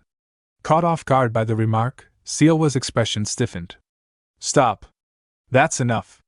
Meanwhile, Mujin looked at her thoughtfully. Is this the right moment to tell her that? Then, with a steady voice, he spoke. Lady Sealwa, since the last time we met, you've truly become beautiful. But before Sealwa could respond, Yun Gehe's voice rang out from across the courtyard. Monk Mujin! Could you lend me a hand over here? Mujin turned toward the voice, then looked back at Sealwa apologetically. I'll be back. I'll help her out for a bit. As he walked away, the servant whispered to Sealwa. That was so close. Sealwa mumbled under her breath. I hate Grandma. As the banquet progressed beneath the glowing moonlight, music and laughter filled the air. Dancers swirled across the stage, guests enjoying their meals as they watched the performances. But Mujin, while helping with the banquet, had his eyes scanning the crowd. He studied each face carefully, mentally cataloging them. He didn't know who might pose a threat, so he took no chances. With this many people in attendance, it took time to survey them all. The Heavenly Merchant Guild really is something else, he thought. So many powerful people gathered in one place. I just hope nothing happens. No bloodshed, please, not tonight. Especially with the strongest person in the world present. Back at the meal table, Yun Gehe looked around and asked. Hyunguang, where did Monk Mujin go? Hyunguang replied. Still at the latrine, probably. Gehe sighed. I wanted to hear about his trip to Nanchang. Hyunguang smiled gently. Then we'll ask him together when he comes back. Elsewhere, Ryu Sealho stood quietly under a tree, puffing on a cigarette while watching the party. A man approached and asked. You seem troubled. What's weighing on your mind? Sealho exhaled a curl of smoke. It's nothing, Selyong. Just work. The man was Ryu Selyong, Sealho's elder brother, leader of the Xian branch of the Heavenly Merchant Guild, and the eldest son of Guild Master Ryu Jiguang. You can rest a little on a night like this, Selyong said. It's okay to take a break. Sealho gestured toward the old monk seated near their grandmother. Who's that sitting with her? Oh, Selyong replied. That's Monk Hyunguang. Father told me about him. He used to be called the greatest talent in the world, the Shaolin Divine Monk. In the past? Sealho asked. Not anymore? Selyong nodded solemnly. He lost all his martial arts while defending the Shaolin Temple from the demonic cultists. Became crippled after that. Now, he's just a kind old man. Fate brought him and grandmother together. We owe him a lot, even if he's no longer the man he once was. Anyway, I'll go greet the other guests now. And Sealho, don't smoke too much tobacco. As Selyong walked away, he frowned slightly. I've never smelled tobacco like that before. Is it a new blend? It's oddly unpleasant. Once Selyong was gone, a figure stepped out from the shadows and approached Sealho. There are no issues with our plan, next Merchant Guild leader, the man whispered. Also, that tobacco you're smoking, it's a special product. Please refrain from using it when others are around. It was none other than Inner Administrator GM Pyoga. Sealho narrowed his eyes. Why are you speaking so cryptically all of a sudden? But halfway through the sentence he paused. His lips curled into a sinister grin. I see. So you're connected to that place too. To think you've served here for 40 years, and all along you were a spy. If father ever found out, he'd cry tears of blood. Changing the subject, Sealho asked. What happened with number 1027 was unfortunate, wasn't it? GM Pyoga nodded. If we'd been able to use her properly, Lady Sealwa could have been turned into our puppet. And now? Everything is going smoothly, Pyoga said. I've already sent instructions to our people using frequency transmission. When I fake a cough and hit the table 4 times, it will begin. Sealho gave a curt nod. Understood. You've done well. You may go. Yes, sir. As if spitting on Mujin's hopes for a peaceful evening, Ryu Sealho was calmly imagining the bloodbath that was soon to unfold. This will be the last banquet, he thought.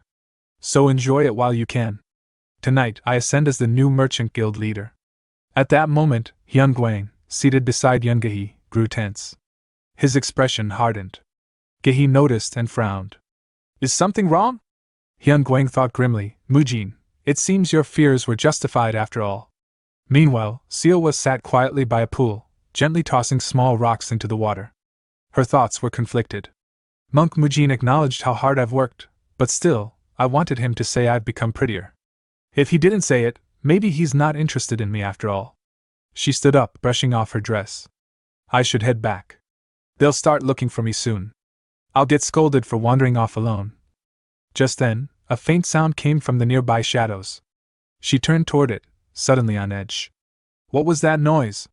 No one should be here this late. She spotted 2 silhouettes. One of them spoke in a low voice. Another person's died from poisoning on the street. The voice belonged to Sealho's servant. He was speaking to GM Pyogu. Pyoga asked, Is this why we're concerned about that monk Mujin? Yes, the servant replied. He's been making moves like he knows everything. Every disruption in Nanchang was tied to him. It's no coincidence. Pyoga added. Number 1027's incident was his doing as well. She claimed Mujin deceived everyone. If we're wiping them all out, we should kill him too. I agree, the servant said. Let's take this chance to eliminate him. Sealwa's breath caught in her throat. She trembled, her thoughts racing. What did they just say? That voice, it's the inner administrator? Kill the blessed monk? I have to go, now. I need to warn father. She turned, but her foot scraped against the stone, making a noise. Both men snapped their heads in her direction. She panicked. They saw me. I'm caught. I need to run. She barely managed a few steps before the servant blocked her path. He smiled cruelly. Where are you rushing off to, Lady Sealwa? Did something happen? Without warning, he pulled out a dagger. Well, we were going to kill everyone anyway. He raised the blade. This is goodbye. He thrust. Sealwa screamed. In that moment, a flash of movement, steel meeting steel. The dagger was knocked away, deflected midair. Mujin stood in front of her, eyes blazing as he deflected the dagger with his iron guard technique. You're planning to kill everyone? He said coldly. What an ambitious plan. He leveled his gaze at the assassin. In that case, start with me, if you think you can. Mujin clenched his teeth, sweat pouring down his face. I definitely activated my iron guard, but I still took damage? He thought. He's on a completely different level compared to Hong So-hee. Did he throw a blade in that brief moment just now? The realization hit him hard. If I drop my guard even for a second, I might actually die. This guy, he's a real killer. Despite the fear tightening in his chest, Mujin forced himself to stand tall and turn to the trembling figure behind him. Lady Sealwa, he said, his voice strained but steady. Leave this to me and run. Head straight for Grandmaster Hyun Gwang. You'll be safe once you're with him. I can't, Sealwa replied, her voice shaking. I'd never abandon you, not like this. But before she could say more, the killer made a subtle movement, reaching for his blade. Mujin's eyes narrowed. In a flash, he dashed forward and kicked the sword's hilt just as it was about to be drawn, slamming it back into its sheath. Keep that sword where it belongs, Mujin growled, following up with a direct kick to the assassin's face. The blow landed hard, sending the killer flying backwards. Go now! Mujin shouted, taking the momentary opening. Still trembling, Sealwa hesitated, but before she could move, her servant arrived at the scene, panting. Without waiting, she grabbed Sealwa's arm and pulled her away. Come quickly! I'm leaving Lady Sealwa to you, Mujin called out. Suddenly, a pulse of murderous intent flared behind him. Mujin spun around just in time to block several flying daggers with iron guard. Sparks danced off his arms, but one blade slipped through and grazed his shoulder, drawing blood. He looked up. The killer was already standing, completely unfazed by the earlier kick. "Looks like you're in a rush to cut your own life short," Killer muttered under her breath, clearly rattled. Mujin narrowed his eyes. "Not even letting me say goodbye to her properly? That's low," he said, cracking his knuckles with a forced grin. "What, is your grand massacre plan not that impressive? If you're raising your sword at a young monk, then maybe you're just a coward." He planted his feet. "Try killing me, if you think you can." The killer's eyes sharpened. With a cold voice, he unsheathed his sword. "As you wish. It'll hurt, but this was your choice." He slashed forward. Mujin dodged, his body a blur, and launched himself at full speed. The ground beneath him shattered with the force of his step. He appeared before the assassin in a heartbeat and threw a heavy punch, only to strike air. He vanished? Mujin thought in disbelief. The killer reappeared behind him like a phantom. Mujin ducked just in time as a blade whistled past where his neck had been a second ago. He twisted around, teeth clenched in frustration. "He's insanely fast," Mujin thought, then launched a series of chain punches, each powerful and precise. But the killer effortlessly dodged, weaving around them. "You keep jumping around like a damn grasshopper," Mujin barked. "Afraid to fight me head on? Come down here and face me, coward!" Perched atop a nearby wall, the killer replied coolly. "Stop wasting your strength. You're only prolonging your suffering." "He's figured out my specialty, grappling," Mujin realized. "He keeps throwing blades from a distance and avoids close contact. If I don't land a hold soon, I'll exhaust myself first. He's the worst kind of opponent for me. But I can't let him leave. Lady Sealwa will be in danger. I have to hold him here, no matter what." Mujin stepped back, looking to widen the gap. But suddenly he felt his feet freeze in place. Looking down, he saw daggers pierced into the ground, daggers from earlier, cleverly positioned to limit his movement. From back then, Mujin realized too late. The killer was already above him, sword swinging down. Mujin raised his arm just in time, iron guard flaring. Steel clashed against flesh steel. He countered with a chain punch, but the assassin ducked and retaliated with a quick slash. Mujin raised his left palm, now coated with reinforced ki, and blocked it. Then came another volley of daggers. Mujin dodged most, but a few grazed him, slicing across his robes. Blood dripped. "They're laced with poison," the killer said coldly. "You'll be paralyzed soon." Before Mujin could react, the killer unleashed a deadly sword art, sword technique, Endless Pit. The strike tore through the air, slamming into Mujin. Blood sprayed as Mujin hit the ground hard. The killer, not bothering to look back, sheathed his blade. "Farewell. Time for you to meet Buddha." But just as the killer turned away, a voice rose behind him, hoarse, defiant. "I'm not going anywhere." The killer stopped, turning in surprise. Mujin, bloodied and trembling, stood again, barely. A dagger was buried in the killer's back. Mujin had thrown it just moments before collapsing. "I don't think that paralyzing poison of yours works on me," Mujin said, breathing raggedly.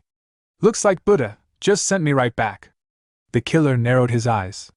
He forced his inner energy to suppress the poison. "Impressive. You want to die that badly?" The killer snarled, drawing his blade again. "Then I'll send you back there, for good this time. This next strike will make the paralysis seem merciful." But as he slashed forward, Mujin did something unexpected. He wrapped his arm around the killer's blade mid-swing. Blood sprayed, but Mujin grinned. "This doesn't feel like paradise to me," he said. "Guess I'm not the one going there." With a sudden burst of strength, Mujin struck the assassin's sword hand with a powerful arhat palm, forcing him to release his grip. The killer reeled in pain. He was now within grappling range. Mujin didn't hesitate. He surged forward and locked the killer in a tight submission, Dar's choke. The hold landed, Mujin thought, his vision blurring. But my stamina's shot, my inner energy is running dry. If this drags on, I'm done for. I have to end it, right now. Mujin exhaled heavily, his chest heaving as he summoned the last reserves of his strength. With precise execution, he tightened the Dar's choke, locking the assassin's left arm and neck in a vice grip. I've secured both points in a single move, he thought. There's no way he's slipping out of this. The assassin screamed in agony, the distinct, unsettling crack of bones echoing through the alley. Mujin gritted his teeth, feeling the opponent's resistance falter with each second. He's weakening. I just need to hold on until he passes out. Through his strained breath, the killer muttered in a trembling voice. You're already too late. This banquet is crawling with assassins. You can't stop it now. They continued struggling, both bodies trembling, Mujin holding on with sheer will, the killer writhing in his last defiance, until finally, the assassin collapsed to the ground, unconscious. Mujin released his hold and stumbled back, barely able to stand. He glanced down, his breathing shallow and rough. The choke landed perfectly. He won't be getting up any time soon, Mujin thought, trembling. No way to stop the attack? Even if a whole truckload of people like he showed up, Grandpa would still wipe the floor with them. He wiped the blood from his lips and steadied himself. I don't have time to waste. I need to get to him. Now. Meanwhile, at the grand banquet, Sealho sat among the guests, nervously biting his thumbnail, the words of inner administrator GM Pyoga looping in his mind. Everything is in place, Lord Sealho. With a single signal, the Heavenly Merchant Guild will be yours. The hounds have already been released. They're likely coordinating among themselves as we speak, just 4 knocks, following a single cough. A dark smile crept across Sealho's face as he whispered under his breath. It's almost over. Just then, a calm voice cut through the tension. What's almost over? Sealho looked up, startled. Standing before him was none other than Grandmaster Hyun Wang. You're branch leader Ryu Sealho, aren't you? The elder said. I've heard quite a bit about you from my grandson. This damn old monkey, Sealho scowled inwardly. Why now of all times? Hyun Wang continued with a serene smile. I was told you offered Mujin considerable help in Nanchang. I heard you played a supportive role in several matters. Helped him? We barely spoke after our first meeting, Sealho thought, confused and irritated. What's Mujin trying to do, throwing my name around like that? His mind drifted back to something a subordinate once warned him. It feels like the Shaolin are onto something. They're already making moves. Could it be? Sealho narrowed his eyes. Do they actually have intel on us? Still, he scoffed inwardly. So what? It's too late now. He coughed lightly, just once. Instantly, hidden assassins scattered throughout the banquet began subtly reaching into their sleeves and pockets, preparing to strike at a moment's notice. I also received help from Mujin, Sealho said aloud, his voice calm and composed. So much so, in fact, that I can bring everything I've been doing to a close right now. Hyun Wang raised a brow. And what exactly have you been doing? Sealho chuckled. He can know everything, it won't change the outcome. Let's call it a leadership transition. Or perhaps, breathing new life into this place. He figured that once they were all dead, everything would settle down anyway. With that thought, he began tapping out 4 deliberate knocks with his finger. The assassins, already on edge from the earlier signal, moved without hesitation, hands slipping into their pockets. The moment the 4th knock echoed, the lamps flickered out, plunging the banquet into darkness. People started shouting. What's going on? The lamps went out. I can't see anything. Panic filled the hall. But before anyone could react, the assassins drew their weapons and, under the cover of darkness, began their bloody work. Screams erupted. Blades slashed. Blood spilled. What's that sound? I heard something. Someone screamed. I still can't see anything. Above the chaos, Sealho began to laugh, manic, triumphant. Yes. Let it happen. With this, the Heavenly Merchant Guild is finally mine. But amid the slaughter, a calm, resolute voice answered. You've gone too far. Hyun Wang's voice rang with a sharp edge. You no longer deserve a second chance, Ryu Sealho. You are a merchant of blood and deception, nothing more. If it weren't for Mujin, this night might have ended in true disaster. With a simple snap of his fingers, the darkness shattered. All the lamps relit at once, illuminating the chaos, and what stood at its center.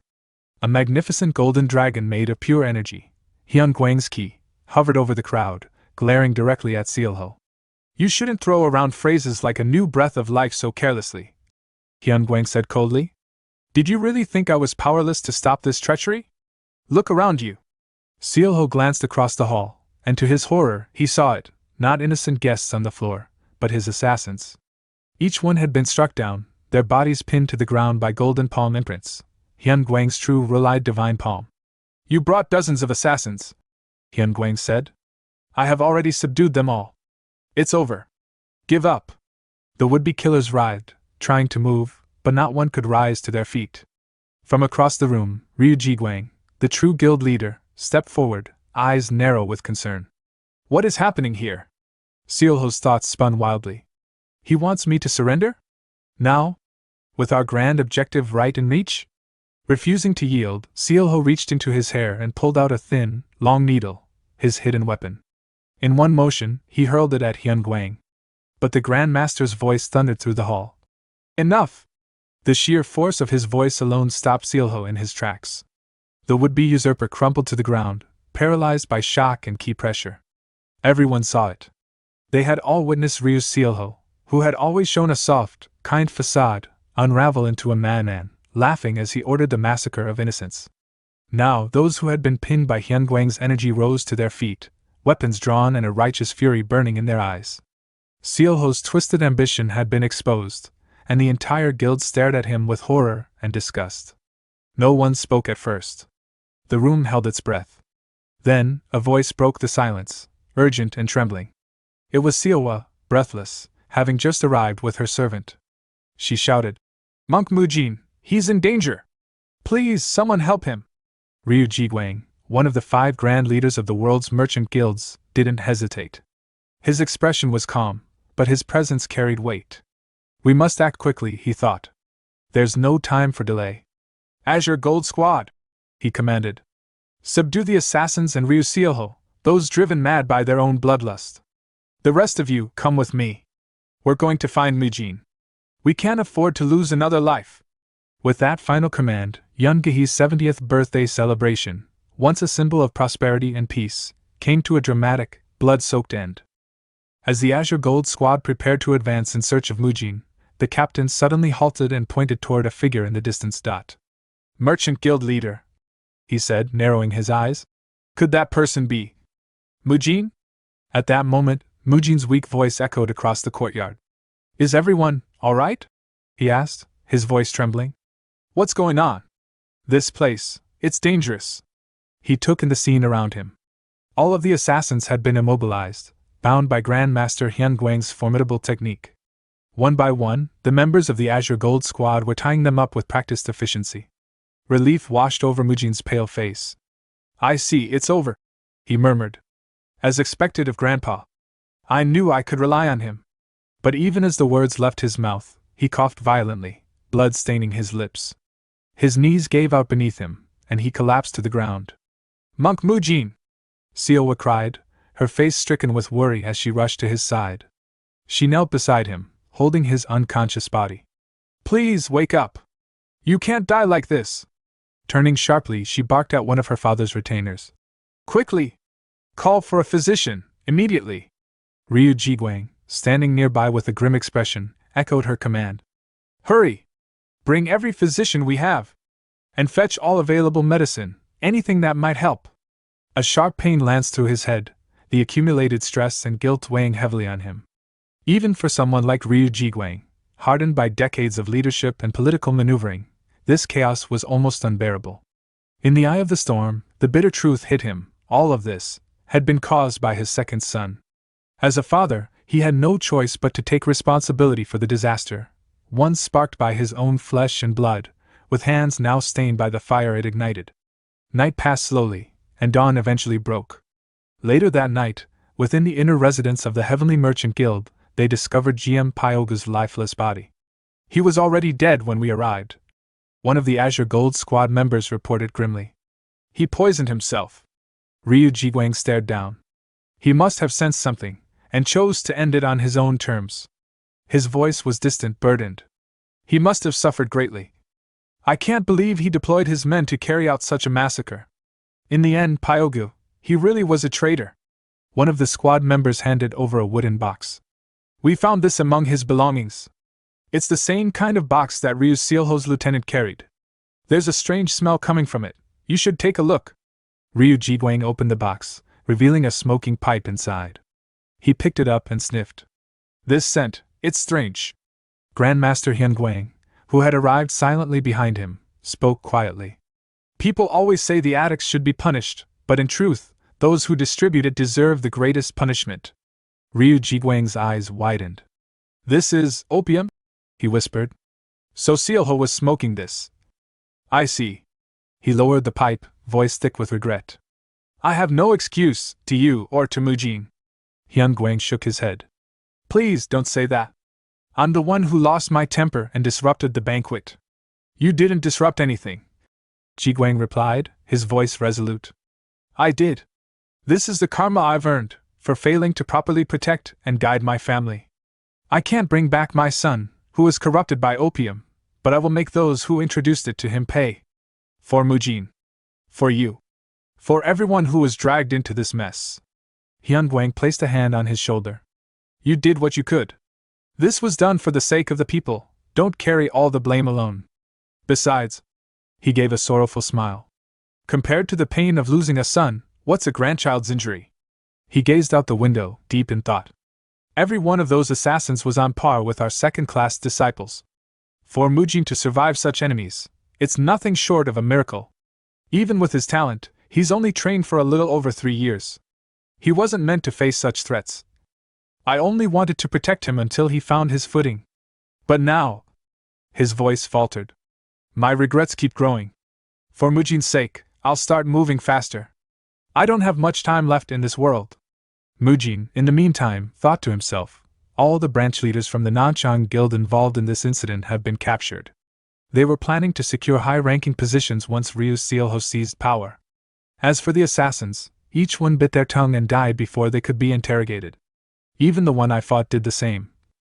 I couldn't uncover the true mastermind. Before leaving for the Shaolin Temple, Hyun Guang received something from Ryu Ji Guang. I'll be back, he said. There's something I must retrieve. Until then, please take care of Mujin. 5 days passed. At the Shaolin Temple, Mujin sat at a table, eating hungrily. Other disciples watched nervously as he devoured a meat-filled meal. Mujin, one said hesitantly, I know it's for your recovery, but maybe go easy on the meat? Try some water instead. Mujin grinned between bites. I am still a patient, you know? Didn't the abbot revise the Shaolin rules just for cases like mine?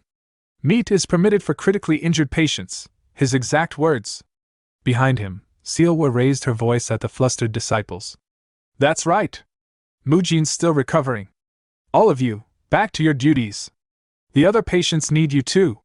She practically shoved them out the door and slammed it shut. Turning to Mujin with a softer expression, she said, Please eat and rest well. Mujin smirked. Thank you, Lady Sealwa. Suddenly, the door creaked open again. Monk Mujin needs plenty of rest. She began to scold, only to stop mid-sentence. Grand Master, I'm sorry. Hyun Guang chuckled warmly. No need to apologize. Mujin's eyes lit up as he rose to his feet. Grandpa? You're back? Hyun Guang nodded. You seem cheerful. Have you been recovering well? Everything's fine, well, except I haven't fully detoxified the poison yet, Mujin admitted. Lady Sealwa's been very strict. I'm not even allowed to lift dumbbells. I feel stiff all over. You should be resting, Sealwa said firmly. Not thinking about lifting weights. Hyun Guang laughed. Well, once you're fully healed, let's try crossing that wall again. I brought something big just for you. Wall? Something big? Mujin tilted his head. What do you mean? Hyun Guang opened a wooden box, revealing a glimmering pill inside. This, he declared, is the Great Rejuvenation Pill. Mujin's jaw dropped. That's insane. The abbot, Hyun Guang continued, was moved by your struggles. He willingly gave it to you as compensation. Mujin squinted. That's a lie. He definitely stole it. How am I supposed to eat in peace now? Meanwhile, atop a secluded mountain estate, an informer knelt before a man seated on a lavish throne. There's been a disruption in the plan involving the Heavenly Merchant Guild, the informer reported. The leader leaned back, his gaze sharp. That sounds like a significant loss. Yes, the informer replied. It may take decades to recover. All our agents in the guild were eliminated. The Heavenly Merchant #1 project has collapsed. The leader's voice turned cold. But you said that if the plan succeeded, the Heavenly Merchant Guild would fall entirely under our control. There was an unexpected variable, the informer admitted. The Shaolin Divine Monk was present. No one anticipated his appearance, let alone that he had regained his martial power. The leader fell silent, then muttered. So, he was hiding his recovery all this time. Deceptive? Cunning. But there's nothing to be done now. Verified the truth behind his recovery. As for the Heavenly Merchant Guild, abandon it. Shift focus to the others. Understood. The leader closed his eyes, fingers tapping against the armrest. The revival of the Shaolin divine monk, Hyun-Gwang. That withered shell of a man is walking again. Did he really survive such catastrophic injuries? How did he do that? Scene shifted to Nanchang Branch, Body Treatment Clinic. Inside the clinic, Jinhee of the Jaegao clan blinked in disbelief. He left? She asked, her voice sharp with surprise. Jaehyuk, standing beside her, nodded. Yes. He returned to Dangfeng County about 10 days ago. I heard he went back to the main branch of the Body Treatment Clinic. Jinhee's thoughts tightened like a coil. He left, without even speaking to me? Jaehyuk tilted his head. But why are you asking about someone who's already gone? Jinhee clenched her jaw, suppressing the storm rising within. After everything we shared, after all the promises for the future, he just left? Without a single word? Her eyes narrowed with resolve. Fine. Then I'll go to Dangfeng County myself. I need to look him in the eye. Back at the Merchant Guild's training hall, Grandmaster Hyun-Gwang was carefully preparing the Great Rejuvenation Pill, circulating his chi to harmonize its energy for Mujin's body. Watching nervously, Mujin asked, Am I really allowed to take this? Isn't this way too much of a reward? Hyun-Gwang thought back to the negotiations. That's why I swallowed my pride and personally begged the Merchant Guild leader for this. He remembered the moment he received the pill from the abbot. But Grandmaster Hyun-Gwang, the abbot had protested. This is the Great Rejuvenation Pill we're talking about. Even if Mujin played a critical role, no third-class disciple has ever been granted such a treasure. Hyun-Gwang had turned sharply, his tone icy. Then what? If I just take it and walk out, will that fix things? The abbot hesitated. If it's for Mujin, perhaps the rules can bend, just this once. Back in the present, Hyun-Gwang handed the pill to Mujin and said calmly, Just remember to thank the abbot later. That'll be enough. Mujin sighed inwardly. Looks like I'll need to keep a low profile for a while. Still hesitant, he said. But Grandpa, you know better than anyone, when you gave me the lesser rejuvenation pill, it wasn't that big a deal. It only needed some money and ingredients. But this? The Great Rejuvenation Pill is on an entirely different level. He explained with the reverence of a martial arts scholar. Only 2 or 3 are ever made per generation. The core spirit herb takes decades to mature, and only under spiritually rich conditions. Unless someone is destined to become a pillar of Shaolin, they'd never be considered worthy of it. He shook his head. I just don't feel right taking it. Someone else could save many lives with this. Hyun-Gwang looked at him seriously. That's exactly why you should take it. Mujin blinked. Before he could protest, Hyun-Gwang popped the pill into his mouth. Enough talk. Swallow it. Absorb it the same way you did with the lesser one. Breathe slowly, circulate your energy. Mujin followed his guidance. The lesser rejuvenation pill felt like an overwhelming torrent. But this one, it's sweet? And subtle? The energy surged through him, not just strengthening, but dissolving blockages. His chi channels pulsed with life. He started coughing violently. Hyun-Gwang smiled calmly. Don't worry. That was just the poison still lingering in your system getting purged. Mujin entered a dual cultivation trance, cycling both the unmovable cultivation technique and the Great Path technique. This energy, it's not just replenishing me, it's reshaping me. This isn't energy deviation. This is a breakthrough. My blocked core, it's finally unlocking. A burst of brilliant chi erupted from Mujin. Hyun-Gwang gave a satisfied nod. Congratulations on your full recovery. So, training tomorrow? Mujin clenched his fists, brimming with strength. No. I want to start right now, Grandpa. Not even Lady Sealwood can stop me this time. There's something I've been dying to try. Mujin stepped onto the open grounds, eyes scanning the space. I said all that confidently, but where do I even start? The pill gave me overwhelming strength, but no manual on how to use it. His thoughts turned to his next goal, energy discharge, a peak martial enlightenment realm. The ability to concentrate chi and project it as a ranged attack. Energy beams, shockwaves, roars, it was the stuff of legends. And for a close-quarters fighter like Mujin, it was the missing piece. He recalled Hyun-Gwang's advice. Imagine the energy. Guide it. Release it. What you visualize becomes real. Drawing Chi into his arm, he launched a flurry, chain punch, first form. Nothing happened. So yelling doesn't help, huh? He muttered. He collapsed onto the ground, groaning. How did Ji do it so effortlessly during our fight? It's even more impressive now that I've tried it myself. Then, a thought struck him. Didn't she say she'd spar with me whenever I wanted? But did I even tell her I was heading home? Scene shift to body treatment clinic, women's wing. He sat in quiet contemplation. So this is where Monk Mujin's supposed to be. I rushed here without rest from Nanchang.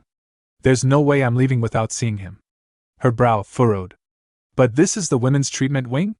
Isn't this outside his jurisdiction? These muscle extension techniques require close physical contact. Even if he's a monk.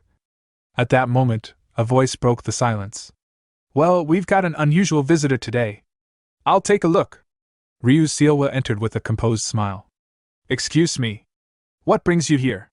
I'm Ryu Seowa, head therapist at this Rocky treatment clinic. Jinhee's gaze sharpened. Head therapist? I'm here for treatment from Monk Mujin. He's more than enough for me. Seowa raised an eyebrow. You're here to see Mujin? She replied yes. In that moment, both women shared the same unspoken thought. Who is this woman? And why does she sound so close to him? Meanwhile, Mujin lay on the floor with a finger in his nose. She's probably doing fine, wherever she is. Meanwhile, at the body treatment clinic, inside the women's ward, tensions were flaring. Jinhee, her voice sharp with irritation, demanded, Why exactly are you telling me I can't meet with the divine monk? Seowa responded calmly, though with a subtle edge. Monk Mujin is currently recovering from a serious injury. Jinhee narrowed her eyes, skeptical. And who are you to speak for him so intimately? What are you, his top disciple in manual therapy or something?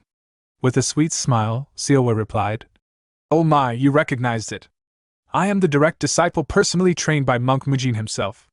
Now, if you have a message for him, I'd be happy to deliver it. Jinhee's tone shifted as she declared. Mujin and I have promised each other a future. Of course, by future, she meant a martial rematch, but that was her business. I see. Seowa replied coolly. Even so, we can't allow strangers in based on vague claims.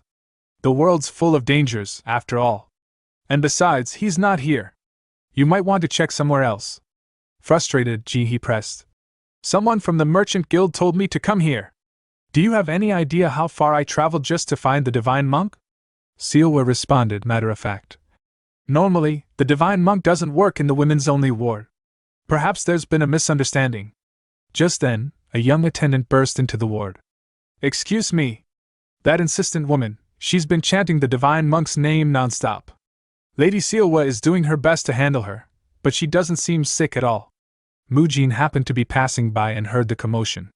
As he walked through the corridor, a patient he had treated bowed and said, Divine monk, thank you. If you have time, would you share a meal with us? Mujin gave a polite nod.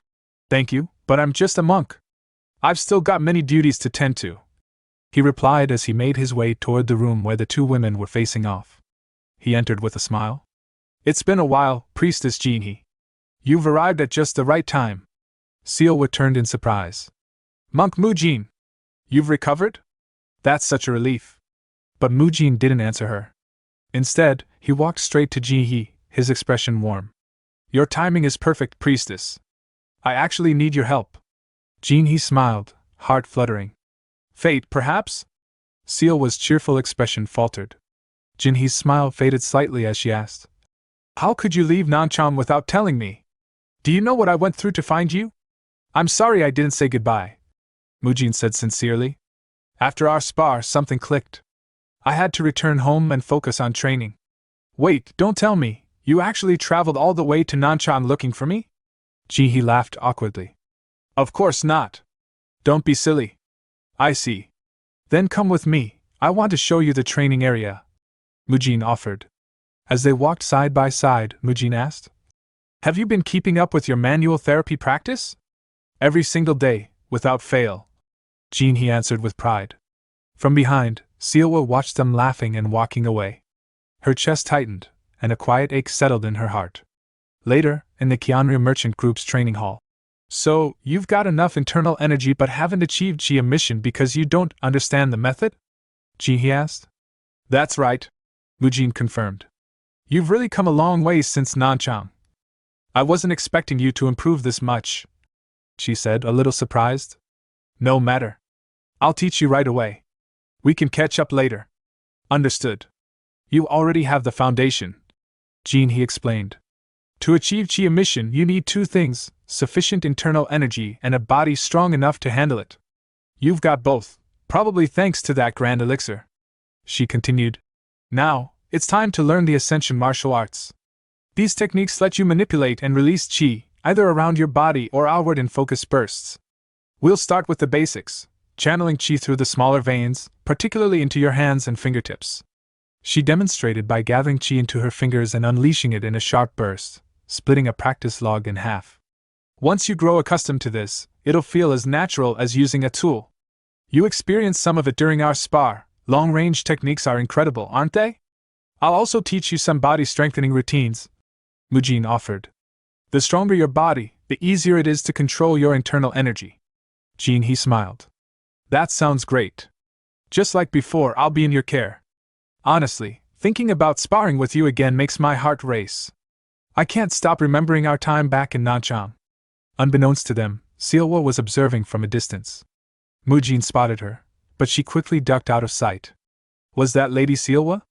Was she spying on us just now? You really can't understand teenage girls, he thought. That led to an idea. Priestess Jihi, he asked. Can I ask a favor? Yes? What is it? It's not about combat, he said, a bit hesitant. It's something I've been researching. Jihi tilted her head. What kind of request makes you so awkward? That evening, as Sealwa closed the clinic. Great work today, everyone, she said with a smile. Good work, young lady, the staff echoed. A voice interrupted from beside her. Are you done for the day? Startled, Sealwa answered. Yes, today was really exhausting. She turned and froze. Monk Mujin? Why are you here this late? I have something for you, Mujin replied, holding out a book. She took it, puzzled. This is a martial arts manual? Why are you giving this to me? It's called Akniagong. It's not for combat, it's for improving skin elasticity. I thought it might suit you. Why give me something like this? You've worked hard. Consider it a gift of appreciation, Mujin said. Inwardly, he admitted, I was curious about how she takes care of her skin too. I look forward to your continued help, Lady Sealwa. As he turned to leave, Mujin added, By the way, I know it's late, but you've become even more beautiful since I last saw you. See you tomorrow? Sealwa's face turned crimson. What is this feeling? My heart won't stop pounding. It's embarrassing, but I don't hate it. Have I always felt this way about him? Or did I just not realize it? When he's near, I feel safe. When he's with someone else, it hurts. Now I know. I like him. I like Monk Mujin. However, Mujin, unaware of her inner turmoil, mused, since Akniagong uses chi to improve skin, maybe it works well with iron cloth shirt, which absorbs external chi. That's worth looking into. And so, Mujin's new daily routine began. By day, he fulfilled his duties at the clinic. In the evening, he trained Ascension martial arts with Jihi to master chi emission. At night, he studied Akniagong with Sealwa to better understand beauty-enhancing techniques. Surprisingly, his gift seemed to ease the tension between him and Sealwa. But now, another problem emerged. Women's hearts are a true mystery. Of course, his training was also bearing fruit. I've made some progress, Mujin said. I think I'm finally starting to release chi properly. Jihi nodded. You've even left a visible mark. That's excellent progress. Once you've solidified the basics, I'll be heading back first. You're leaving already? I can't stay away for too long. People are waiting for me, comrades who care. Mujin nodded slowly, deep in thought. Now that I think about it, it's been a long time since I left Shaolin. I wonder how everyone's doing. How much have they grown? Meanwhile, back at Shaolin, Muyul shouted, Senior brother Magung! Wait for me! Leaping to cling onto his older brother's waist. Muyul, don't hang on me! It's hot! Magung groaned. Mu Kyung, trailing behind, muttered, Muyul's acting more and more like a monkey these days. They moved together through the long corridors. 1 week had passed since Mujin began training under Jigel Jinhee in the art of Ascension martial arts. On the 7th day, the two faced off once more in a sparring match, the morning sun casting long shadows behind them. Good! Jean, he called out, her eyes sharp as ever. Now, spread your chi to every finger joint. Visualize it being discharged through your strike. If you're ready, just like before, block this. With a teasing grin, she unleashed a razor-thin chi slash that shimmered as it cut through the air. Mujin didn't flinch. He closed his eyes, centering himself. My image, not hers. My release. Inhale chi. Condense. Harden. Prepare. A bolt pulled back and locked. Chamber set. 1 round loaded. Selector to semi-auto. Fire initiated. Trigger pulled. His fist shot forward, his chi erupting like a cannon blast. The force of his chi punch collided with her chi slash midair, the two techniques clashing violently. A shockwave burst outward. Dust scattered across the platform. In that moment, Mujin had done it. He'd stepped into the realm of chi emission. He looked down at his hand and laughed in disbelief.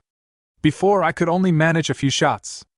But now, I can release them at will. I did it, priestess. If I get used to this, maybe I'll be able to rapid fire too, right? Jiggle Jean, he stood frozen, stunned. This is unheard of. It takes most martial artists 2 to 3 years to reach this stage. Nearby, Mujin muttered under his breath, excitement barely contained. I want to fire like a machine gun, but that might be a bit much for now. Jinhee's mind raced. 7 days. 7 nights. And he's achieved this? What kind of monster is he? He never touched the 72 Shaolin techniques. Instead, he built a system from the ground up, melding techniques, simplifying forms. He rejects anything needlessly complicated. His peace comes not from stillness, but from strength. This is the path of a true grandmaster. A nervous chuckle slipped from her lips. Training ends here, she said quietly. I have nothing more to teach you. And in her heart, she felt a quiet joy. I'm really glad I came to find Monk Mujin. Curious, she added. By the way, what's a machine gun? Mujin laughed, but gave no answer. Now I see it, Jinhee thought, watching him. The secret behind his explosive growth is extreme physical training. His body was forged to its utmost, his external arts perfected. That's why his chi vessel could expand so quickly. The stronger the body, the fewer the side effects when combining disciplines. That's why he trains like a man. When I get back, I'm going to completely overhaul my therapy regimen. Jiggle Jinhee had fallen, completely and utterly, for muscle supremacy theory. The next morning, Mujin stood at the gates of the Heavenly Merchant Guild, ready to leave. I've finished the clinic handovers, he said. And now that I've undergone proper training, it's time I return to the Shaolin Temple. I've missed it. Guild Master Ryu Jiguang and his followers bowed deeply, fist to palm in respectful farewell. With everything that's happened, Ryu Jiguang said solemnly, I feel I owe you more and more, Mujin. Please continue to watch over us when you can. Give my regards to Master Hyunguang. I will, Mujin replied. See you next time. He turned to Siowa. I look forward to the day we meet again, he said with a warm smile. Then, taking a final breath of the city's air, he added, Then, I'm off. With that, he walked away, step steady and assured. Parting with someone is always bittersweet, Siowa thought. But with Mujin, it feels okay. He's someone who keeps his promises. As the sun dipped low on the horizon, casting long golden shadows across the ancient steps of the Shaolin Temple, Mujin finally arrived, the warmth of the fading light brushing against his face. A quiet breeze stirred the prayer flags above as he paused at the entrance, catching his breath and gathering his thoughts. Oh, right. Before Priestess Jinhee left, she mentioned something intriguing, something I didn't fully catch, he recalled. Turning back to that memory, Mujin had asked her. I only overheard part of it. Could you explain it properly? With her usual calm and clear tone, Jinhee had replied. It's an event where late-stage disciples from all the major sects gather to demonstrate their martial arts. It's known as the Dragon Phoenix Assembly. Mujin had blinked with interest. Do you know when it's going to be held? Jinhee had thought for a moment and then answered. Let's see. If we count from today, we'll probably see each other again in about 2.5 years. Now standing before the solemn halls of Shaolin, Mujin smiled to himself, a spark of anticipation in his eyes. So it's finally starting for real? Gaekyung's second arc, Demonic Tyrant Legend, is just around the corner. The weight of the name thrilled him. Mujin felt a deep sense of excitement, not just as a martial artist, but as someone aware of the stories unfolding. 2.5 years. I need to train harder than ever before. This is my window. A quiet joy filled his heart, not from power or prestige, but from the sheer exhilaration of what lay ahead. The unknown, the battles, the growth. Mujin wasn't just looking forward to the future, he was ready to chase it with everything he had. News of Mujin's return spread fast. Within minutes, his old friends were sprinting across the temple grounds to meet him. Mujin, Midyon, was just about to step into his quarters when Muyo leapt onto Mujin's shoulder, catching him off guard and sending them both tumbling. "Welcome back, Mujin," Mukyung said, grinning. "It's been a long time," Mugung added. "So? How was life out there?" Blinking, Mujin laughed. "Wait, you guys? You've gotten bigger. I was worried you might have slacked off." They scratched their heads and grinned. "We got by somehow." Mujin turned to Muyo. "You've been working hard? That tackle was brutal. Your grip strength's crazy.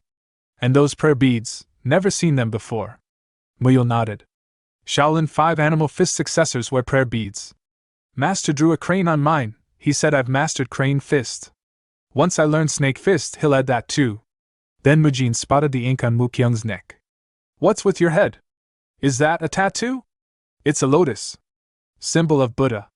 Master drew it for me," Mukyung said. "If it fades, I have to run 200 laps.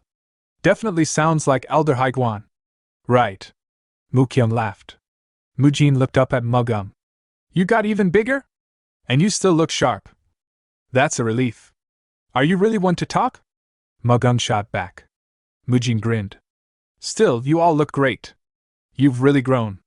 "All right," Mukyung said, stretching. "Day's training is done. How about a spar?" Muyo lit up. "We get to play again? I'll slam you into the dirt as a welcome gift," Mugung declared. Muyo hesitated. "Wait, Mujin must be tired. I'm fine," Mujin said. "Let's do it." He didn't know it yet, but this spar would reveal a serious problem. One round later, his friends were sprawled across the floor, panting heavily. "You maniac," Mugung wheezed. "What the hell did you do out there?" "Let's just rest," Mukyung said. Mujin stood over them, confused. "What is this? This used to be our normal pace. One round and you're all down. You've clearly gotten tougher, learned more forms." Then the realization hit him. The gap. While they were growing steadily, I was being thrown into chaos. Fights with lunatics, intense training with Jihe, the Great Rebirth Pill, the Summoning Pill. I'm the only one who's leveled up. The balance is broken. And it needed fixing. It's not like I'll always fight alone. And the real storm doesn't begin until the Dragon Phoenix Assembly. I still have time. He examined his friends' conditions. Their physical strength is there. But their chi vessels, too weak. Their internal energies not keeping up. If this keeps up, they'll fall behind, even weaker than the blood monk in the novel. Should I feed them summoning pills? Yes, that could work. The next day, Mujin approached Elder Hyunguang with a plan. "So I've been thinking," he said, unfolding a map, "about opening a third musculoskeletal clinic. How about Woyang? It's the closest." Hyunguang frowned. "I get that you've done your research, but I can't approve it," Mujin asked. "What? Why not? You just got back," Hyunguang said. "You want to disappear again for who knows how long? What will the others say? This is your time to train. Besides, Luoyang is still 40 kilometers away. You really think you'll keep up your training while making that trip back and forth? It'd be tough," Mujin admitted, disappointed. "So much for that plan," Hyunguang added. "But if you can run there and back within half a sijin, I'll approve it," Mujin asked. "Wait, what? Is that even possible?" "Of course it is," Hyunguang said, eyes glinting. "That is, if you master the light body technique." Upon hearing the words, "light body technique," Mujin blinked in surprise. Isn't that just another name for mobility arts? He recalled what he'd read in martial arts novels. The light body technique was said to be a martial art focused on lightening the body. By reducing one's body weight through internal energy control, a practitioner could move at explosive speeds, leap across treetops, scale walls, and soar like a shadow in flight. If this was the real thing, then even commuting to and from Luoyang, which is about 40 kilometers away from the Shaolin Temple, would be a breeze. Energized, Mujin turned to Hyun Guang. Grandpa, if it's okay with you, could my friends learn it with me? Hyun Guang raised an eyebrow. If they're willing to endure it, I don't see why not. Moments later, Mujin gathered Magung, Mu Kyung, and Muyul. There's something I want to share with you all. He began, eyes gleaming. We're going to learn the light body technique. Together. The three looked stunned. But before that, Mujin added, there's one step we need to take first. Basic training. Grandpa said it's essential to lay down a proper foundation, so the masters will be helping us with that. He paused. It's 1 month of hellish training. Magung shrugged, arms crossed. Well, as long as we're learning something, I'm in. Muyul grinned wide. This is gonna be fun. Mu Kyung hesitated, rubbing the back of his neck. Training's already intense, and now it's going to get even harder? Mujin noticed a shift in his tone and expression. You don't look so good. Did something happen? Mu Kyung forced a smile. No. It's nothing. 1 month later, behind the Shaolin Temple, the sun hung low as Elder Hyun Guang stood before the 4 disciples, who were now leaner, stronger, and covered in dirt from weeks of merciless drills. So, Hyun Guang said, stroking his beard, how was it? Did everyone train well? Muyul stood at attention, a gleam of pride in his eye. Yes, we've prepared all our gear for the real training. Mujin leaned over and whispered. It's not gear. It's the basics. Mu Kyung raised his hand. Excuse me, Grandmaster Hyun Guang. I have a question. Why did we start with the 1,000-pound hammer before learning the light body technique? Hyun Guang said with a nod. Good question. The 1,000-pound hammer is a martial art that allows you to manipulate your body weight. It's essential preparation before learning the light body technique, which lets you move faster by making your body lighter. So, Mujin said, connecting the dots, we first gain control over our weight, and then use that to improve our movement. But why reduce our weight at all? Muyul asked curiously. Mujin replied without hesitation. Because a lighter body moves faster. Hyun Guang chuckled. That's partially right, and partially wrong. You'll understand what I mean soon enough. He raised a hand and tossed 4 wooden name tags high into the air. Let's make training fun, shall we? Each of you will find a wooden name tag I've hidden somewhere in the mountain. Each one has your name engraved. Do not take someone else's, and don't help each other. Use the techniques you've learned, adapt, explore, overcome. Mujin's eyes lit up. A treasure hunt training camp, huh? This should be fun. They all lowered into running stances. Hyun Guang raised his hand, then dropped it.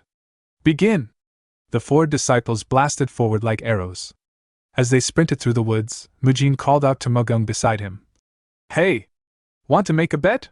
What kind? Whoever finds theirs last has to clean the temple, for 7 days and 7 nights. Magung scoffed. You think I'll lose?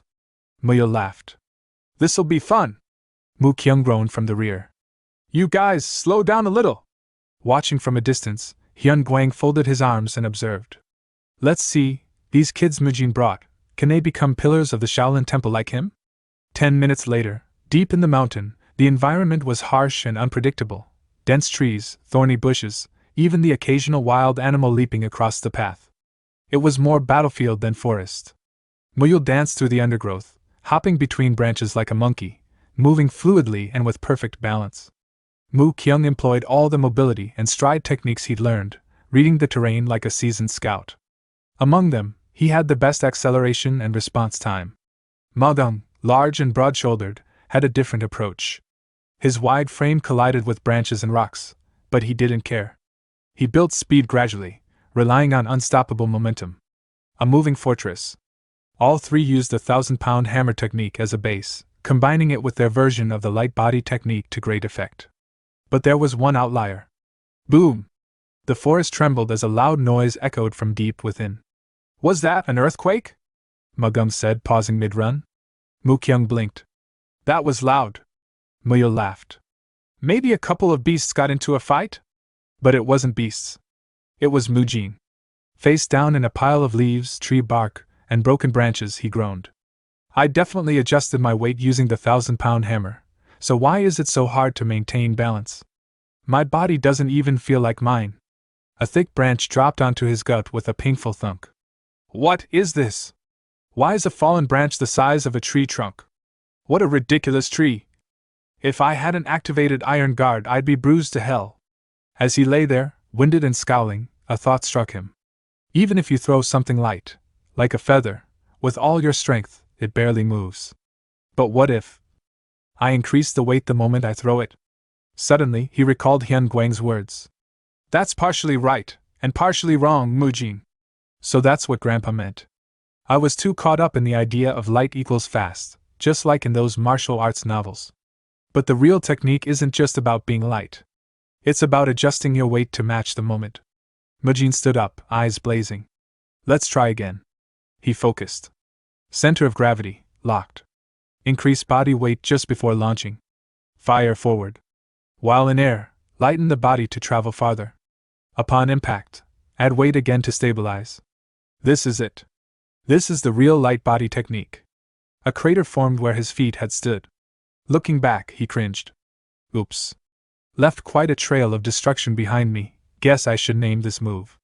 How about Destroyer's Divine Stride? From afar, Hyun Guang observed silently. He's figured it out. The others too, they're finding their own ways. Mujin, your eye for talent is sharper than mine.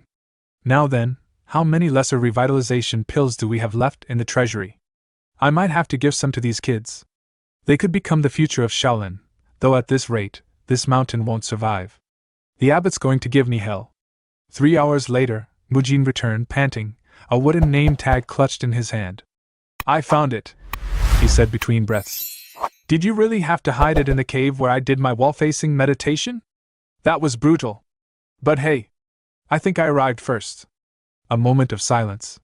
Then, from behind Hyun Guang, 3 familiar faces emerged with smirks. Mujin froze. They're already here? Magum clapped a hand on his shoulder. Hey, last place. Mukyung smirked. Bit late? Muyul stretched. We almost fell asleep waiting for you. All 3 shouted. You've got temple cleaning duty for 7 days and nights. Mukyung added. We'll testify to that. Grandmaster, you're the best. Hyun Guang laughed heartily. Mujin sighed. A bet's a bet. From that day forward, the young monks trained harder than ever, refining their personal versions of the light body technique. After reaching a suitable level of mastery, they were finally granted permission to travel to Luoyang. Later, at the Heavenly Merchant Guild, Mujin arrived at the familiar office and met with Ryu Jiguang. So even the elders of Shaolin approved? Ryu said with a nod. Then I have no reason to object. Besides, Luoyang's close by. I like it. Mujin smiled, though his mind was already turning. The Heavenly Merchant Guild leader approved. That's good. But I won't have time to manage Luoyang like I did Nanchang. I need someone I can trust to run it. A face appeared in his thoughts. Siowa, there is that person, isn't there? Some time later, Mujin arrived at the meeting room where Siowa awaited him. He had come to ask a favor, one that would require her expertise in a new venture. I need your help with a clinic we're about to open in Luoyang, he said directly. Siowa blinked in surprise. So, are you saying we'll be going to Luoyang together? Exactly, Mujin confirmed. Your recent breakthroughs in muscle extension and body treatment techniques have been impressive. This time, I can't manage everything on my own like I did in Nanchang. We desperately need your help for this journey. And don't worry, the Merchant Guild leader has already approved it. Siowa's heart sank slightly. So this was why he called me here. She had briefly entertained hopes that the meeting might have been more personal. But still. I'll be going with Monk Mujin, right? Isn't that still something? Her thoughts spiraled. Wait, he's a monk. Is it really okay for me to be thinking like this? Mujin tilted his head slightly, sensing something was off. Lady Siowa, are you all right? This affection of mine, surely it's not wrong? Siowa hesitated, trying to sort her feelings. Then Jinhee's voice echoed in her memory. Mujin is the one I promised a future with. Steeling herself, she spoke clearly. Very well, let's go together. However, she added with a thoughtful pause, if I relocate to Luoyang, it'll be difficult to continue treating the women here. So, could I ask you a favor in return? Later, Mujin asked. Are you sure about this? I'd be incredibly grateful, but overseeing all the clinic physicians is no small task. Siowa, now officially appointed as the head of the entire body treatment clinic division, replied with calm confidence. It's something I truly want to do. Please leave it to me. Mujin smiled. Then I look forward to working with you. And so, Ryu Seowa became responsible not just for the Luoyang branch, but for all future expansions of the clinic network. Mujin didn't fully understand the depth of her feelings, but seeing her so confident and proactive, he was genuinely moved. She seems brighter now, more self-assured. Maybe it's because she made the decision on her own. Her growth, it honestly brings tears to my eyes, he thought, smiling softly. Turning to the merchant guild leader, Mujin asked, "So, what do you think, guild leader?" Ryu Jiguang, eyes already glistening with tears, said, "What more is there to say?" Seeing him, Mujin mused, he's turned into a complete daughter-doting father. From that point onward, Mujin began commuting the 80 kilometers between Dengfeng County and Luoyang every day using his signature movement technique, Destroyer's Divine Stride. Fortunately, with the experience he'd gained in Nanchang, setting up the Luoyang clinic was far smoother. There were no local factions resisting him this time. In fact, many were eager to help after hearing about the body treatment clinic's reputation. With support from the Heavenly Merchant Guild and the Shaolin Elders, the Luoyang branch was fully operational within just 2.5 months. Once it opened, the response was explosive. Word of mouth spread fast, and soon the clinic was flooded with patients each day. "I don't have any money," one patient confessed, hesitating at the door. "You don't need to pay," Mujin said with a warm smile. "Please come inside." News of the Luoyang clinic's free treatments spread far and wide, so far that even those beyond the reach of ordinary rumor took notice. Far to the south, atop Mount Wudong in Hubei province, a man floated in midair while cultivating, his presence calm yet immeasurably vast. "A Shaolin monk has fully recovered?" he asked without opening his eyes. "Yes, Master Anhyo," his subordinate answered respectfully. "Through the Heavenly Merchant Guild, they've opened several clinics, providing treatment free of charge." Anhyo's eyes opened slowly. He suffered so much, and now he's trying to give back. As his chi stirred, his sword trembled on its rack. He reached for it, and the atmosphere changed as his aura bloomed. "Master, are you planning to visit him?" his subordinate asked. "Of course. People say the strongest is best in the world, but the world is vast and full of complexity. No one can claim that title easily." Throughout the martial world, there had always been rankings, speculation about the strongest. Among them stood the 10 great martial masters, and above even them, a legendary trio known as the 3 Greatest Swords, the Heaven Destroyer Sword Emperor of the Sword Destruction Pavilion, the Namgung Sword Emperor of the Namgung clan, and finally, the man now preparing to descend the mountain, Anhyo, the Taiji Sword Immortal. "That damn monk is back?" Anhyo said with a thin smile. "Then it's time we finish what we started." Back at Shaolin, inside Grandmaster Hyun Guang's residence, Biab Jian burst into the room in a panic. "Grandmaster! Are you here? This is urgent!" Hyun Guang replied calmly. "There's no need to shout, Biab Jian. I can hear you just fine." Biab Jian swallowed hard. "That man, he's here." Hyun Guang sighed. "So, the time has come." Mujin looked puzzled. "Who do you mean?" "Sage Anhyo," Hyun Guang replied simply. Not long after, Mujin witnessed a meeting that left him breathless. 2 legends stood face to face. "It's been a while, old Taoist," Hyun Guang said with a chuckle. "You've changed, old monk," Anhyo replied, a wry smile playing on his lips. Mujin felt his stomach twist. "That's Sage Anhyo? The Taiji Sword Immortal? And he knows Grandpa?" Judging by the tension in the air, this wasn't a casual visit. "I assume you didn't come just for pleasantries," Hyun Guang noted. "Sharp as ever. Since our match was left unresolved when you fell ill, I came to finish it. If we fight here, the Shaolin Temple won't survive," Hyun Guang said dryly. "Shall we move?" "As you wish." Without another word, Hyun Guang lifted Mujin with his Rulai divine palm, and the 3 of them soared into the sky like comets. As they vanished into the distance, Abbot Hyun Chun shouted after them. "Grandmaster! Mujin! You must come back alive!" They arrived in a vast green field, untouched by civilization. Mujin, still dizzy from the flight, looked around nervously. "Where are we?" "I remember spinning through the air, but now." Hyun Guang set him down and said, "Stay back. This may get dangerous." "Yes, understood." "Just how intense is this fight about to be?" Mujin activated his frequency whispering technique, sending his thoughts directly to Hyun Guang. "Grandfather, did you already know him?" Hyun Guang responded telepathically. You've learned the frequency whispering technique? How do you know Sage Unheal? We exchanged blows a few times in our youth. That's all. No need to use whispering now. Mujin asked. Why? Hyunguang replied. He can eavesdrop on it. That's insane. Is that even possible? Mujin thought. Meanwhile, Unhyo narrowed his eyes. I can hear the boy, but not the monk. He's using an advanced variant? So the rumors are true. Not only has he recovered, he's reached the realm of nature? Hyunguang's voice broke the silence. Shall we begin? Unhyo nodded. Of course. He channeled his chi into his sword, and in a flash, launched an attack that lit up the sky, an emerald golden arc like a falling meteor. Mujin gasped. Grandpa! But Hyunguang met the blow head-on, activating his Rulai divine palms to block the attack. A shockwave rippled through the field. You've improved since we last crossed blades, Hyunguang remarked calmly. Was losing last time really that hard on your pride? For a monk, you sure know how to push people's buttons, Unhyo replied with a smirk. But this time, we end it once and for all. The scene shifted to a vivid memory from the past, a sun-drenched training ground atop a misty mountain where a young Hyunguang, bold and spirited, stood across from an equally youthful Unhyo.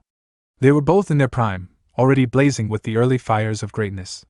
With a calm but firm voice, Hyunguang said, A strong body can only be built upon a proper mind. But what good is clarity of thought if there's no power to make it real? Shouldn't we first forge an indomitable body, so that the mind can mature alongside it? Unhyo responded coldly. You can't wield true strength with a broken spirit. If your mind is flawed, then no matter how strong your body becomes, it's meaningless. Discipline of the spirit must come first. Hyunguang's tone sharpened. Even if one reaches enlightenment and discovers a noble path, if they lack the strength to walk it, that enlightenment becomes nothing but delusion. Power should come first. Unhyo narrowed his eyes. Are you mocking the teachings of the Wudong sect? Hyunguang stepped forward with a grin and suggested lightly. Unhyo, why don't we balance our philosophies with some physical training? There's nothing like sweating it out to clear the mind. Fury flared in Unhyo's eyes. He unsheathed his sword and shouted. You damned monk! I'll prove I'm right. Let's find out which one of us is destined to become the strongest beneath the heavens. Hyunguang smirked, eyes twinkling with anticipation. A duel, is it? That might go against Shaolin's teachings, but why not? Let's see if you can still grin once it begins. Back then, Hyunguang had been the only martial artist Unhyo truly acknowledged.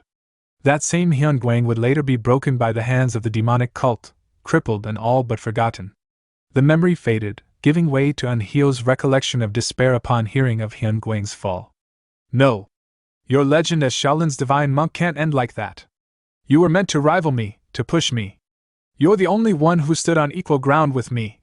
Years later, when a subordinate brought news that the divine monk of Shaolin had recovered, Unhyo's heart stirred. Yes. I knew it wasn't the end for you. This time, we'll finish what we started. Now in the present, on a vast grassy field beneath swirling clouds, Unhyo hovered midair, his sword gleaming as his chi surged. With a flash of the Taiji enlightened sword art, he conjured multiple energy swords and sent them streaking toward Hyunguang like green-yellow meteors. Hyunguang leapt skyward, narrowly evading them, and retaliated with the Rulai diving harmonized hand strike, his palm glowing with divine energy. Unhyo twisted his body, evading with fluid speed, and countered with a combination of his Phoenix Strike technique and enhanced sword chi, unleashing a tempest of blade-like energy. Hyunguang chuckled just before the wave of energy crashed, and when the dust settled, he stood unharmed. Unhyo's eyes narrowed. Damn monk! I can't gauge his strength at all.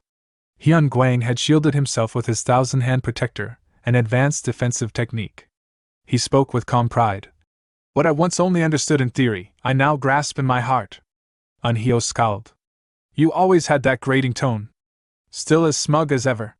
Hyunguang grinned. I'm simply stating facts. And after 5 defeats, you still want another match? Isn't that a bit obsessive? I never cared about the numbers. Unhyo shot back. Now shut up and fight me, Baldy. Hyunguang's grin widened. You've always loved your duels. Very well. But if we go all out, I'll win again. As their blades and palms collided, the sky split with roaring energy. Mujin, watching from a safe distance, trembled in awe. This is a battle between monsters. True titans of this world. Sword chi, Energy manipulation, nature-forged bodies. Can I ever reach that level? No, I must. If I want to survive, I have to rise to their realm. That's why Grandpa brought me here. But amid the clash of titans, Mujin's sharp eyes caught something. Anhio's wrist trembled as he swung his sword. His face briefly contorted in pain.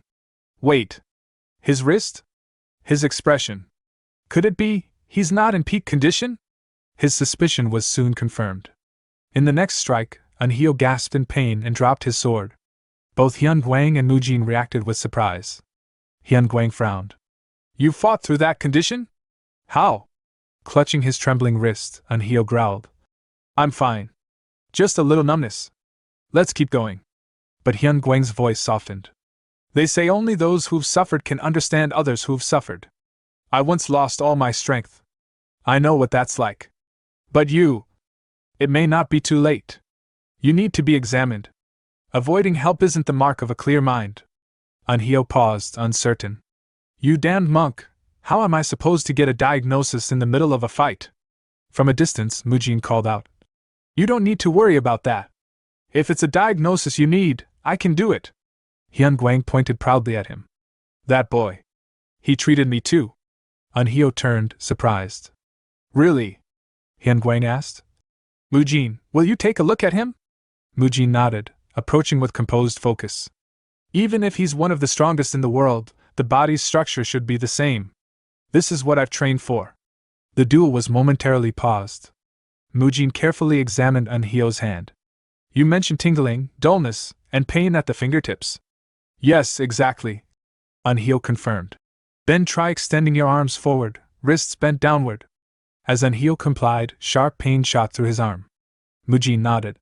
Just as I thought. Carpal tunnel syndrome, complicated by tenosynovitis.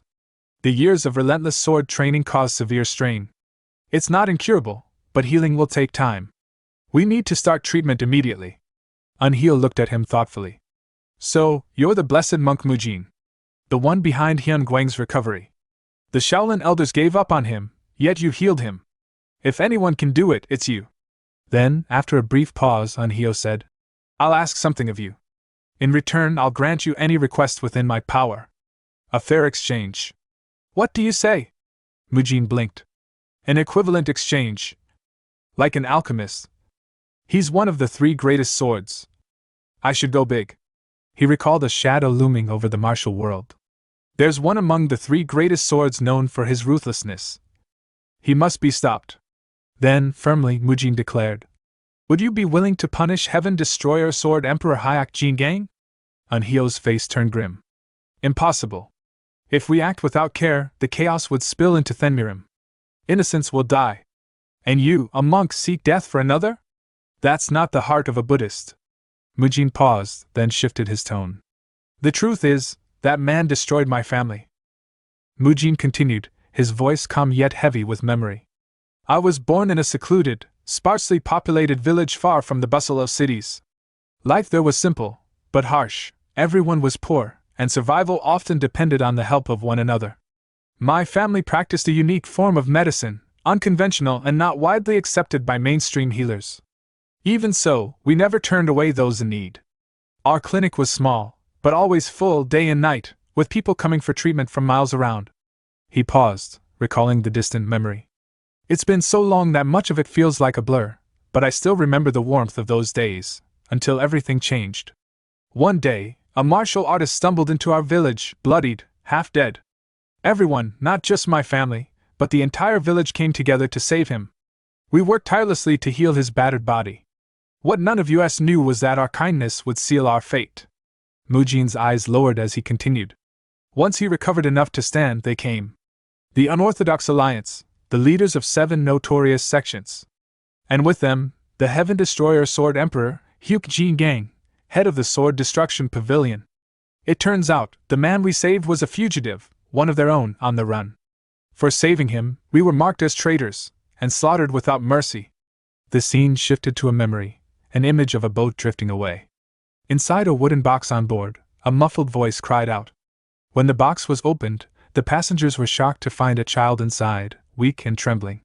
There's a child here, one of them gasped. He looks malnourished. Get food and water quickly. No, we should take him to a clinic first, another insisted. That child was me, Mujin admitted. Then he thought to himself with bitter clarity, of course, that's not exactly true. Most of that story is a lie. He spoke again aloud. I was too young to remember how I escaped, but it seems my parents hid me away in that box. That's how I survived. Unheal listened in silence before finally asking. That's quite a tale. So how did you end up at Shaolin? Before Mujin could answer, Grandmaster Hyun Guang interjected. So that's what happened, he said thoughtfully. You were just a child wandering with no place to go, until a senior disciple of Shaolin took pity and brought you in. And all that happened because of Hyuk Jin Gang. What a twisted fate. Mujin blinked, surprised. Did that actually work? He wondered. Why did that flow so naturally? Hyun Guang continued, his voice kind. How could I possibly understand the pain of losing both family and home? No one expects you to suppress those feelings just because you joined Shaolin. Don't carry that burden alone. Unhyo added. Indeed. That man, Hyuk Jin Gang, has earned his share of karma. As they say, heaven's net is vast and wide. Though its mesh may seem loose, it lets nothing slip through. Justice will come for him. Hyun Guang smirked. For once, you're making sense, old Taoist.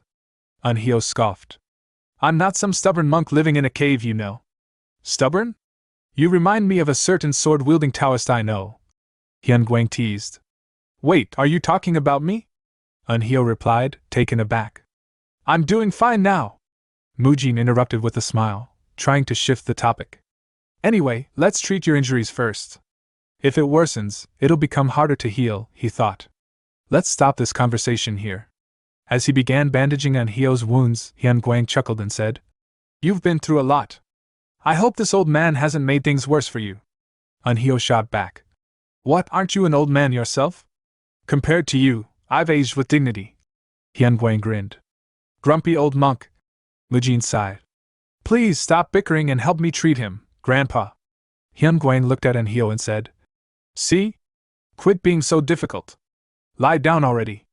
In response, Unhyo flared his sword energy, his hand gripping his blade tightly. Mujin immediately stepped back. Please, let's put the sword down for now.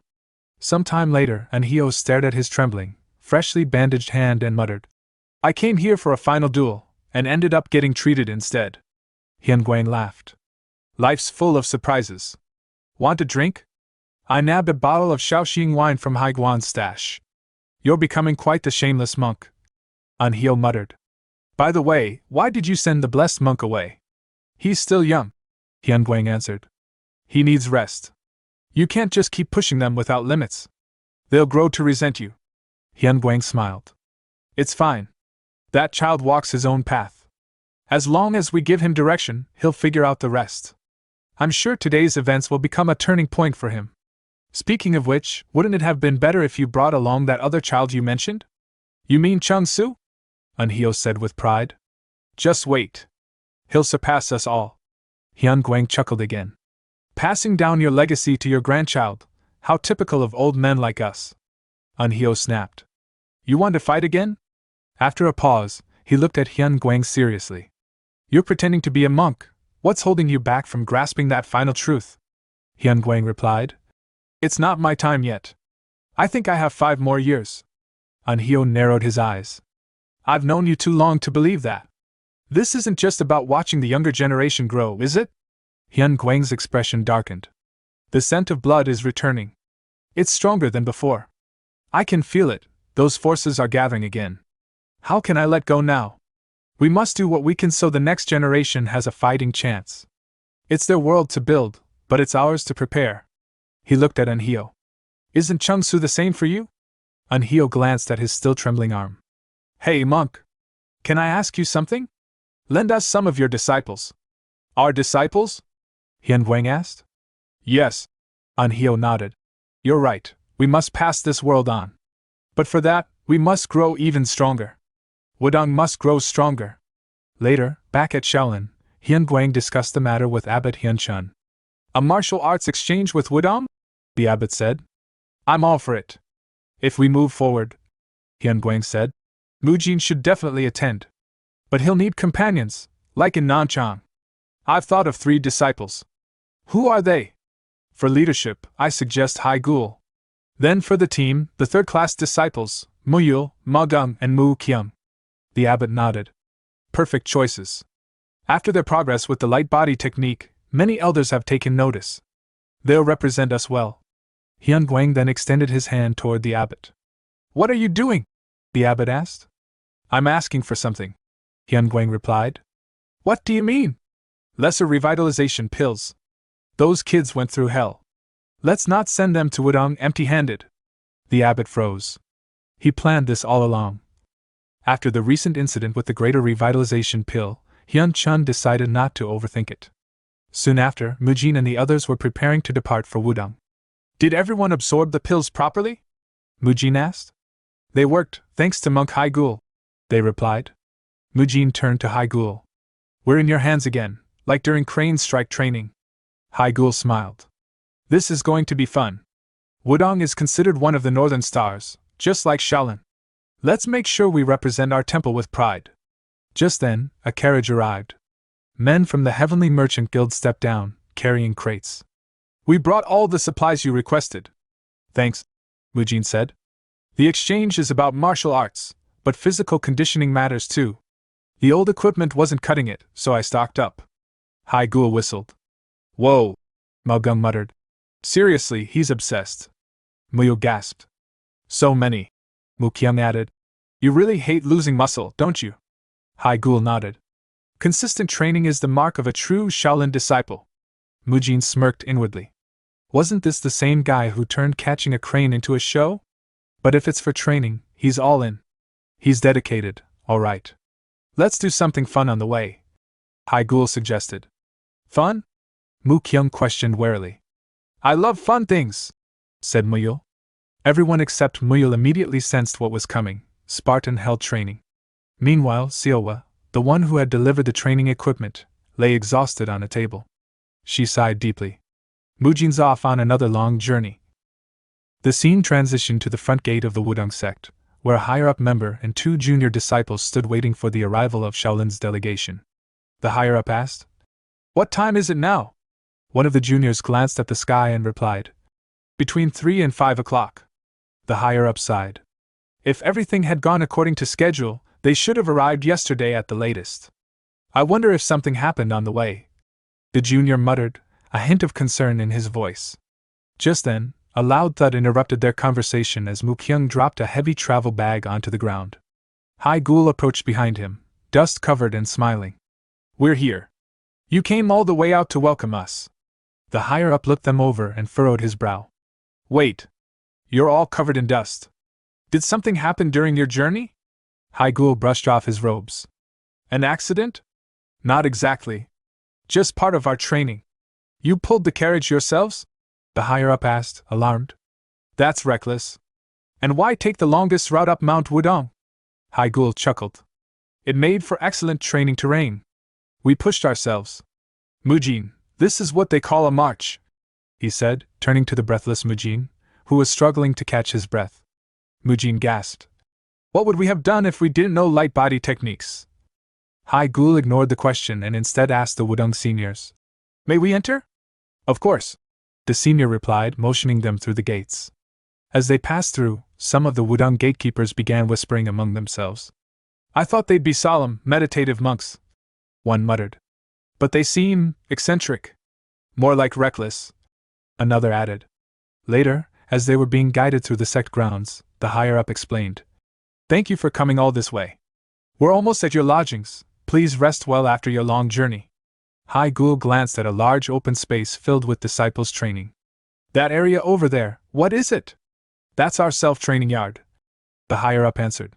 It's used for physical training, martial arts practice, and meditation. You'll be training and interacting with us there going forward. Muyul's eyes widened at the sight of the many students.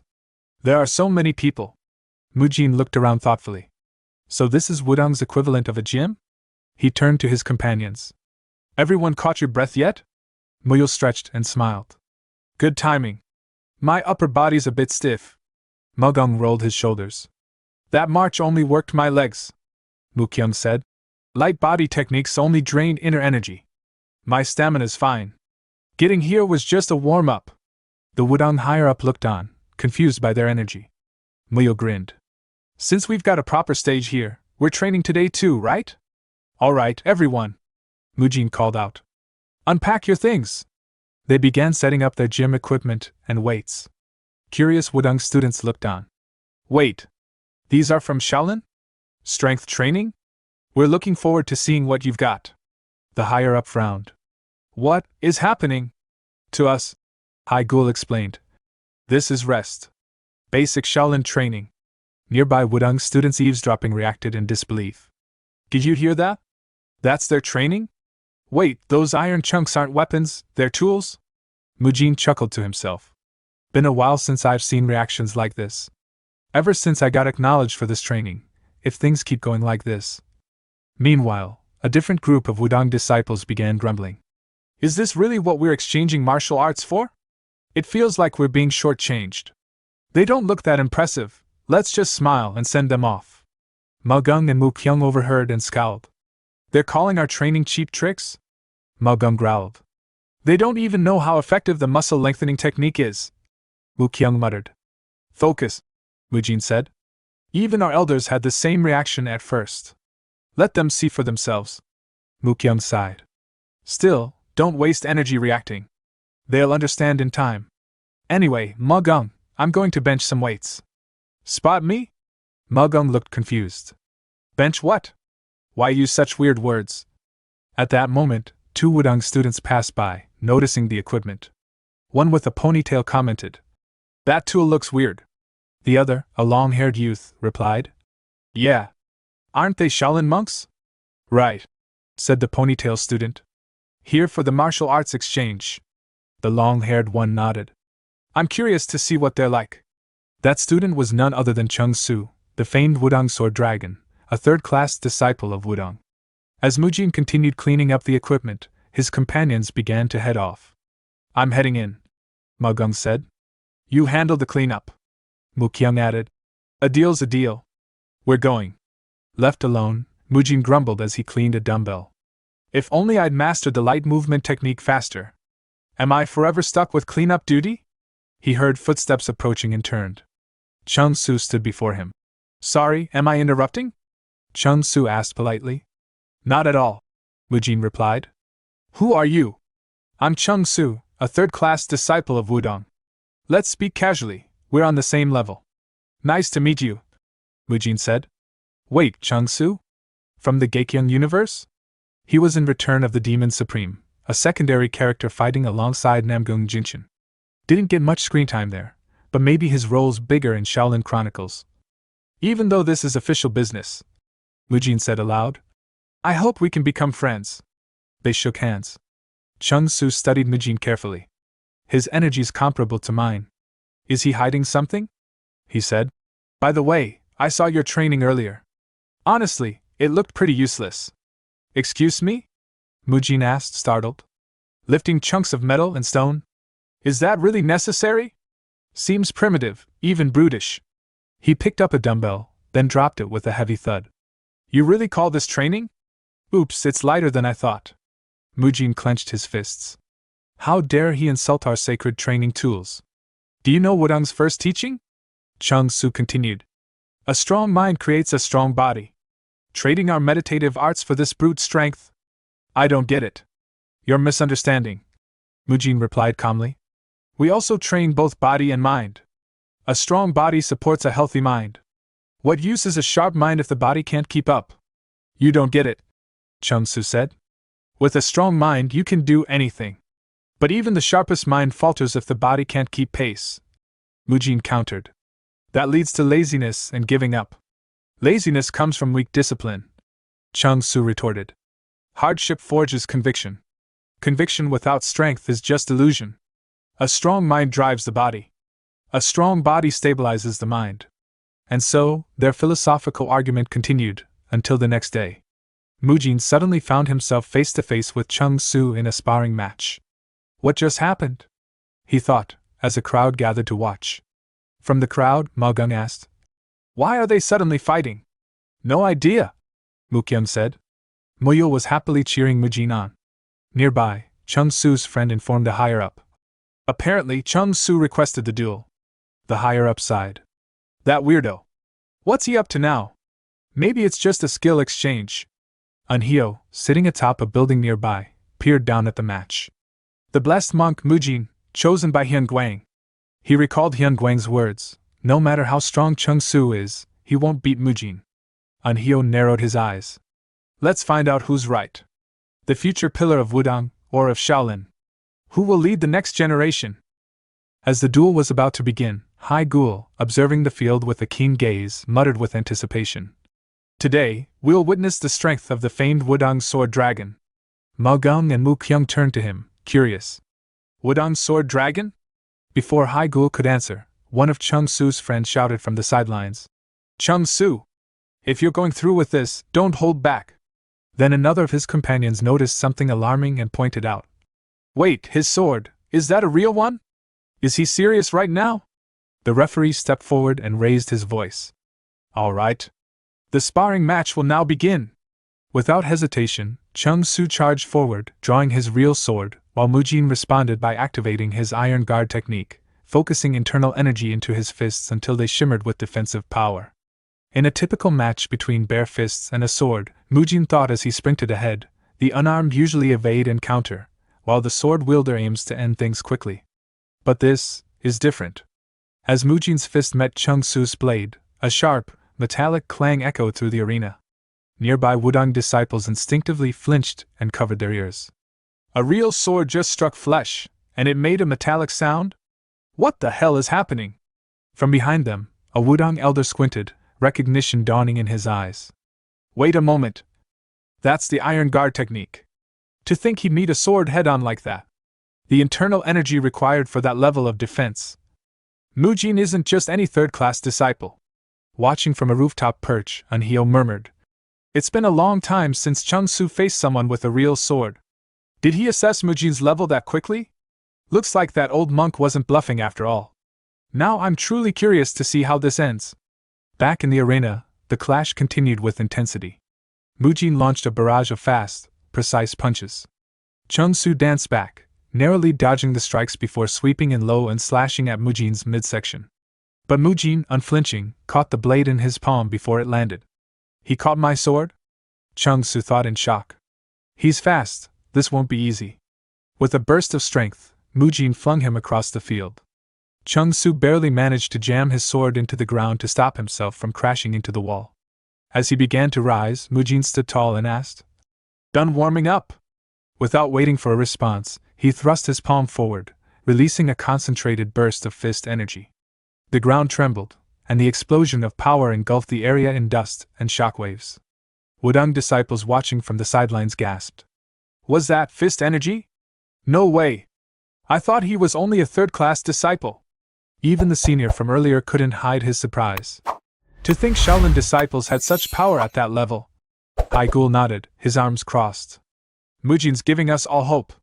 From within the dust cloud, a gleam of sword energy suddenly emerged, sharp, fast, and deadly.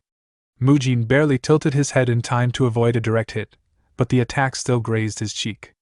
Chung Su stepped forth, emerging from the cloud with his blade now glowing with sword energy. Hai Gul narrowed his eyes.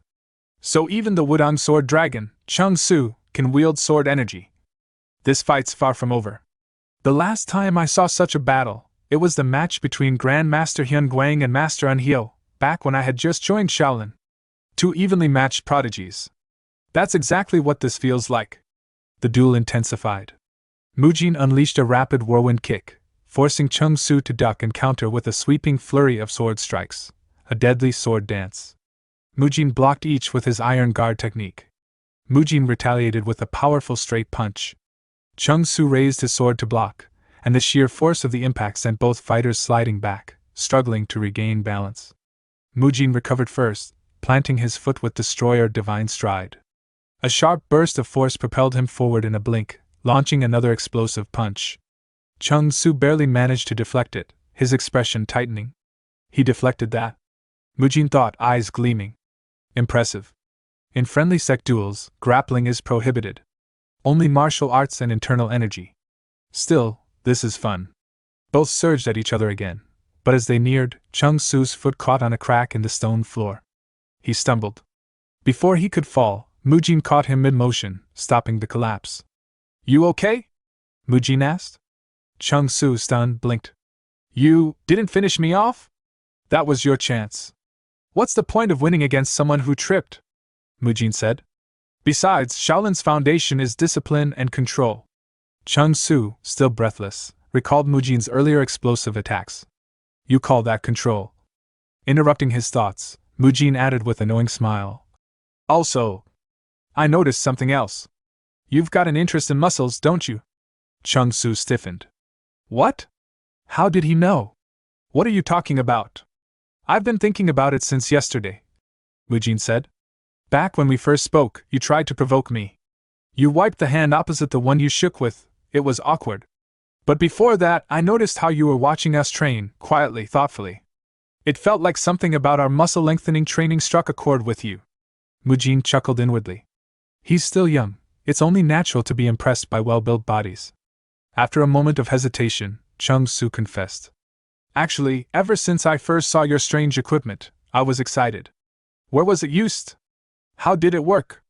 What were the names of these methods? I saw the muscles beneath your robes, your arms, backs, and legs thick enough to deflect blades. I wanted to know more. The unique equipment, the unorthodox training, everything fascinated me. That's why I challenged you. I wanted to experience it firsthand. Thank you for accepting. Then, with a sincere bow, he added, After facing you, I understand it now. I want to build a strong body too. If you'll allow it, can we spar again someday? Mujin smiled warmly. Of course.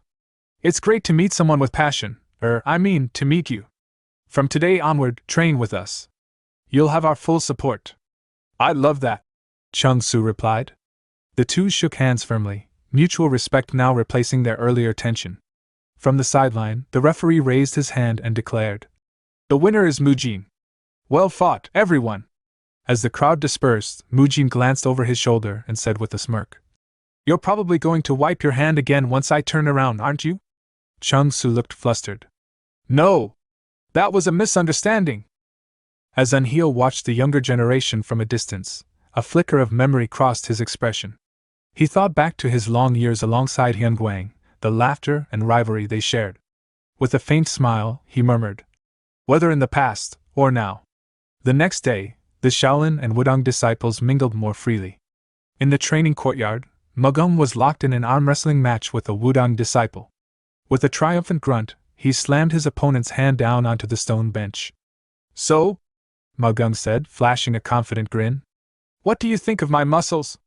The Wudang disciple let out an exasperated breath. There's no way I can beat you, Magong. His fellow Wudang students gathered around, surprised. How is it you've never won? You're the strongest among us. The defeated disciple scratched his head. He's strong, yeah, but I don't know. Somehow, I just can't use my full strength against him.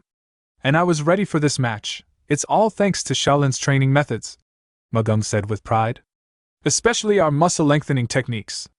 But don't worry, I'll help you get there. Just leave it to me. The Wudang disciples looked at him in awe. To become like you, Magong? You think I can really build a body that solid? Of course, Magong replied with an easy nod. Nearby, Mujin noticed Chung Su curiously examining one of their tools. What do you call this one? Chung Su asked, turning to Mu Kyung. That's called a sliding tool, or an abdominal roller, Mu Kyung replied. You grip the handles and roll it forward and back. Great for core training. It looks like that barbell I saw earlier, Chung Su said, intrigued. Mu Kyung shook his head. Nah, it's different. Barbells are for lifting. This one's specialized for the abs. You Shaolin folks have some really fascinating gear, Chung Su admitted. Mu Kyung chuckled. Give it a try. You'll feel it for days. Watching them, Mujin thought to himself, ever since that sparring match, the wall between us and the Wudang disciples has started to crumble. The awkward air from before is fading. This is a good sign. Though, it'll probably take longer for the old-fashioned higher-ups to accept us fully. Sure enough, off to the side, a few elders whispered among themselves. Still, what's so impressive about that thing? One grumbled. Sure, Mujin was remarkable, but all this fuss over weights and rollers. Mujin glanced at them but didn't comment. What matters is that Shaolin's reputation is improving. That alone is worth it. But now that I'm seeing things more clearly. He turned his gaze toward the Wudang disciples again. There's something troubling about their condition. Many of them look sickly, especially their arms and wrists. They remind me of Grandpa Hyunguang. Are they even getting proper treatment? Just then, one of the Wudang instructors approached him. Blessed monk. I've been looking for you. Mujin looked surprised. For me? Why? Master Anhyo has summoned you, the man replied. He requested both you and Chung Su. I understand. We'll go right away. Later, Mujin and Chung Su arrived at a serene cliffside where Anhyo hovered in a meditative pose, suspended in the air, legs crossed. Mujin bowed. We heard you called for us. Greetings, Master Anhyo. Anhyo slowly opened his eyes. You've come. Seeing him levitating with such ease, Mujin marveled inwardly. Just watching him, he really feels like a true Taoist immortal. The strongest martial artist in the world really is different. Do you know why I summoned only the two of you? Anhyo asked. Mujin shook his head. I don't. It's because of Hyunguang, and the promise I made to that bald monk, Anhyo said with a faint smile.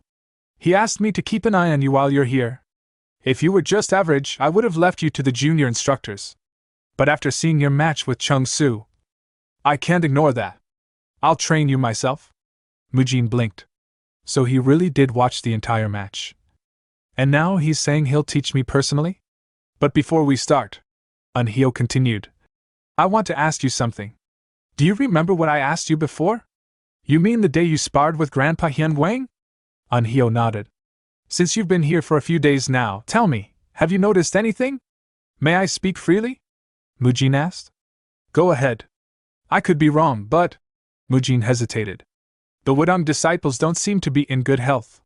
Especially their wrists, they look damaged. I think this might be Wudang's greatest weakness. Anhyo's expression remained unreadable. As expected of the blessed monk. You're exactly right. He stood from his levitating posture and continued. Our sword techniques are based on the principle of gentleness, but don't mistake gentleness for ease. Reaching a point where we can generate devastating power through softness, it places immense stress on the wrists. Most of our techniques depend heavily on the arms and hands, and over time, they break down. What you saw is the price of mastery. Mujin understood now. That explains why so many looked unwell. Anhyo stepped forward. You've treated many with your healing arts. That's why they call you blessed monk. So I'll get straight to the point. Would you be willing to teach us the treatment technique you used on me? The one for wrist damage? If you do, I'll grant you one request. Anything. They stood in silence for a brief moment. Anhyo then added. But you can't, can you? Because of your agreement with the Heavenly Merchant Guild. That bald monk told me everything. Mujin exhaled slowly. Actually, I believe I can fulfill your request without violating that agreement. Anhyo raised an eyebrow. Explain. There's a place about 80 kilometers from here, Sun County. I could open a body treatment clinic there. It's close enough to travel easily. That way, I'm not offering the method directly, but still helping those in need. Anhyo's expression brightened. So there was a way. That's also the region where the Jaegao clan operates, Mujin thought. Establishing a legitimate clinic there lets us plant a foothold in enemy territory. Plus, I can keep an eye on the protagonist of the Unorthodox Tyrant Chronicles, a valuable bonus. I'll personally inform Shaolin and the Heavenly Merchant Guild, Mujin added. Very well. I'm grateful, Anhyo said. But are you sure they'll agree? Who would oppose healing the sick? Mujin answered. Whether strong or weak, in pain, we're all just human. And every patient deserves compassion. Anhyo's eyes widened slightly, then softened. He doesn't draw lines between people. Now I understand why Hyunguang chose him. What a shame. If only he'd come to Wudang instead. Your mindset is absolutely righteous, Anhyo said. You know the first teaching of Wudang, a strong mind. With that heart of yours, you'll have no trouble learning what I'm about to teach. What do you mean? Anhyo's gaze sharpened. The martial art I will pass to you is the Taiji Fist Strike. Mujin blinked. The Taiji Fist Strike? Anhyo nodded. Yes. You may have seen glimpses of it during our exchange, but that was only the surface. Our true techniques are not easily shared, even among allies. But I'll make an exception, Though it's a fist technique, not a sword technique. You knew? Mujin asked, startled. Anhyo smirked. Of course. I wasn't just watching your sparring. I was studying everything. He slowly took a combat stance. I will teach you through the best method I know, real combat. Learning from the strongest man alive, there's no better chance than this, Mujin thought and grinned. Then I'll give it my all. Anhyo turned toward Chungsu. And you, I called you too so you can get real battle experience. You were probably pestering the blessed monk for a rematch anyway. Chungsu scratched his head with a sheepish laugh. You really know me well, master. But wait, Mujin interjected. You're one of the 3 great swords of the world, and you're teaching me a fist technique? Anhyo snorted. Wudang isn't only about swords. Besides, I'm not as gentle as that bald monk you're used to. You know what that means, right? Come at me with everything you've got. Both Mujin and Chungsu straightened, fists clenched and eyes burning with determination. Yes, master! They shouted in unison. We'll give it everything to learn. As Master Anhyo trained them through real combat, Mujin was flung backward by a series of powerful strikes. His body slammed into the ground a short distance away from Anhyo, and he gasped, dazed but conscious. Inwardly, Mujin thought, this is insane. Back when I sparred with Monk Haiguan, I at least managed to land a hit or 2. But with this old man, I can't even touch him. It's like trying to grab a bar of soap underwater. Every move he made was seen through, countered, dismantled, as though Anhyo was reading several steps ahead. Anhyo's calm voice rang out. Feels like you're fighting gently flowing water, doesn't it? That's the essence of Wudang's way. He stepped forward, effortlessly closing the distance. When deflecting attacks, there are 3 principles. First, observe your opponent's movements. Second, read the energy they channel. Third, understand their intention, their mind. Suddenly, he pivoted toward Chungsu, who was attempting a strike from the side. In a blink, Anhyo stepped on his head and struck him down, continuing. Once you've mastered all 3, you can even read the world itself. That's the final stage. I haven't reached it either. The world is vast, constantly shifting. To survive, you must be able to adapt, even when everything you knew is no longer true. He gazed down at the 2 disciples with steady eyes. Most people can't foresee change the way that bald monk did, so while you're here, I'll pour everything into teaching you the Taiji fist strike, along with Wudang's core teaching, the strength of mind over might. From that point on, the martial arts exchange entered a deeper phase. Mujin diligently learned both the Taiji fist strike and Taiji sword strike from Master Anhyo himself, absorbing Wudang's philosophy and fluid combat techniques. Meanwhile, Magang, Mu Kyung, and Muyo received intensive training based on Wudang's principles of mental fortitude over brute strength. As the days passed, the divide between Shaolin and Wudang disciples began to close. One day, while Magang was squatting with a barbell, a few Wudang disciples approached him curiously. What kind of training is that exactly? One of them asked. Can we try it too? Magang looked up, a mischievous grin spreading across his face. Heh. You sure you can handle it? 10 days into their joint training, the Wudang students, once skeptical, had begun to embrace Shaolin's unique methods. Mujin watched them crowd around Magang, mimicking his stretching. He muttered to himself. Why does this look like a group fitness class? It's impressive, sure. But annoying that it all started with that show-off Magang. Still, Mujin admitted inwardly that the tides had shifted. Their strength, demonstrated through sparring, and goodwill earned through Mujin's wrist treatments, had won over even the more reserved seniors. And if they visit the clinic later, it'll only deepen the ties between us. With mutual trust established, Shaolin and Wudang continued training together for another 10 days. Bonds were forged. Misunderstandings cleared. Respect was earned. Eventually, the day came for the Shaolin team to depart. At the gate, Chungsu said, It's honestly sad to see you all go. Hai Gul smiled and replied, We feel the same. But partings always lead to future reunions. I'm sure we'll meet again. Mujin added, The clinic I mentioned will open next week in Sun County. If you need further treatment, you're always welcome there. Chungsu nodded. Thank you. If I'd known time would pass this fast, I would have requested more sparring matches. There's still so much I wanted to learn and teach. Mujin smirked. There's always the Dragon Phoenix Summit a year and a half from now. We can settle things there. Chungsu's eyes lit up. You're entering that too? Then I'll definitely be there. Let's see who's stronger by then. With final goodbyes exchanged, the Shaolin disciples set off on their journey back. Upon returning to Shaolin, they were greeted not with rest, but with new challenges prepared by their respective masters. Hai Gul met his student Biabhyun, accompanied by Muyul. Biabhyun greeted him. Master, you're back. Hai Gul nodded. Yes. Did you finish the task I gave you? Biabhyun replied. It wasn't easy, but I managed. Hai Gul pointed toward a nearby cage. Muyul, look closely. This is a leopard. Muyul's eyes widened with excitement. Whoa! Leopards are the best. Meanwhile, Hai Dam greeted Magung. You did well. Yes, master, Magung replied respectfully. What I've been teaching you is the Rolai Divine Palm Strike. A solid body and unwavering mind are the foundation of the 108 Arhats. Your time at Wudong clearly helped your awakening. Keep training. Strength born from effort never betrays. Become the strongest. Elsewhere, in the training arena, Mu Kyung lay sprawled on the ground, exhausted. Hai Guan loomed above him. You're lasting longer than before. Not bad, Hai Guan said with a smirk. He crackled around his fist.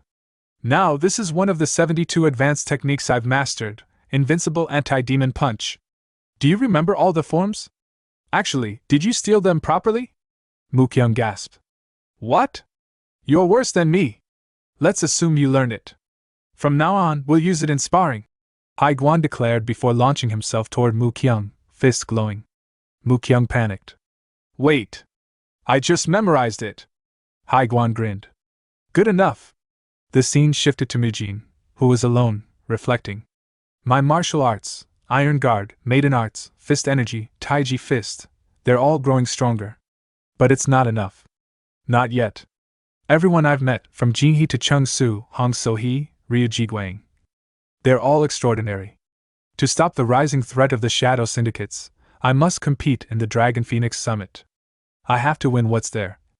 Just then, Hyun Guang appeared behind him. You look troubled. Want me to teach you something interesting? Startled, Mujin asked. Grandpa? When did you get here? Hyun Guang chuckled. Your friends are learning secret techniques. I thought I'd contribute too. He raised 2 fingers and fired a concentrated blast of energy skyward. This is the 100 Steps Divine Finger Strike. But for you, it'll be the 100 Steps Divine Fist. With it, you can keep your energy intact over long distances. Mujin's eyes widened. That's more than enough. Please teach me. But inwardly, he thought, wait, did I ever tell Grandpa I was going to the Dragon Phoenix Summit? I don't remember mentioning it. Did Hai Gul tell him? Or, like Master Anhyo hinted, can Grandpa read minds? The story then shifted to Shangxi Fortress, where the Murim Alliance had convened. One member said, It's been a while since we last gathered. Another added, Let's hope this meeting brings good tidings. A third asked, So, what's the purpose of this gathering?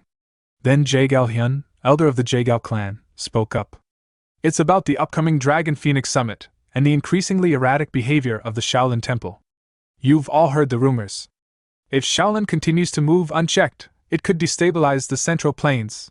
38 years ago, when the demonic cult launched an invasion into the Central Plains, the various orthodox sects came together to form a unified front, the Murim Alliance.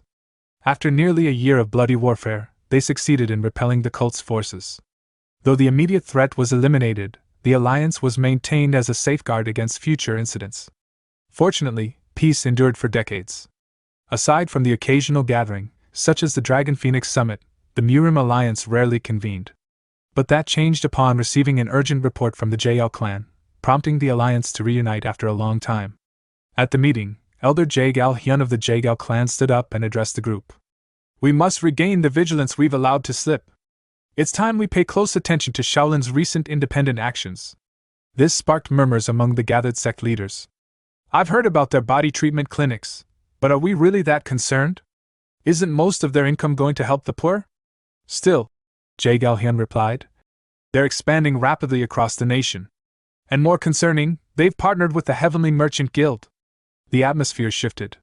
What? The Heavenly Merchant Guild? Isn't that one of the 5 great merchant guilds in the world? I also heard Shaolin has been getting closer with the Wudong sect lately. Didn't they open a new clinic near Sun County? That's right by Wudong's territory. So that clinic was part of a private agreement between them? Even though we're all part of the alliance, they said nothing to us. Jae-gal-hyun nodded gravely. You've all sensed it, haven't you? Shaolin appears to be creating a new power structure centered around the 9 great sects. We must respond. If we, too, unite the 5 great clans, we can form our own alliance to balance the scale. Meanwhile, at the Murim Alliance's Rising Talents gathering, Ji-hee stood quietly on a balcony, gazing into the distance. She was soon joined by a girl in red, Tang Somi, daughter of Sichuan's Tang clan. What brings you out here, Somi? Ji-hee asked. It's so boring in there. Somi sighed. I just wanted to be near you. Everyone's falling all over Namgung Jinshin like he's some kind of god. I couldn't bear it. People like that should just suffer energy deviation and die. Somi smirked. I love that you couldn't care less about him. You're even more incredible than he is. Is he really that strong, though? Ji-hee replied coolly. To me, Namgung Jinshin is just a stepping stone for this summit. There's someone else I have my sights on. Somi's eyes lit up with curiosity. Someone stronger than Namgung Jinshin? Don't tell me, it's Taoist Chum-Su, the Wudong Sword Dragon? Ji-hee shook her head. No, not him. Without further explanation, she excused herself. I'm going to train. As Ji-hee left, Somi stared after her and thought. It's not Namgung Jinshin, and it's not Taoist Chum-Su. Those eyes, just now, were the eyes of a woman in love. Someone made the cold-hearted Ji-hee look like that. He must be at the summit too. I need to see who he is. Elsewhere, at Shaolin Temple, Mujin sat at a table, writing notes and muttering quietly. If only I could know what's coming. But not everyone can reach enlightenment like the old monks. The world is far deeper and wider than I imagined. I need to experience more, adapt, and be prepared. He reflected on his past. After I became Mujin, I focused on seizing opportunities and surviving. Many people helped me grow, but from now on, I need to be cautious. Every action could ripple outward like a butterfly effect. I have to shape a better story than the one I remember. He organized his notes. I've compiled everything I can remember from Return of the Demon Supreme, Unorthodox Tyrant Chronicles, and Shaolin Chronicles. My memories may be hazy, but this will serve as a guide. I was brought into this world for a reason, to save as many people as I can. Just then, he noticed someone nearby. It was Hyun Guang, his grandfather. Grandfather, when did you get here? Hyun Guang smiled. I couldn't sleep, so I went for a walk. More importantly, you've finally made your decision. If you're confident, that's all that matters. Mujin looked at him in surprise. Did he know everything from the start? Hyun Guang added. Once you're done with your work, come back to Shaolin. There's still so much I need to teach you. I promise I'll return soon, Mujin said sincerely. Good. Hyun Guang smiled. I'll be waiting. As each sect finished their preparations, the time for the Dragon Phoenix Summit arrived. The Shaolin delegation entered the summit grounds, their excitement growing. Wow! Muyo gasped. There are so many people here. This is nothing like our entrance exams. Mu Kyung remarked. Mujin turned to Mao Gung. Why are you registered as a rising talent? Why not? Mao Gung smirked. Maybe they just thought I looked the strongest. If you've got a problem with it, hit the gym. Are you saying your muscles are better than mine? Mujin scoffed. Get out of here. Their group leader, Master Hyan, stepped in. That's enough. This place is always busy, but right now, it's at its peak. Everyone's here for the summit and the martial tournament. Let's do our best and prove ourselves in the matches. First, let's head to the manor and unpack. As they made their way forward, Mujin spotted a familiar face. Is that Taoist Chum-Su? Chung-Su turned and grinned. Whoa! Mujin! It's been forever! Mujin turned to Master Hyan. Would it be alright if I stepped out for a bit? Go ahead, Master Hyan chuckled. Enjoy yourself? We'll be at the manor. Mujin and Chung-Su greeted each other warmly. You've grown strong, Mujin noted. You too. And your group? I barely recognized them. What kind of training did you do?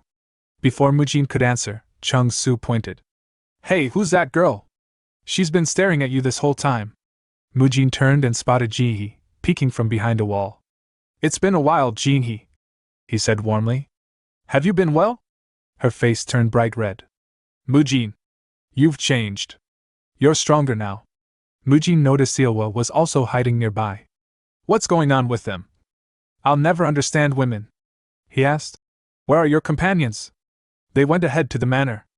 I stayed back for a bit. I'm not that close with them. From a nearby alley, a group in white-red uniforms observed the scene. Those orange robes, he must be from Shaolin. He seems close with Taoist Chung-Su, and even Miss Jinhee? Our senior brother Hong Soil is completely ignored by her. Standing silently among them was Hong Soil, a disciple of the Manhwa sect, known as Manhwa's New Dragon. His mind drifted back to what Somi had said. Someone has made Jinhee fall. We'll see who he is at the summit. Back in the present, Hong Soil clenched his fists. Could it be that monk with the weird hair? Stepping out of the shadows, he approached the group. Well, all the big names gathered in one place. Mind if I join the conversation? Jinhee's smile disappeared as she turned. What are you doing here? She asked coldly. Hong Soil winced inside. Why does she smile at him but freeze up around me? I'm Hong Soil, disciple of Manhwa, known as Manhwa's New Dragon, he said proudly. Chung-Su nodded. So you're the famous New Dragon of Manhwa. I've heard a lot about you. Mujin greeted politely. Nice to meet you. I'm Mujin of Shaolin, third-class disciple. People sometimes call me the Blessed Monk. Hong Soil narrowed his eyes. So your Dharma name is Mujin? Never heard of it. Nor the alias. Seems like Shaolin has really gone downhill. Mujin blinked in confusion. It was his first time meeting Hong Soil, yet the hostility was clear. As soon as Hong Soil spoke, his fellow Manhwa disciples began to chime in with mocking curiosity. Wait, you're the Blessed Monk, right? Aren't you that wandering physician? Whoa, I can't believe someone that famous is actually here. But what brings a guy like you to the Dragon Phoenix Summit? Aren't you usually off treating the poor for free? Maybe he only shows up when there's a patient on the brink of death. One of them added with a chuckle. Hong Soil smirked, adding his own jab. So I guess you're not here to take part in the sparring rounds then? Mujin held back a sigh, suppressing the irritation bubbling beneath his calm expression. Now that their leader opened his mouth, the others followed like sheep. Typical. His eyes trailed over Hong Soil's robes. Manhwa sect, huh? But Hong Soil. No matter how much I dig through my memory, I don't recall reading about him in the novel. So why is this guy so eager to provoke me, especially with so many eyes watching? Just then, Mujin caught a familiar sensation from the right, an intense aura barely held back. It was Jinhee. She's struggling to suppress her killing intent. Then another presence made itself known from the left. Mujin glanced that way and saw Chung-Su, equally tense. Even Taoist Chung-Su? Yeah, he's holding himself back too. He knows if he acts rashly in a setting like this, it'll cause problems for me. TCH. Still, I've got good friends. A faint smile spread across Mujin's lips. Seeing that smile, Hong Soil and his group fell silent for a moment, caught off guard. Sorry about that, Mujin said lightly. I just remembered something funny. He gestured around at their surroundings. So, this is near the Manhwa sect's quarters. I apologize for disturbing your peace. His voice lowered, confident and clear. And yes, I am here to spar. After all, names only gain meaning through battle. Isn't that how you became known as Manhwa's New Dragon, Hong Soil? I may just be a humble monk, but I'll give it my best. With that, Mujin extended his hand. Hong Soil stared at it, suspicious. What's this monk thinking? Doesn't he realize that through physical contact, a martial artist can gauge another's inner energy? He must be ignorant, must be his first time at something like this. A perfect chance to assert dominance before he gets too cocky. But the moment their hands met, his eyes widened. Mujin's grip was calm, but the overwhelming pressure that flowed through it was undeniable. What is this? This isn't normal. This monk, he's no amateur. Mujin calmly released the handshake and turned to leave. I'll be taking my leave then. As he walked off, the other Manhwa disciples erupted. Senior brother! That guy totally ran off. He was scared stiff. You showed him who's boss. I bet Lady Jinhee noticed too. Maybe she'll confess first after this. But Hong Soil remained still, his hands still tingling. No, that's not it. That monster isn't just some monk. The weight and density of his inner energy, it rivals Namgung Jinshin's. That guy might be on the same level as the top martial artist of our generation. As Mujin walked with Jinhee and Chung-Su, Jinhee muttered quietly. That whole exchange, he was just standing there and taking it. Chung-Su added, a hint of disbelief in his voice. There's no way someone like him would offer a handshake so casually. Mujin smiled wryly. I couldn't restrain him with grappling in front of so many people. Grappling? They asked in unison. Mujin simply replied. It's nothing. Just upholding loyalty, like everyone else here did. Both Jinhee and Chung Su glanced at each other, confused. What's he talking about? Eventually, they arrived near the Shaolin quarters, but what greeted them was an eerie sight. Spiderwebs covered parts of the structure, and a heavy silence hung in the air. This is Shaolin's quarters? Mujin murmured. Jinhee and Chung Su's faces darkened. It's eerily quiet, Jinhee said. So humble, as expected of Shaolin, Chung Su added. Mujin frowned. Trying to compliment it just makes it sound even sadder. The two bid him farewell and returned to their own quarters. Left alone, Mujin walked deeper into the Shaolin compound. If I remember right, this place was built after the formation of the Murim Alliance by monks generations ago. Have they really not renovated it once since then? Manhwa's quarters were grand even from a distance. Humph. Just wait. After this summit ends, I'm dragging everyone back here for a full clean-up. His companions welcomed him, already having packed his things. If you're ready, Master Hyan said, let's head to the preliminary evaluation. As they arrived at the massive arena, Mujin's eyes widened. Whoa, the scale of this is on a whole different level. Magung raised an eyebrow. What does that even mean, scale? Muyul shouted excitedly. So many people. And such a huge stage. I'm getting hyped. A mischievous grin crept across Mujin's face. Hey, I just had a great idea. Want to make a bet? What kind of bet? Let's see who can score the most points in the prelims, without using inner energy. He pointed ahead. Look at them, using inner energy for this nonsense. Contestants were visibly infusing their bodies as they lifted weights and struck boulders. This isn't even hard. Mujin scoffed. Even a dog could do that. Doesn't it feel like we're lowering ourselves to their level? Come on, do you really want to use your newly trained strength for a kid's game? Of course not, the others replied. Totally doable. Good. Remember your scores, everyone. The Dragon Phoenix Summit, a grand event where the future of the martial world converged. Talented youth from every sect had gathered, their destinies not yet written. Heroes or villains, their choices would shape the coming era. Mujin stood before a large boulder, cracking his knuckles. All I have to do is leave a mark, without inner energy. Been a while since I relied solely on strength. Let's see how far I've come. This'll be a test of my prime self, Choi Kang-hyuk's strength. He struck, chaining two techniques together, a seamless fusion of a chain punch into a straight punch. A loud creak split the air as a visible crack spread across the stone. You pass, the examiner announced. Nearby contestants laughed. That's it? Just a tiny crack? Guess we don't need to worry about Shaolin. Living off grass really does make you weak. Mu Kyung, however, looked serious. He cracked it, without using inner energy? Meanwhile, Mujin calmly turned and walked away. Why waste inner energy on something so basic? True strength is best saved for when it's needed. If you think it's easy, then go ahead. Try to leave a mark, barehanded. Just then, the examiner called out. Next up, Du Wulchen of the Heavenly Flash Sect. Mujin froze. Did he just say Du Wulchen? No way. He turned his head slowly, eyes landing on a calm figure approaching the boulder, sword in hand. That man.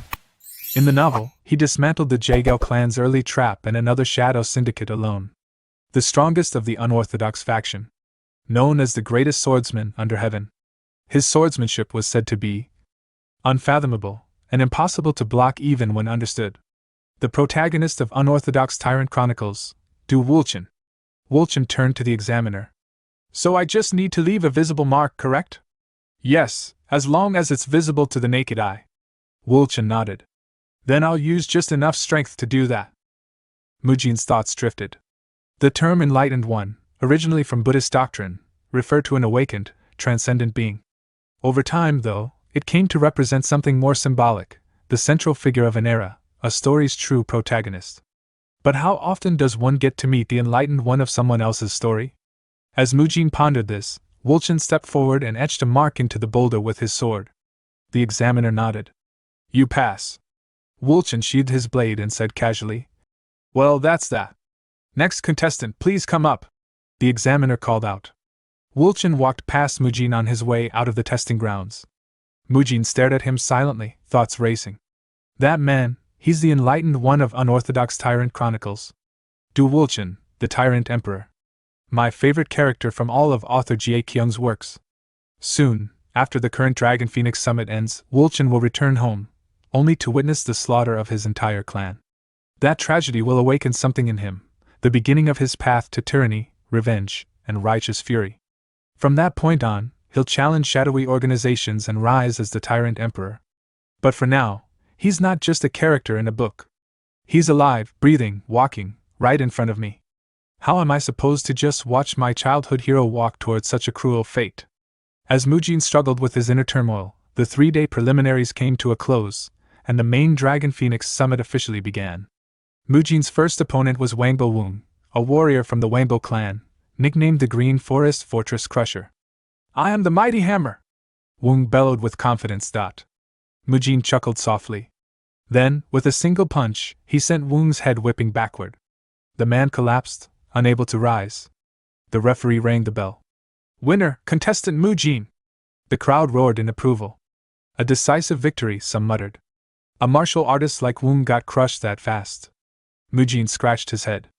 Did I use too much strength right out of the gate, or was he just weak? Returning to the Shaolin team's area, Mujin was greeted by his teammates, Muyul, Magang, and Mu Kyung. I heard you crushed your opponent in one blow, Muyul said, grinning. Brutal. You did great, Mu Kyung added. Mujin gave a playful grin. Your big bro won. Magang checked the schedule. Next up. According to the bracket, it's Namgung Jinshin versus Du Wulchin. Namgung Jinshin? Mu Kyung raised a brow. Isn't he supposed to be one of the strongest in the younger generation? Muyul nodded. Yeah, but earlier he gave me a strange vibe. Mujin's heart dropped. Here it comes. Well, he said, turning to leave. I'll be heading to the Heavenly Merchant Guild for a bit. You're not going to watch the next match? Magang asked. I'd like to, Mujin muttered. But I already know how it ends. At the betting table near the arena, chatter filled the air. Damn, I bet on Wangbo Wung. If I'd known it'd end like that, I'd have backed the Shaolin guy. Still, someone replied. The final winner will be Namgung Jinshin. One person leaned in and asked. Miss Seowa, this event isn't rigged, is it? Seowa, who managed the betting table, gave a sharp smile. The Dragon Phoenix Summit is a prestigious event where the Orthodox sects gather to display the future of Mirim. Why would we tarnish such a sacred competition with deceit? Unless you doubt the Heavenly Merchant Guild? The gambler paled. No, not at all. I misspoke. The Dragon Phoenix Summit was more than just a martial arts tournament.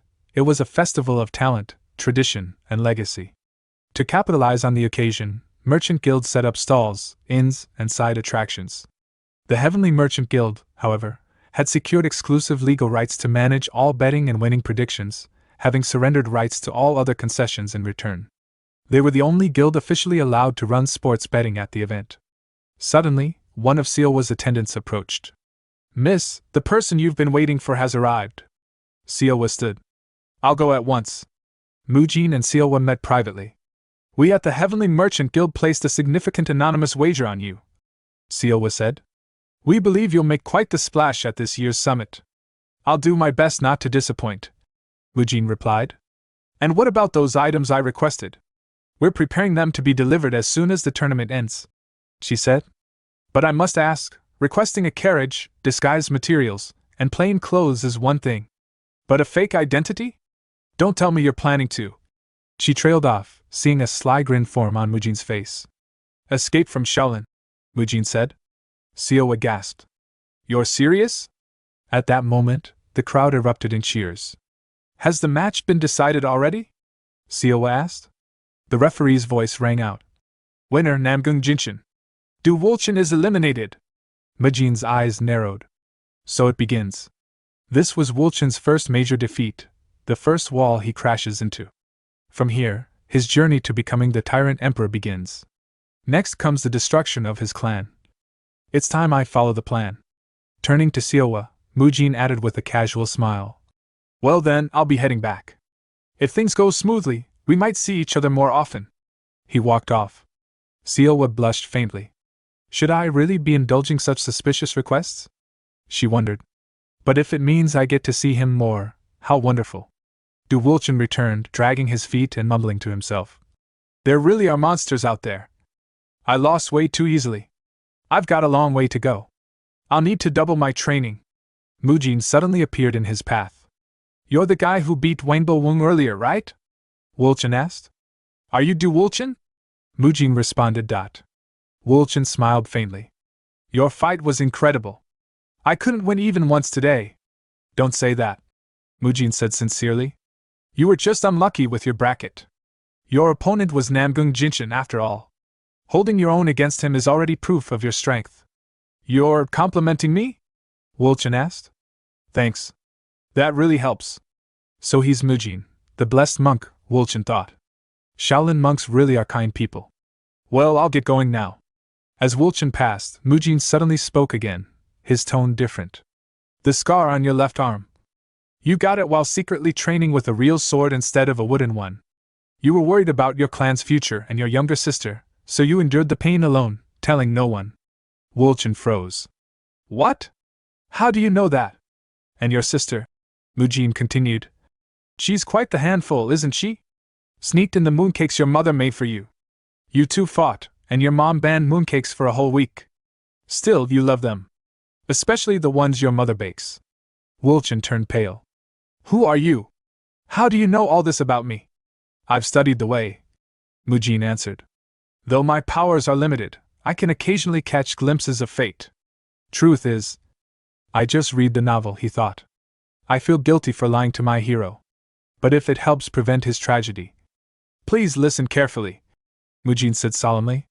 From this point forward, your life may change completely.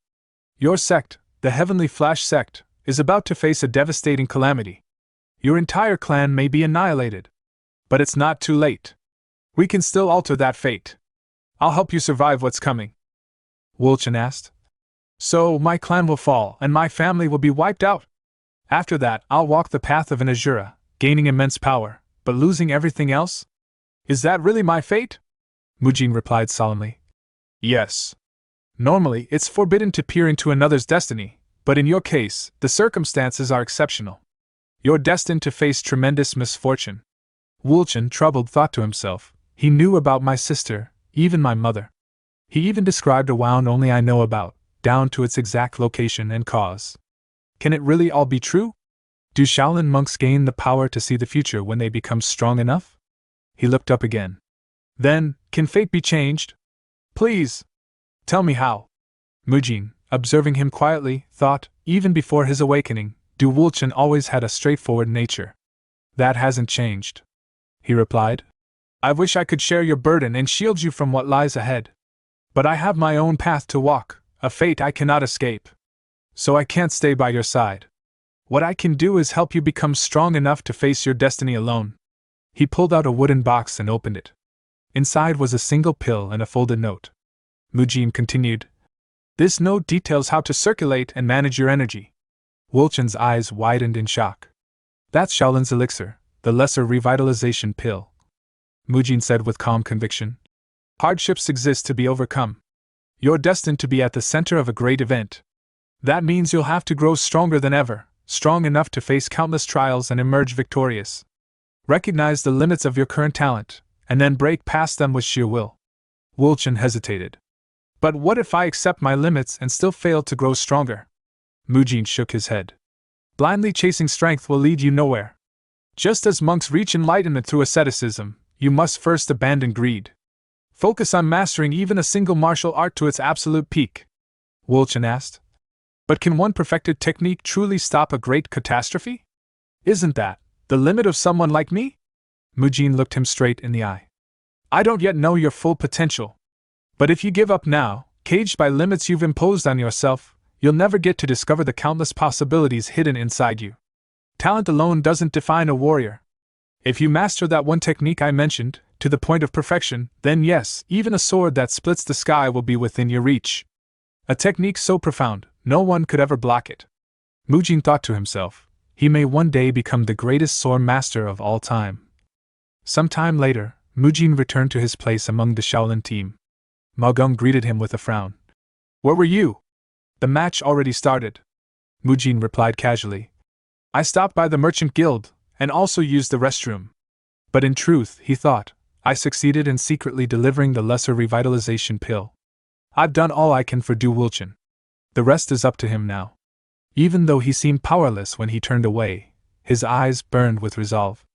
Mujin then asked, So, who's fighting right now? Magung replied.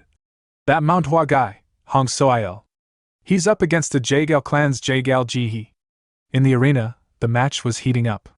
As Mujin watched, his eyes widened slightly.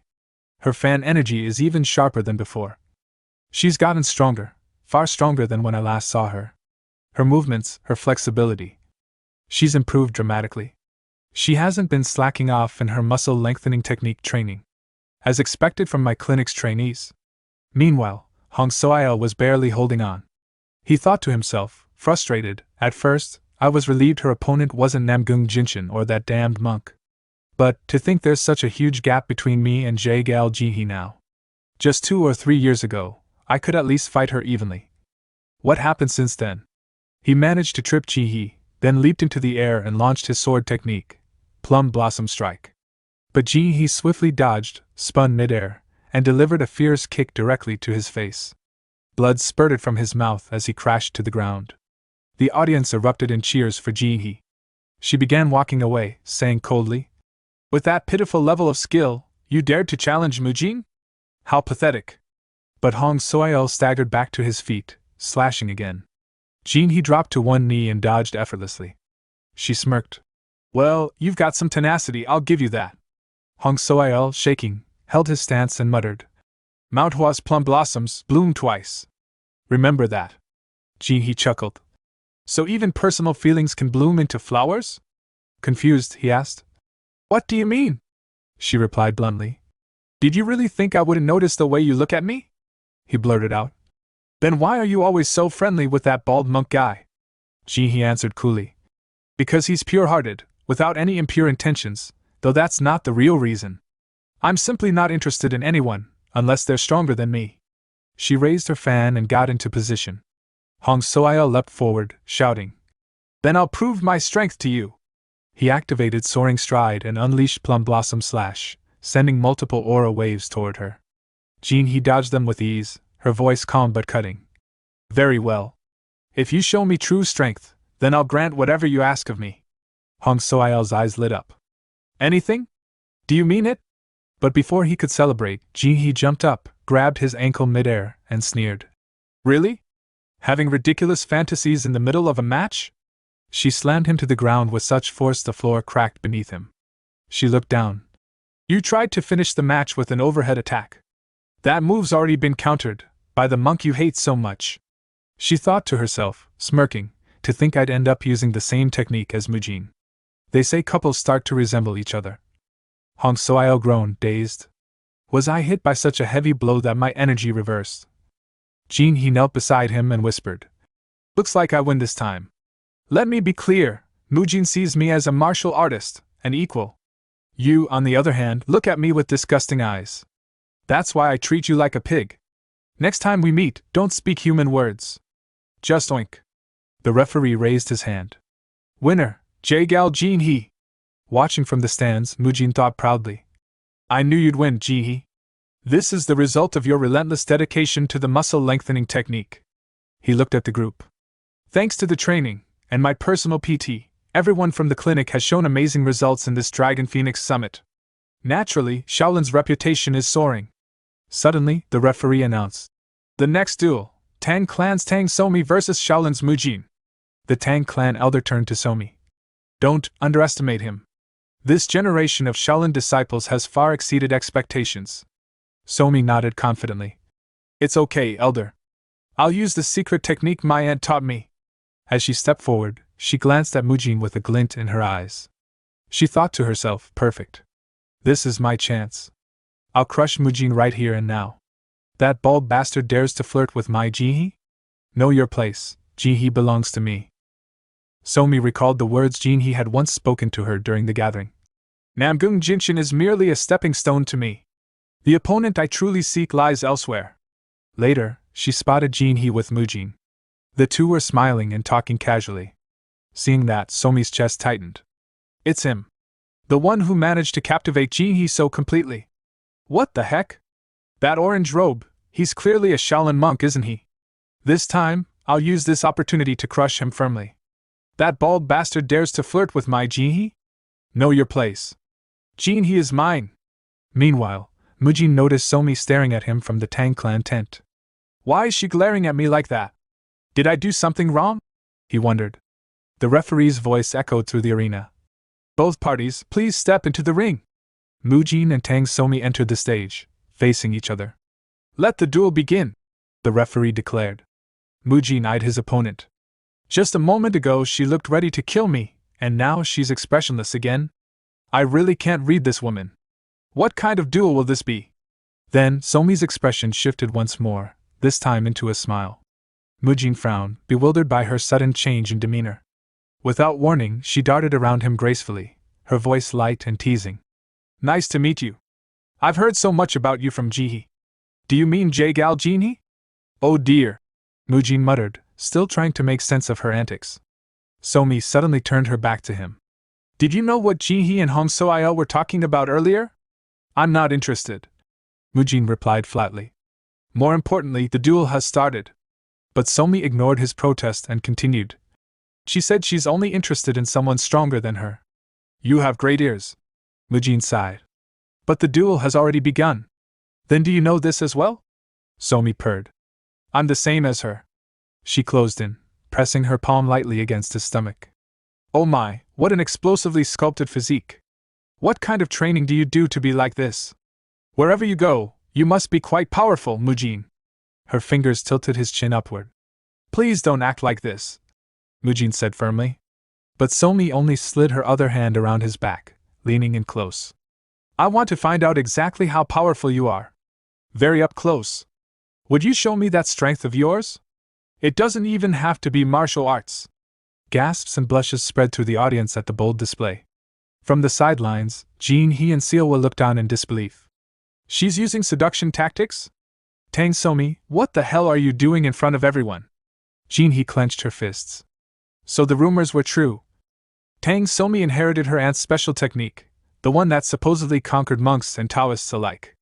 If that actually works on Mujin, what do I do? Should I try it too? Meanwhile, Somi thought smugly. Did you see that, Jinhee? This is what a man is like. But Mujin's expression hardened. His hand tightened around Somi's neck, lifting her off the ground. With a swift motion, he slammed her onto the stage, his technique shattering the floor beneath her. To deal with a crazy woman, punishment is best, Mujin thought coldly.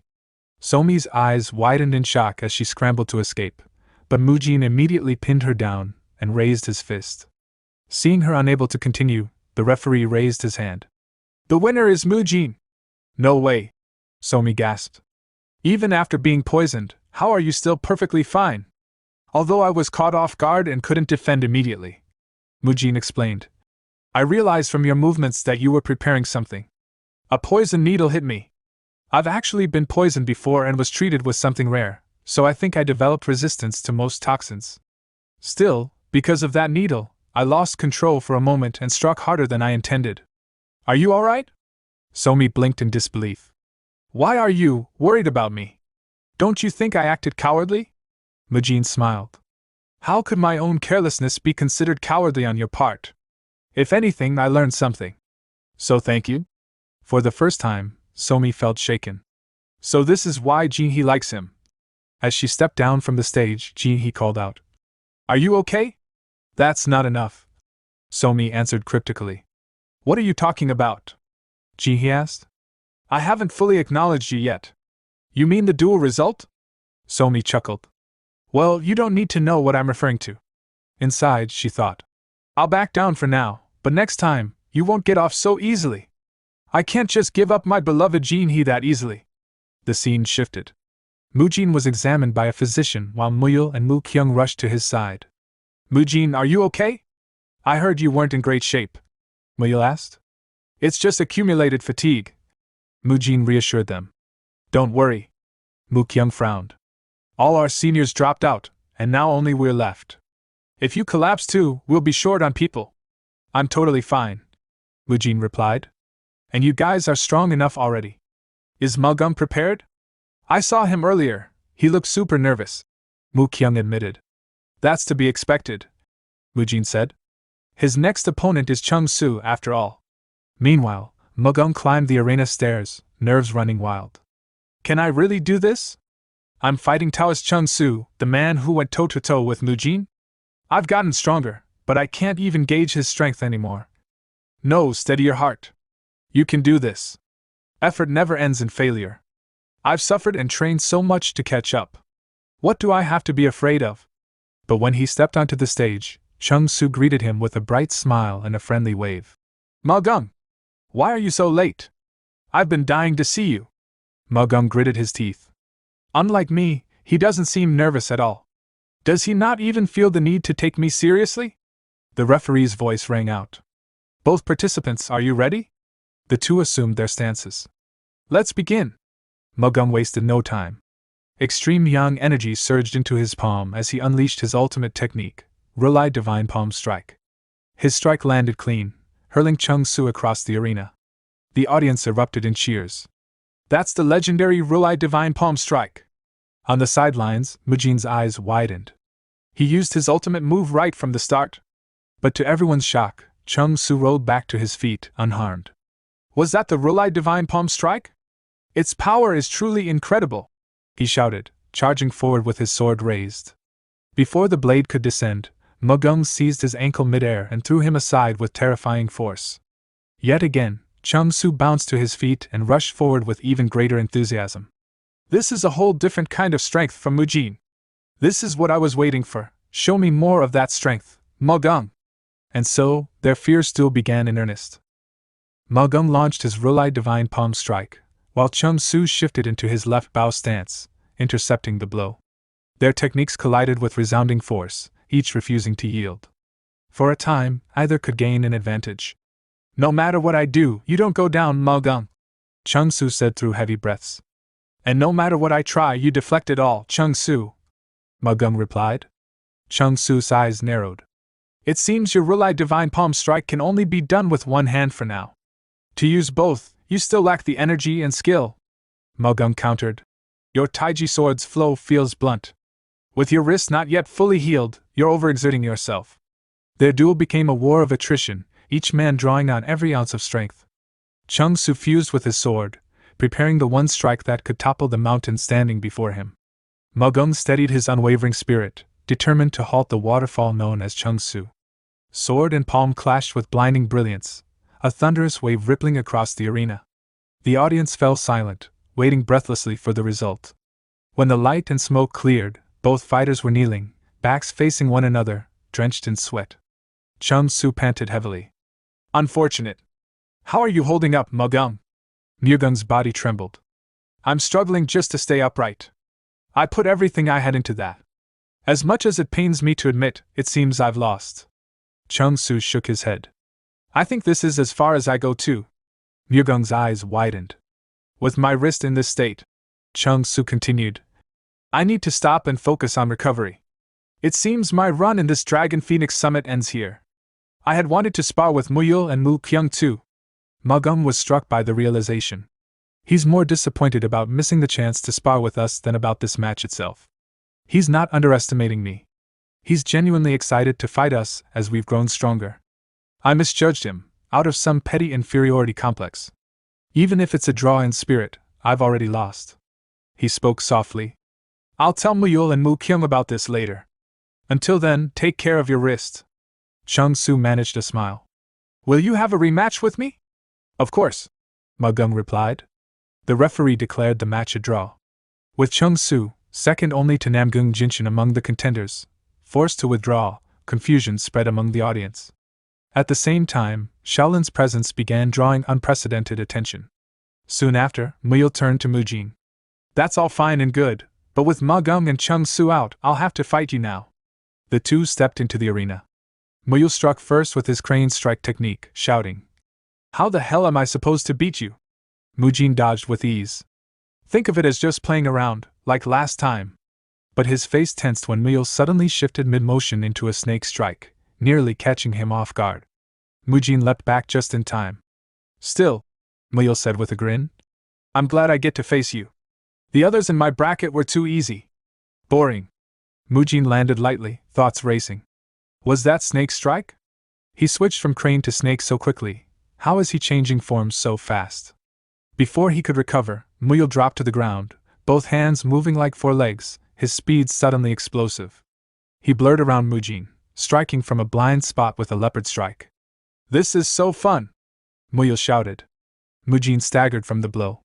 He's alternating between crane, snake, and leopard depending on the situation.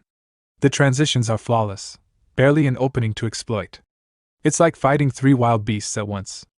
If Muyul masters the other forms too, what kind of monster will he become? Muyul's mind flashed back to Monk Haigul's words. If you ever face an opponent you can't possibly beat at the summit, try using this technique. What is it, master? Muyul had asked. It's a bit early, Haigul replied, demonstrating. But it resembles a tiger. Always keep a trump card. For now, just learn one basic move. Back in the present, Muyul roared and unleashed Shaolin five-hand techniques. Fourth form, Tiger Strike, Fierce Tiger Rush. A tiger! I can't dodge this, Mujin realized. I'll have to block it head-on. Channeling his inner energy, he hurled a mighty fist strike forward. Fist energy collided with Tiger Strike. The arena quaked as Muyul was blown back, the technique shattered. Mujin winced at his trembling hand. My first time using fist energy in the summit. Muyul is strong. More importantly, when did he learn Tiger Strike? This is harder than I thought. He turned to Muyul. You've gotten really strong. Let's go again right away. Muyul lay on the ground, gasping for air. No, I'm done. I've got no inner energy left. I can barely stand. See? I told you're too strong now. Mujin thought, why does it feel like I didn't really win, even though I did? He helped Muyul to his feet. By the way, how did you learn Tiger Strike? Did Monk Haigul finally catch a tiger? Muyul chuckled weakly. He said after the tournament he'll catch one. For now, he just taught me the basics. He really intends to catch one? Mujin thought, exasperated. Seriously, Monk Haigul. Out loud he said. Still, this was the first match in the summit that actually made me sweat. Between my training and today's secret technique, I think I did pretty well. Really? I'm strong, right? Muyul asked hopefully. Of course. Mujin laughed. My back still stings. The referee's voice cut in. The winner is Mujin. This concludes today's first round of the Dragon Phoenix Summit. Shaolin had proven the strength of its next generation. The crowd whispered. Maybe it's better to side with Shaolin early on. Martial skill and wealth both, Shaolin could reclaim the center of the Central Plains. The four disciples of Shaolin were already earning a new name, the Shaolin Four Monks. But in the shadows, darker voices stirred. The plan is falling apart. The winner should have been from Wudong or Namgung. Instead, Shaolin has taken out one of the top contenders. Their strength far exceeds our expectations. Still, Namgung Jinshin remains. Even we admit he's a monster.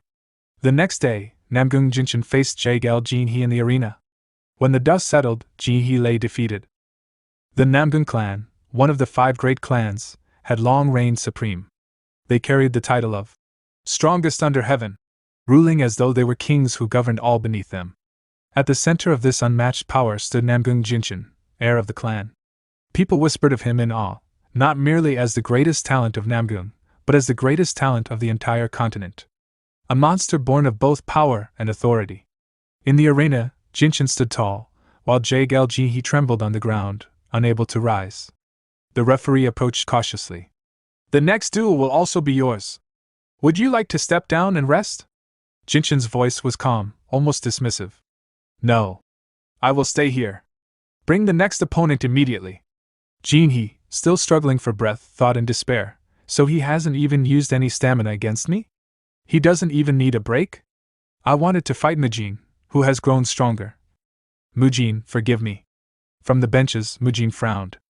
To think Jinhee was defeated in only 3 exchanges. Is this truly the strength of the strongest among the younger generation of the Murim Alliance? And look at him, standing there, as if resting is meaningless. That arrogant bastard. What do we do? His jaw tightened. The next fighter is Mu Kyung. If he doesn't crumble just by looking at that monster, that alone will be a miracle. Mujin turned to his side, only to realize Mu Kyung was no longer there. The silent monk had already leapt into the arena, landing before Jinshin. Jinshin's lips curved into a faint smile. You look entertaining. Can you entertain me? Mu Kyung's eyes burned with determination. I don't know about entertaining you. But for me, this will be entertaining. Without waiting for the referee, he lunged forward. Dust exploded across the arena. The audience gasped. The silent monk, attacking first? Has the immovable fortress Jinshin finally found his match? Referee, is this acceptable? The referee raised his voice. Yes. Since it was Namgung Jinshin's request, it will be allowed. From the benches, Magung whispered in disbelief. What the hell? I thought Mu Kyung had learned to control his madness. Why is he snapping again? But Mujin shook his head. No. Mu Kyung is sane. What do you mean? Magung demanded. He simply wants to know. To test the difference with his own eyes. He wants to see just how vast the gap between him and Namgung Jinshin really is. When the dust cleared, Jinshin stood unharmed, casually dodging Mu Kyung's furious blows. His sword flashed, forcing Mu Kyung to counter with the invincible anti-demon punch. But Jinshin slipped aside with ease, his blade glowing with ki as he unleashed a devastating swing. The ground cracked and splintered, but Mu Kyung had barely dodged in time. What thunderous force! Mu Kyung muttered. Yet you dodged like a nimble monkey. Jinshin mocked. Like a monkey, you say? That's usually Muyo's specialty. But no matter. Their clash intensified.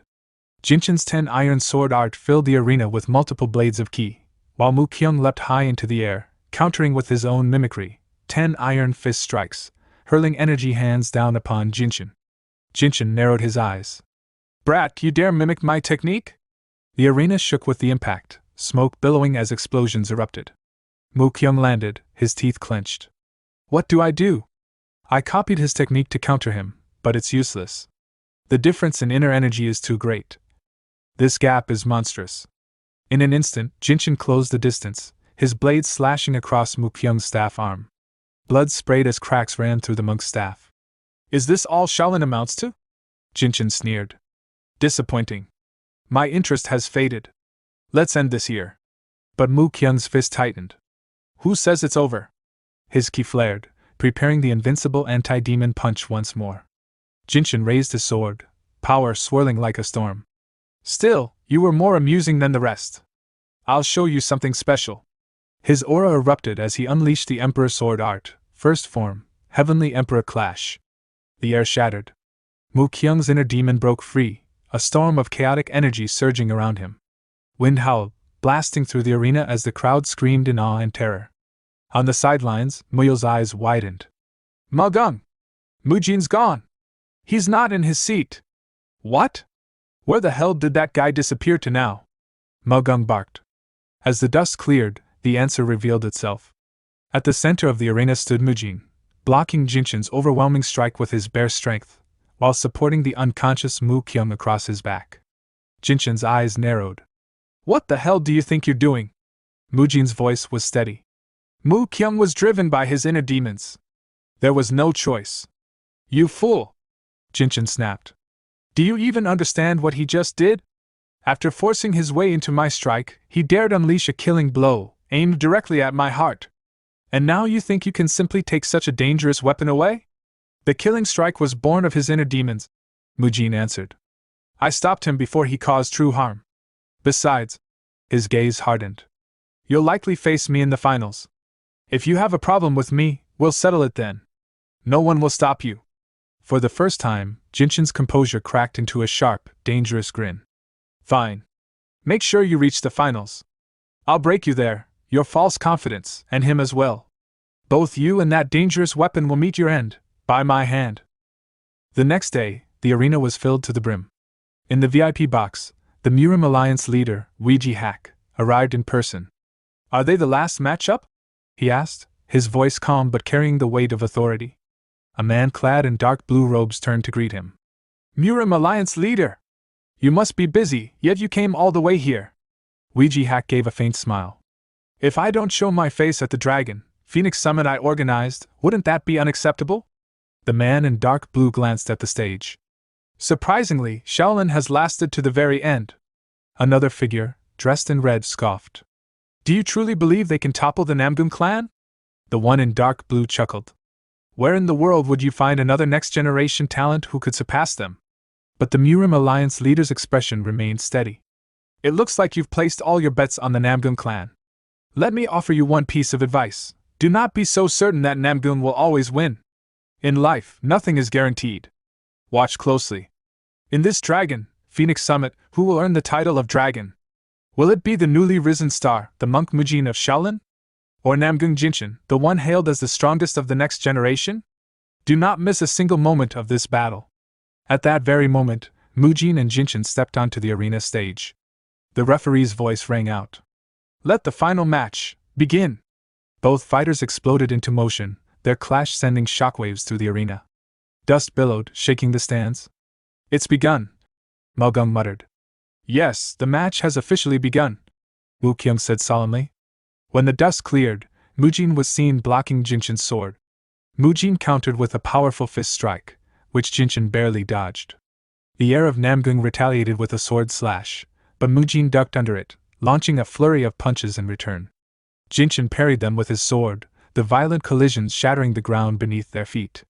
Jinshin's voice cut through the chaos. It is true, this summit has gone differently than I expected. Mujin raised a brow.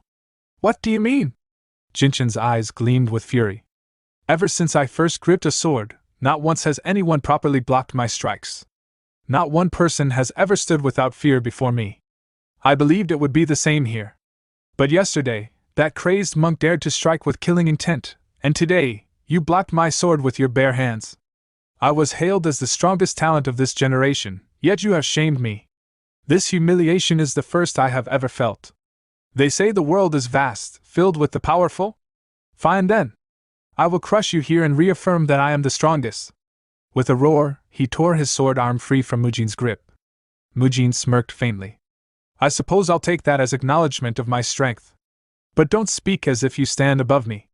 He surged forward with another strike. Jinshin raised his sword to block, but Mujin's blow was too overwhelming. The shockwave ripped through Jinshin's arm, forcing him to drop his weapon. His hand bled from the impact. You insolent brat! Jinshin roared, seizing Mujin by the collar in blind rage. How dare you humiliate me like this? But Mujin's cold voice cut back at him. And how dare you lay hands on me? With swift precision, Mujin twisted his technique, dislocating Jinshin's shoulder.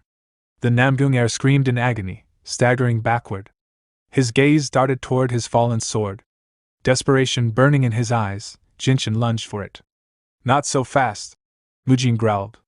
His feet blurred as he invoked the destroyer's divine stride, closing the gap in an instant. Yet Jinshin managed to reclaim his blade, unleashing his 10 iron sword art in a flurry of energy blades. Mujin's fists collided against them, each clash bursting into thunderous explosions that shook the entire Colosseum. From the stands, the crowd murmured in awe. I've never seen Namgung Jinshin struggle like this. That just shows the immense strength Shaolin has gained. Yes, but this monk is different. Overwhelmingly different from the rest of Shaolin. At last, the invincible Namgung Jinshin has met his match. The stage was shrouded in a cloud of dust. Suddenly, Mujin burst forth, seizing Jinshin and slamming him to the ground. Jinshin coughed blood but still clung to his blade, slashing desperately at Mujin's throat. To his shock, Mujin caught the strike with his arm, smiling coldly. Were you aiming for my throat? Have you fallen into demonic deviation like Mu Kyung yesterday? Or is this simply your first time facing despair? Jinshin's thoughts spun in panic. This pressure, it's suffocating. He pulled back, shouting with defiance. Don't you dare look down on me! His ki flared like a blazing sun. Take this. Heavenly Emperor art, Heavenly Emperor Jinshin style. His slash split the sky itself. But Mujin stood unharmed. His fist glowed with golden ki as he invoked his technique. Then take this. 100 steps divine fist, uppercut. His fist smashed into Jinshin's chin, the golden ki surging upward like a beam of light that pierced the heavens. I'll send you flying! Mujin roared. Jinshin's body was hurled into the air, crashing down unconscious. The arena fell silent. Then, the referee raised his voice. The victor, Shaolin's monk Mujin! The audience erupted into chaos, their cries echoing like thunder. In the VIP box, the Murim Alliance leader chuckled. He glanced at the man in dark blue, who was weeping bitterly. What did I tell you? I warned you not to be so certain. Looks like it's time to welcome the new dragon. With that, he turned and began to walk away. On the stage, Mujin raised his fist high toward the heavens. His voice rang out. I cannot remain at the level of merely being your equal.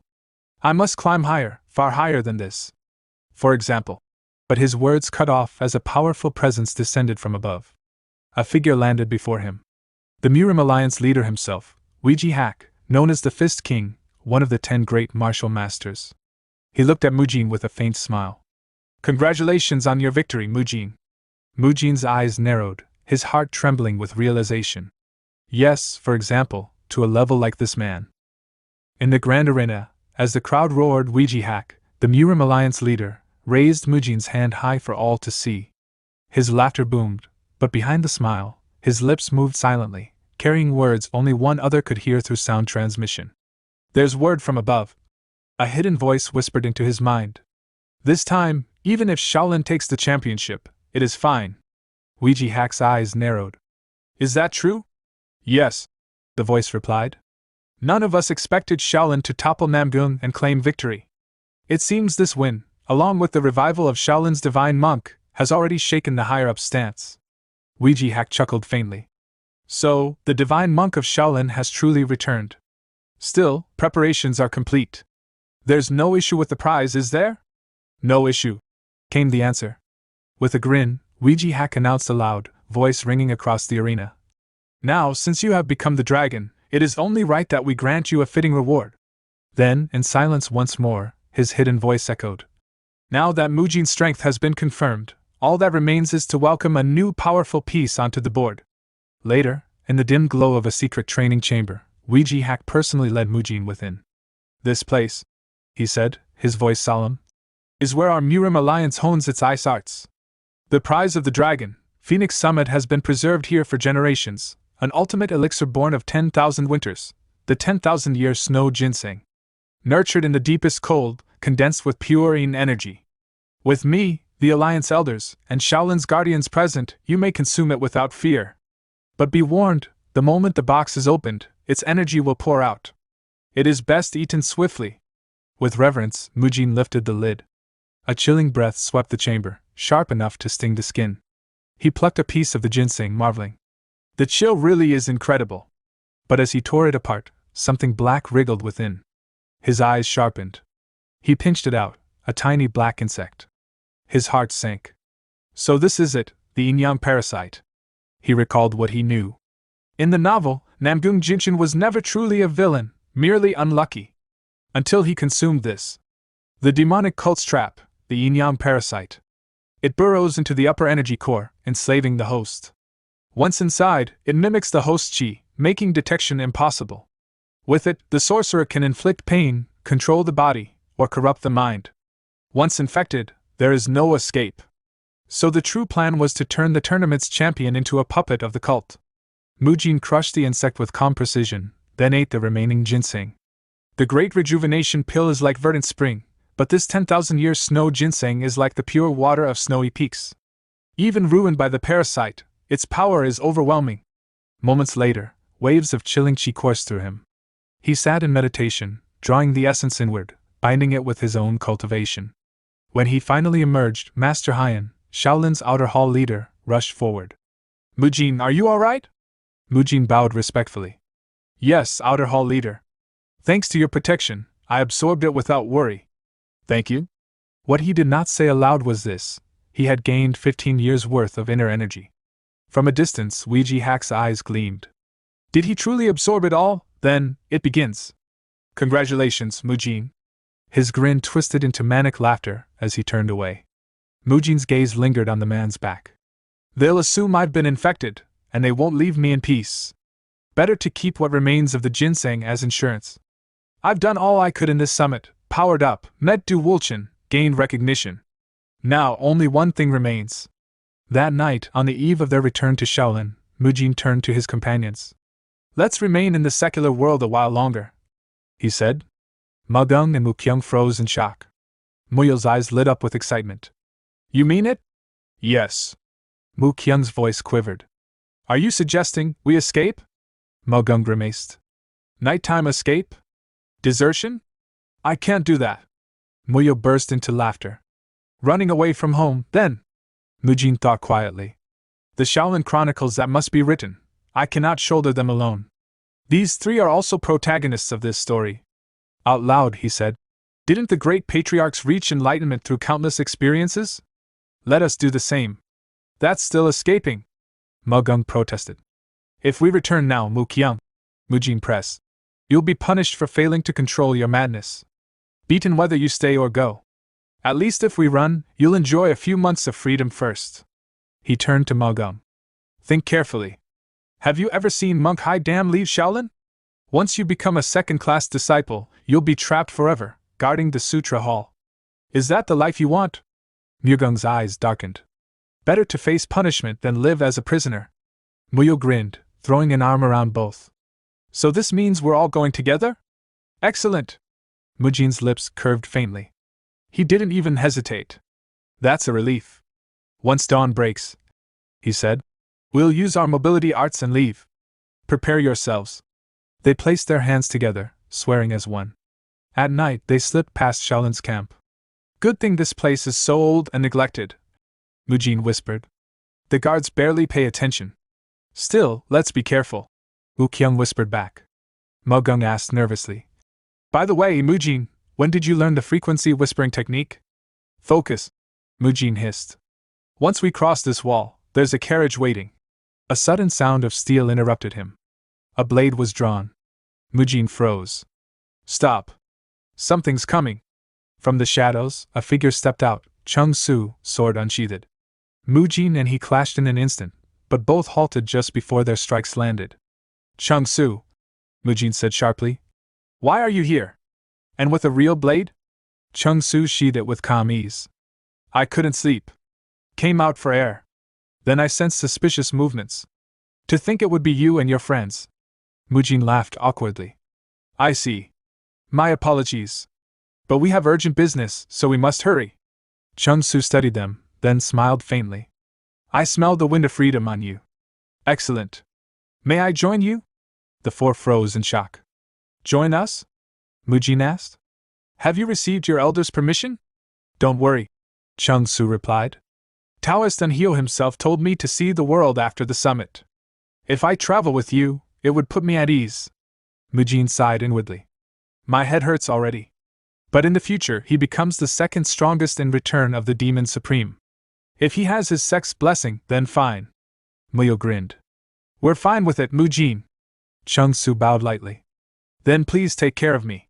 And so, their party grew. The next morning, panic swept through Shaolin. A monk rushed to Abbot Hyun Chun and the elders. Trouble! The youths who entered the Dragon, Phoenix Summit, they're gone. Only a note remains. What? The abbot asked, stunned. They've all disappeared. Even the Wudang boy, Chung Su. Hyun Chun's face hardened. All four are missing? Yes, the monk said grimly. And with that, a simple disappearance became the spark of a storm that would one day shake the entire Murim. On the road, a carriage creaked forward. Mujin sighed, gripping the reins. Mugung, your driving was awful. Have you never steered a carriage before? I lived in the mountains, Mugung retorted. Why would I ever drive one? Chung Su, can you? Mujin asked. No. I've never done it either. Then I'll drive, Mujin said, taking control. His eyes gleamed. And if I'm the one holding the reins, I decide where we go. Mukyung asked hesitantly. Do you even have a plan? Of course, Mujin said with a grin. Deep inside, his heart burned. Let's begin. The first page of the remastered Shaolin Chronicles. After escaping Guizhou province, the group finally arrived at Fanjing Mountain. Mugung, frowning as he adjusted his plain clothes, asked, Do we really have to wear these kinds of clothes? Mukyung chuckled and replied, It's not a bad idea, especially since we need to hide our identities. It's been far too long since I've worn anything other than martial robes. Muyo looked around at his companions and grinned. Everyone looks great. Mujin, stepping out of the carriage, announced, If you're all dressed, then come out. Starting now, The treasure hunt begins. The group followed, ready to explore the mountain. Some time later, Mujin was moving through the forest, scanning his surroundings. Muyul followed not far behind. Muyul! Mujin called out. I'll go further ahead. You move to the left. Got it. Muyul replied, though in his mind he thought, Mujin, I'll go first. He increased his pace, leaping from branch to branch with ease. As he moved, Muyul recalled what Mujin had told them on the way there. Mujin had said, I heard that somewhere around here, an incredible elixir is hidden. His friends had been skeptical. An elixir in a place like this? They had asked. Mujin, however, had been confident. I heard it from someone reliable, so it should be true. Once we arrive at Fanjing Mountain, let's decide the order and time slots, then split up to search. Elsewhere on the mountain, Mugung, Mukyung, and Chung Su rested after a long search. Mugung lay on the ground, breathing heavily. Even after searching everywhere, we couldn't find anything. Chung Su, cleaning his sword, asked, Could this all be for nothing? Mukyung, also exhausted, replied, Still, Mujin isn't the type to lie, right? Mugung sighed. Maybe. But if we've searched this thoroughly and found nothing, maybe even he was tricked. Are Mujin and Muyul still searching? Seems so, Mukyung said. Mujin probably feels responsible since he brought it up. As for Muyul, well, maybe Muyul's just enjoying himself. Mugung interrupted with a smirk. It's been a while since he's had fun. Meanwhile, Muyul continued his agile leaps through the trees. I still can't find anything, he muttered, but climbing trees after so long feels great. Suddenly he sensed movement. There's something fast, he said as a small monkey appeared before him. Don't tell me, this is a monkey, he exclaimed in awe. Before he could react, their heads collided, and both crashed to the ground. The monkey got up, looking angry, but froze when Muyul began laughing. Wow, you're amazing, Muyul said with admiration. Every time I've climbed trees before, animals just ran away the moment they noticed me. But you're the first one to ever knock me out of a tree. You're really strong and fast, aren't you? The monkey tilted its head curiously. Then, as if understanding, it smiled. The two reached out, their fingers touching like newfound friends. Muyul laughed joyfully, and the monkey responded with happy chatter. Hearing strange screeching in the distance, Mujin stopped and looked back. To his surprise, Muyul appeared, a monkey perched proudly on his head. Mujin blinked. Muyul, what's going on? What's with the monkey? Before he could say more, the monkey chattered rapidly, and Muyul seemed to understand. Just a little further, Muyul translated. Mujin's eyes widened. Wait, are you actually talking with that monkey? How? Muyul grinned. Mujin! You're here too? Follow me, I think we found the elixir. Really? Mujin asked, his curiosity piqued. After some time, Muyul stopped near the edge of a cliff. We're here, he said. Wow, it's just like you described. Mujin, is this the place you were looking for? Mujin's eyes widened as he looked around. The scenery matched perfectly, crimson blossoms swaying under the cliff's shadow. He thought back to a passage from Unorthodox Tyrant Chronicles, Volume 2, in a resolved heart. The clan had fallen. Du Wulchen had nothing left, only a blood-stained martial robe and a chipped sword. In the mountains of Jinan County, he wandered endlessly, tormented by his own weakness. When his strength failed, he stopped before a field of crimson blossoms beneath a cliff. There he set down his burdens, remembering the bright smiles of his mother and sister. Seeing the same flowers before him now, Mujin thought, found it. It looks exactly like the illustration from the novel. This is where Du Wulchen obtained the elixir. But since I already gave him the lesser revitalization pill before, the elixir here shouldn't even be necessary. Still, we came all this way for it. His thoughts were interrupted by Muyul's voice. Apparently, this was its home, he said, pointing to the monkey still perched on his head. It was its home? Mujin asked warily. Why the past tense? Muyul's expression darkened. Originally, it lived here happily with its family, until that guy came and took it all away. He pointed behind Mujin. Turning around, Mujin froze. A giant wild boar was charging toward him. The mountain echoed with a thunderous roar. Hearing it, Mugung, Mukyung, and Chung Su immediately dashed toward the sound. Are we going the right way? Mugung shouted. Yes, Chung Su replied. I can hear something up ahead. Then let's hurry, Mukyung urged. When they finally arrived, all three froze in shock. This is the place Mujin mentioned earlier, Chung-Su said in disbelief. Mu-kyung stared wide-eyed at the sight of a massive boar lying defeated on the ground. What kind of situation is this? Mu-gung blinked. What's with the giant wild boar? Mu-kyung looked around. Where's Mujin? Up here, came a voice. Mujin was lying on top of the boar's head, panting. Perfect timing, you guys are here. I'll explain later, but first, I've already caught the elixir, so eat up without worry. Mu-kyung and Mu-gung stared at him in horror. What do you mean you caught the elixir? Wait, you don't mean the elixir, you mean the inner essence? Mujin nodded casually. They're the same thing. Both Mu-gung and Mu-kyung shouted. How the hell are we supposed to eat something like that? A little earlier, before the others arrived, Mujin and Muyul stood face to face with the massive boar that had made its home deep within the forest of Fanjing Mountain. According to Muyul, who had been speaking with the monkey, the story was tragic. The giant boar had slaughtered the monkey's family, taken over its home, and when the monkey wandered in search of help, it had stumbled upon Mujin and Muyul. Muyul had even given the creature a name, Lingling. Mujin blinked at that. You even gave it a name? He thought in disbelief. What does Lingling even mean? His gaze shifted between the two animals, a wild monkey capable of communicating with humans, and a boar large enough to rival a carriage. Could it be that both of them are enchanted beasts? He wondered. If that's true, then that boar definitely has an inner core essence. Mujin's expression hardened. A crimson aura rippled faintly around his clenched fist. Should I try subduing it with this? He thought. He recalled the secret technique he had studied with his grandfather, Iron Guard. It absorbed energy through the skin, strengthening the body while enhancing energy control. When combined with maiden art, which refined and hardened the skin, and supported by martial arts that reinforced muscles and bones, it created a technique that could build limitless strength. Mujin exhaled slowly and activated it for the first time in real combat. His muscles tensed and pulsed with controlled power. Then, in one explosive motion, he lunged forward, grasped the boar's massive tusks, and with a roar, lifted the enormous creature off the ground. The impact that followed shook the mountain as he slammed it into the earth, ending the battle in a single, thunderous strike. Back in the present, Mujin knelt beside the fallen beast, washing 3 glowing inner core essences in a stream of clear mountain water. Found them, he said, holding the shimmering orbs up to the sunlight. With these, our group will become stronger. He smiled faintly. The balance will finally be right. After explaining the encounter to his companions, Mujin turned to the others. Now that I've explained everything, take the inner core essences. Taoist Chung-Su, may I speak with you privately for a moment? Chung-Su nodded. What is it, Mujin? Leaning close, Mujin whispered. It's nothing major, but could you yield your share to the others?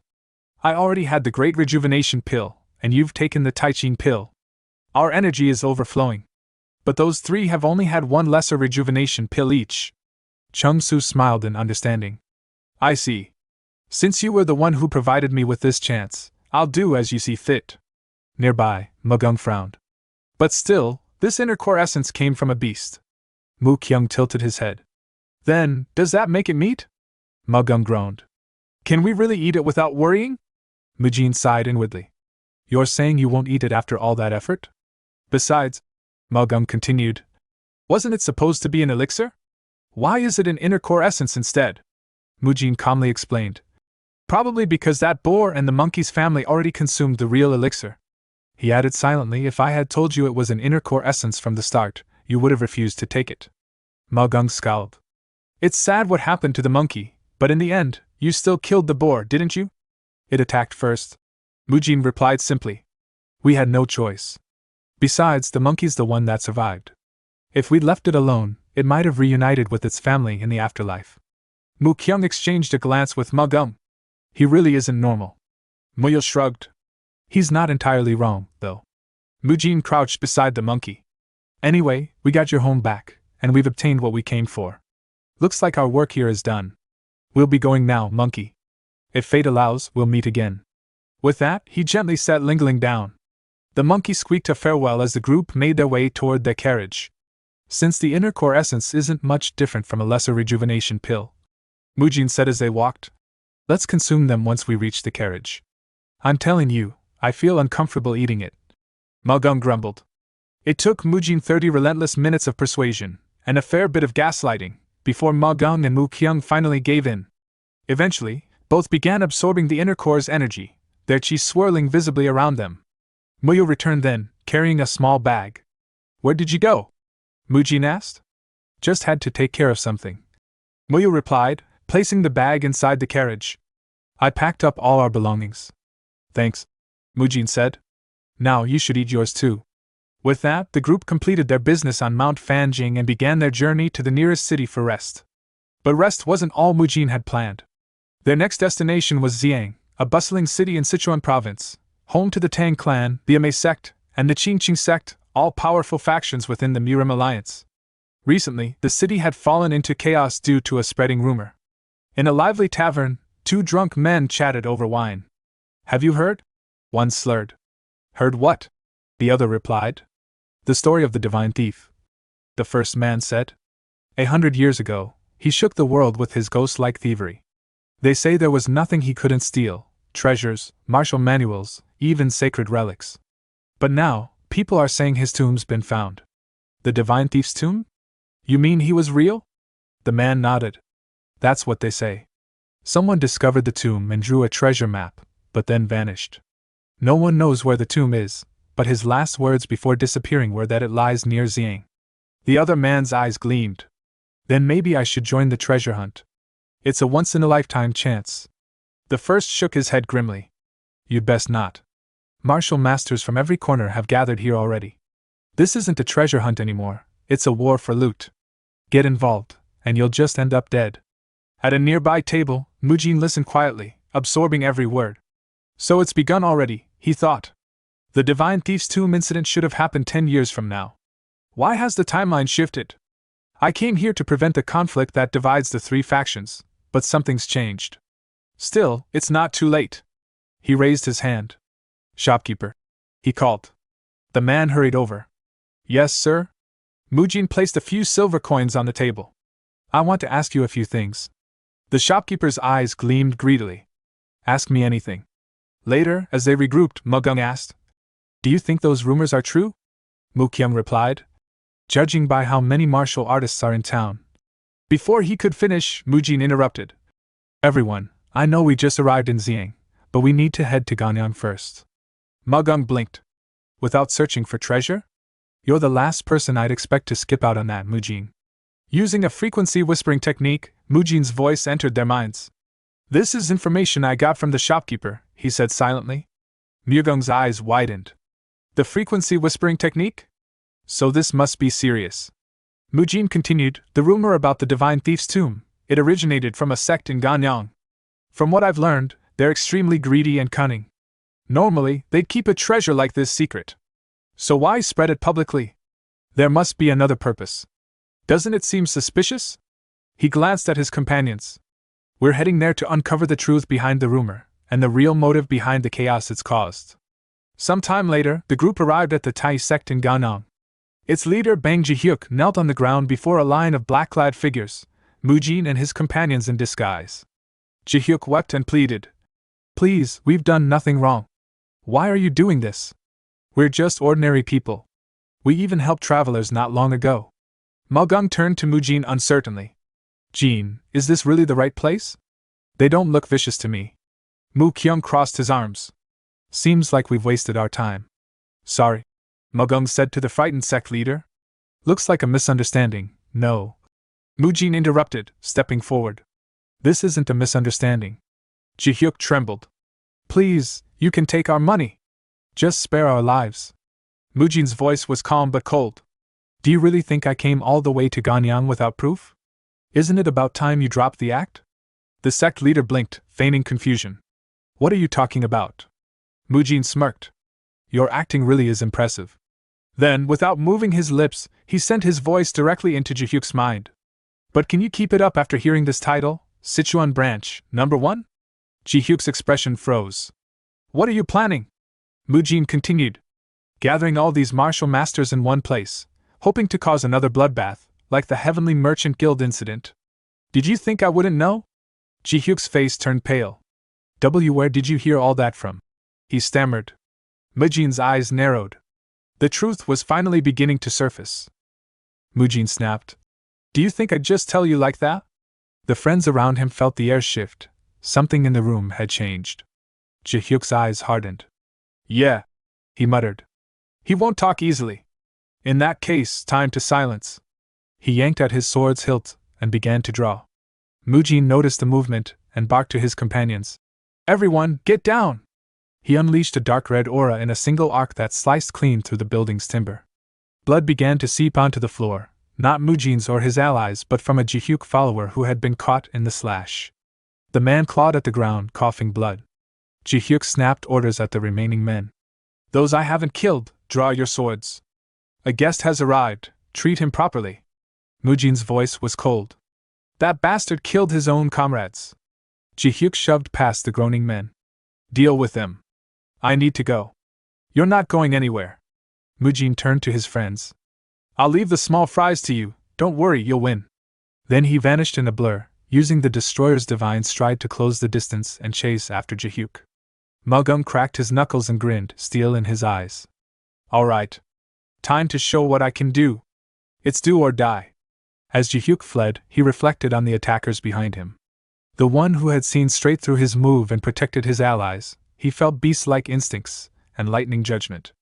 Young voice, large frame, not the profile of some ancient master. Could he be Namgun clan? Wudong? Or perhaps that Shaolin disciple who'd shown at the Dragon, Phoenix Summit? Before Ji-hyuk could sort it out, Mujin appeared at his side with terrifying speed. Hey, bad guy! Mujin taunted. You're slower than I expected. He struck with a chain punch aimed at Ji-hyuk's head. The blow forced blood from Ji-hyuk's mouth. When Ji-hyuk fumbled for his sword, Mujin's kick sent it skittering away. Mujin didn't let him breathe. He followed with a flurry of punches that hurled the sect leader backward into the wall. Pinned and gasping, Ji-hyuk managed. You're Shaolin's new dragon, Mujin. What? How are you here so soon after the Dragon, Phoenix Summit? Mujin peeled the cloth from his face and answered with a smirk. Even now you try to gather intel? Your professional dedication is admirable. Not that I'll answer. Instead, tell me your objective. And while you're at it, tell me the color of your underwear. Inside, Ji-hyuk's mind raced. The reports had understated this man's strength. Captured here, he realized, would mean everything on his side unraveling. If the truth leaked, their allies would act. Better to die than be taken, so he bit a hidden suicidal pill. Mujin lunged to stop him, but it was too late. Poison spread like wildfire. Within seconds, Ji-hyuk was dead. Mujin stared at the corpse, bitter. They always choose suicide when they're caught. He grit his teeth. If every leader took his own life, interrogations would yield nothing. He'd have to squeeze what he could from the foot soldiers. Any information was better than none while the Shadow Syndicate's reach remained unclear. He had to capture at least one more. He sprinted back and shouted. Guys! Start with their mouths! Chung Su's voice answered, solemn. Sorry, Mujin. They killed themselves in the middle of the fight. Around them, bodies lay still. Are you all okay? Mujin asked. Yeah, Mugum replied, shaken but whole. Besides feeling bad about this, I'm fine. Mujin's jaw tightened. Those men were villains, remember, they cut down their own comrades. Mu Kyung trembled on the edge of fury until Muyul stepped in, keeping him steady. Mu Kyung, don't lose yourself. Pull it together. As Muyul steadied Mu Kyung, a surviving Ji-hyuk follower lunged from behind and swung a sword from Muyul's head. The group had no time to react, but something small and swift intervened. The monkey that had been tucked inside Muyul's clothing kicked the attacker and sent him sprawling. As the wounded man collapsed, he croaked one last phrase. For the demons! And then died. The strange words startled everyone. They all turned to Muyul. Why did you bring the monkey? Mugum demanded. Muyul laughed nervously. We caught it. You're that monkey from before? Mugum asked. You left it behind back then. Wu Kyung added. Wouldn't it be better to return it to the wild? Chung Su suggested. But Muyul shook his head. Lingling wanted to come with us. I'll take care of it, feed it, groom it. Mugum scoffed, but Mujin breathed out a small, exasperated laugh. What a monkey mess, he murmured, then sighed and relented. All right, bring it along. Muyul brightened. Mugum shot Mujin a dubious look. Are you serious? He asked. At this point, it's followed us here, Mujin said. No point arguing. If Lingling hadn't stepped in, Muyul might have been hit. Also, this is an enchanted beast. It can be a companion. Then cleaning up after it and feeding it is your job, Magung said flatly. I've saved enough, Mujin replied. Bathroom duty? That's on the monkey. The monkey, Lingling, chattered at that, and Muyul translated with a grin, What do you take me for? It wanted to be put down. Mujin couldn't help smiling. The mood in the group had shifted, lighter for a moment thanks to the small animal. Mujin squared his shoulders and addressed the room. We beat the villains and learned their rough objective. They intend to use the Divine Thief's treasures to attract martial masters from all over the country, stirring up chaos. So the Divine Thief's treasures are here? Magung asked. Exactly, and in enormous quantities. Mujin moved to a wooden chest in the room and opened it. A stash of treasure spilled into view. He thought, if you can't solve the problem, eliminate the source of the problem. Before Sichuan boiled over into conflict, they would remove the spark themselves. Seize it all, Mujin announced. If we take the treasure first, the whole plot ends. We got plenty more where that came from. Hit the subscribe button and stay tuned for even more amazing content.